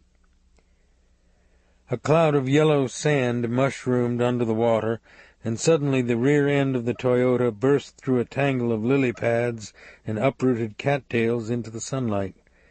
The tow truck driver dragged the car clear of the water's edge and bounced it on the bank, the broken back window gaping like a ragged mouth. 2 St. Martin Parish sheriff's deputies opened the side doors, and a flood of water, silt, moss, yellowed vegetation, and fish eels cascaded out on the ground. The eels were long and fat, with bright silver scales and red gills, and they writhed and snapped among the buttercups like tangles of snakes. The man in the front seat had fallen sideways so that his head hung out the passenger's door. His head was strung with dead vines and covered with mud and leeches. Minos tried to see over my shoulder as I looked down at the dead man. "Jesus Christ! Half his face is eaten off," he said. "Yeah." "Well, maybe Victor wanted to be part of the bayou country." "It's not Victor Romero," I said. "It's Eddie Keats." Chapter 9. A deputy started to pull him by his wrists onto the grass. then wiped his palms on his pants and found a piece of newspaper in the weeds. He wrapped it around Keats's arm and jerked him out on the ground. The water sloshed out of Keats's suede cowboy boots, and his shirt was unbuttoned and pulled up on his chest. There was a black puffed hole the size of my thumb in his right rib cage, with a seared area around the skin flap and an exit wound under the left armpit. The deputy nudged Keats's arm with his shoe to expose the wound better. "It looks like somebody scooped it out with a tablespoon, don't it?" he said. The coroner motioned to two paramedics who stood by the back of an ambulance parked at the top of the levee. They pulled the gurney out of the ambulance and started down the slope with it. A black body bag was folded under one of the canvas straps. "How long has he been in the water?" I asked the coroner. 2 or 3 days, he said. He was a big, fat, bald man with a shirt pocket full of cigars. His buttocks looked like watermelons. He squinted in the brightness of the sun's reflection off the water. "They turn white and ripen pretty fast in this weather. He hadn't got mushy yet, but he was working on it. Y'all know him?" "He was a low-level button man," I said. "A what?" "A contract killer. The bargain basement variety," Minos said. "Well, somebody sure stirred his hash for him," the coroner said. "What kind of gun are we talking about?" Minos said. "It's going to be guesswork because there's no bullet. Maybe some fragments, but they won't help much. Offhand, I'd rule out a rifle. The muzzle flash burned his skin, so it was pressed right up against him. But the angle was upward, which would mean the shooter would have to hold the rifle low and depress the stock before he fired, which wouldn't make much sense. And so I'd say he was killed with a pistol, a big one, maybe a .44 Magnum, or a .45 loaded with soft-nosed shells, or hollow points. He must have thought somebody stuffed a hand grenade down his throat." "Y'all look perplexed." "You might say that," Minos said. "What's the problem?" the coroner said. "The wrong guy's in the car," I said. "He sounds like the right guy to me. Count your blessings," the coroner said. "You want to look through his pockets before we bag him up?" "I'll be over to St. Martinville later," I said. "I'd like a copy of the autopsy report, too." "Hell, come on over and watch. I'll have him apart in 10 minutes. His eyes were bright, and a smile worked around the corners of his mouth. "Relax. I just like to have a little fun with you guys sometimes.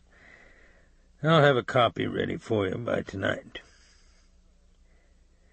The paramedics unzipped the body bag and lifted Eddie Keats into it. A fish eel fell out of his pants leg and flipped in the weeds as though its back were broken. A few minutes later, Minos and I watched the ambulance, the coroner's car, and the 2 St. Martin Parish sheriff's cars disappear down the levee. The tow truck driver was having trouble with his winch, and he and Cecil were trying to fix it. A hot wind blew across the marsh and ruffled the water and flattened the buttercups around our feet. I could smell the schools of bluegill that were feeding on the mosquitoes in the shade of the Willow Islands. Minos walked down to the Toyota and rubbed his thumb over one of my .45 holes in the trunk. The hole was smooth and silver around the edges, as though it had been cut by a machinist's punch. "Are you sure Keats wasn't in the car when Romero shot at you?" he said. "Not unless he was hiding on the floor." "Then how did he get into the Toyota? And what did somebody have to gain by blowing up his shit and then dumping him with a car we were bound to find?" "I don't know." "Give me your speculations." "I told you I don't know." Come on, how many people had reason to snuff him? About half the earth. Around here, how many people? What are you getting at? I'm not sure. I just know I want Bubba Rock, and the people who could help me put him away keep showing up dead. That pisses me off. It probably pissed Keats off a lot worse. I don't think that's clever. I've got a revelation for you, Minos. Homicide isn't like narcotics. Your clientele breaks the law for one reason, money. But people kill each other for all kinds of reasons, and sometimes the reasons aren't logical ones, particularly when you're talking about Keats and his crowd. You know, you always give me the feeling you tell other people only what you think they should know. Why is it that I always have that feeling about you? Search me. I also have the feeling that you don't care how these guys get scratched, as long as they're off the board. I walked down to the Toyota's open passenger door, rested my arm on top, and looked inside again. There wasn't much of significance to see. Shards of glass on the floorboards, 2 exit holes in the cloth of the passenger's seat, pieces of splintered lead embedded in the dashboard, a long furrow in the headliner. A warm, wet odor rose from the upholstery. I think Romero drove the Toyota out here to dump it, I said. I think Keats was supposed to meet him with another car. Then, for some reason, Romero blew him away. Maybe it was just an argument between the two of them. Maybe Keats was supposed to whack him, and it didn't go right. Why would Keats want to whack Romero? How the hell should I know? Look, we shouldn't even be talking about Romero. He should have been sent up the road when he first got busted. Why don't you turn the screws on your colleagues? Maybe I have. Maybe they're not happy with the situation either. Sometimes these assholes get off their leashes. One time we put a street dealer in the protected witness program, and he paid us back by shooting a liquor store clerk. Works out like that sometimes. I'm not sympathetic. Come on, Cecil. See you around, Minos. Cecil and I headed down the levee, past boat rentals, the bait shops and beer joints, the fish camps set up on stilts. Out in the water, the strips of moss on the dead cypress trees lifted and fell in the wind. I bought Cecil a catfish plate in a Negro cafe in Breaux Bridge. Then he drove back to New Iberia while the heat danced on the road in front of us. I spent the next 2 hours doing paperwork at the office, but I couldn't concentrate on the forms and folders that were spread around my desktop.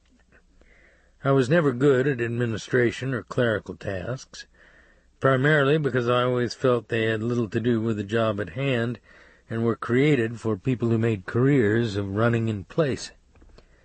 And like most middle-aged people who hear the clock ticking in their lives, I'd come to resent a waste or theft of my time that was far greater than any theft of my goods or money.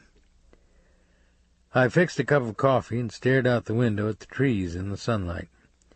I called home to check on Alifair, then called Baptiste to the dock. I went to the restroom when I really didn't have to go. Then once again I looked at my uncompleted mileage report, my time and activity report, my arrest reports on local characters who'd already bonded out and would probably be cut loose altogether before court appearance. I opened the largest drawer in my desk and dropped all my paperwork into it, eased the drawer shut with my shoe, signed out of the office, and went home, just in time to see a taxicab leave Robin Gaddis with her suitcase on my front porch. She wore patent leather spiked heels with Levi's and a loose blouse that looked as if it was touched with pink and gray shades for a watercolor brush. I turned off the truck's engine and walked toward her across the dead pecan leaves in the yard. She smiled and lighted a cigarette, blowing the smoke up into the air, and tried to look relaxed and pleasant, but her eyes were bright and her face tight with anxiety. "Well, this is really out among the pelicans and the alligators," she said. "You got snakes and nutrias and all that stuff crawling around under your house?" "How you doing, Robin?" "Ask me after I'm sure I'm back on Earth. I flew on one of those greaseball airlines where the pilot's got 3 days' beard and blows garlic and Boone's Farm all over the place. We were dropping through the air pockets so fast you couldn't hear the engines, and all the time they're playing mambo music on the loudspeakers, and I'm smelling reefer out of the front of the plane." I took her hand, then felt as awkward as she. I put my arms lightly around her shoulders and kissed her cheek. Her hair was warm, and there were fine drops of perspiration behind her neck. Her stomach brushed against me, and I felt my loins quiver, and the muscles in my back stiffen. "I guess it's not your day for Cro-Magnon bear hugs," she said. "That's cool, Streak. Don't worry about it. I'm copacetic. Don't worry about what you might have to tell me, either. Mommy's been taking care of herself a long time. I just got this urge to get on a $39 flight with Kamikaze Airlines and couldn't resist." "What happened in Key West?" "I made a change that didn't work out." "Like what?" Her eyes went away from me and looked out into the hot shade of the pecan trees. "I couldn't take serving corn fritters to the howdy-doody crowd from Des Moines any longer. I met this guy who owns a disco on the other side of the island. It's supposed to be a high-class joint full of big tippers. Except guess what? I find out it's full of queers. And the guy and his head bartender are running a clever late-hour scam on these guys. A tourist comes in, some guy who's not out of the closet yet, who's probably got a wife and kiddies in Meridian, and when he's good and shit-faced and trying to cop some kid's bread, they use his MasterCard to run off a half-dozen charges for $30 Magnum bottles of champagne and trace his signature on them later. When he gets a bill a month later in Meridian, he's not going to holler about it because he either doesn't remember what he did, or he doesn't want anybody to know he was hanging around with Man-Eaters Incorporated. So one night, just after closing, I told the owner and his bartender I thought they were a couple of pricks.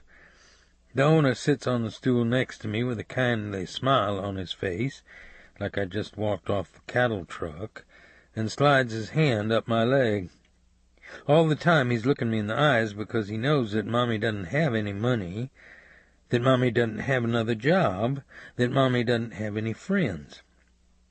Except I'm drinking a cup of coffee that's hot enough to take the paint off a battleship, and I pour it right on these oysters. I heard next day he was walking around like he had a mousetrap hanging off his equipment, but... She clicked her tongue and tossed back her hair. "I've got $112 Streak and no compo because the guy and his bartender told the state employment office I was fired for not ringing up drinks and pocketing the money." I rubbed the back of her neck with my hand and picked up her suitcase. "We have a big house. It gets hot during the day sometimes, but it's cool at night. I think you'll like it," I said, and opened the screen for her. "I need somebody to help me at the dock, too." And I thought, oh, Lord. "You mean sell worms and that stuff?" she said. "Sure." "Wow, worms. Out of sight, Streak. I have a little girl and a babysitter who live with me, too, but we have a room in back we don't use. I'll put a fold-out bed in it and a fan in the window." "Oh." I sleep out here on the couch, Robin. Yeah, I see. Insomnia and all that bullshit. I watch the Late Show every night until I fall asleep. I saw her eyes stray to the lock and hasp on my bedroom door. It looks like a great place. Did you grow up here? She said. Yeah. She sat down on the couch, and I saw the fatigue come into her face. She put out her cigarette in the empty candy dish on my coffee table. Hey, you don't smoke, do you? I'm probably polluting your house, she said. Don't worry about it. Dave, I know I'm making complications for you. I don't mean to. A girl just gets up against the wall sometimes.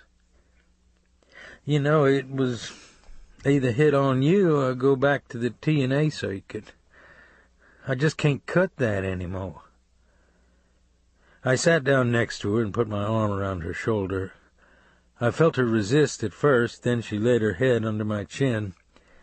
I touched her cheek and her mouth with my fingers and kissed her forehead.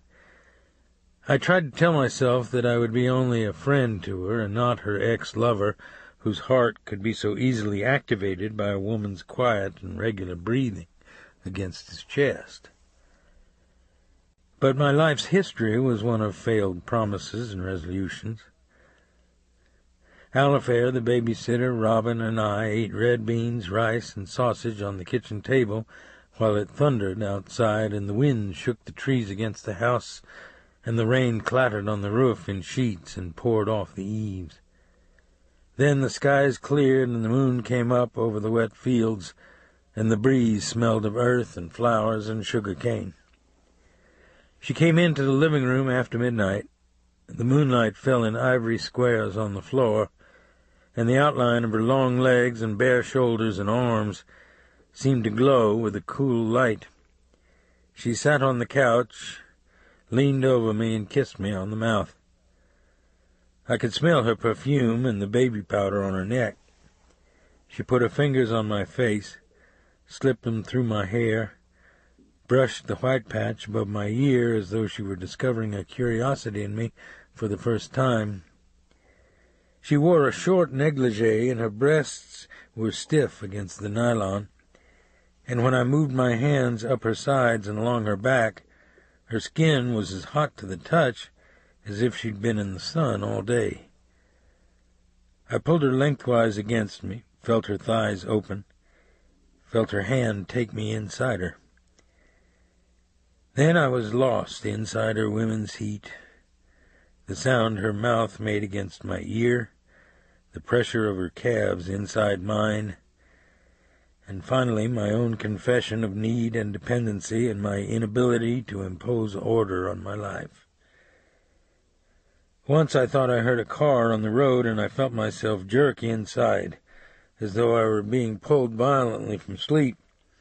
But she propped herself up on her elbows over me, looked quietly into my face with her dark eyes, and kissed me on the mouth while her hand pressed me inside her again, as though her love were enough to dispel shadows from the corners of my nocturnal heart.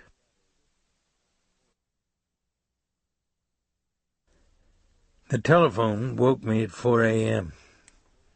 I answered it in the kitchen and closed the door to the hall so as not to wake the rest of the house. The moon was still up, and a soft ivory light fell on the mimosa tree and redwood picnic table in the backyard. I found a bar with an honest-to-God Zydeco band, Minos said. You remember Clifton Chenier? These guys play just like Clifton Chenier used to. I could hear a jukebox, then the record stopped and I could hear bottles clinking. Where are you? I told you. In a bar in Opelousas. It's pretty late for Zydeco, Minos. I've got a story for you. Yeah, I got a bunch of 'em. Did you know I was in Army intelligence in Vietnam? No. Well, it's no big deal. But sometimes we had problems that fell outside the rule book. There was this French civilian that gave us a lot of trouble. You have your car? Sure. Leave it in the parking lot. Take a cab to a motel. Don't drive back to Lafayette, you understand? Listen, this French civilian was hooked in with the VC in Saigon. He had whores and some people on our bases reporting to him, and maybe he helped torture one of our agents to death, but we couldn't prove it, and because he had a frog passport, he was a touchy item to deal with. I'm not interested in talking with you about Vietnam. In the meantime, the major is looking like a dumb shit that can't handle the action, so we call in a sergeant who did little jobs for us from time to time, like crawl into a veal at night and slit somebody's throat from ear to ear with a barber's razor. He was going to get the frog with a night scope, nail him from 50 yards out, and be back at the NCO Club for beers before they could blot the guy's brains off the wallpaper. But guess what? He got the wrong fucking house. A Dutch businessman was eating snails with his chopsticks, and our good sergeant blew his face all over his wife's blouse. I've got some advice for you, Minos. Fuck Vietnam. Get it the hell out of your life. I'm not talking about Vietnam. I'm talking about you and me, partner. It's like something F. Scott Fitzgerald wrote. We serve a vast, vulgar, meretricious enterprise. Look, get something to eat and I'll come up there. There's some government people who want to cut a deal with Romero. What? He's got a lot of shit on a lot of people. He's valuable to us. Or at least to somebody. I felt my hand clench on the telephone receiver. The wooden chair I sat on felt hard against my bare thighs and back. Is this straight? I said. Your people are talking with Romero? They know where he is?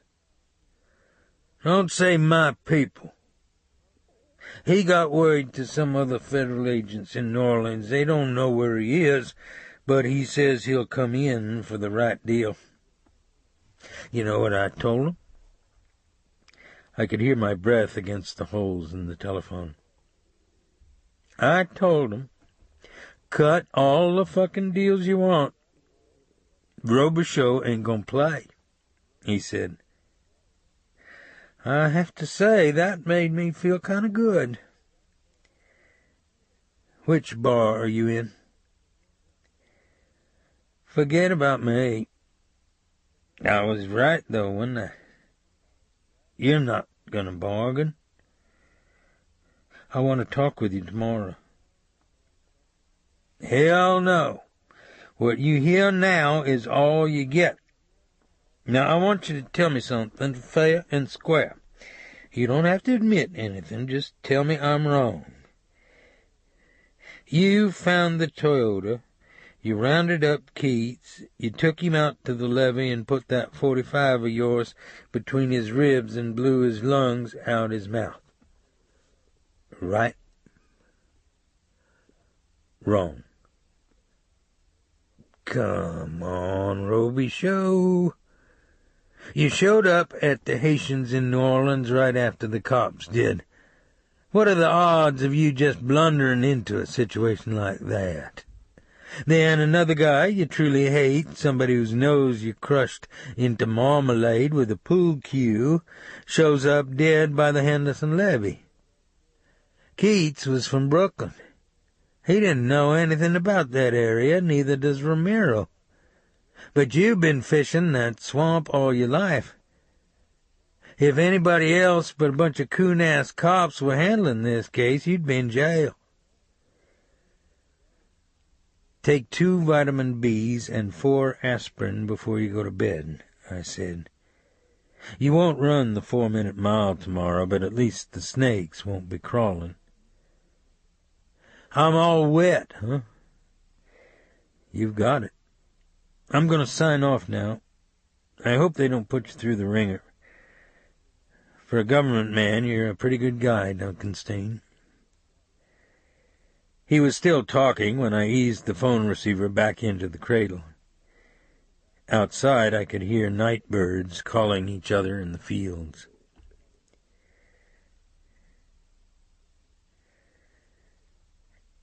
After work that day, I took Robin and Alifair down to Cypermore Point for dinner. We ate boiled shrimp and blue point crabs in a ramshackle screened-in restaurant by the bay, and in the mauve twilight the water looked flat and gray, rippled in places by a slight breeze, like wrinkles in a skim of paint, and in the west the distant islands of sawgrass were edged with the sun's last red glow on the horizon. Behind us I could see the long 2-lane road that led down through the point, the dead cypress trees that were covered with shadows now, the fishing shacks built up on stilts above the flooded woods, the pirogues tied to the cabin pilings, the carpet of blooming lily pads on the canals, the herons that lifted on extended wings into the lavender sky like a whispered poem. The big electric fans in the restaurant vibrated with their own energy. The wood tables were littered with crab shells. Bugs beat against the screen as the light went out of the sky. And somebody played La Jolie Blonde on the jukebox. Robin's dark hair moved in the breeze, and her eyes were bright and happy, and there was a smear of sauce picante on the corner of her mouth. With all her hard mileage, she was a good girl inside, and she took hold of my affections in a funny way. You fall in love with women for different reasons, I guess. Sometimes they're simply beautiful, and you have no more control over your desire for them than you do in choosing your nocturnal dreams.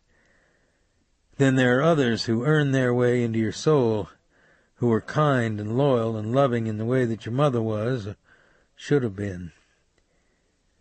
Then there's that strange girl who walks unexpectedly off a side street into the middle of your life, the one who's nothing like the indistinct and warm presence who's lived with you for so long on the soft edge of sleep. Instead, her clothes are all wrong, her lipstick mismatched, her handbag clutched like a shield, her eyes wide and bright, as though the Greek Furies were calling to her from the stage wings. Robin and I made an agreement. I would discharge the babysitter, and she would help me take care of Alifair and work at the bait shop. She promised me she was off the booze and dope, and I believed her, although I didn't know how long her resolution would last. I don't understand alcoholism, and I can't tell you for sure what an alcoholic is. I've known some people who quit on their own, then became white knucklers, who boiled with a metabolic and psychological misery that finally caused them to blow out their doors and come into AA on their kneecaps. I've known others who simply stopped drinking one day and lived out their lives in a gray, neutral area, like people who'd clipped all the sharp edges off their souls, till they seemed to be operating on the spiritual energies of a moth. The only absolute conclusion I ever made about alcoholics was that I was one of them. What others did with booze had no application to my life as long as they didn't press it on Dave Robicheaux, who was altogether too willing a victim. We drove back through the long corridor of dead cypress trees, the fireflies lighting in the dark, and rented a VCR and a Walt Disney movie at the video store in New Iberia. Later, Baptiste came by the house with some fresh boudin, and we heated it in the oven and made lemonade with cracked ice and mint leaves in the glasses, and watched the movie in the living room under the wood-bladed fan. When I got up to fill the lemonade pitcher again, I looked at the flicker of the screen on Robin's and Alifair's and Baptiste's faces. and felt a strange sense of family belonging that I hadn't felt since Annie's death.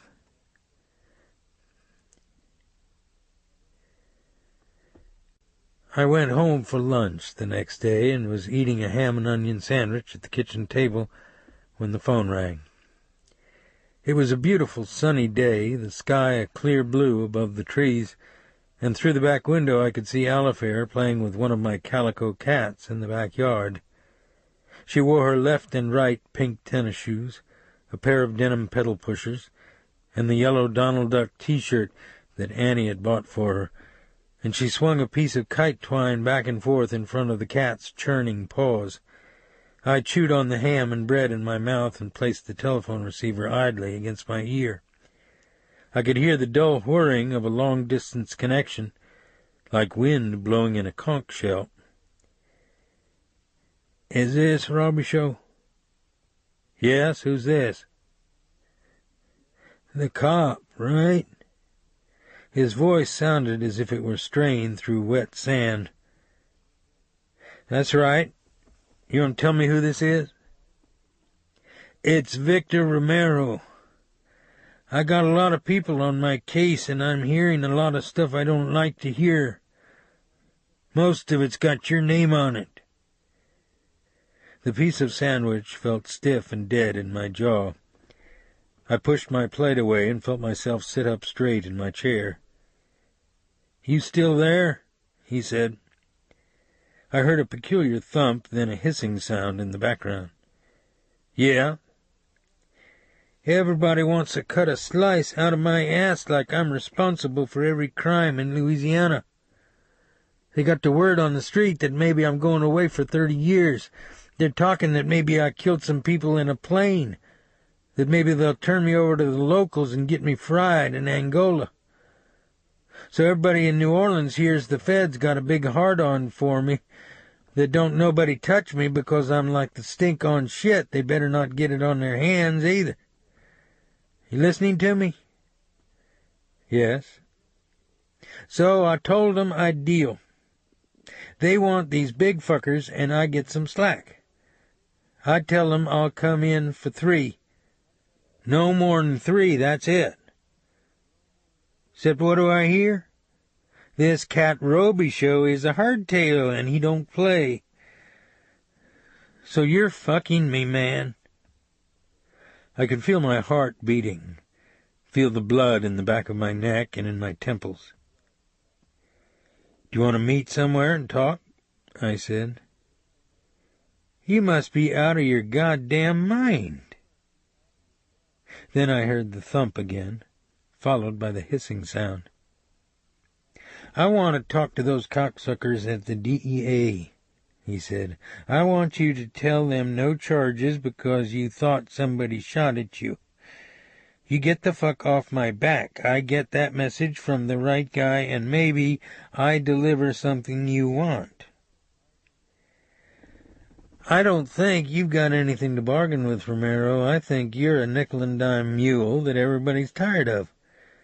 Why don't you write all this bullshit on a postcard, and I'll read it when I don't have anything else to do." "Yeah?" I didn't answer. He was quiet a moment, then he spoke again. "You want to know who set up the whack on your wife?" I was breathing deeply now, and wires were trembling inside my chest. I swallowed and kept my voice as flat as possible. "All I hear from you is noise. You got something to trade, get it out of your mouth or stop bothering me," I said. "You think I'm talking noise, huh? Try this, motherfucker. You had a fan in your bedroom window. You had a phone in your hall, except somebody tore it out of the wall for you. And while they did, your old lady, you were hiding outside in the dark." I felt my hands slide up and down my flexed thigh. I had to wet my lips before I could speak again. I should have been silent, said nothing, but the control was now gone. "I'll find you," I said hoarsely. Find me, and you find nothing. I got all this from the boon. You want the rest of the story, you come up with a deal that don't leave me in the barrel. You got a guilty conscience, man, and I ain't taking your fall. Listen. No. I talk. You listen. You get together with that bunch of farts at the Federal Building and decide what you want to do. You come up with the right numbers, and I'm talking 3 years max in a minimum security joint. Then you run an ad in the Times-Picayune that says, Victor, your situation is approved. I see that ad. Maybe a lawyer's going to call up the DEA and see about a meet. Eddie Keats tried to dust you. They're going to take you out just like they did the Haitian. You're running out of rat holes. Kiss my ass. I ate bugs and lizards for 38 days and came back with 11 gook ears on a stick. I'm buying the paper Sunday morning. After that, forget it. Clean up your own shit. Before he hung up, I thought I heard a streetcar bell clang. The rest of the afternoon I tried to recreate his voice in my mind. Had I heard it once before in a rumble of thunder on my front porch? I couldn't be sure, but the thought that I'd held a conversation about plea bargaining with one of Annie's murderers worked and twisted in my brain like an obscene finger.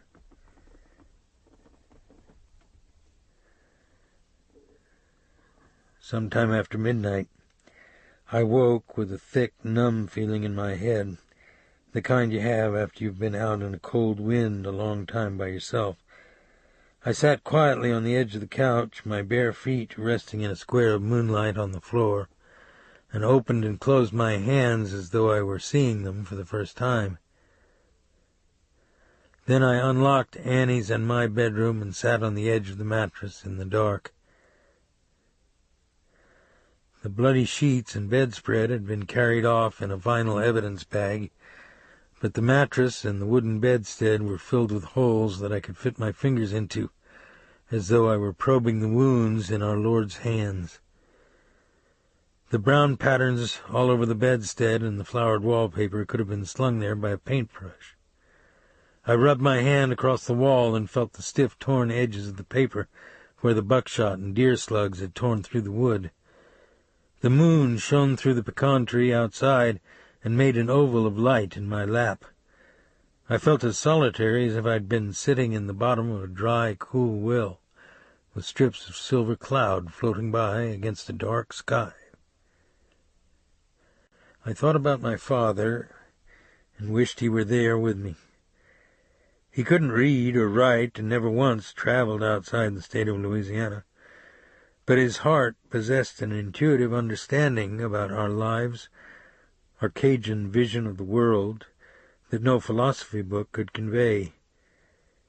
He drank too much, and he'd fist-fight 2 or 3 men in a bar at the same time with the enthusiasm of a boy hitting baseballs, but inside he had a gentle heart, a strong sense of right and wrong, and a tragic sense about the cruelty and violence that the world sometimes imposes upon the innocent.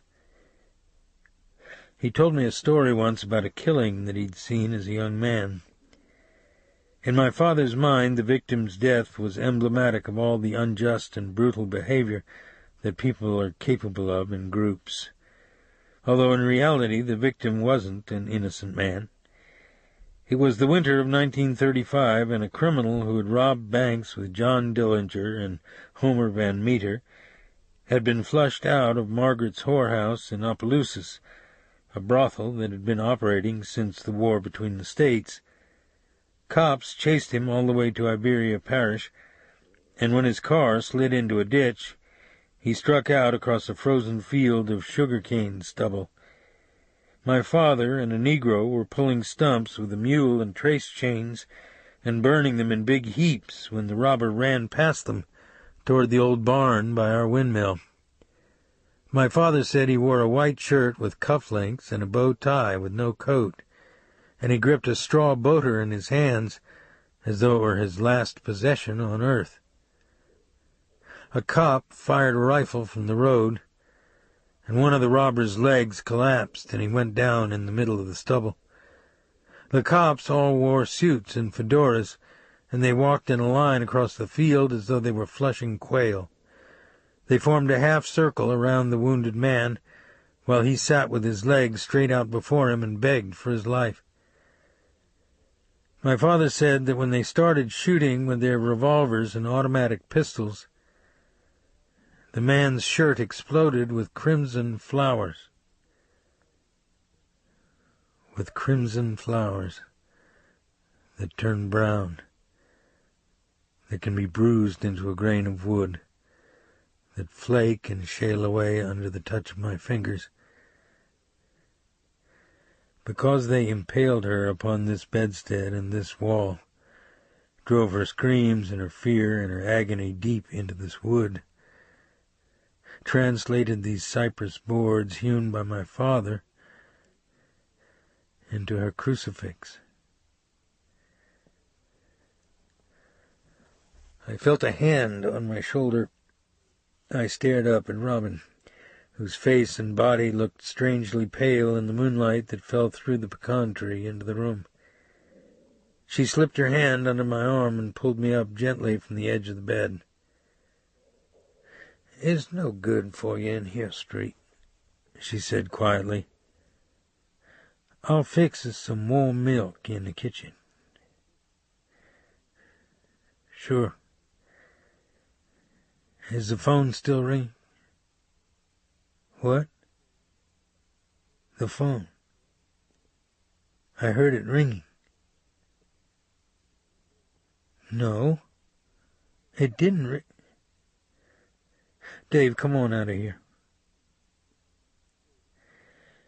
"It didn't ring, huh? When I used to have the DTs, dead people would call me up on the phone. It was a crazy way to be back then." That morning I drove back to New Orleans to look for Victor Romero. As I said before, his sheet wasn't much help, and I knew that undoubtedly he was a more intelligent and far more dangerous man than it indicated. However, it was also obvious from his record that he had the same vices and sordid preoccupations and worm's-eye view of the world as did most of his kind. I talked with street people in the quarter, bartenders, some strippers who hooked on the side, late-hour cab drivers who pimped for the strippers, a couple of Black Murphy artists, door spielers on bourbon, a fence in Algiers, a terminal junkie who was down to shooting into his wasted thighs with an eyedropper insulated with the white edge of a $1 bill. If they admitted having known Romero, they said they thought he was dead, out of the country, or in federal custody. In each instance, I might as well have held a conversation with a vacant lot.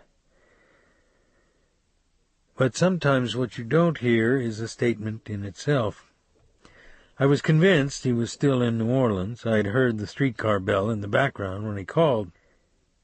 And if he was in town, somebody was probably hiding or supporting him because he wasn't pimping or dealing. I went down to 1st District headquarters on the edge of the quarter and talked to 2 detectives in Vice. They said they'd already tried to find Romero through his relatives, and there weren't any. His father had been a fruit picker who disappeared in Florida in the 1960s, and the mother had died in the state mental hospital at Mandeville. There were no brothers or sisters. "How about girlfriends?" I said. "Outside of whores, you're talking about his fist," one of the detectives said. I drove back to New Iberia in a late afternoon shower. The sun was shining while it rained, and the yellow surface of the Atchafalaya marsh danced with light. I turned off at Breaux Bridge and parked my truck on the Henderson Levee and stood among the buttercups and bluebonnets and watched the light rain fall on the bays and the flooded cypress trees. The levee was thick with enormous black and yellow grasshoppers that sprang out of the grass, their lacquered backs shining in the wet light. When I was a boy, my brother and I would trap them with our straw hats, bait our trot line with them at sunset, and string it between two abandoned oil platforms.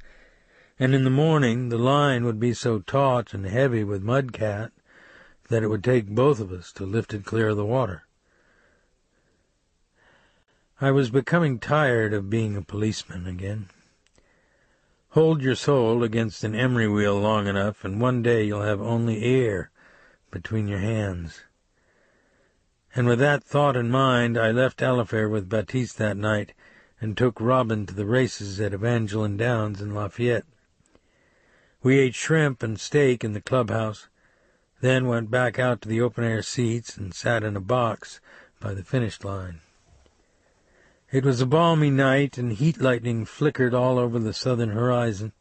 The sod, still damp from the afternoon shower, had been freshly raked, and halos of moisture glowed in the arc lamps overhead. Robin wore a white cotton sundress with purple and green tiger lilies printed on it, and her tanned neck and shoulders looked smooth and cool in the shadowy light. She'd never been to a horse race before, and I let her pick the horses in the first 3 races. She chose one horse because of the white stockings on its feet, a second because of the jockey's purple silks, a third because she said the jockey's face was shaped like a toy heart. All 3 placed or showed, and she was hooked. Each time the horses thundered around the last turn, then spread out from the rail as they went into the home stretch, the jockeys whipping the quirts into their flanks, the torn sod flying in the air. She'd be on her feet, her arms locked in mine, her breast pressed hard against me, her whole body jiggling and bouncing with excitement. We cashed $178 worth of tickets at the pay window that night, and on the way home we stopped at a late-hour market and bought Baptiste and his wife a fruit and cheese basket with a bottle of cold duck in it. When I turned the truck off on the dirt road that led along the bayous south of New Iberia, she was asleep with her head on my shoulder, her hand limp inside my shirt, her lips parted in the moonlight, as though she were going to whisper a little girl's secret to me. I hadn't been able to find the living, so I thought I might have better luck investigating the dead. The next afternoon, Cecil and I drove to the Jungle Room on the Breaux Bridge Road to see what we could learn, if anything, about Eddie Keats's connection to Victor Romero. In the blazing sunlight, the white shale parking lot and the purple cinder-block front wall, with its painted coconut trees and fingernail-polished red front door, were like a slap across the eyes. But the inside was as dark as a cave, except for the soft lights behind the bar, and it smelled of the insecticide that an Orkin man was spraying with a tank in the corners of the building. 2 weary and hungover-looking women were smoking cigarettes and drinking Bloody Marys at the bar. The bartender was putting long-necked beer bottles in the cooler, his wide back ridging with muscle each time he bent over. He had platinum hair and bronze arms, and he wore no shirt and a flowered silver vest that shone like dull tin. High up on the wall was the wire cage where the monkey sat among his peanut hulls and soiled newspapers. I showed my badge to the 2 women and asked them when was the last time they'd seen Eddie. Their eyes looked at nothing. They blew smoke up in the air, flipped their ashes into ashtrays, and were as unknowledgeable and lifeless as cardboard cutouts. Had they seen Victor Romero lately?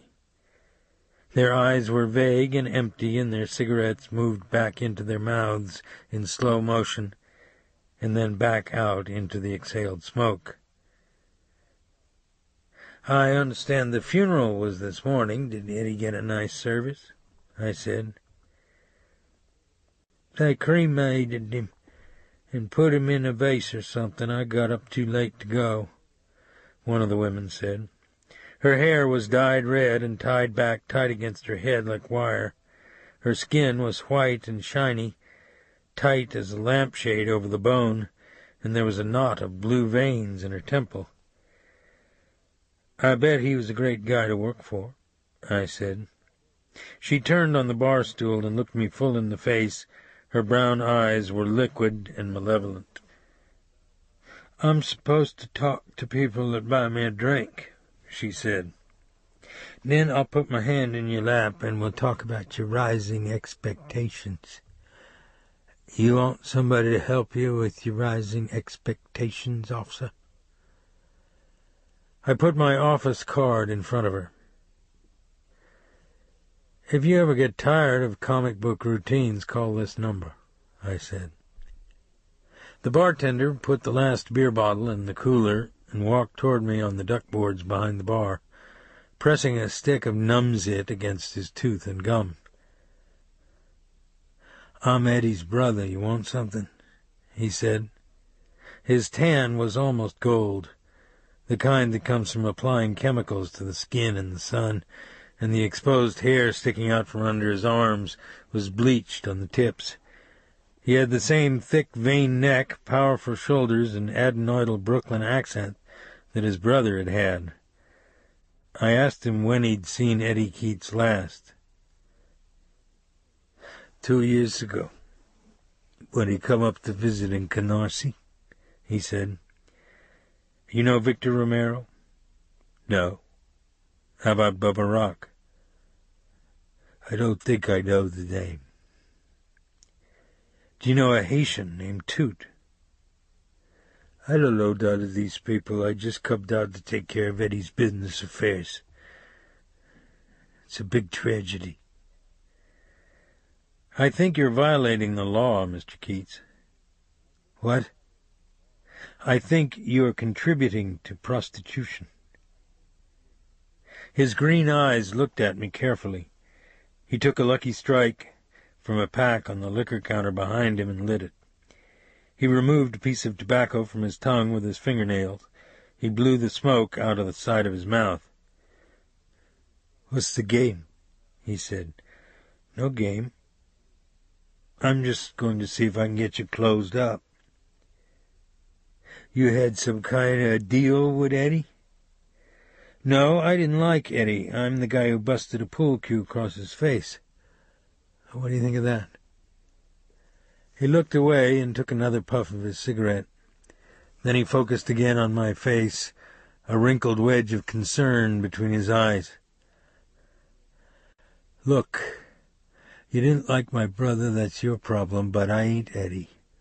You got no reason to be down on me, man. I'm a cooperative guy. If I got a piece off a little action, that's cool. I ran a nigger bar in Bedford-Stuyvesant. I got along with everybody.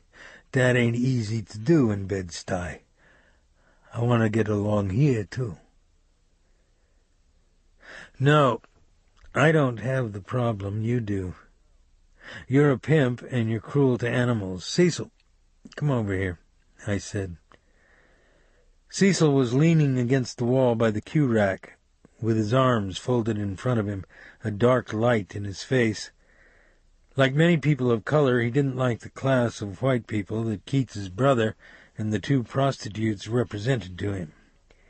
He walked toward us with his massive weight, his mouth a tight line, a lump of red man as taut as a golf ball inside his jaw. He opened and closed his hands at his sides. The bartender stepped backwards. "Now wait a minute," he said. "Mr. Keats wants us to take down that monkey cage," I said. "I was thinking that same thing myself," Cecil said, and used the bar stool to climb up on the bar. Then he stepped with one foot over onto the liquor counter and shook the monkey cage loose from a hook screwed into the ceiling. His huge shoe knocked over a half-dozen bottles of whiskey that rolled off the counter and crashed on the duckboards. The monkey's eyes were wide with fright, his leathery paws enmeshed in the wire screen. Cecil held the cage out stiffly with one arm and dropped to the floor again. "The lady has my office card. You can file a complaint if you don't like it." "Welcome to South Louisiana, Padre," I said. Cecil and I went outside into the white glare of sunlight on the shale parking lot. Then he walked into the shady grove of live oaks behind the bar and set the cage down in the grass. I unfastened the wire on the door and pulled it open. The monkey sat in his wet tangle of newspaper, too frightened to move. His tail pressed up one side of the cage. Then I tilted the cage forward, and he toppled out on the grass, chattered and squeaked once, then climbed high into the fork of an oak, where he looked back at us with his wide eyes. The wind blew the moss in the trees. "I like working with you, Dave," Cecil said. This ends Disc 8. Heaven's Prisoners, Disc 9. But sometimes when an investigation seems to go nowhere, when the street people stonewall you and a lowlife like Victor Romero seems to have Vaseline all over him, a door quietly drifts open on the edge of your vision. It was Saturday, the day after Cecil and I had gone to Keats's bar, and I was reading the Times-Picayune under the canvas umbrella on the dock. Even in the shade the light was bright on the newsprint and hurt my eyes. Then the sun went behind clouds, and the day was suddenly gray, and the breeze came up and ruffled the water and bent the cattails and reeds along the bank. I pinched my eyes with my fingers and glanced again at the state wrap-up column in the second section. At the bottom of the column was a 5-line wire service story about the arrest in northeastern Louisiana of a man who was suspected of robbing apartment mailboxes in a welfare project and assaulting elderly people for their Social Security checks. His name was Jerry Falgout. I went inside the bait shop and called the sheriff's office there. The sheriff wasn't in, and the deputy I spoke to, who sounded black, wasn't cooperative. "Is this guy a bartender in New Orleans?" I said. "I don't know." "What'd you get on him from Baton Rouge?" "You gotta ask the sheriff that." "Come on, he's in your custody. You must know something about him. Has he been in Angola?" "I don't know. You don't say." "What's his bond?" 100,000. "Why so high?" "They pushed an old woman down the stairs at the project. She's got a fractured skull." I was about to give up talking to the deputy and call the sheriff at his home. I tried one more question. "What does he tell you?" "He don't like it here, and he ain't no swinging dick." 15 minutes later, I was in the pickup truck on the road to Lafayette, headed toward the northbound 4-lane, while the arching limbs of oak trees swept by overhead. The country began to change as I drove north of the Red River. The sugar-cane and rice fields were behind me now. The black earth and flooded cypress and oak trees were replaced by pasture land and piney woods, lumber mills and cotton acreage, sandy red roads that cut through limitless pecan orchards, Negro towns of paintless shacks and clapboard beer joints, and old brick warehouses built along railroad spurs. The French and Spanish names were gone from the mailboxes, and the fronts of general stores, too. I was back into the Anglo-Saxon South, where the streets were empty on Sunday and the Baptist churches were full, and Negroes baptized in the river bottoms. It was peckerwood country where Klansmen still burned crosses on rural roads at night, and rednecks had coon-on-a-log contests, in which a raccoon was chained by his foot to a log in a pond, while people sicked their hunting dogs on him. But history had had its joke with some of those northern parishes. Since the 1960s, Louisiana Negroes had become registered voters in large numbers, and in those parishes and towns where whites were a minority, the mayor's offices and the sheriff's departments and the police juries had become filled with black people. Or at least that was what had happened in the town upriver from Natchez, where Jerry Falgout was being held in the old brick jail behind a courthouse that Yankee soldiers had tried to burn during the Civil War. It was a poor town with brick streets and wooden colonnades built over the dilapidated storefronts. On the town square were a bail bond office, a cafe, a dime store, and a barber college with a Confederate flag, now flaked and peeling, painted above the door. The elevated sidewalks were cracked and sagging, and the iron tethering rings set in the concrete bled rusty streaks into the gutters. The courthouse building and lawn and the Confederate cannon and the World War I monument were covered in deep shadow by the oak trees that towered above the second story. I walked up the courthouse sidewalk, past the scrolled iron benches, where groups of elderly Negro men in overalls or seersucker slacks sat and stared out of the shade at the shimmering blaze of light on the street. A black deputy walked me out the back door of the courthouse into the visiting room of the jail. The bars on the windows and the grid of iron strips on the main door were layered with both white and yellow paint. The room wasn't air-conditioned, and it was hot and close inside, and smelled of the oil on the wood floors and tobacco juice that someone had been spitting in a box of sawdust in one corner. A white trustee in jail denims brought Jerry Falgout down a spiral metal stairs at the back of the dark hall and walked him into the visiting area. His bottom lip was purple and swollen, and there was a crust of blood in one of his nostrils. He kept widening his nostril and sniffing as though he were trying to open a blocked nasal passage. At the corner of one eye was a long, red, scraped area, like a smear of dirty rouge. The trustee went back upstairs, and the deputy locked us in. Jerry sat across from me, his hands limp on top of the wooden table, his eyes sullen and pained as they looked into mine. I could smell the sour reek of his dried sweat. "What's going on up there?" I said. "It's a nigger jail. What do you think?" "Were these black people you've been robbing?" "I didn't rob nobody, man. I was up here visiting my relatives." "Cut the dog shit, Jerry." "Come on, man. You think I'm going to rob somebody? I'm going to rob niggers in a welfare project? Some old lady got thrown down the stairs or something. She is already senile. Now she got a fractured skull. She says I done it. The night screw is her nephew. So guess what he tells all the boons upstairs." "Sounds like a bad situation, all right." "Yeah, you're all heart." I looked at him a moment before I spoke again. "You haven't hit the shower in a while, Jerry."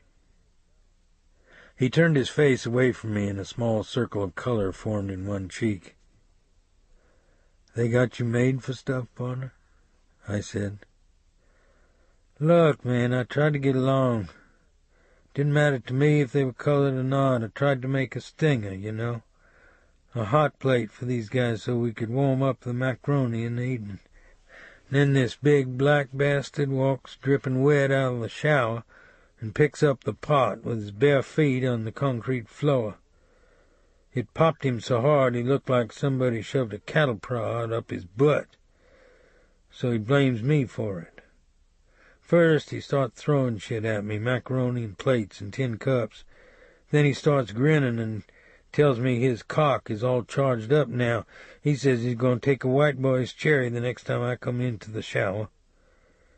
And then the other boons are going to get seconds. His face was flushed now, his eyes narrow and glistening. I walked over to a rust-streaked sink against one wall and filled a paper cup from the tap. I set the water in front of him and sat back down. "Is your mother going to go bond?" I said. "She got to put up 10 grand for the bondsman. She ain't got that kind of guilt, man." "How about a property bond?" "She ain't got it, I told you." His eyes avoided mine. "I see." "Look, man, I did 5 years in Angola. I did it with guys that cut your face up with a razor for $20. I seen a snitch burned up in his cell with a Molotov cocktail. I seen a kid drowned in a toilet 'cause he wouldn't suck some guy off. I'm not going to get broke by a nigger jail in some backwater shithole. You want out of here? Yeah. You got connections with Jesse Jackson? Save the hard guy routine for another day, Jerry. You want out of here? What do you think? You robbed the mails, which is a federal offense. They'll file against you eventually, but I know somebody who can probably hurry it up. We'll get you into federal custody and you can forget this place. When? Maybe this week. In the meantime, I'll call the FBI in Shreveport, tell them there's a serious civil rights violation going on here. That ought to get you into isolation until you're transferred to federal custody. What do you want? Victor Romero. I told you everything I know about the guy. You got a fucking obsession, man. I need a name, Jerry. Somebody who can turn him. I ain't got any. I'm telling you the truth. I got no reason to cover for this cat. I believe that, but you're plugged into a lot of people. You're a knowledgeable man. You sell information. If you remember, you sold me and Robin for $100. His eyes looked out the barred window at the shade trees on the lawn. He brushed at the dried blood in his nostril with one knuckle. I'm floating around on an ice cube that's melting in a toilet, he said. What can I tell you? I got nothing to deal with. You wasted your drive up here. Why don't you get those vice cops to help you? They think they know everything. They have the same problem I do. A guy with no family and no girlfriend is hard to find. Wait a minute. What do you mean, no family? That's the information at the First District. I saw a confident, mean light come back into his eyes. That's why they don't never catch anybody. He's got a first cousin. I don't know the cat's name, but Romero brought him into the bar 6-7 years ago. The guy pulled a scam that everybody in the quarter was laughing about. Some guys robbed Maison Blanche of about $10,000 in Botany 500 suits. Of course, there's a big write-up about it in the Picayune. So Romero's cousin gets a hold of a bunch of these Hong Kong specials, these $20 suits that turn into lint and threads the first time you dry clean them. He stops business guys up and down Canal and says, I got a nice suit for you, $100, no labels, know what I mean? I heard he made $2 or $3 grand off these stupid shits. After they found out they got burned, they couldn't do anything about it either. Where is he now? I don't know. I only saw him once or twice. He's the kind of guy that only makes a move once in a while. I think he ran a laundry or something. A laundry? Where? In New Orleans. Come on, where in New Orleans? I don't know, man. What the fuck I care about a laundry? And you're sure you don't know this guy's name? Hell no. I told you it was a long time ago. I've been straight with you. You gonna deliver or not? Okay, Jerry. I'll make some phone calls. In the meantime, you try to remember this laundryman's name. Yeah. Y'all always gotta go 1 inch deeper in a guy's hole, don't you? I walked to the iron door and rattled it against the jamb for the deputy to let me out. Hey, Robicheaux, I don't have any cigarettes. How about a deck of Luckies? Jerry said. All right. Put a piece of paper with how many packs are in the carton, too. That trustee helps himself. You got it, Bonner. The deputy let me out, and I walked back into the breezy area between the jail and the courthouse.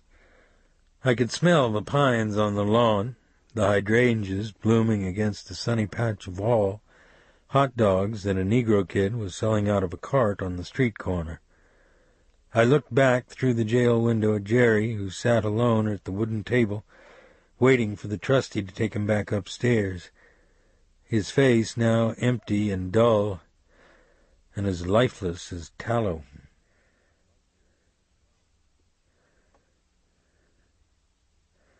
Chapter 10.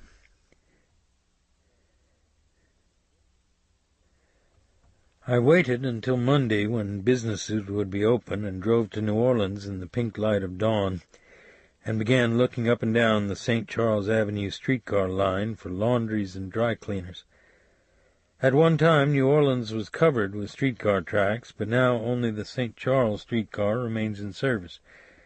It runs a short distance down Canal, the full length of St. Charles, through the Garden District, past Loyola and Tulane and Audubon Park, then goes up South Carrollton and turns around on Claiborne. This particular line has been left in service because it travels along what's probably one of the most beautiful streets in the world. St. Charles and the esplanade in its center are covered by a canopy of enormous oak trees and lined on each side by old iron-scrolled brick homes and antebellum mansions with columned porches and pike-fenced yards filled with hibiscus, blooming myrtle and oleander, bamboo and giant philodendron. So most of the area along the streetcar line is residential, and I had to look only in a few commercially zoned neighborhoods for a laundry or a dry cleaner's that might be operated by Victor Romero's cousin. I found only 4. One was run by black people, another by Vietnamese. The third one was run by a white couple on Carrollton, but I believed it was set too far back from the street for me to have heard the streetcar bell over the telephone. However, the fourth one, a few blocks southwest of Lee Circle, was only a short distance from the tracks, and its front doors were open to let out the heat from inside, and through the big glass window I could see a telephone on the service counter, and behind it a white man thumping down a clothes press in a hiss of steam. The laundry was on the corner, with an alley behind it, and by the garbage cans a wooden stairway led up to a living area on the second floor. I parked my pickup across the street under an oak tree in the parking lot of a small take-out cafe that sold fried shrimp and dirty rice. It was a hot, languid day, and the grass on the esplanade was still wet with dew in the shade. The bark on the palm trees was stained darkly with the water that had leaked from the palm fronds during the night, and the streetcar tracks looked burnished and hot in the sunlight. I went inside the cafe, called the city clerk's office, and found out the laundry was operated by a man named Martinez. So there was no help by way of connection with family names, except for the fact that the laundry operator was obviously Latin. It was going to be a long wait. I opened both doors of the truck to let in the breeze and spent the morning watching the front door and back entrance and stairway of the laundry. At noon I bought a paper-plate lunch of shrimp and rice from the cafe and ate it in the truck, while a sudden shower beat down on the street and the oak tree above my head. I was never good at surveillance, in part because I didn't have the patience for it, but more important was the fact that my own mind always became my worst enemy during any period of passivity or inactivity in life, no matter how short the duration. Old grievances, fears, and unrelieved feelings of guilt and black depression would surface from the unconscious without cause and nibble on the soul's edges like iron teeth. If I didn't do something, if I didn't take my focus outside myself, these emotions would control me as quickly and completely as whiskey did when it raced through my blood and into my heart like a dark electrical current. I watched the rain drip out of the oak branches and hit on the windshield and hood of my truck, The sky was still dark, and low black clouds floated out of the south like cannon smoke. Annie's death haunted me.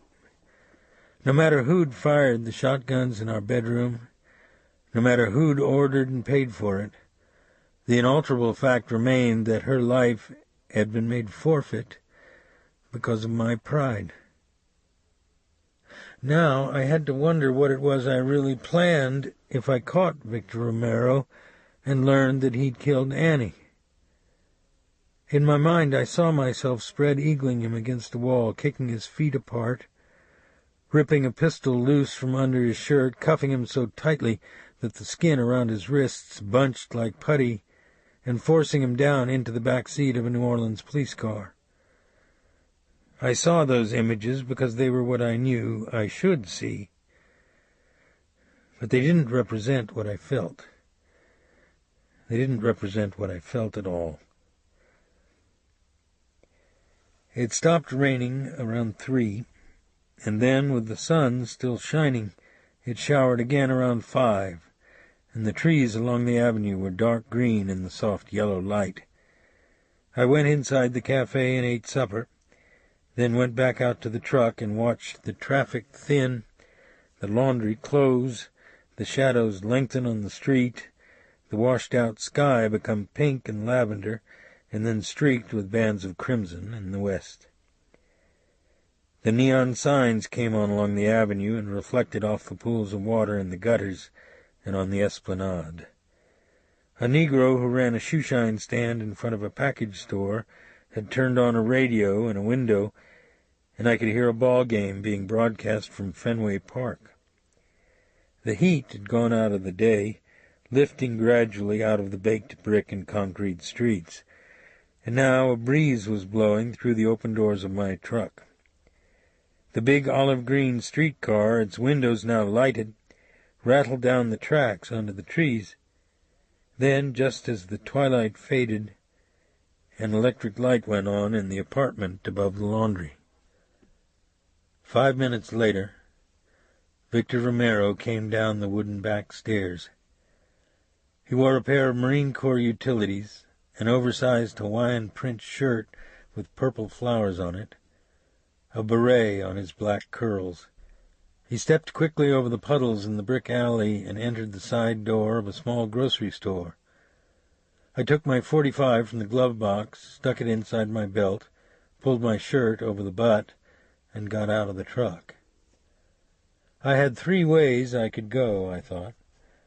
I could take him inside the store, but if he was armed, and he probably was, because his shirt was pulled outside his utilities, an innocent person could be hurt or be taken hostage.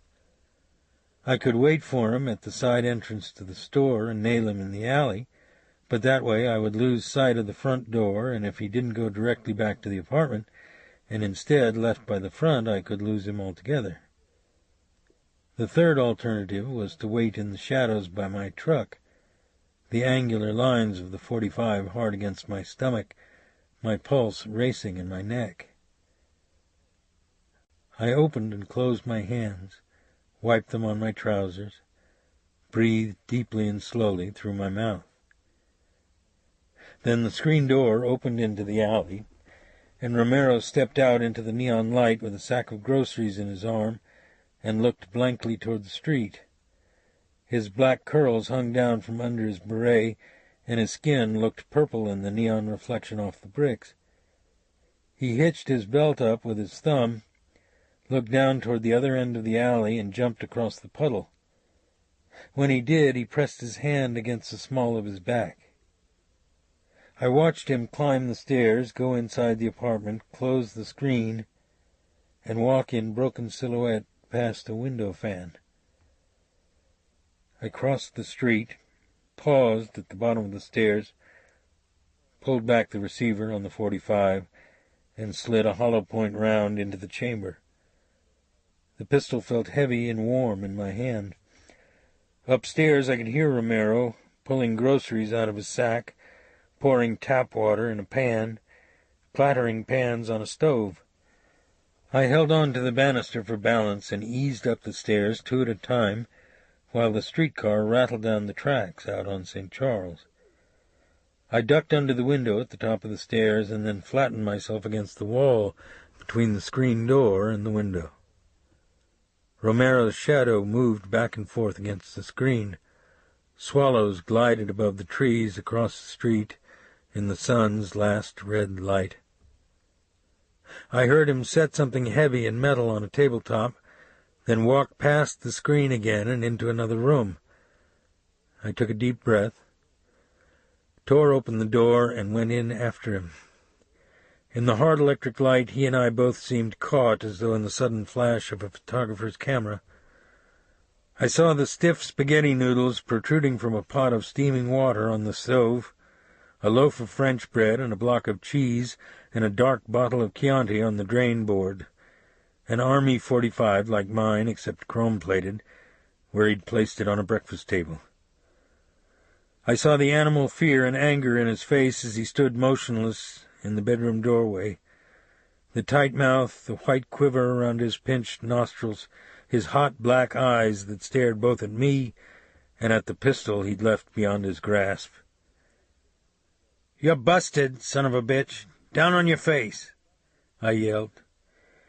But I should have known, and perhaps I already did, that a man who'd lived on snakes and insects and crawled alone through elephant grass with an .03 Springfield to the edge of a Viet Cong village wouldn't allow himself to be taken by a small-town cop who was foolish enough to extend the game after one side had just lost badly.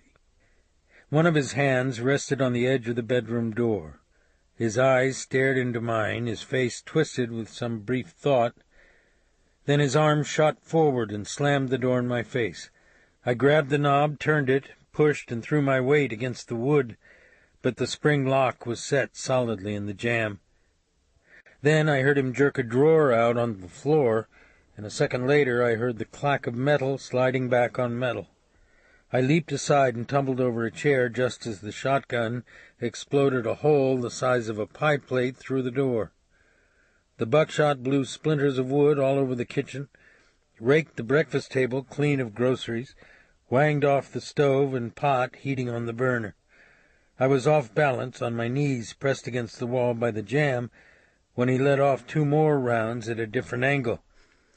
I suspected the barrel was sawed off because the pattern spread out like canister, ripped through the wood as though it had been touched with a chainsaw, and blew dishes into the air, water out of the pot, and a half-gallon bottle of ketchup all over the far wall. But when he ejected the spent casing and fired again, I gave him something to think about, too. I remained flat against the wall, bent my wrist backward around the door jamb, and let off 2 rounds flush against the wood.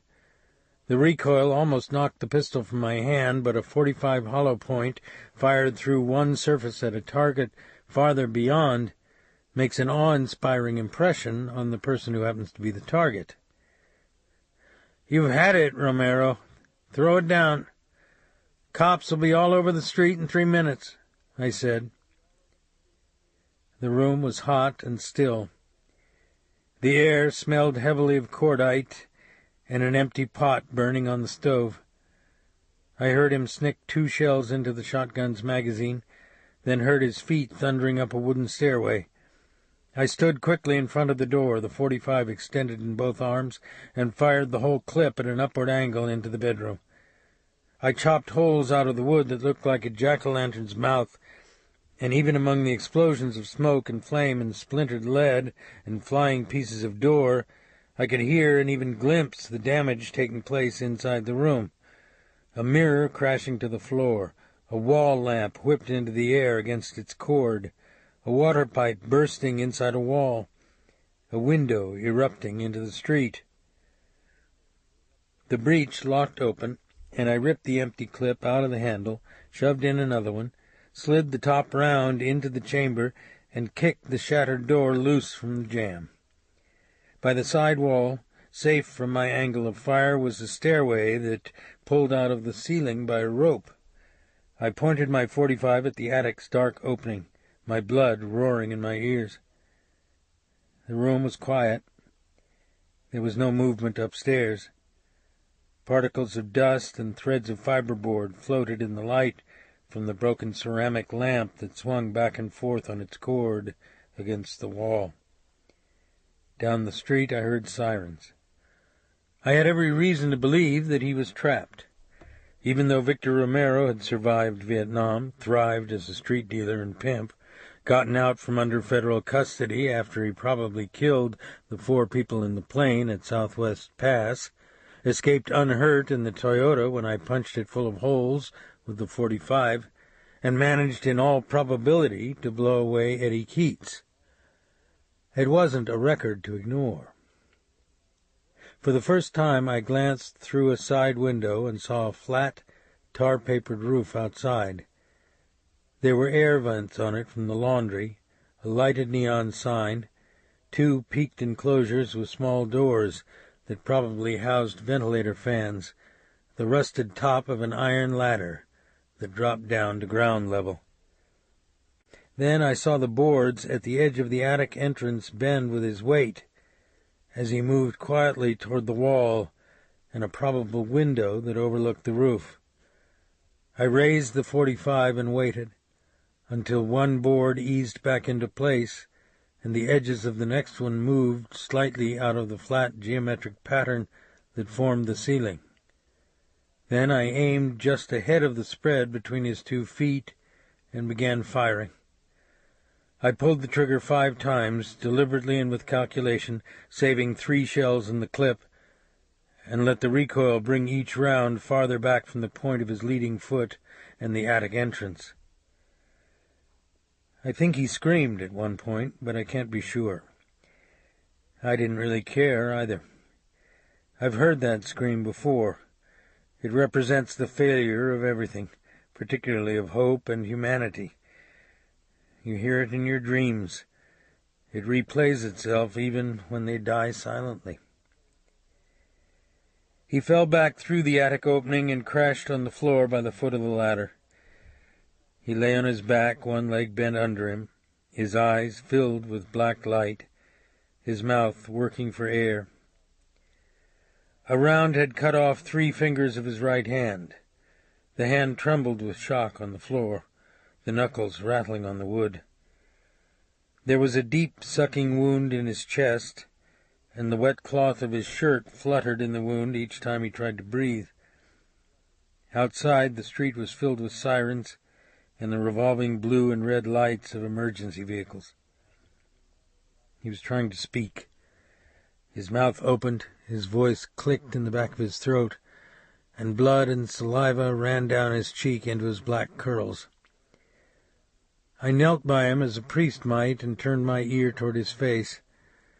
I could smell his dried sweat, the oil in his hair.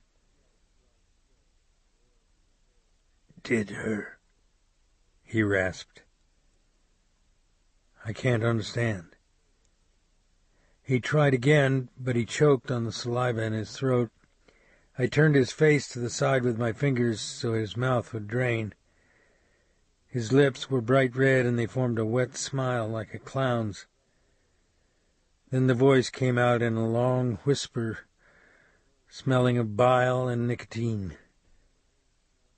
"I did your wife, motherfucker." He was dead 2 minutes later when 3 uniformed cops came through the apartment door. A flattened round had caught him in the lower back, tunneled upward through his trunk and torn a hole in his lung. The coroner told me that the spine had probably been severed and that he was paralyzed when he crashed down the ladder. After the paramedics had lifted him on a stretcher and taken him away, his blood left a pattern like horsetails on the wooden floor. I spent the next half hour in the apartment answering questions asked by a young homicide lieutenant named Magelli. He was tired and his clothes were wilted with perspiration, but he was thorough and he didn't cut corners. His brown eyes seemed sleepy and expressionless, but when he asked a question they remained engaged with mine until the last word of my answer was out of my mouth, and only then did he write on his clipboard. Finally, he put a Lucky Strike in his mouth and looked around again at the litter in the kitchen and the buckshot holes in the walls. A drop of perspiration fell out of his hair and spotted the cigarette paper. "You say this guy worked for Bubba Rock?" he said. "He did at one time. I wish he'd made enough to buy an air conditioner. Bubba has a way of dumping people after their function's over." "Well, you might have a little trouble about jurisdiction and not calling us when you made the guy, but I don't think it'll be serious. Nobody's going to mourn his passing. Come down to the district and make a formal statement, then you're free to go. Does any of his stuff help you out?" In the other room, the bed was covered with bagged articles of evidence and clothing and personal items taken by the scene investigator from the attic, kitchen, bedroom floor, dressers, and closets.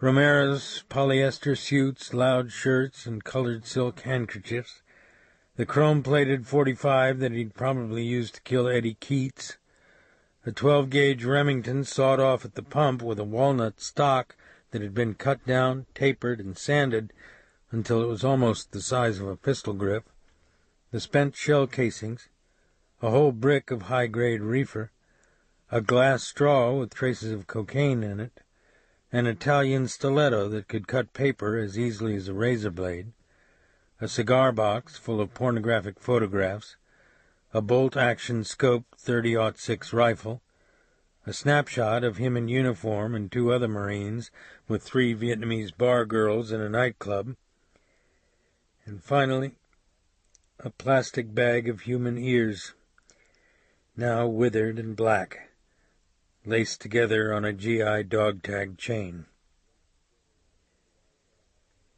His life had been used to till a garden of dark and poisonous flowers, but in all his memorabilia of cruelty and death there wasn't one piece of paper or article of evidence that would connect him with anyone outside his apartment.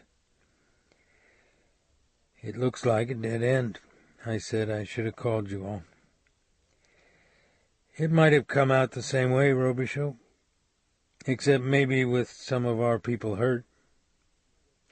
Look, if he'd gotten out on that roof, he'd be in Mississippi by now. You did the right thing. When are you going to pick up his cousin?" "Probably in the morning." "Are you going to charge him with harboring?" "I'll tell him that, but I don't think we can make it stick. Take it easy. You did enough for one night. All this shit eventually gets ironed out one way or another." "How do you feel?" "All right." "I don't believe you, but that's all right," he said, and put his unlit, sweat-spotted cigarette back in his shirt pocket. "Can I buy you a drink later?" "No, thanks." "Well, all right then. We'll seal this place, and you can follow us on down to the district." His sleepy brown eyes smiled at me. "What are you looking at?" The breakfast table was an old round one with a hard rubber top. Among the streaks of canned food that had been blown off the table by Romero's shotgun blast was a pattern of dried rings that looked as if they'd been left there by the wet impressions of glasses or cups, except one set of rings was larger than the other, and they were both on the same side of the table. The rings were gray and felt crusty under my fingertips. "What's the deal?" he said. I wet my fingertip, wiped up part of the residue, and touched it to my tongue. "What's it taste like to you?" I said. "Are you kidding? A guy who collected human ears? I wouldn't drink out of his water tap. Now, come on, it's important." I wet my finger and did it again.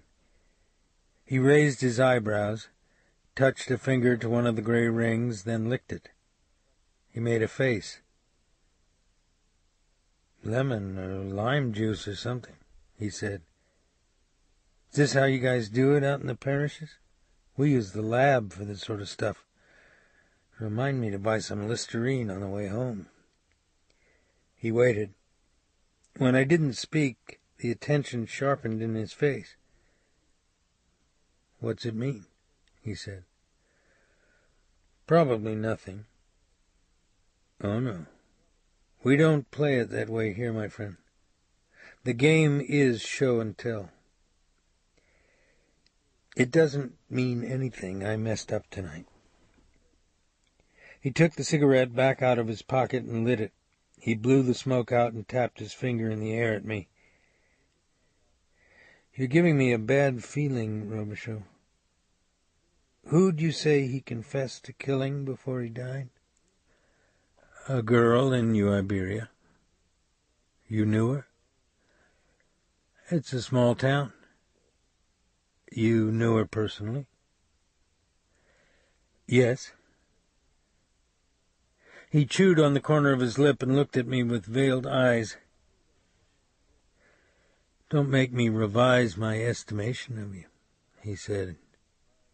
"I think you need to go back to New Iberia tonight and maybe stay there unless we call you. New Orleans is a lousy place in the summer anyway. We're clear about this, aren't we?" "Sure." "That's good. I aim for simplicity in my work. Clarity of line, you might call it."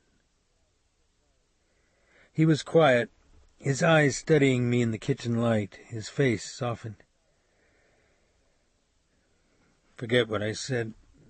You look 100 years old," he said. "Stay over in a motel tonight and give us your statement in the morning." "That's all right. I better be on my way. Thank you for your courtesy," I said, and walked out into the darkness and the wind that blew over the tops of the oak trees. The night sky was full of heat lightning, like the flicker of artillery beyond a distant horizon.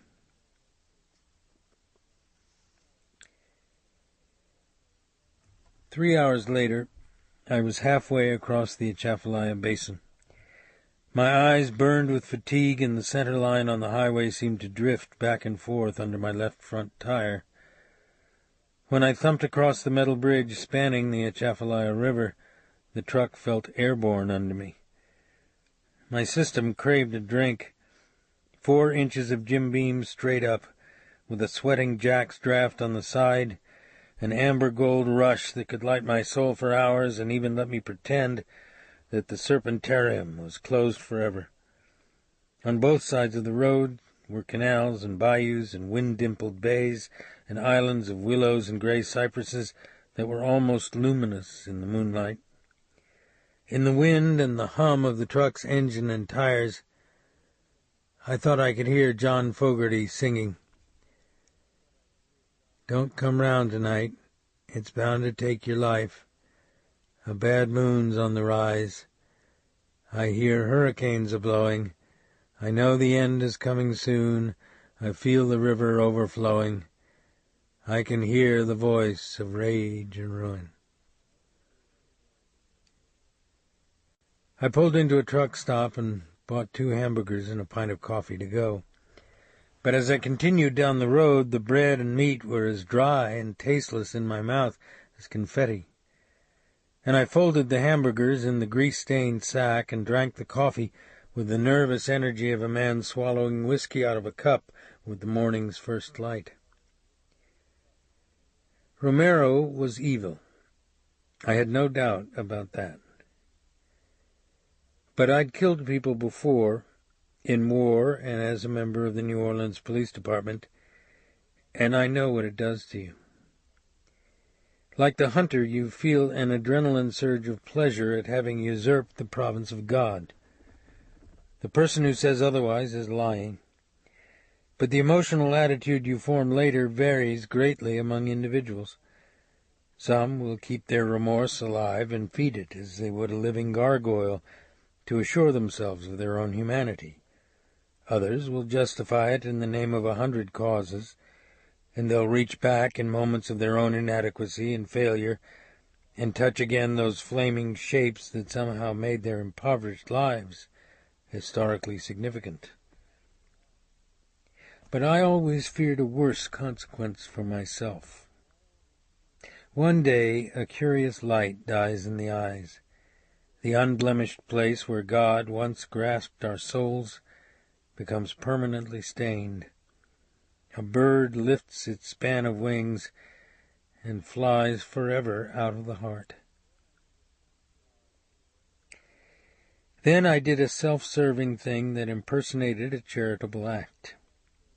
I pulled off the causeway into a rest area to use the men's room, and saw an elderly Negro man under one of the picnic shelters. Even though it was a summer night, he wore an old suit coat and a felt hat.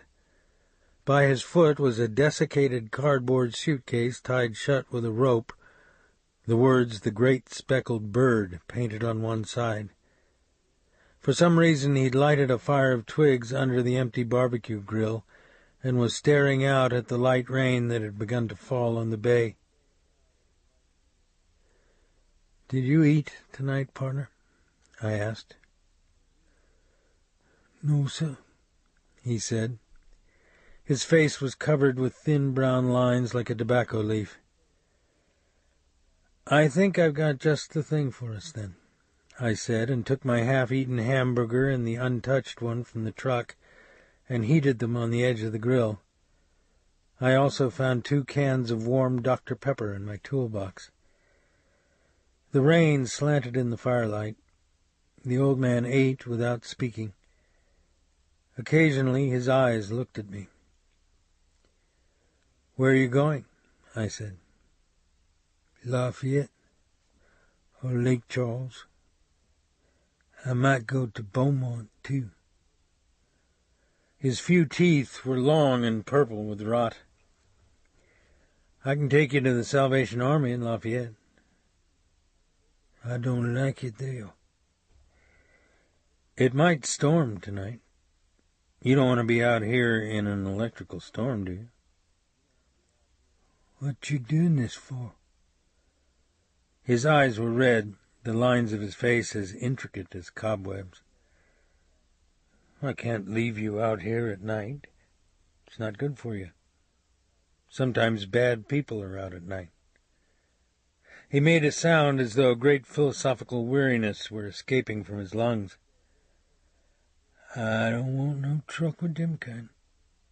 No, sir," he said, and allowed me to pick up his suitcase and walk him to the pickup.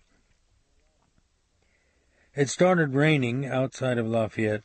The sugar-cane fields were green and thrashing in the wind, and the oak trees along the road trembled whitely in the explosions of lightning on the horizon. The old man fell asleep against the far door, and I was left alone in the drumming of the rain against the cab, in the sulphurous smell of the air through the wind vane, in the sulphurous smell that was as acrid as cordite.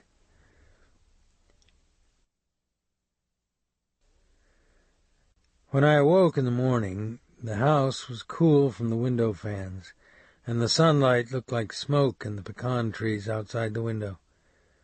I walked barefoot in my undershorts to the bathroom, then started toward the kitchen to make coffee. Robin opened her door in her pajamas and motioned me inside with her fingers. I still slept on the couch and she in the back room, in part because of Alifair, and in part, perhaps, because of a basic dishonesty in myself about the nature of our relationship. She bit down quietly on her lip with a conspiratorial smile. I sat on the edge of the bed with her and looked out the window into the backyard. It was covered in blue shadow and dripping with dew. She put her hands on my neck and face, rubbed them down my back and chest. "You came in late," she said. "I had to take an old man to the Sally in Lafayette." She kissed my shoulder and traced her hand down my chest. Her body was still warm from sleep. "It sounds like somebody didn't sleep too well," she said. "I guess not. I know a good way to wake up in the morning." she said, and touched me with her hand. She felt me jerk involuntarily. You got your chastity belt on this morning, she said. Scruples about Mommy again? I blew away Victor Romero last night. I felt her go quiet and stiff next to me. Then she said in a hushed voice, You killed Victor Romero? He dealt it.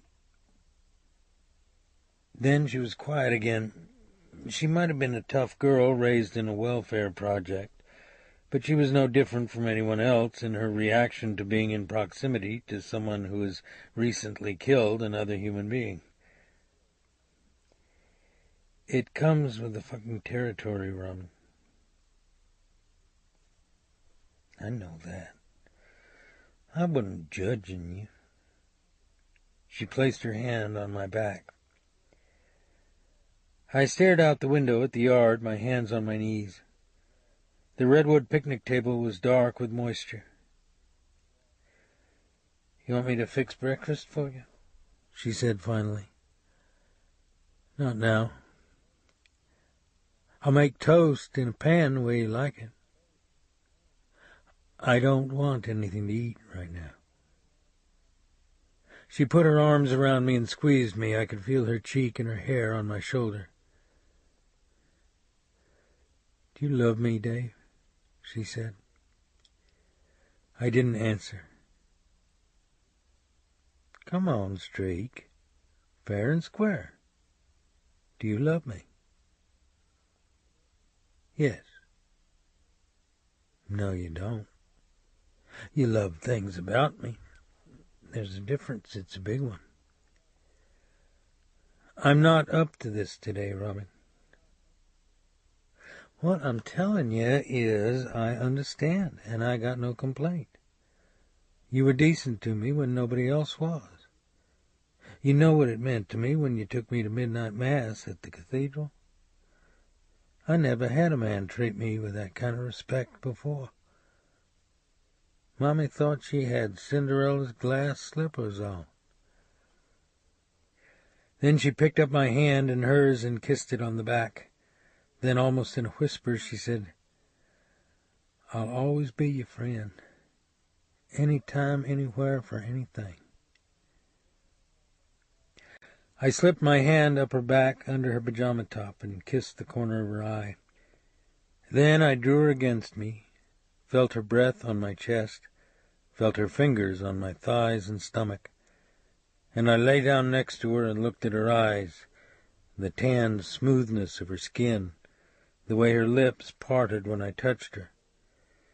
Then she pressed hard against me for a brief moment, got up from the bed and slid the bolt on the door and took off her pajamas. She sat beside me, leaned over my face and kissed me, her mouth smiling as though she were looking at a little boy. I pulled off my undershorts and she sat on top of me, her eyes closing, her mouth opening silently as she took me inside her. She put her hands in my hair, kissed my ear, then stretched herself out against my body and tucked her feet inside my calves. A moment later she felt me tense and try to hold back before I gave in to that old male desire that simply wants to complete that bursting moment of fulfillment, whether the other person gets to participate or not. But she raised herself on her arms and knees and smiled at me and never stopped her motion. And when I went weak inside and felt sweat break out on my forehead and felt my loins heat like a flame burning in a circle through paper, she leaned down on my chest again and kissed my mouth and neck and forced her hands under my back as though some part of me might elude her in that final heart-twisting moment.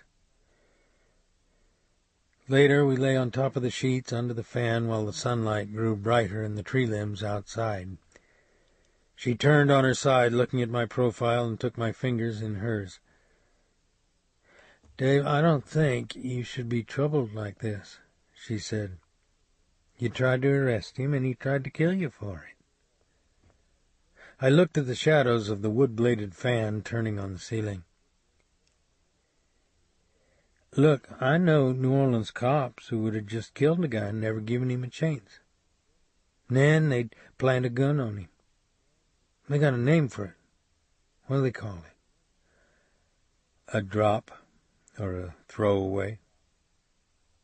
You're not that kind of cop. You're a good man. Why do you want to carry this guilt around? You don't understand, Robin. I think maybe I'm going to do it again. Later, I called the office and told them I wouldn't be in that day. Then I put on my running shorts and shoes, lifted weights under the mimosa tree in the backyard, and ran 3 miles along the bayou road. Wisps of fog still hung around the flooded roots of the cypress trees. I went inside the paintless wood-framed general store at the Four Corners, drank a carton of orange juice, and talked French with the elderly owner of the store, then jogged back along the road while the sun climbed higher into the sky and dragonflies dipped and hovered over the cattails.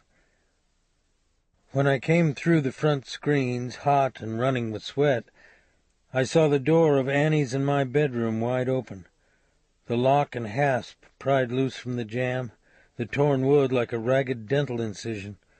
Sunlight streamed through the windows into the room, and Robin was on her hands and knees in a white sun halter and a pair of cut-off blue jean shorts, dipping a scrub brush into a bucket of soapy water and scouring the grain in the cypress floor. The buckshot-pocked walls and the headboard of the bed were wet and gleaming, and by a bottle of Clorox on the floor was another bucket filled with soaking rags, and the rags and the water were the color of rust. "What are you doing?" I said. She glanced at me, then continued to scrub the grain without replying. The stiff bristles of the brush sounded like sandpaper against the wood.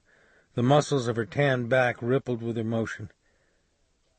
"Damn you, Robin, who gave you the fucking right to go into my bedroom?" "I couldn't find your keys, so I pried the lock off with a screwdriver. I'm sorry about the damage." "You get the fuck out of this room." She paused and sat back on her heels. There were white indentations on her knees. She brushed the perspiration out of her hairline with the back of her wrist. "Is this your church where you go every day to suffer?" she said. "It's none of your business what it is. It's not a part of your life." "Then tell me to get out of your life. Say it and I'll do it." "I'm asking you to leave this room." "I have a hard time buying your attitude straight. You wear guilt like a big net over your head. You ever know guys who are always getting a clap? They're not happy unless some broad has dosed them from their toenails to their eyes. Is that the kind of gig you want for yourself?" The sweat was dripping off my hands onto the floor. I breathed slowly and pushed my wet hair back over my head. "I'm sorry for being profane at you, I truly am. But come outside now," I said. She dipped the brush in the bucket again and began to enlarge the scrubbed circle on the floor. "Robin," I said. She concentrated her eyes on the strokes of the brush across the wood. "This is my house, Robin." I stepped toward her. "I'm talking to you, kiddo. No more free pass," I said. She sat back on her heels again and dropped the brush in the water. "I'm finished," she said. "You want to stand here and mourn, or help me carry these buckets outside?" "You didn't have the right to do this. You mean well, but you didn't have the right. Why don't you show some respect for your wife and stop using her? If you want to get drunk, go do it. If you want to kill somebody, do it. But at least have the courage to do it on your own, without all this remorse bullshit. It's a drag, Dave." She picked up one of the buckets with both hands to avoid spilling it and walked out the door past me. Her bare feet left damp imprints on the cypress floor. I continued to stand alone in the room, the dust spinning in the shafts of light through the windows. Then I saw her cross the backyard with a bucket and walk toward the duck pond. "Wait!" I called through the window. I gathered up the soiled rags from the floor, put them in the other bucket, and followed her outside. I stopped by the aluminum shed where I kept my lawnmower and tools, took out a shovel, and walked down to the small flower garden that Baptiste's wife had planted next to a shallow coulee that ran through my property. The soil in the garden was loamy and damp from the overflow of the coulee, and partly shaded by banana trees so the geraniums and impatiens didn't burn up in the summer, but the outer edge was in full sun and it ran riot with daisies and periwinkles. They weren't the cornflowers and bluebonnets that a Kansas girl should have, but I knew that she would understand.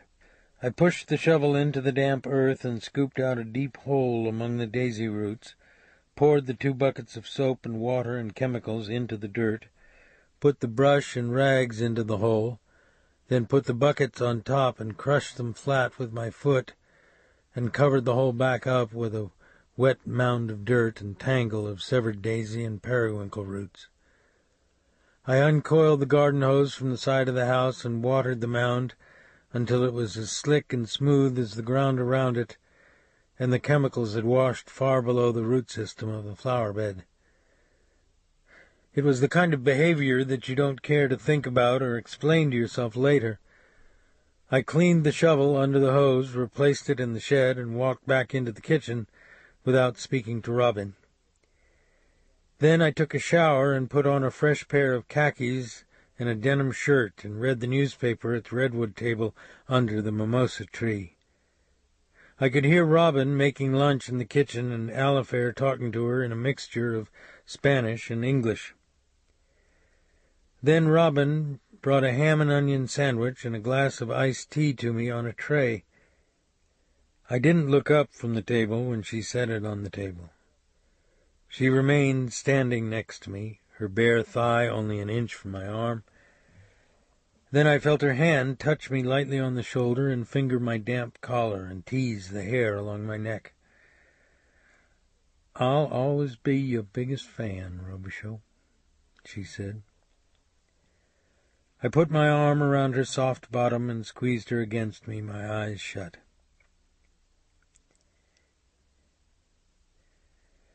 Late that afternoon, Minos d'Autrive was at my front door, dressed in blue jeans, tennis shoes without socks, and a paint-flecked gold shirt. A fishing rod stuck out the passenger's window of his parked Toyota Jeep. "I hear you know where all the big bayous are," he said. "Sometime." "I've got some fried chicken and Dixie beer and soda in the cooler. Let's get it on down the road." "We were thinking of going to the track tonight." "I'll have you back early.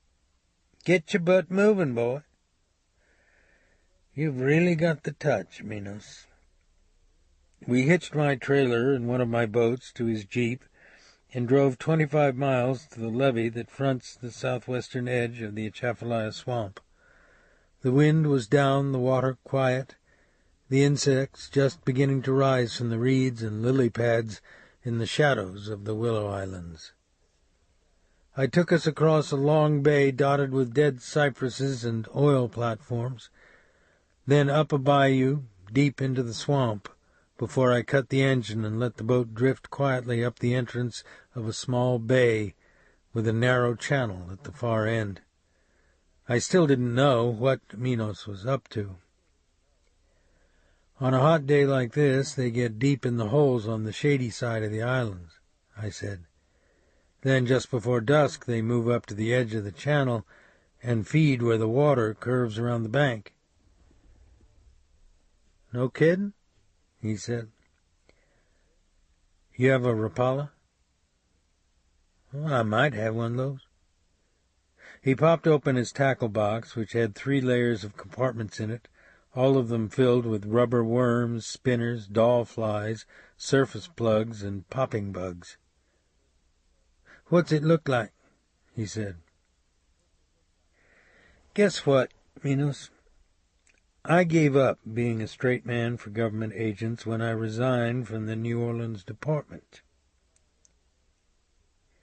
He clipped a devil horse on his swivel and flipped it neatly across the channel into open water with a quick spring of his wrist. Then he retrieved it through the channel back into the bay and cast it again.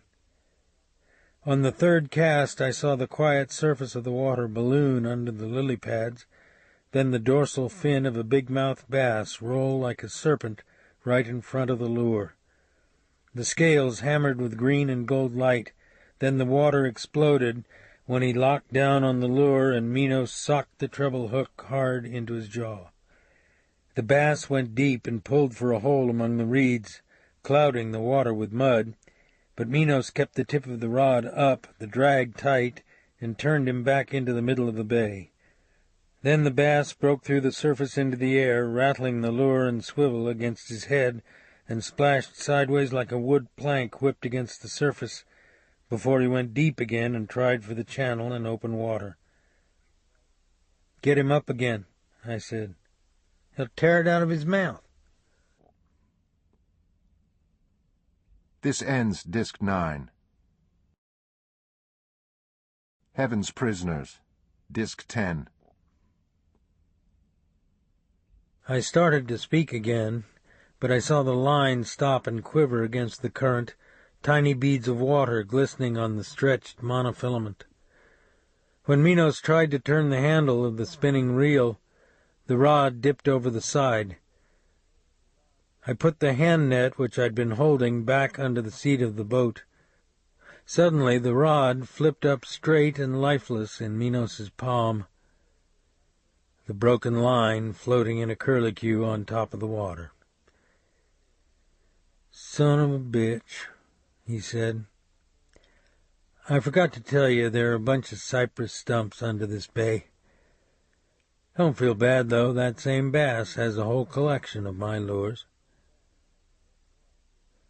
He didn't speak for almost 5 minutes. He drank a bottle of Dixie beer, put the empty back in the cooler, then opened another one and lit a cigar. "You want some chicken?" he said. "Sure. But it's getting late, Minos. I still want to go to the track tonight."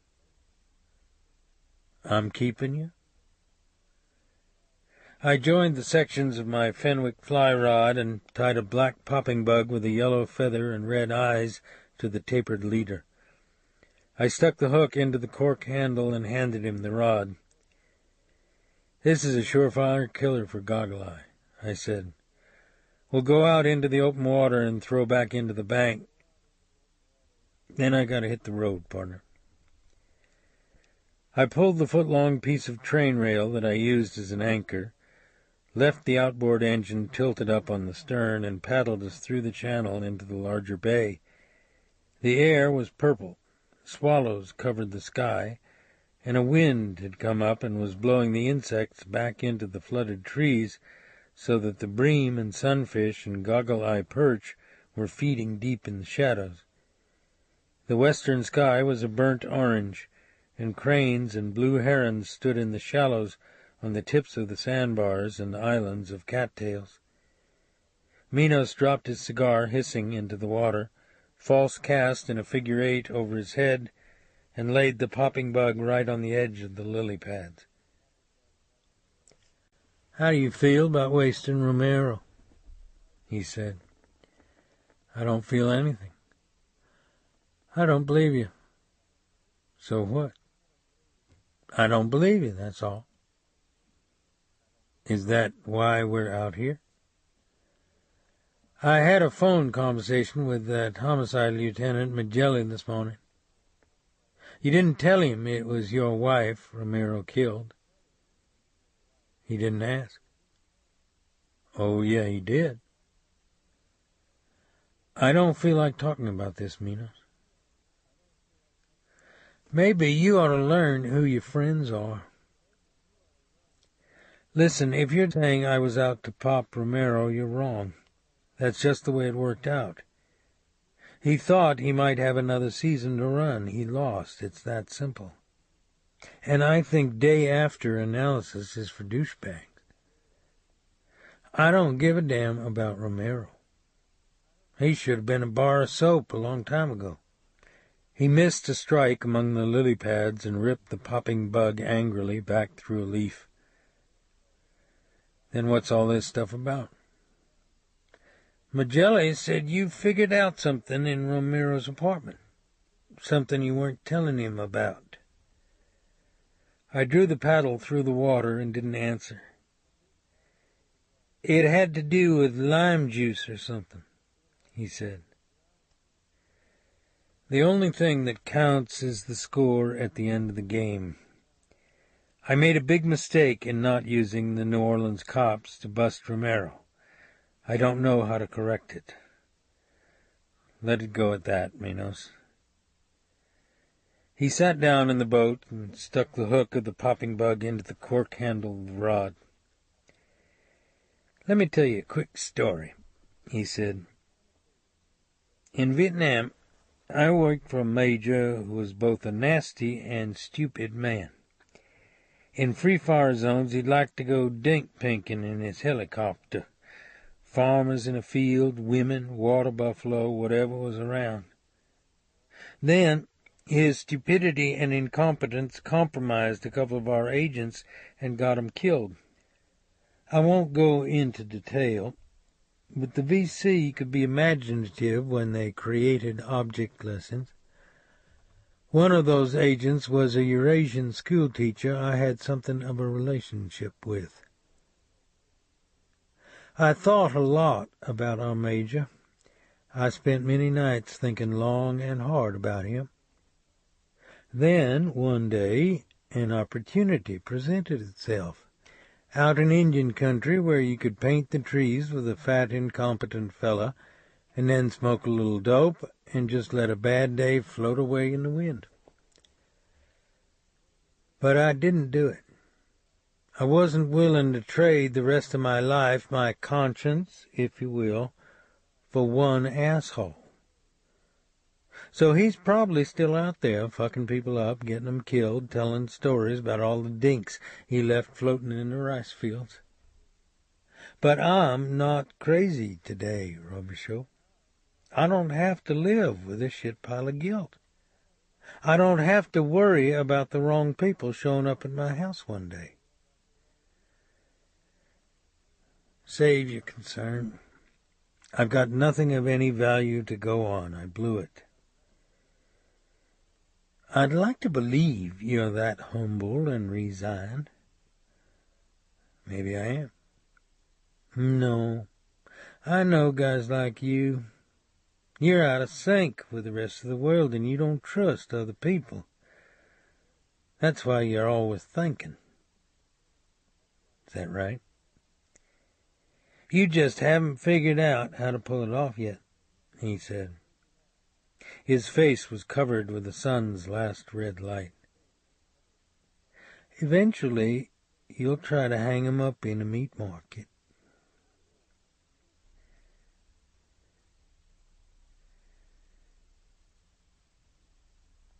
Chapter 11. He was wrong. I'd already quit trying to figure out how to pull it off. Instead, I'd spent the entire day brooding on an essential mistake I'd made in the investigation, a failure to act upon a foregone conclusion about how Bubba and his wife operated, namely that they used people. They used them in a cynical and ruthless fashion and then threw them away like soiled Kleenex. Johnny D'Artez muled for Bubba and drowned in the plain at Southwest Pass. Eddie Keats kept Bubba's whores in line, and Toot trimmed ears for him. And now one had been dumped in a swamp, and the other had been cooked in his own bathtub. And finally, in my pride and single-mindedness, I had stumbled into the role of Victor Romero's executioner.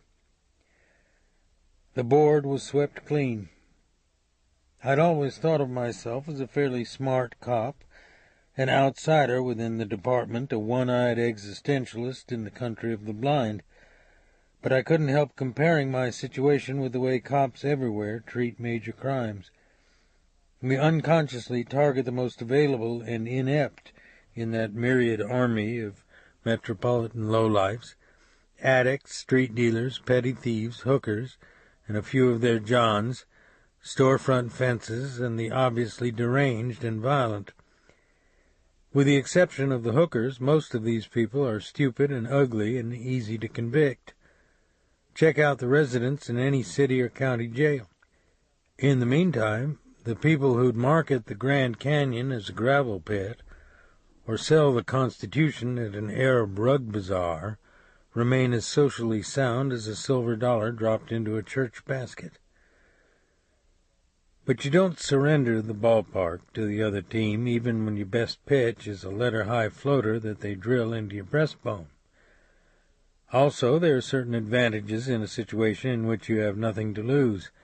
You become justified in throwing a bucket full of monkey shit through the ventilator fan. It might not alter the outcome of things, but it certainly gives the other side pause.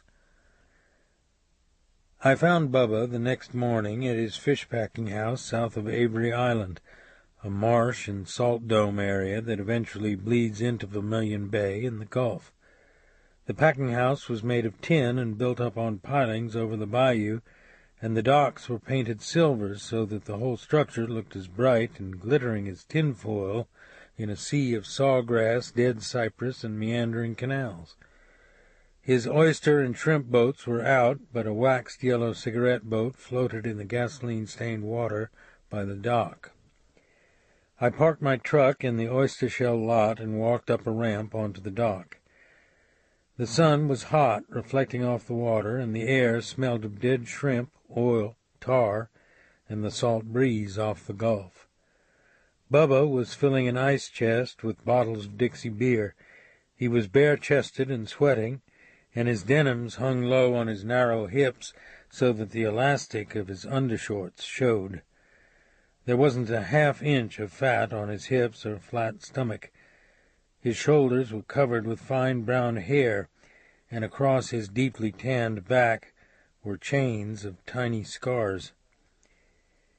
Behind him, two pale men with oiled dark hair, who wore print shirts, slacks, tassel loafers, and sunglasses, were leaning over the dock rail and shooting pigeons and egrets with a pellet rifle. The dead egrets looked like melting snow below the water's surface. I thought I recognized one of the men as an ex-driver for a notorious, now deceased New Orleans gangster by the name of Didoni Jacano. Bubba smiled up at me from where he squatted by the ice chest. There were drops of sweat in his eyebrows and his spiked hair. "Take a ride with us," he said. "That baby there can eat a trench all the way across the lake." "What are you doing with the spaghetti and meatball crowd?" One of the pale-skinned, dark-haired men looked over his shoulder at me. The sun clicked on his dark glasses. "Friends from New Orleans," Bubby said. "You want a beer?"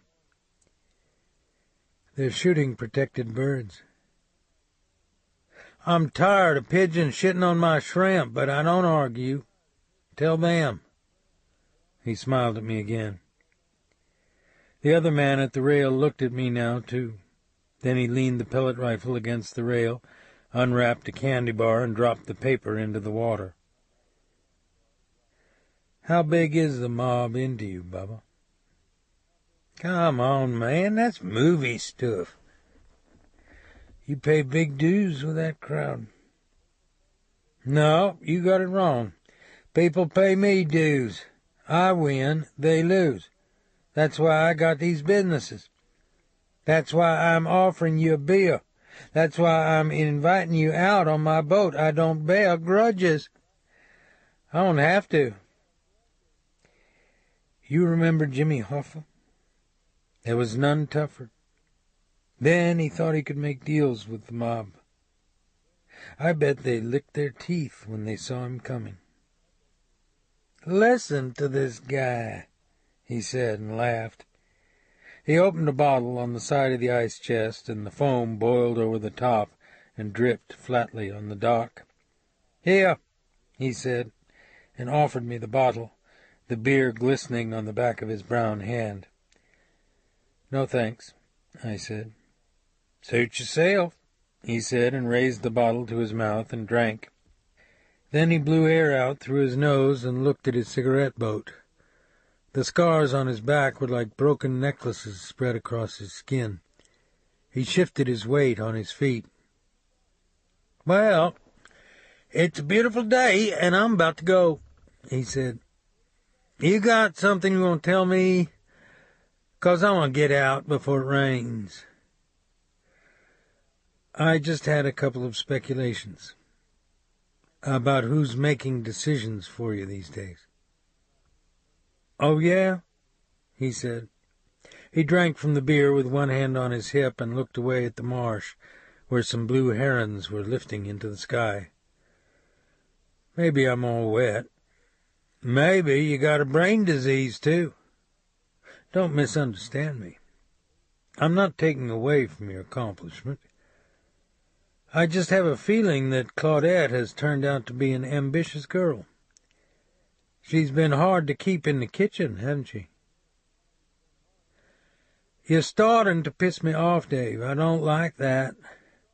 I got guests here. I got a morning planned. You want to come along? That's cool. Don't be messing with me no more, partner." This is the way I figure it.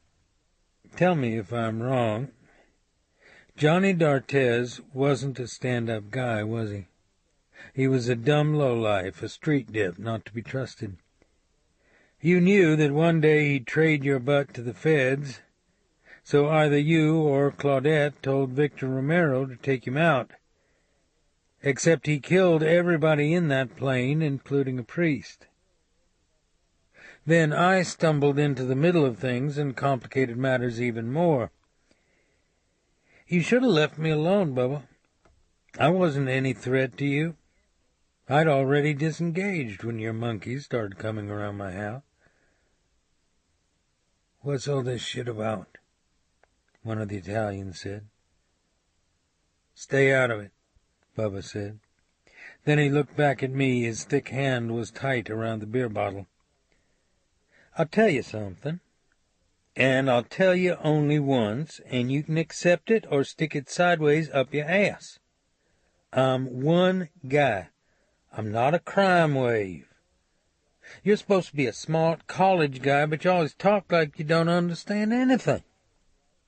When you mess with action out in New Orleans, you fuck with hundreds of people. You wouldn't leave it alone. They slammed the door on your nose. Stop laying your shit off on me." Claudette was in Romero's apartment. "What are you talking about?" "You heard me. She don't go any place I don't know about. She had her thermos of gin rickeys with her. She left wet prints all over his kitchen table."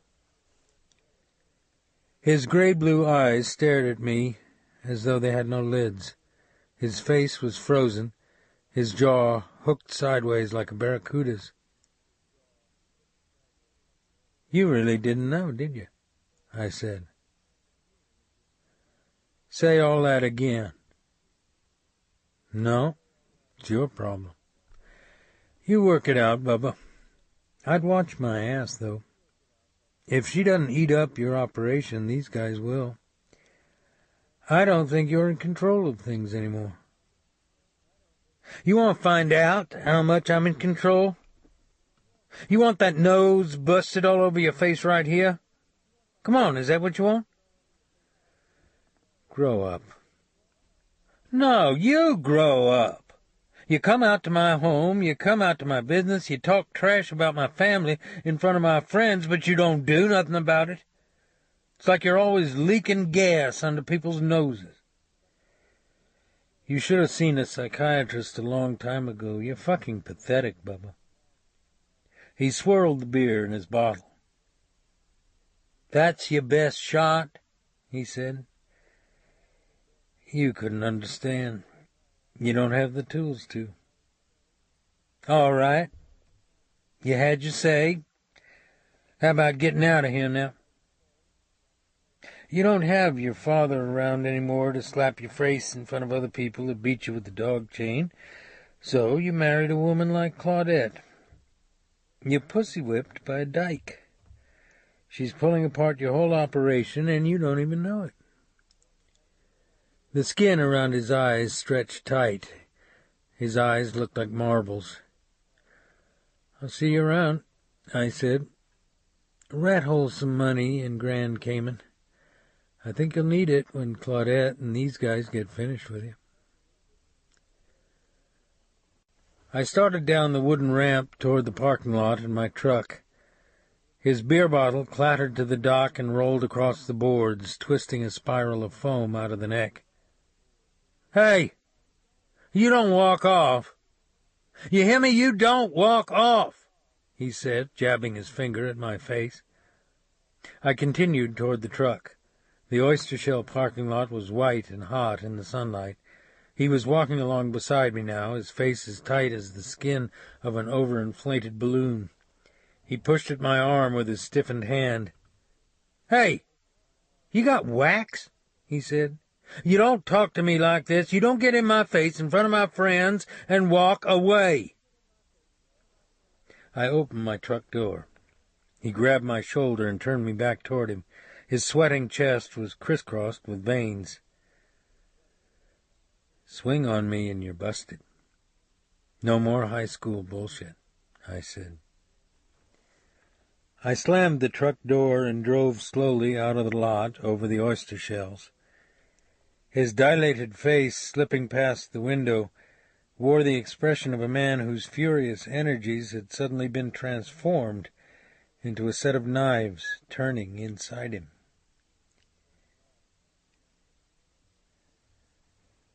That afternoon I left work early and enrolled Alifair in kindergarten at the Catholic school in New Iberia for the fall semester. Then I took her, with Baptiste and me, to seine for shrimp in the jugboat out in the salt. But I had another reason to be out on the Gulf that day. It was the 21st anniversary of my father's death. He'd been a derrick man on a drilling rig, working high up on the monkey board, when the crew hit an oil sand earlier than they'd expected. There was no blowout preventer on the wellhead, and as soon as the drill bit tapped into that gas dome far below the Gulf's floor, the rig began to tremble, and suddenly salt water, sand, and oil exploded from the hole under thousands of pounds of pressure, and then the casing jettisoned too. Metal spars, tongs, coils of chain, huge sections of pipe clattered and rang through the rigging. A spark jumped off a steel surface, and the wellhead ignited. The survivors said the roar of flame looked like someone had kicked open hell's front door. My father clipped his safety belt onto the guy wire that ran from the monkey board to the roof of the quarterboat and jumped. But the rig caved with him, crashed across the top of the quarterboat, and took my father and 19 other roughnecks down to the bottom of the Gulf with it. His body was never found, and sometimes in my dreams I would see him far below the waves, still wearing his hard hat and overalls and steel-toed boots, grinning at me, his big hand raised to tell me that everything was all right. That was my old man. Sheriff's deputies could jail him, saloon bouncers could bust chairs across his back, a bourrée dealer could steal his wife. But the next morning he would pretend to be full of fun and brush yesterday's bad fortune aside as something not even worth mentioning. I let Alifair sit behind the wheel in the pilot's cab, an Astros baseball cap sideways on her head, while Baptiste and I took in the nets and filled the ice bins with shrimp. Then I made a half-mile circle, cut the engine, and let the boat drift back over the spot where my father's rig had gone down in a torrent of cascading iron and geysers of steam 21 years ago. It was twilight now, and the water was black-green and covered with froth that slipped down in the troughs between the waves. The sun was already down, and the red and black clouds on the western horizon looked as though they'd risen from a planet burning under the water's surface. I opened the scuba gearbox, took out the bunch of yellow and purple roses I'd snipped earlier, and threw them out on the flat side of a wave. The petals and clustered stems broke apart in the next wave and floated away from each other, then dimmed and sank below the surface. "He like that, him," Baptiste said. "Your old man like flowers. Flowers and women. Whiskey, too. Hey, Dave, you don't be sad. Your old man wasn't never sad." "Let's boil some shrimp and head for home," I said. But I was troubled all the way in. The twilight died in the west and left only a green glow on the horizon, and as the moon rose, the water turned the color of lead. Was it the memory of my father's death that bothered me, or my constant propensity for depression? No. Something else had been stirring in my unconscious all day, like a rat working its whiskers through a black hole. A good cop puts people away, he doesn't kill them. So far I'd made a mess of things and hadn't turned the key on anyone. To compensate, I'd wrapped barbed wire around the head of a mental cripple like Bubba Rock. I didn't feel good about it. Minos called me at the office the next morning. "Did you hear from the Lafayette Sheriff Department about Bubba?" he said. "No." "I thought they kept you informed." "What is it, Minos?" "He beat the shit out of his wife last night. Thoroughly. In a bar out on Pinhook Road. You want to hear it?" "Go ahead." "Yesterday afternoon, they started fighting with each other in their car outside the Winn-Dixie. Then 3 hours later, she's slopping down the juice in the bar on Pinhook with a couple of New Orleans greaseballs, when Madman Muntz skids his caddy to a stop in the parking lot, crashes through the front door, and slaps her with the flat of his hand into next week.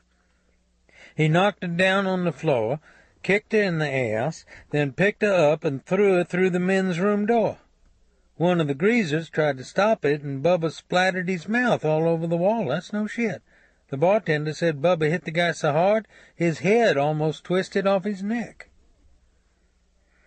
"You're enjoying this, Minos."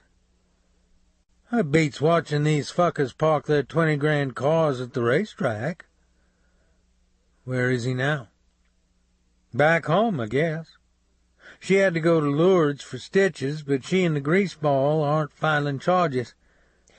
They don't seem to like participating in the legal process for some reason. Do you have any idea what triggered Bubba's toggle switch?" "I went out to his fish business by Avery Island yesterday." "So?" "I poured some iodine on a couple of severed nerve endings." "Ah." "Let's get it all out here, Minos. I think Claudette Rock was behind my wife's death. Bubba's a son of a bitch, but I'm convinced he would have come after me head on.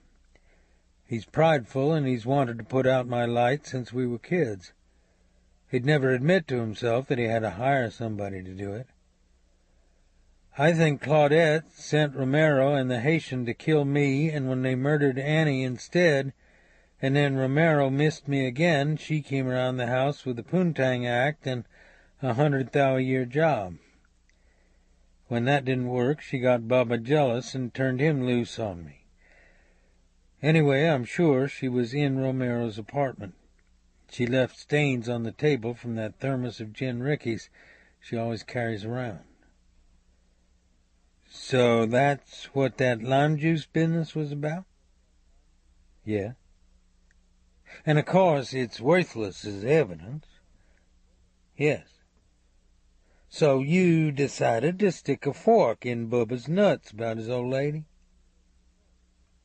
That's about it. You want absolution now? All right on that stuff, Minos. Quit worrying about it. They're both human toilets.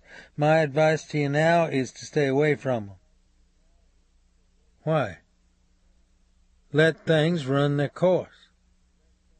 I was silent. He's psychotic. She collects cojones, he said. You spit in the soup. Now let 'em drink it. It might prove interesting. Just stay the fuck away from it, though. No one will ever accuse you of euphemism. You know what your problem is? You're two people in the same envelope. You want to be a moral man in an amoral business. At the same time, you want to blow up their shit just like the rest of us. Each time I talk to you, I never know who's coming out of the jack-in-the-box. I'll see you. Stay in touch.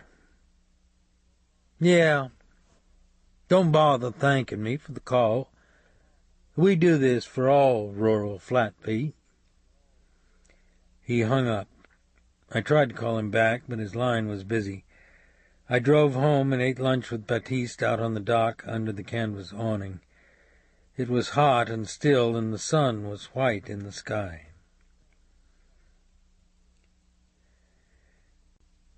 I couldn't sleep that night. The air was breathless and dry, and the window and ceiling fans seemed unable to remove the heat that had built up in the wood of the house all day long. The stars looked hot in the sky, and out in the moonlight I could see my neighbor's horses lying down in a muddy slough.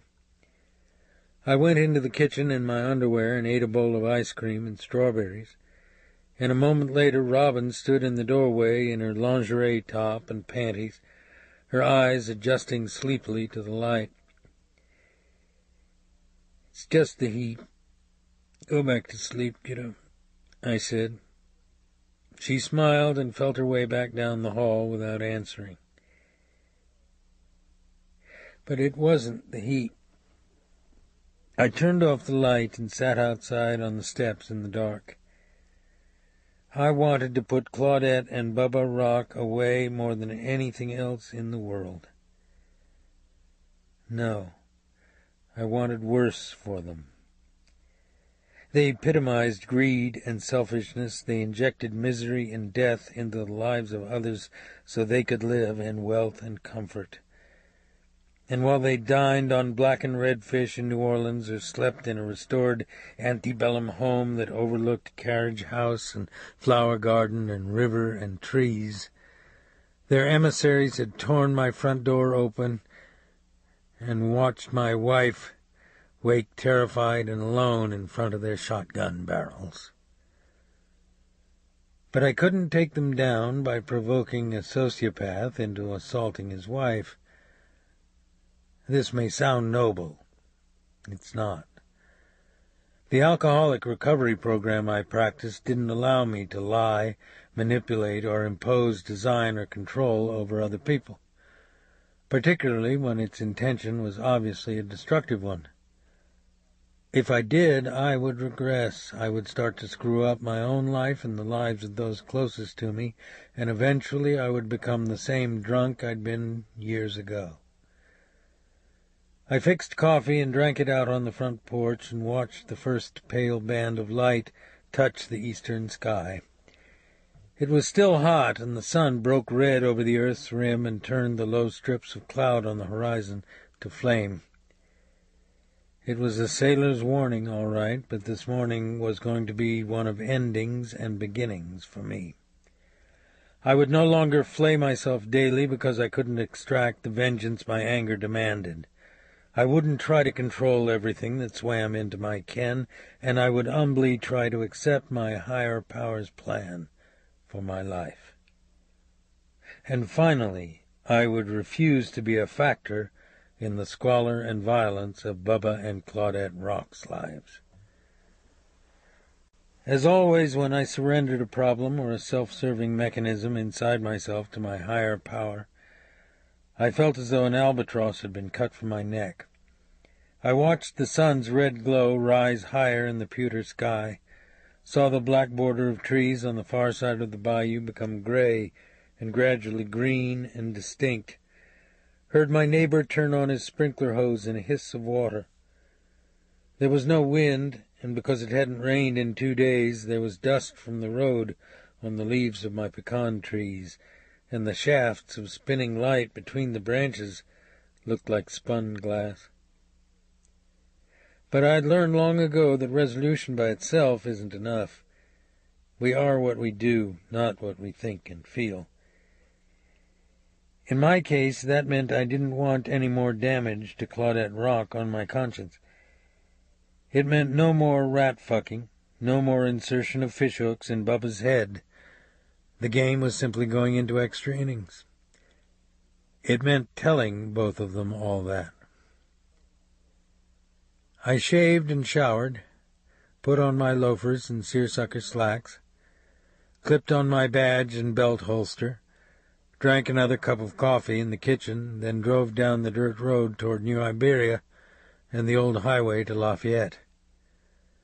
The weather had started to change abruptly.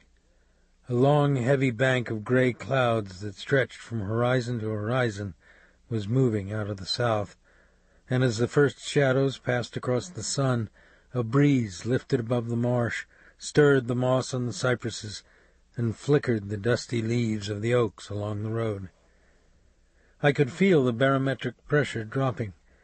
The bream and goggle-eye had already started hitting along the edge of the lily pads, as they always did before a change in the weather, and the sparrowhawks and cranes that had been gliding on the hot updrafts from the marsh were now circling lower and lower out of the darkening sky.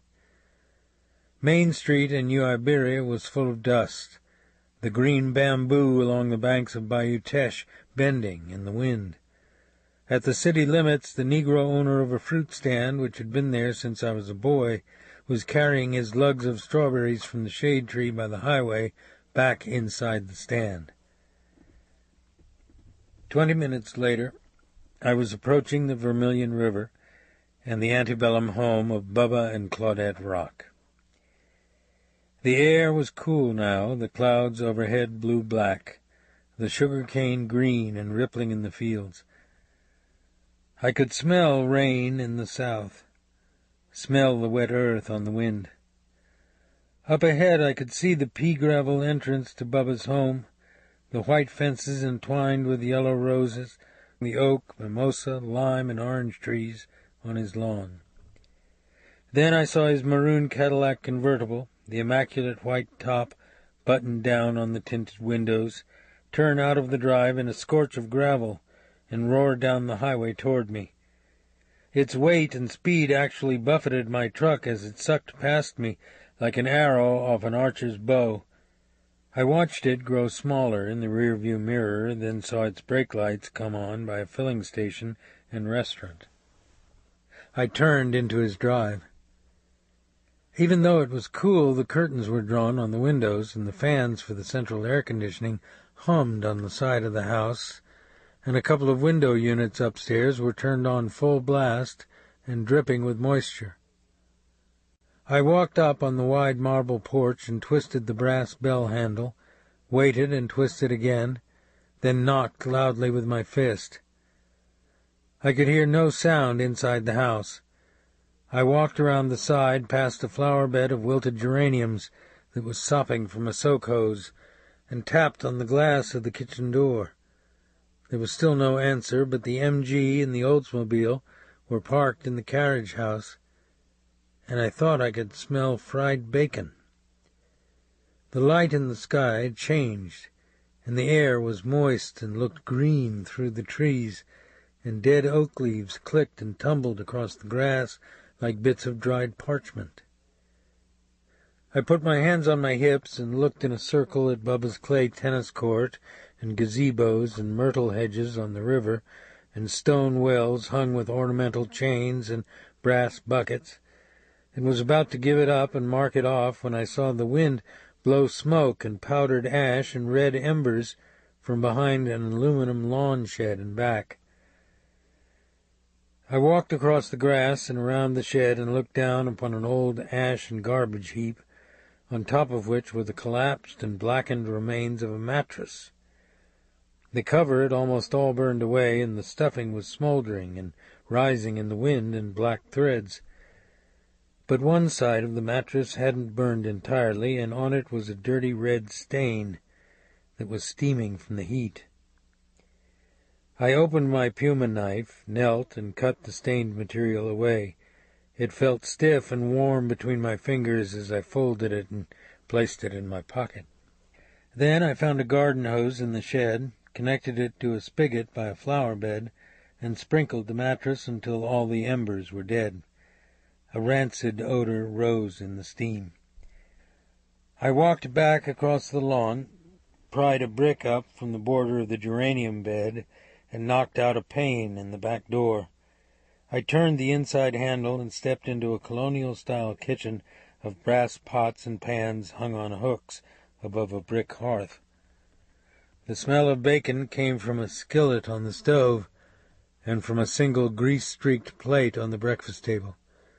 The air conditioning was turned so high that my skin felt instantly cold and dead, as though the house had been refrigerated with dry ice. I walked through a pine-paneled television den with empty bookshelves and 2 black bear skins nailed at angles on the wall, into a chandeliered dining room whose walnut cabinets were filled with shining crystalware, and finally into the marble-floored entrance area by the spiral staircase. I walked slowly upstairs with my hand on the banister. The furnishings and colors and woodwork of the second story had the same peculiar mismatched quality as the downstairs, like an impaired camera lens that wouldn't focus properly. The bathroom door gaped open at the top of the stairs, exposing a pink shag rug, gold fixtures on the wash basin and bathtub, and pink wallpaper with a silver erotic design on it. The plastic rings on the shower bar hung empty, except for one of them that still held a torn eyelet and a small piece of vinyl from the curtain. I found the master bedroom farther down the hall. Through the French doors that gave onto the gallery I could see the tops of the oak trees beating in the wind. I turned on the light and looked at the canopied bed that was centered against one wall. The sheets, bedspread, pillows, and mattress were gone. Only the box spring remained in the wooden frame. I walked in a circle around the bed and felt the rug. It was still damp in 2 places and smelled of dry cleaning fluid or spot remover. I knew it was time to call the Lafayette Parish Sheriff's Office. I was overextended legally, in the home on questionable grounds, and perhaps even in danger of tainting evidence in a homicide. But legality is often a matter that's decided after the fact, and I believe sincerely that someone owed me 10 more minutes. I went out a side door onto the flagstone patio past the screened-in pool and the breezeway, where Bubba kept his dumbbells, universal gym, and punching bags, and found a garden rake leaned against the carriage house. The wind was blowing stronger now, the first raindrops clicking against the upstairs windows. Even though the flower bed by the side of the house was flooded from the soak hose, the leaves of the geraniums still looked like wilted green paper. I began to rake the dirt and the plants out of the bed.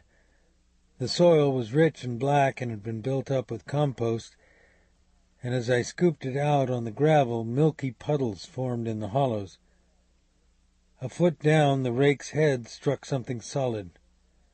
I worked the dirt and torn plants and root systems back over the brick border and created a long, shallow depression through the center of the garden, the rake's teeth again touching something thick and resistant.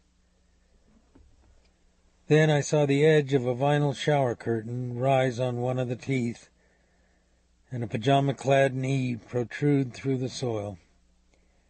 I scraped around the edges of the body, watched the feet and shoulders and brow take shape, as though I were its creator and sculpting it from the earth. I set the rake on the gravel and cut the soak hose in half with my knife to release a strong jet of water. Then I washed the soft dirt, which looked like black coffee grounds, from Bubba's face. He rested on top of the shower curtain, his gray-blue eyes open, his face and hands and feet absolutely bloodless. The handle and metal back of the cane knife she'd used stuck out of the dirt by his head. The cut across the side of his neck went all the way to the bone. I turned off the soak hose and went back through the kitchen door and called the Lafayette Parish Sheriff's Office and Minos Dotrieve. Then I started toward my truck. Dead leaves swirled all over the yard in the wind. The sky was black, and the few raindrops that struck my face were as hard as BBs. Behind me I heard the phone ring. I went back inside and picked up the receiver. "Hello," I said. "Bubba, this is Kelly. What's the deal on this Dago linen service?" A man's voice said over the hum of long-distance wires.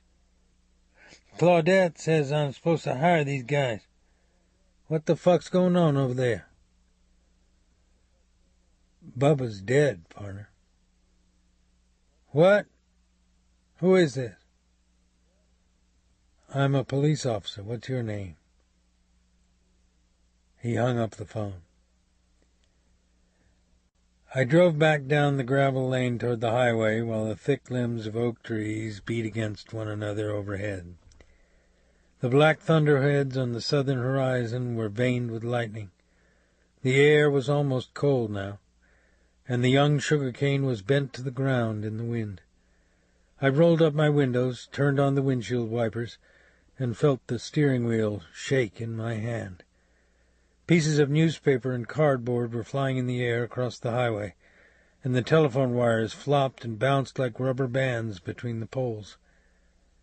I passed a cement plant and a sidetracked Southern Pacific freight, and then I saw the maroon convertible parked in front of a truck stop that had a small lounge attached to it. It began raining hard just as I walked inside. Because the Negro janitor was mopping the floor and wiping down the tables, the curtains were open, and the overhead lights were turned on. In the light you could see the cigarette burns on the floor, the mending tape on the booths, and the stacked beer cases in the back corner. An overweight barmaid was drinking coffee and talking with two oil-field roughnecks at the bar.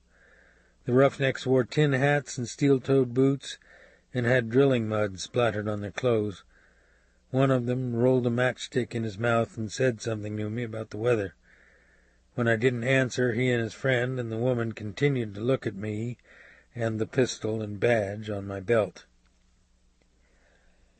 Claudette Rock was at a table by the back door. The door was open and mist was blowing through the screen. Out on the railway tracks I could see the rust-colored SP freight car shining in the rain. She sipped her gin Ricky and looked at me across the top of the glass. Her face was bruised and fatigued, and her brown eyes, which had that strange red cast to them, were glazed and sleepy with alcohol. There was an outline of adhesive tape around the stitches on her chin, and the skin was puckered on the tip of the bone.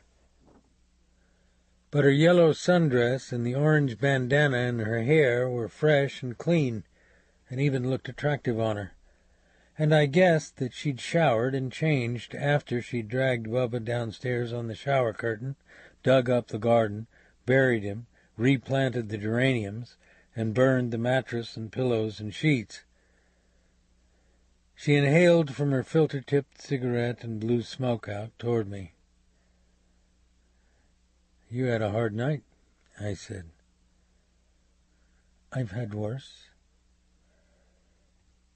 "You should have taken him somewhere else. You might have gotten away with it." "What are you talking about?" "I dug him up. The cane knife, too." She drank from her glass and puffed on the cigarette again. Her eyes looked vaguely amused. Drink it up, Claudette. You're going on a big dry. Oh, I wouldn't count on that, Pumpkin. You ought to watch more television. Battered wives are in fashion these days. I slipped the handcuffs off the back of my belt, took the cigarette out of her mouth and dropped it on the floor, and cuffed her wrists through the back of the chair. Oh, our law officer is so incorruptible, so noble in his AA sobriety. I bet you might like a slightly bruised fuck, though. It's your last chance, Sugar Plum, because I'll be out on bond tomorrow morning. You should give it some thought. I turned the chair around backwards and sat across from her. You did 3 years, and you think you're con-wise, but you're still a fish, I said. Let me give you the script. You won't do time because you cut Bubba's throat. Nobody cares when somebody like Bubba gets killed, except maybe the people he owes money to. Instead, a jury of unemployed roughnecks, fundamentalist morons, and welfare blacks who don't like rich people will send you up the road because you're an ex-con and a lesbian. Of course, you'll think that's unfair, and you'll be right, it is. But the greatest irony is that the people who send you back to St. Gabriel will never hear the name of the innocent girl you had murdered. Some people might call it comedy. It'll make a good story in the zoo. Her reddish-brown eyes were narrow and mean. The bruise over the lid of one eye looked like a small blue mouse.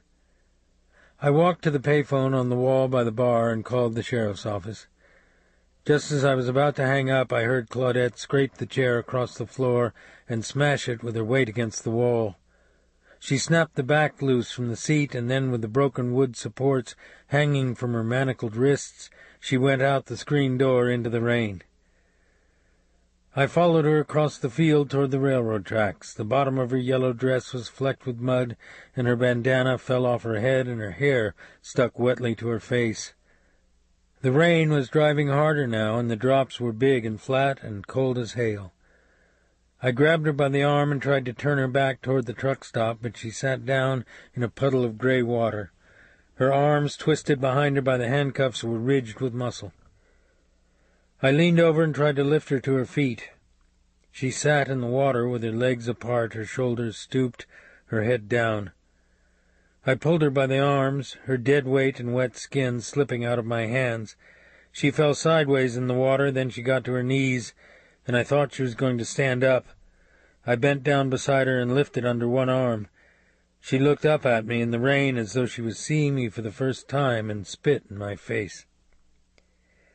I stepped back from her, used my handkerchief, and threw it away. She stared fixedly across the fields at the green line of trees on the horizon. Water ran rivulets out of her soaked hair and down over her face.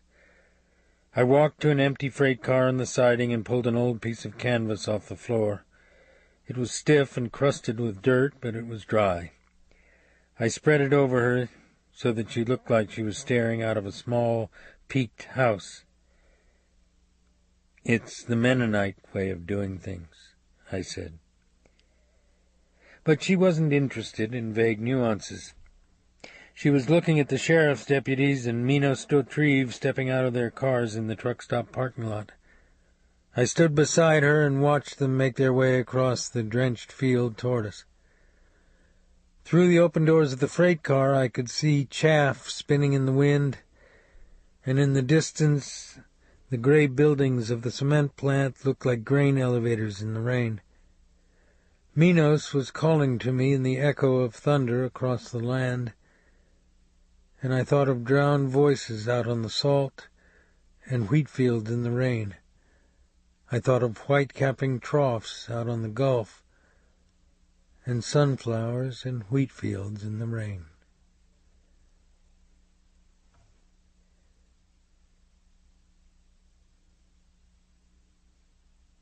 Epilogue.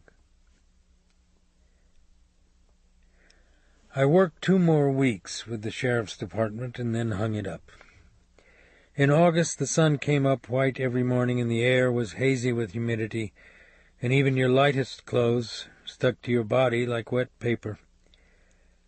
I rented a clapboard bungalow by the Texas coast, and Robin and Alifair and I spent 2 weeks fishing for gaff top and white and speckled trout.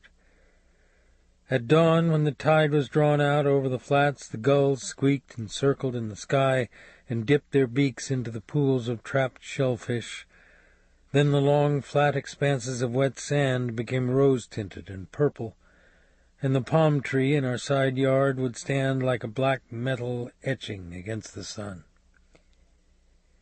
It was always cool when we took the boat out in the morning, and the wind would come up out of the southeast, and we could smell the schools of trout feeding under the slicks they made on the water. We took the boat across a half-moon bay that was bordered on each side by sand spits, sawgrass, and dead cypress. And just as we crossed over the last sandbar into deep water and entered the Gulf, we would see those large floating slicks like oil that had escaped from a sunken freighter, and we'd bait our hooks with live shrimp, cast on the edge of the slick, and pop our wood floats loudly against the surface. Occasionally we'd hook gaff top, and we always knew it was a catfish by the way he'd pull straight down for the bottom and not break the surface until we'd socked the treble hook all the way through his head and forced him to the top. But a speckled trout would run and strip line off the drag, turn across your bow or stern, and go under your boat if he could, and even when you got the net under him, he'd still try to break your rod across the gunwale. We'd put cold drinks and sausage, cheese and onion sandwiches in the ice chest, and by noon, when we'd eaten our lunch and the sun was straight up in the sky and the salt was crusty on the hot bow of the boat, the ice would be covered with rows of silver trout, their gills open and red, their teeth hooked wide, their eyes like black glass.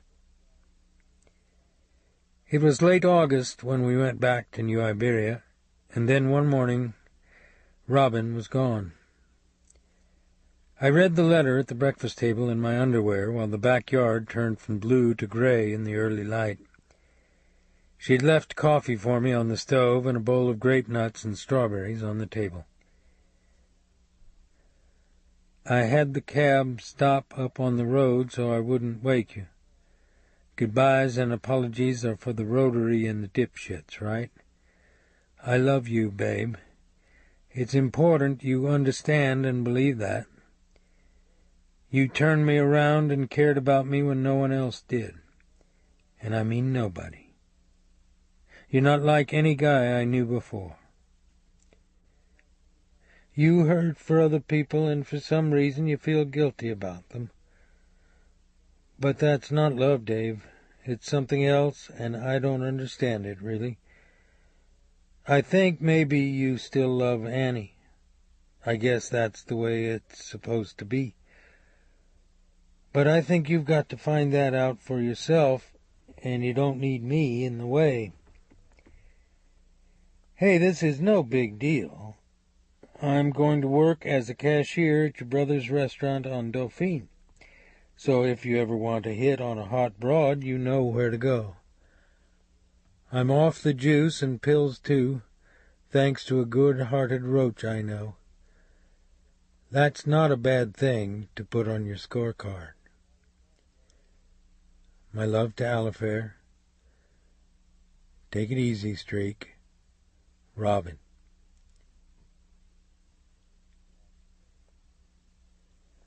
I did strange things during that last week in August.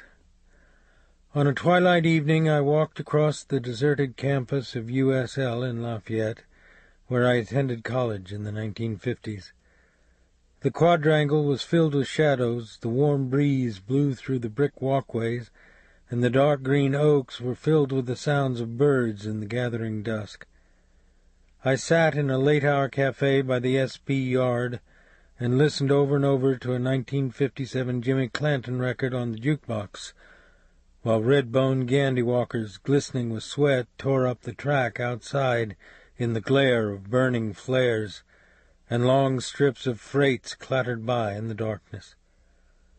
I played dominoes with the old men in the back of T-Neg's pool hall, chipped Minier balls out of the coolie's dirt wall by the ruined sugar planter's house on the bayou, and drove my truck down the levee deep into the marsh, where an abandoned community of shacks on stilts still stood, rotting and gray against the willows and cypress.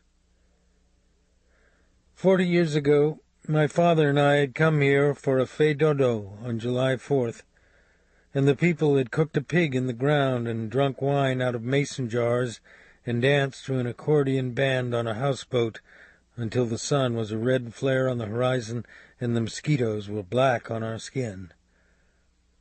As I stared out the truck window at the gray tops of the trees, the shacks hanging in pieces on the stilts, the water black and still in the dying light, I heard a solitary bullfrog croak. Then the flooded woods ached with sound. 3 blue herons sailed low against the late sun, and with a sinking of the heart I knew that the world in which I'd grown up was almost gone, and it wouldn't come a-borning again. And maybe Bubba Rock and I had been more alike than I cared to admit. Maybe we both belonged to the past, back there in those green summers of Bush League baseball and crab boils and the smoke of neighborhood fish fries drifting in the trees. Every morning came to you like a strawberry bursting on the tongue. We ran crab traps and trot lines in the bay with our fathers, baited crawfish nets with bloody chunks of nutria meat, cleaned boxes of mudcat with knife and pliers, and never thought of it as work. In the heat of the afternoon we sat on the tailgate of the ice wagon at the depot, watching the troop trains roll through town, then fought imaginary wars with stalks of sugar cane, unaware that our little piece of Cajun geography was being consumed on the edges like an old photograph held to a flame. The fiery rifts in evening skies marked only the end of a day, not the season or an era. But perhaps age has taught me that the earth is still new, molten at the core and still forming, that black leaves in the winter forest will crawl with life in the spring, that our story is ongoing, and it is indeed a crime to allow the heart's energies to dissipate with the fading of light on the horizon. I can't be sure. I brood upon it and sleep little. I wait, like a denied lover, for the blue glow of dawn.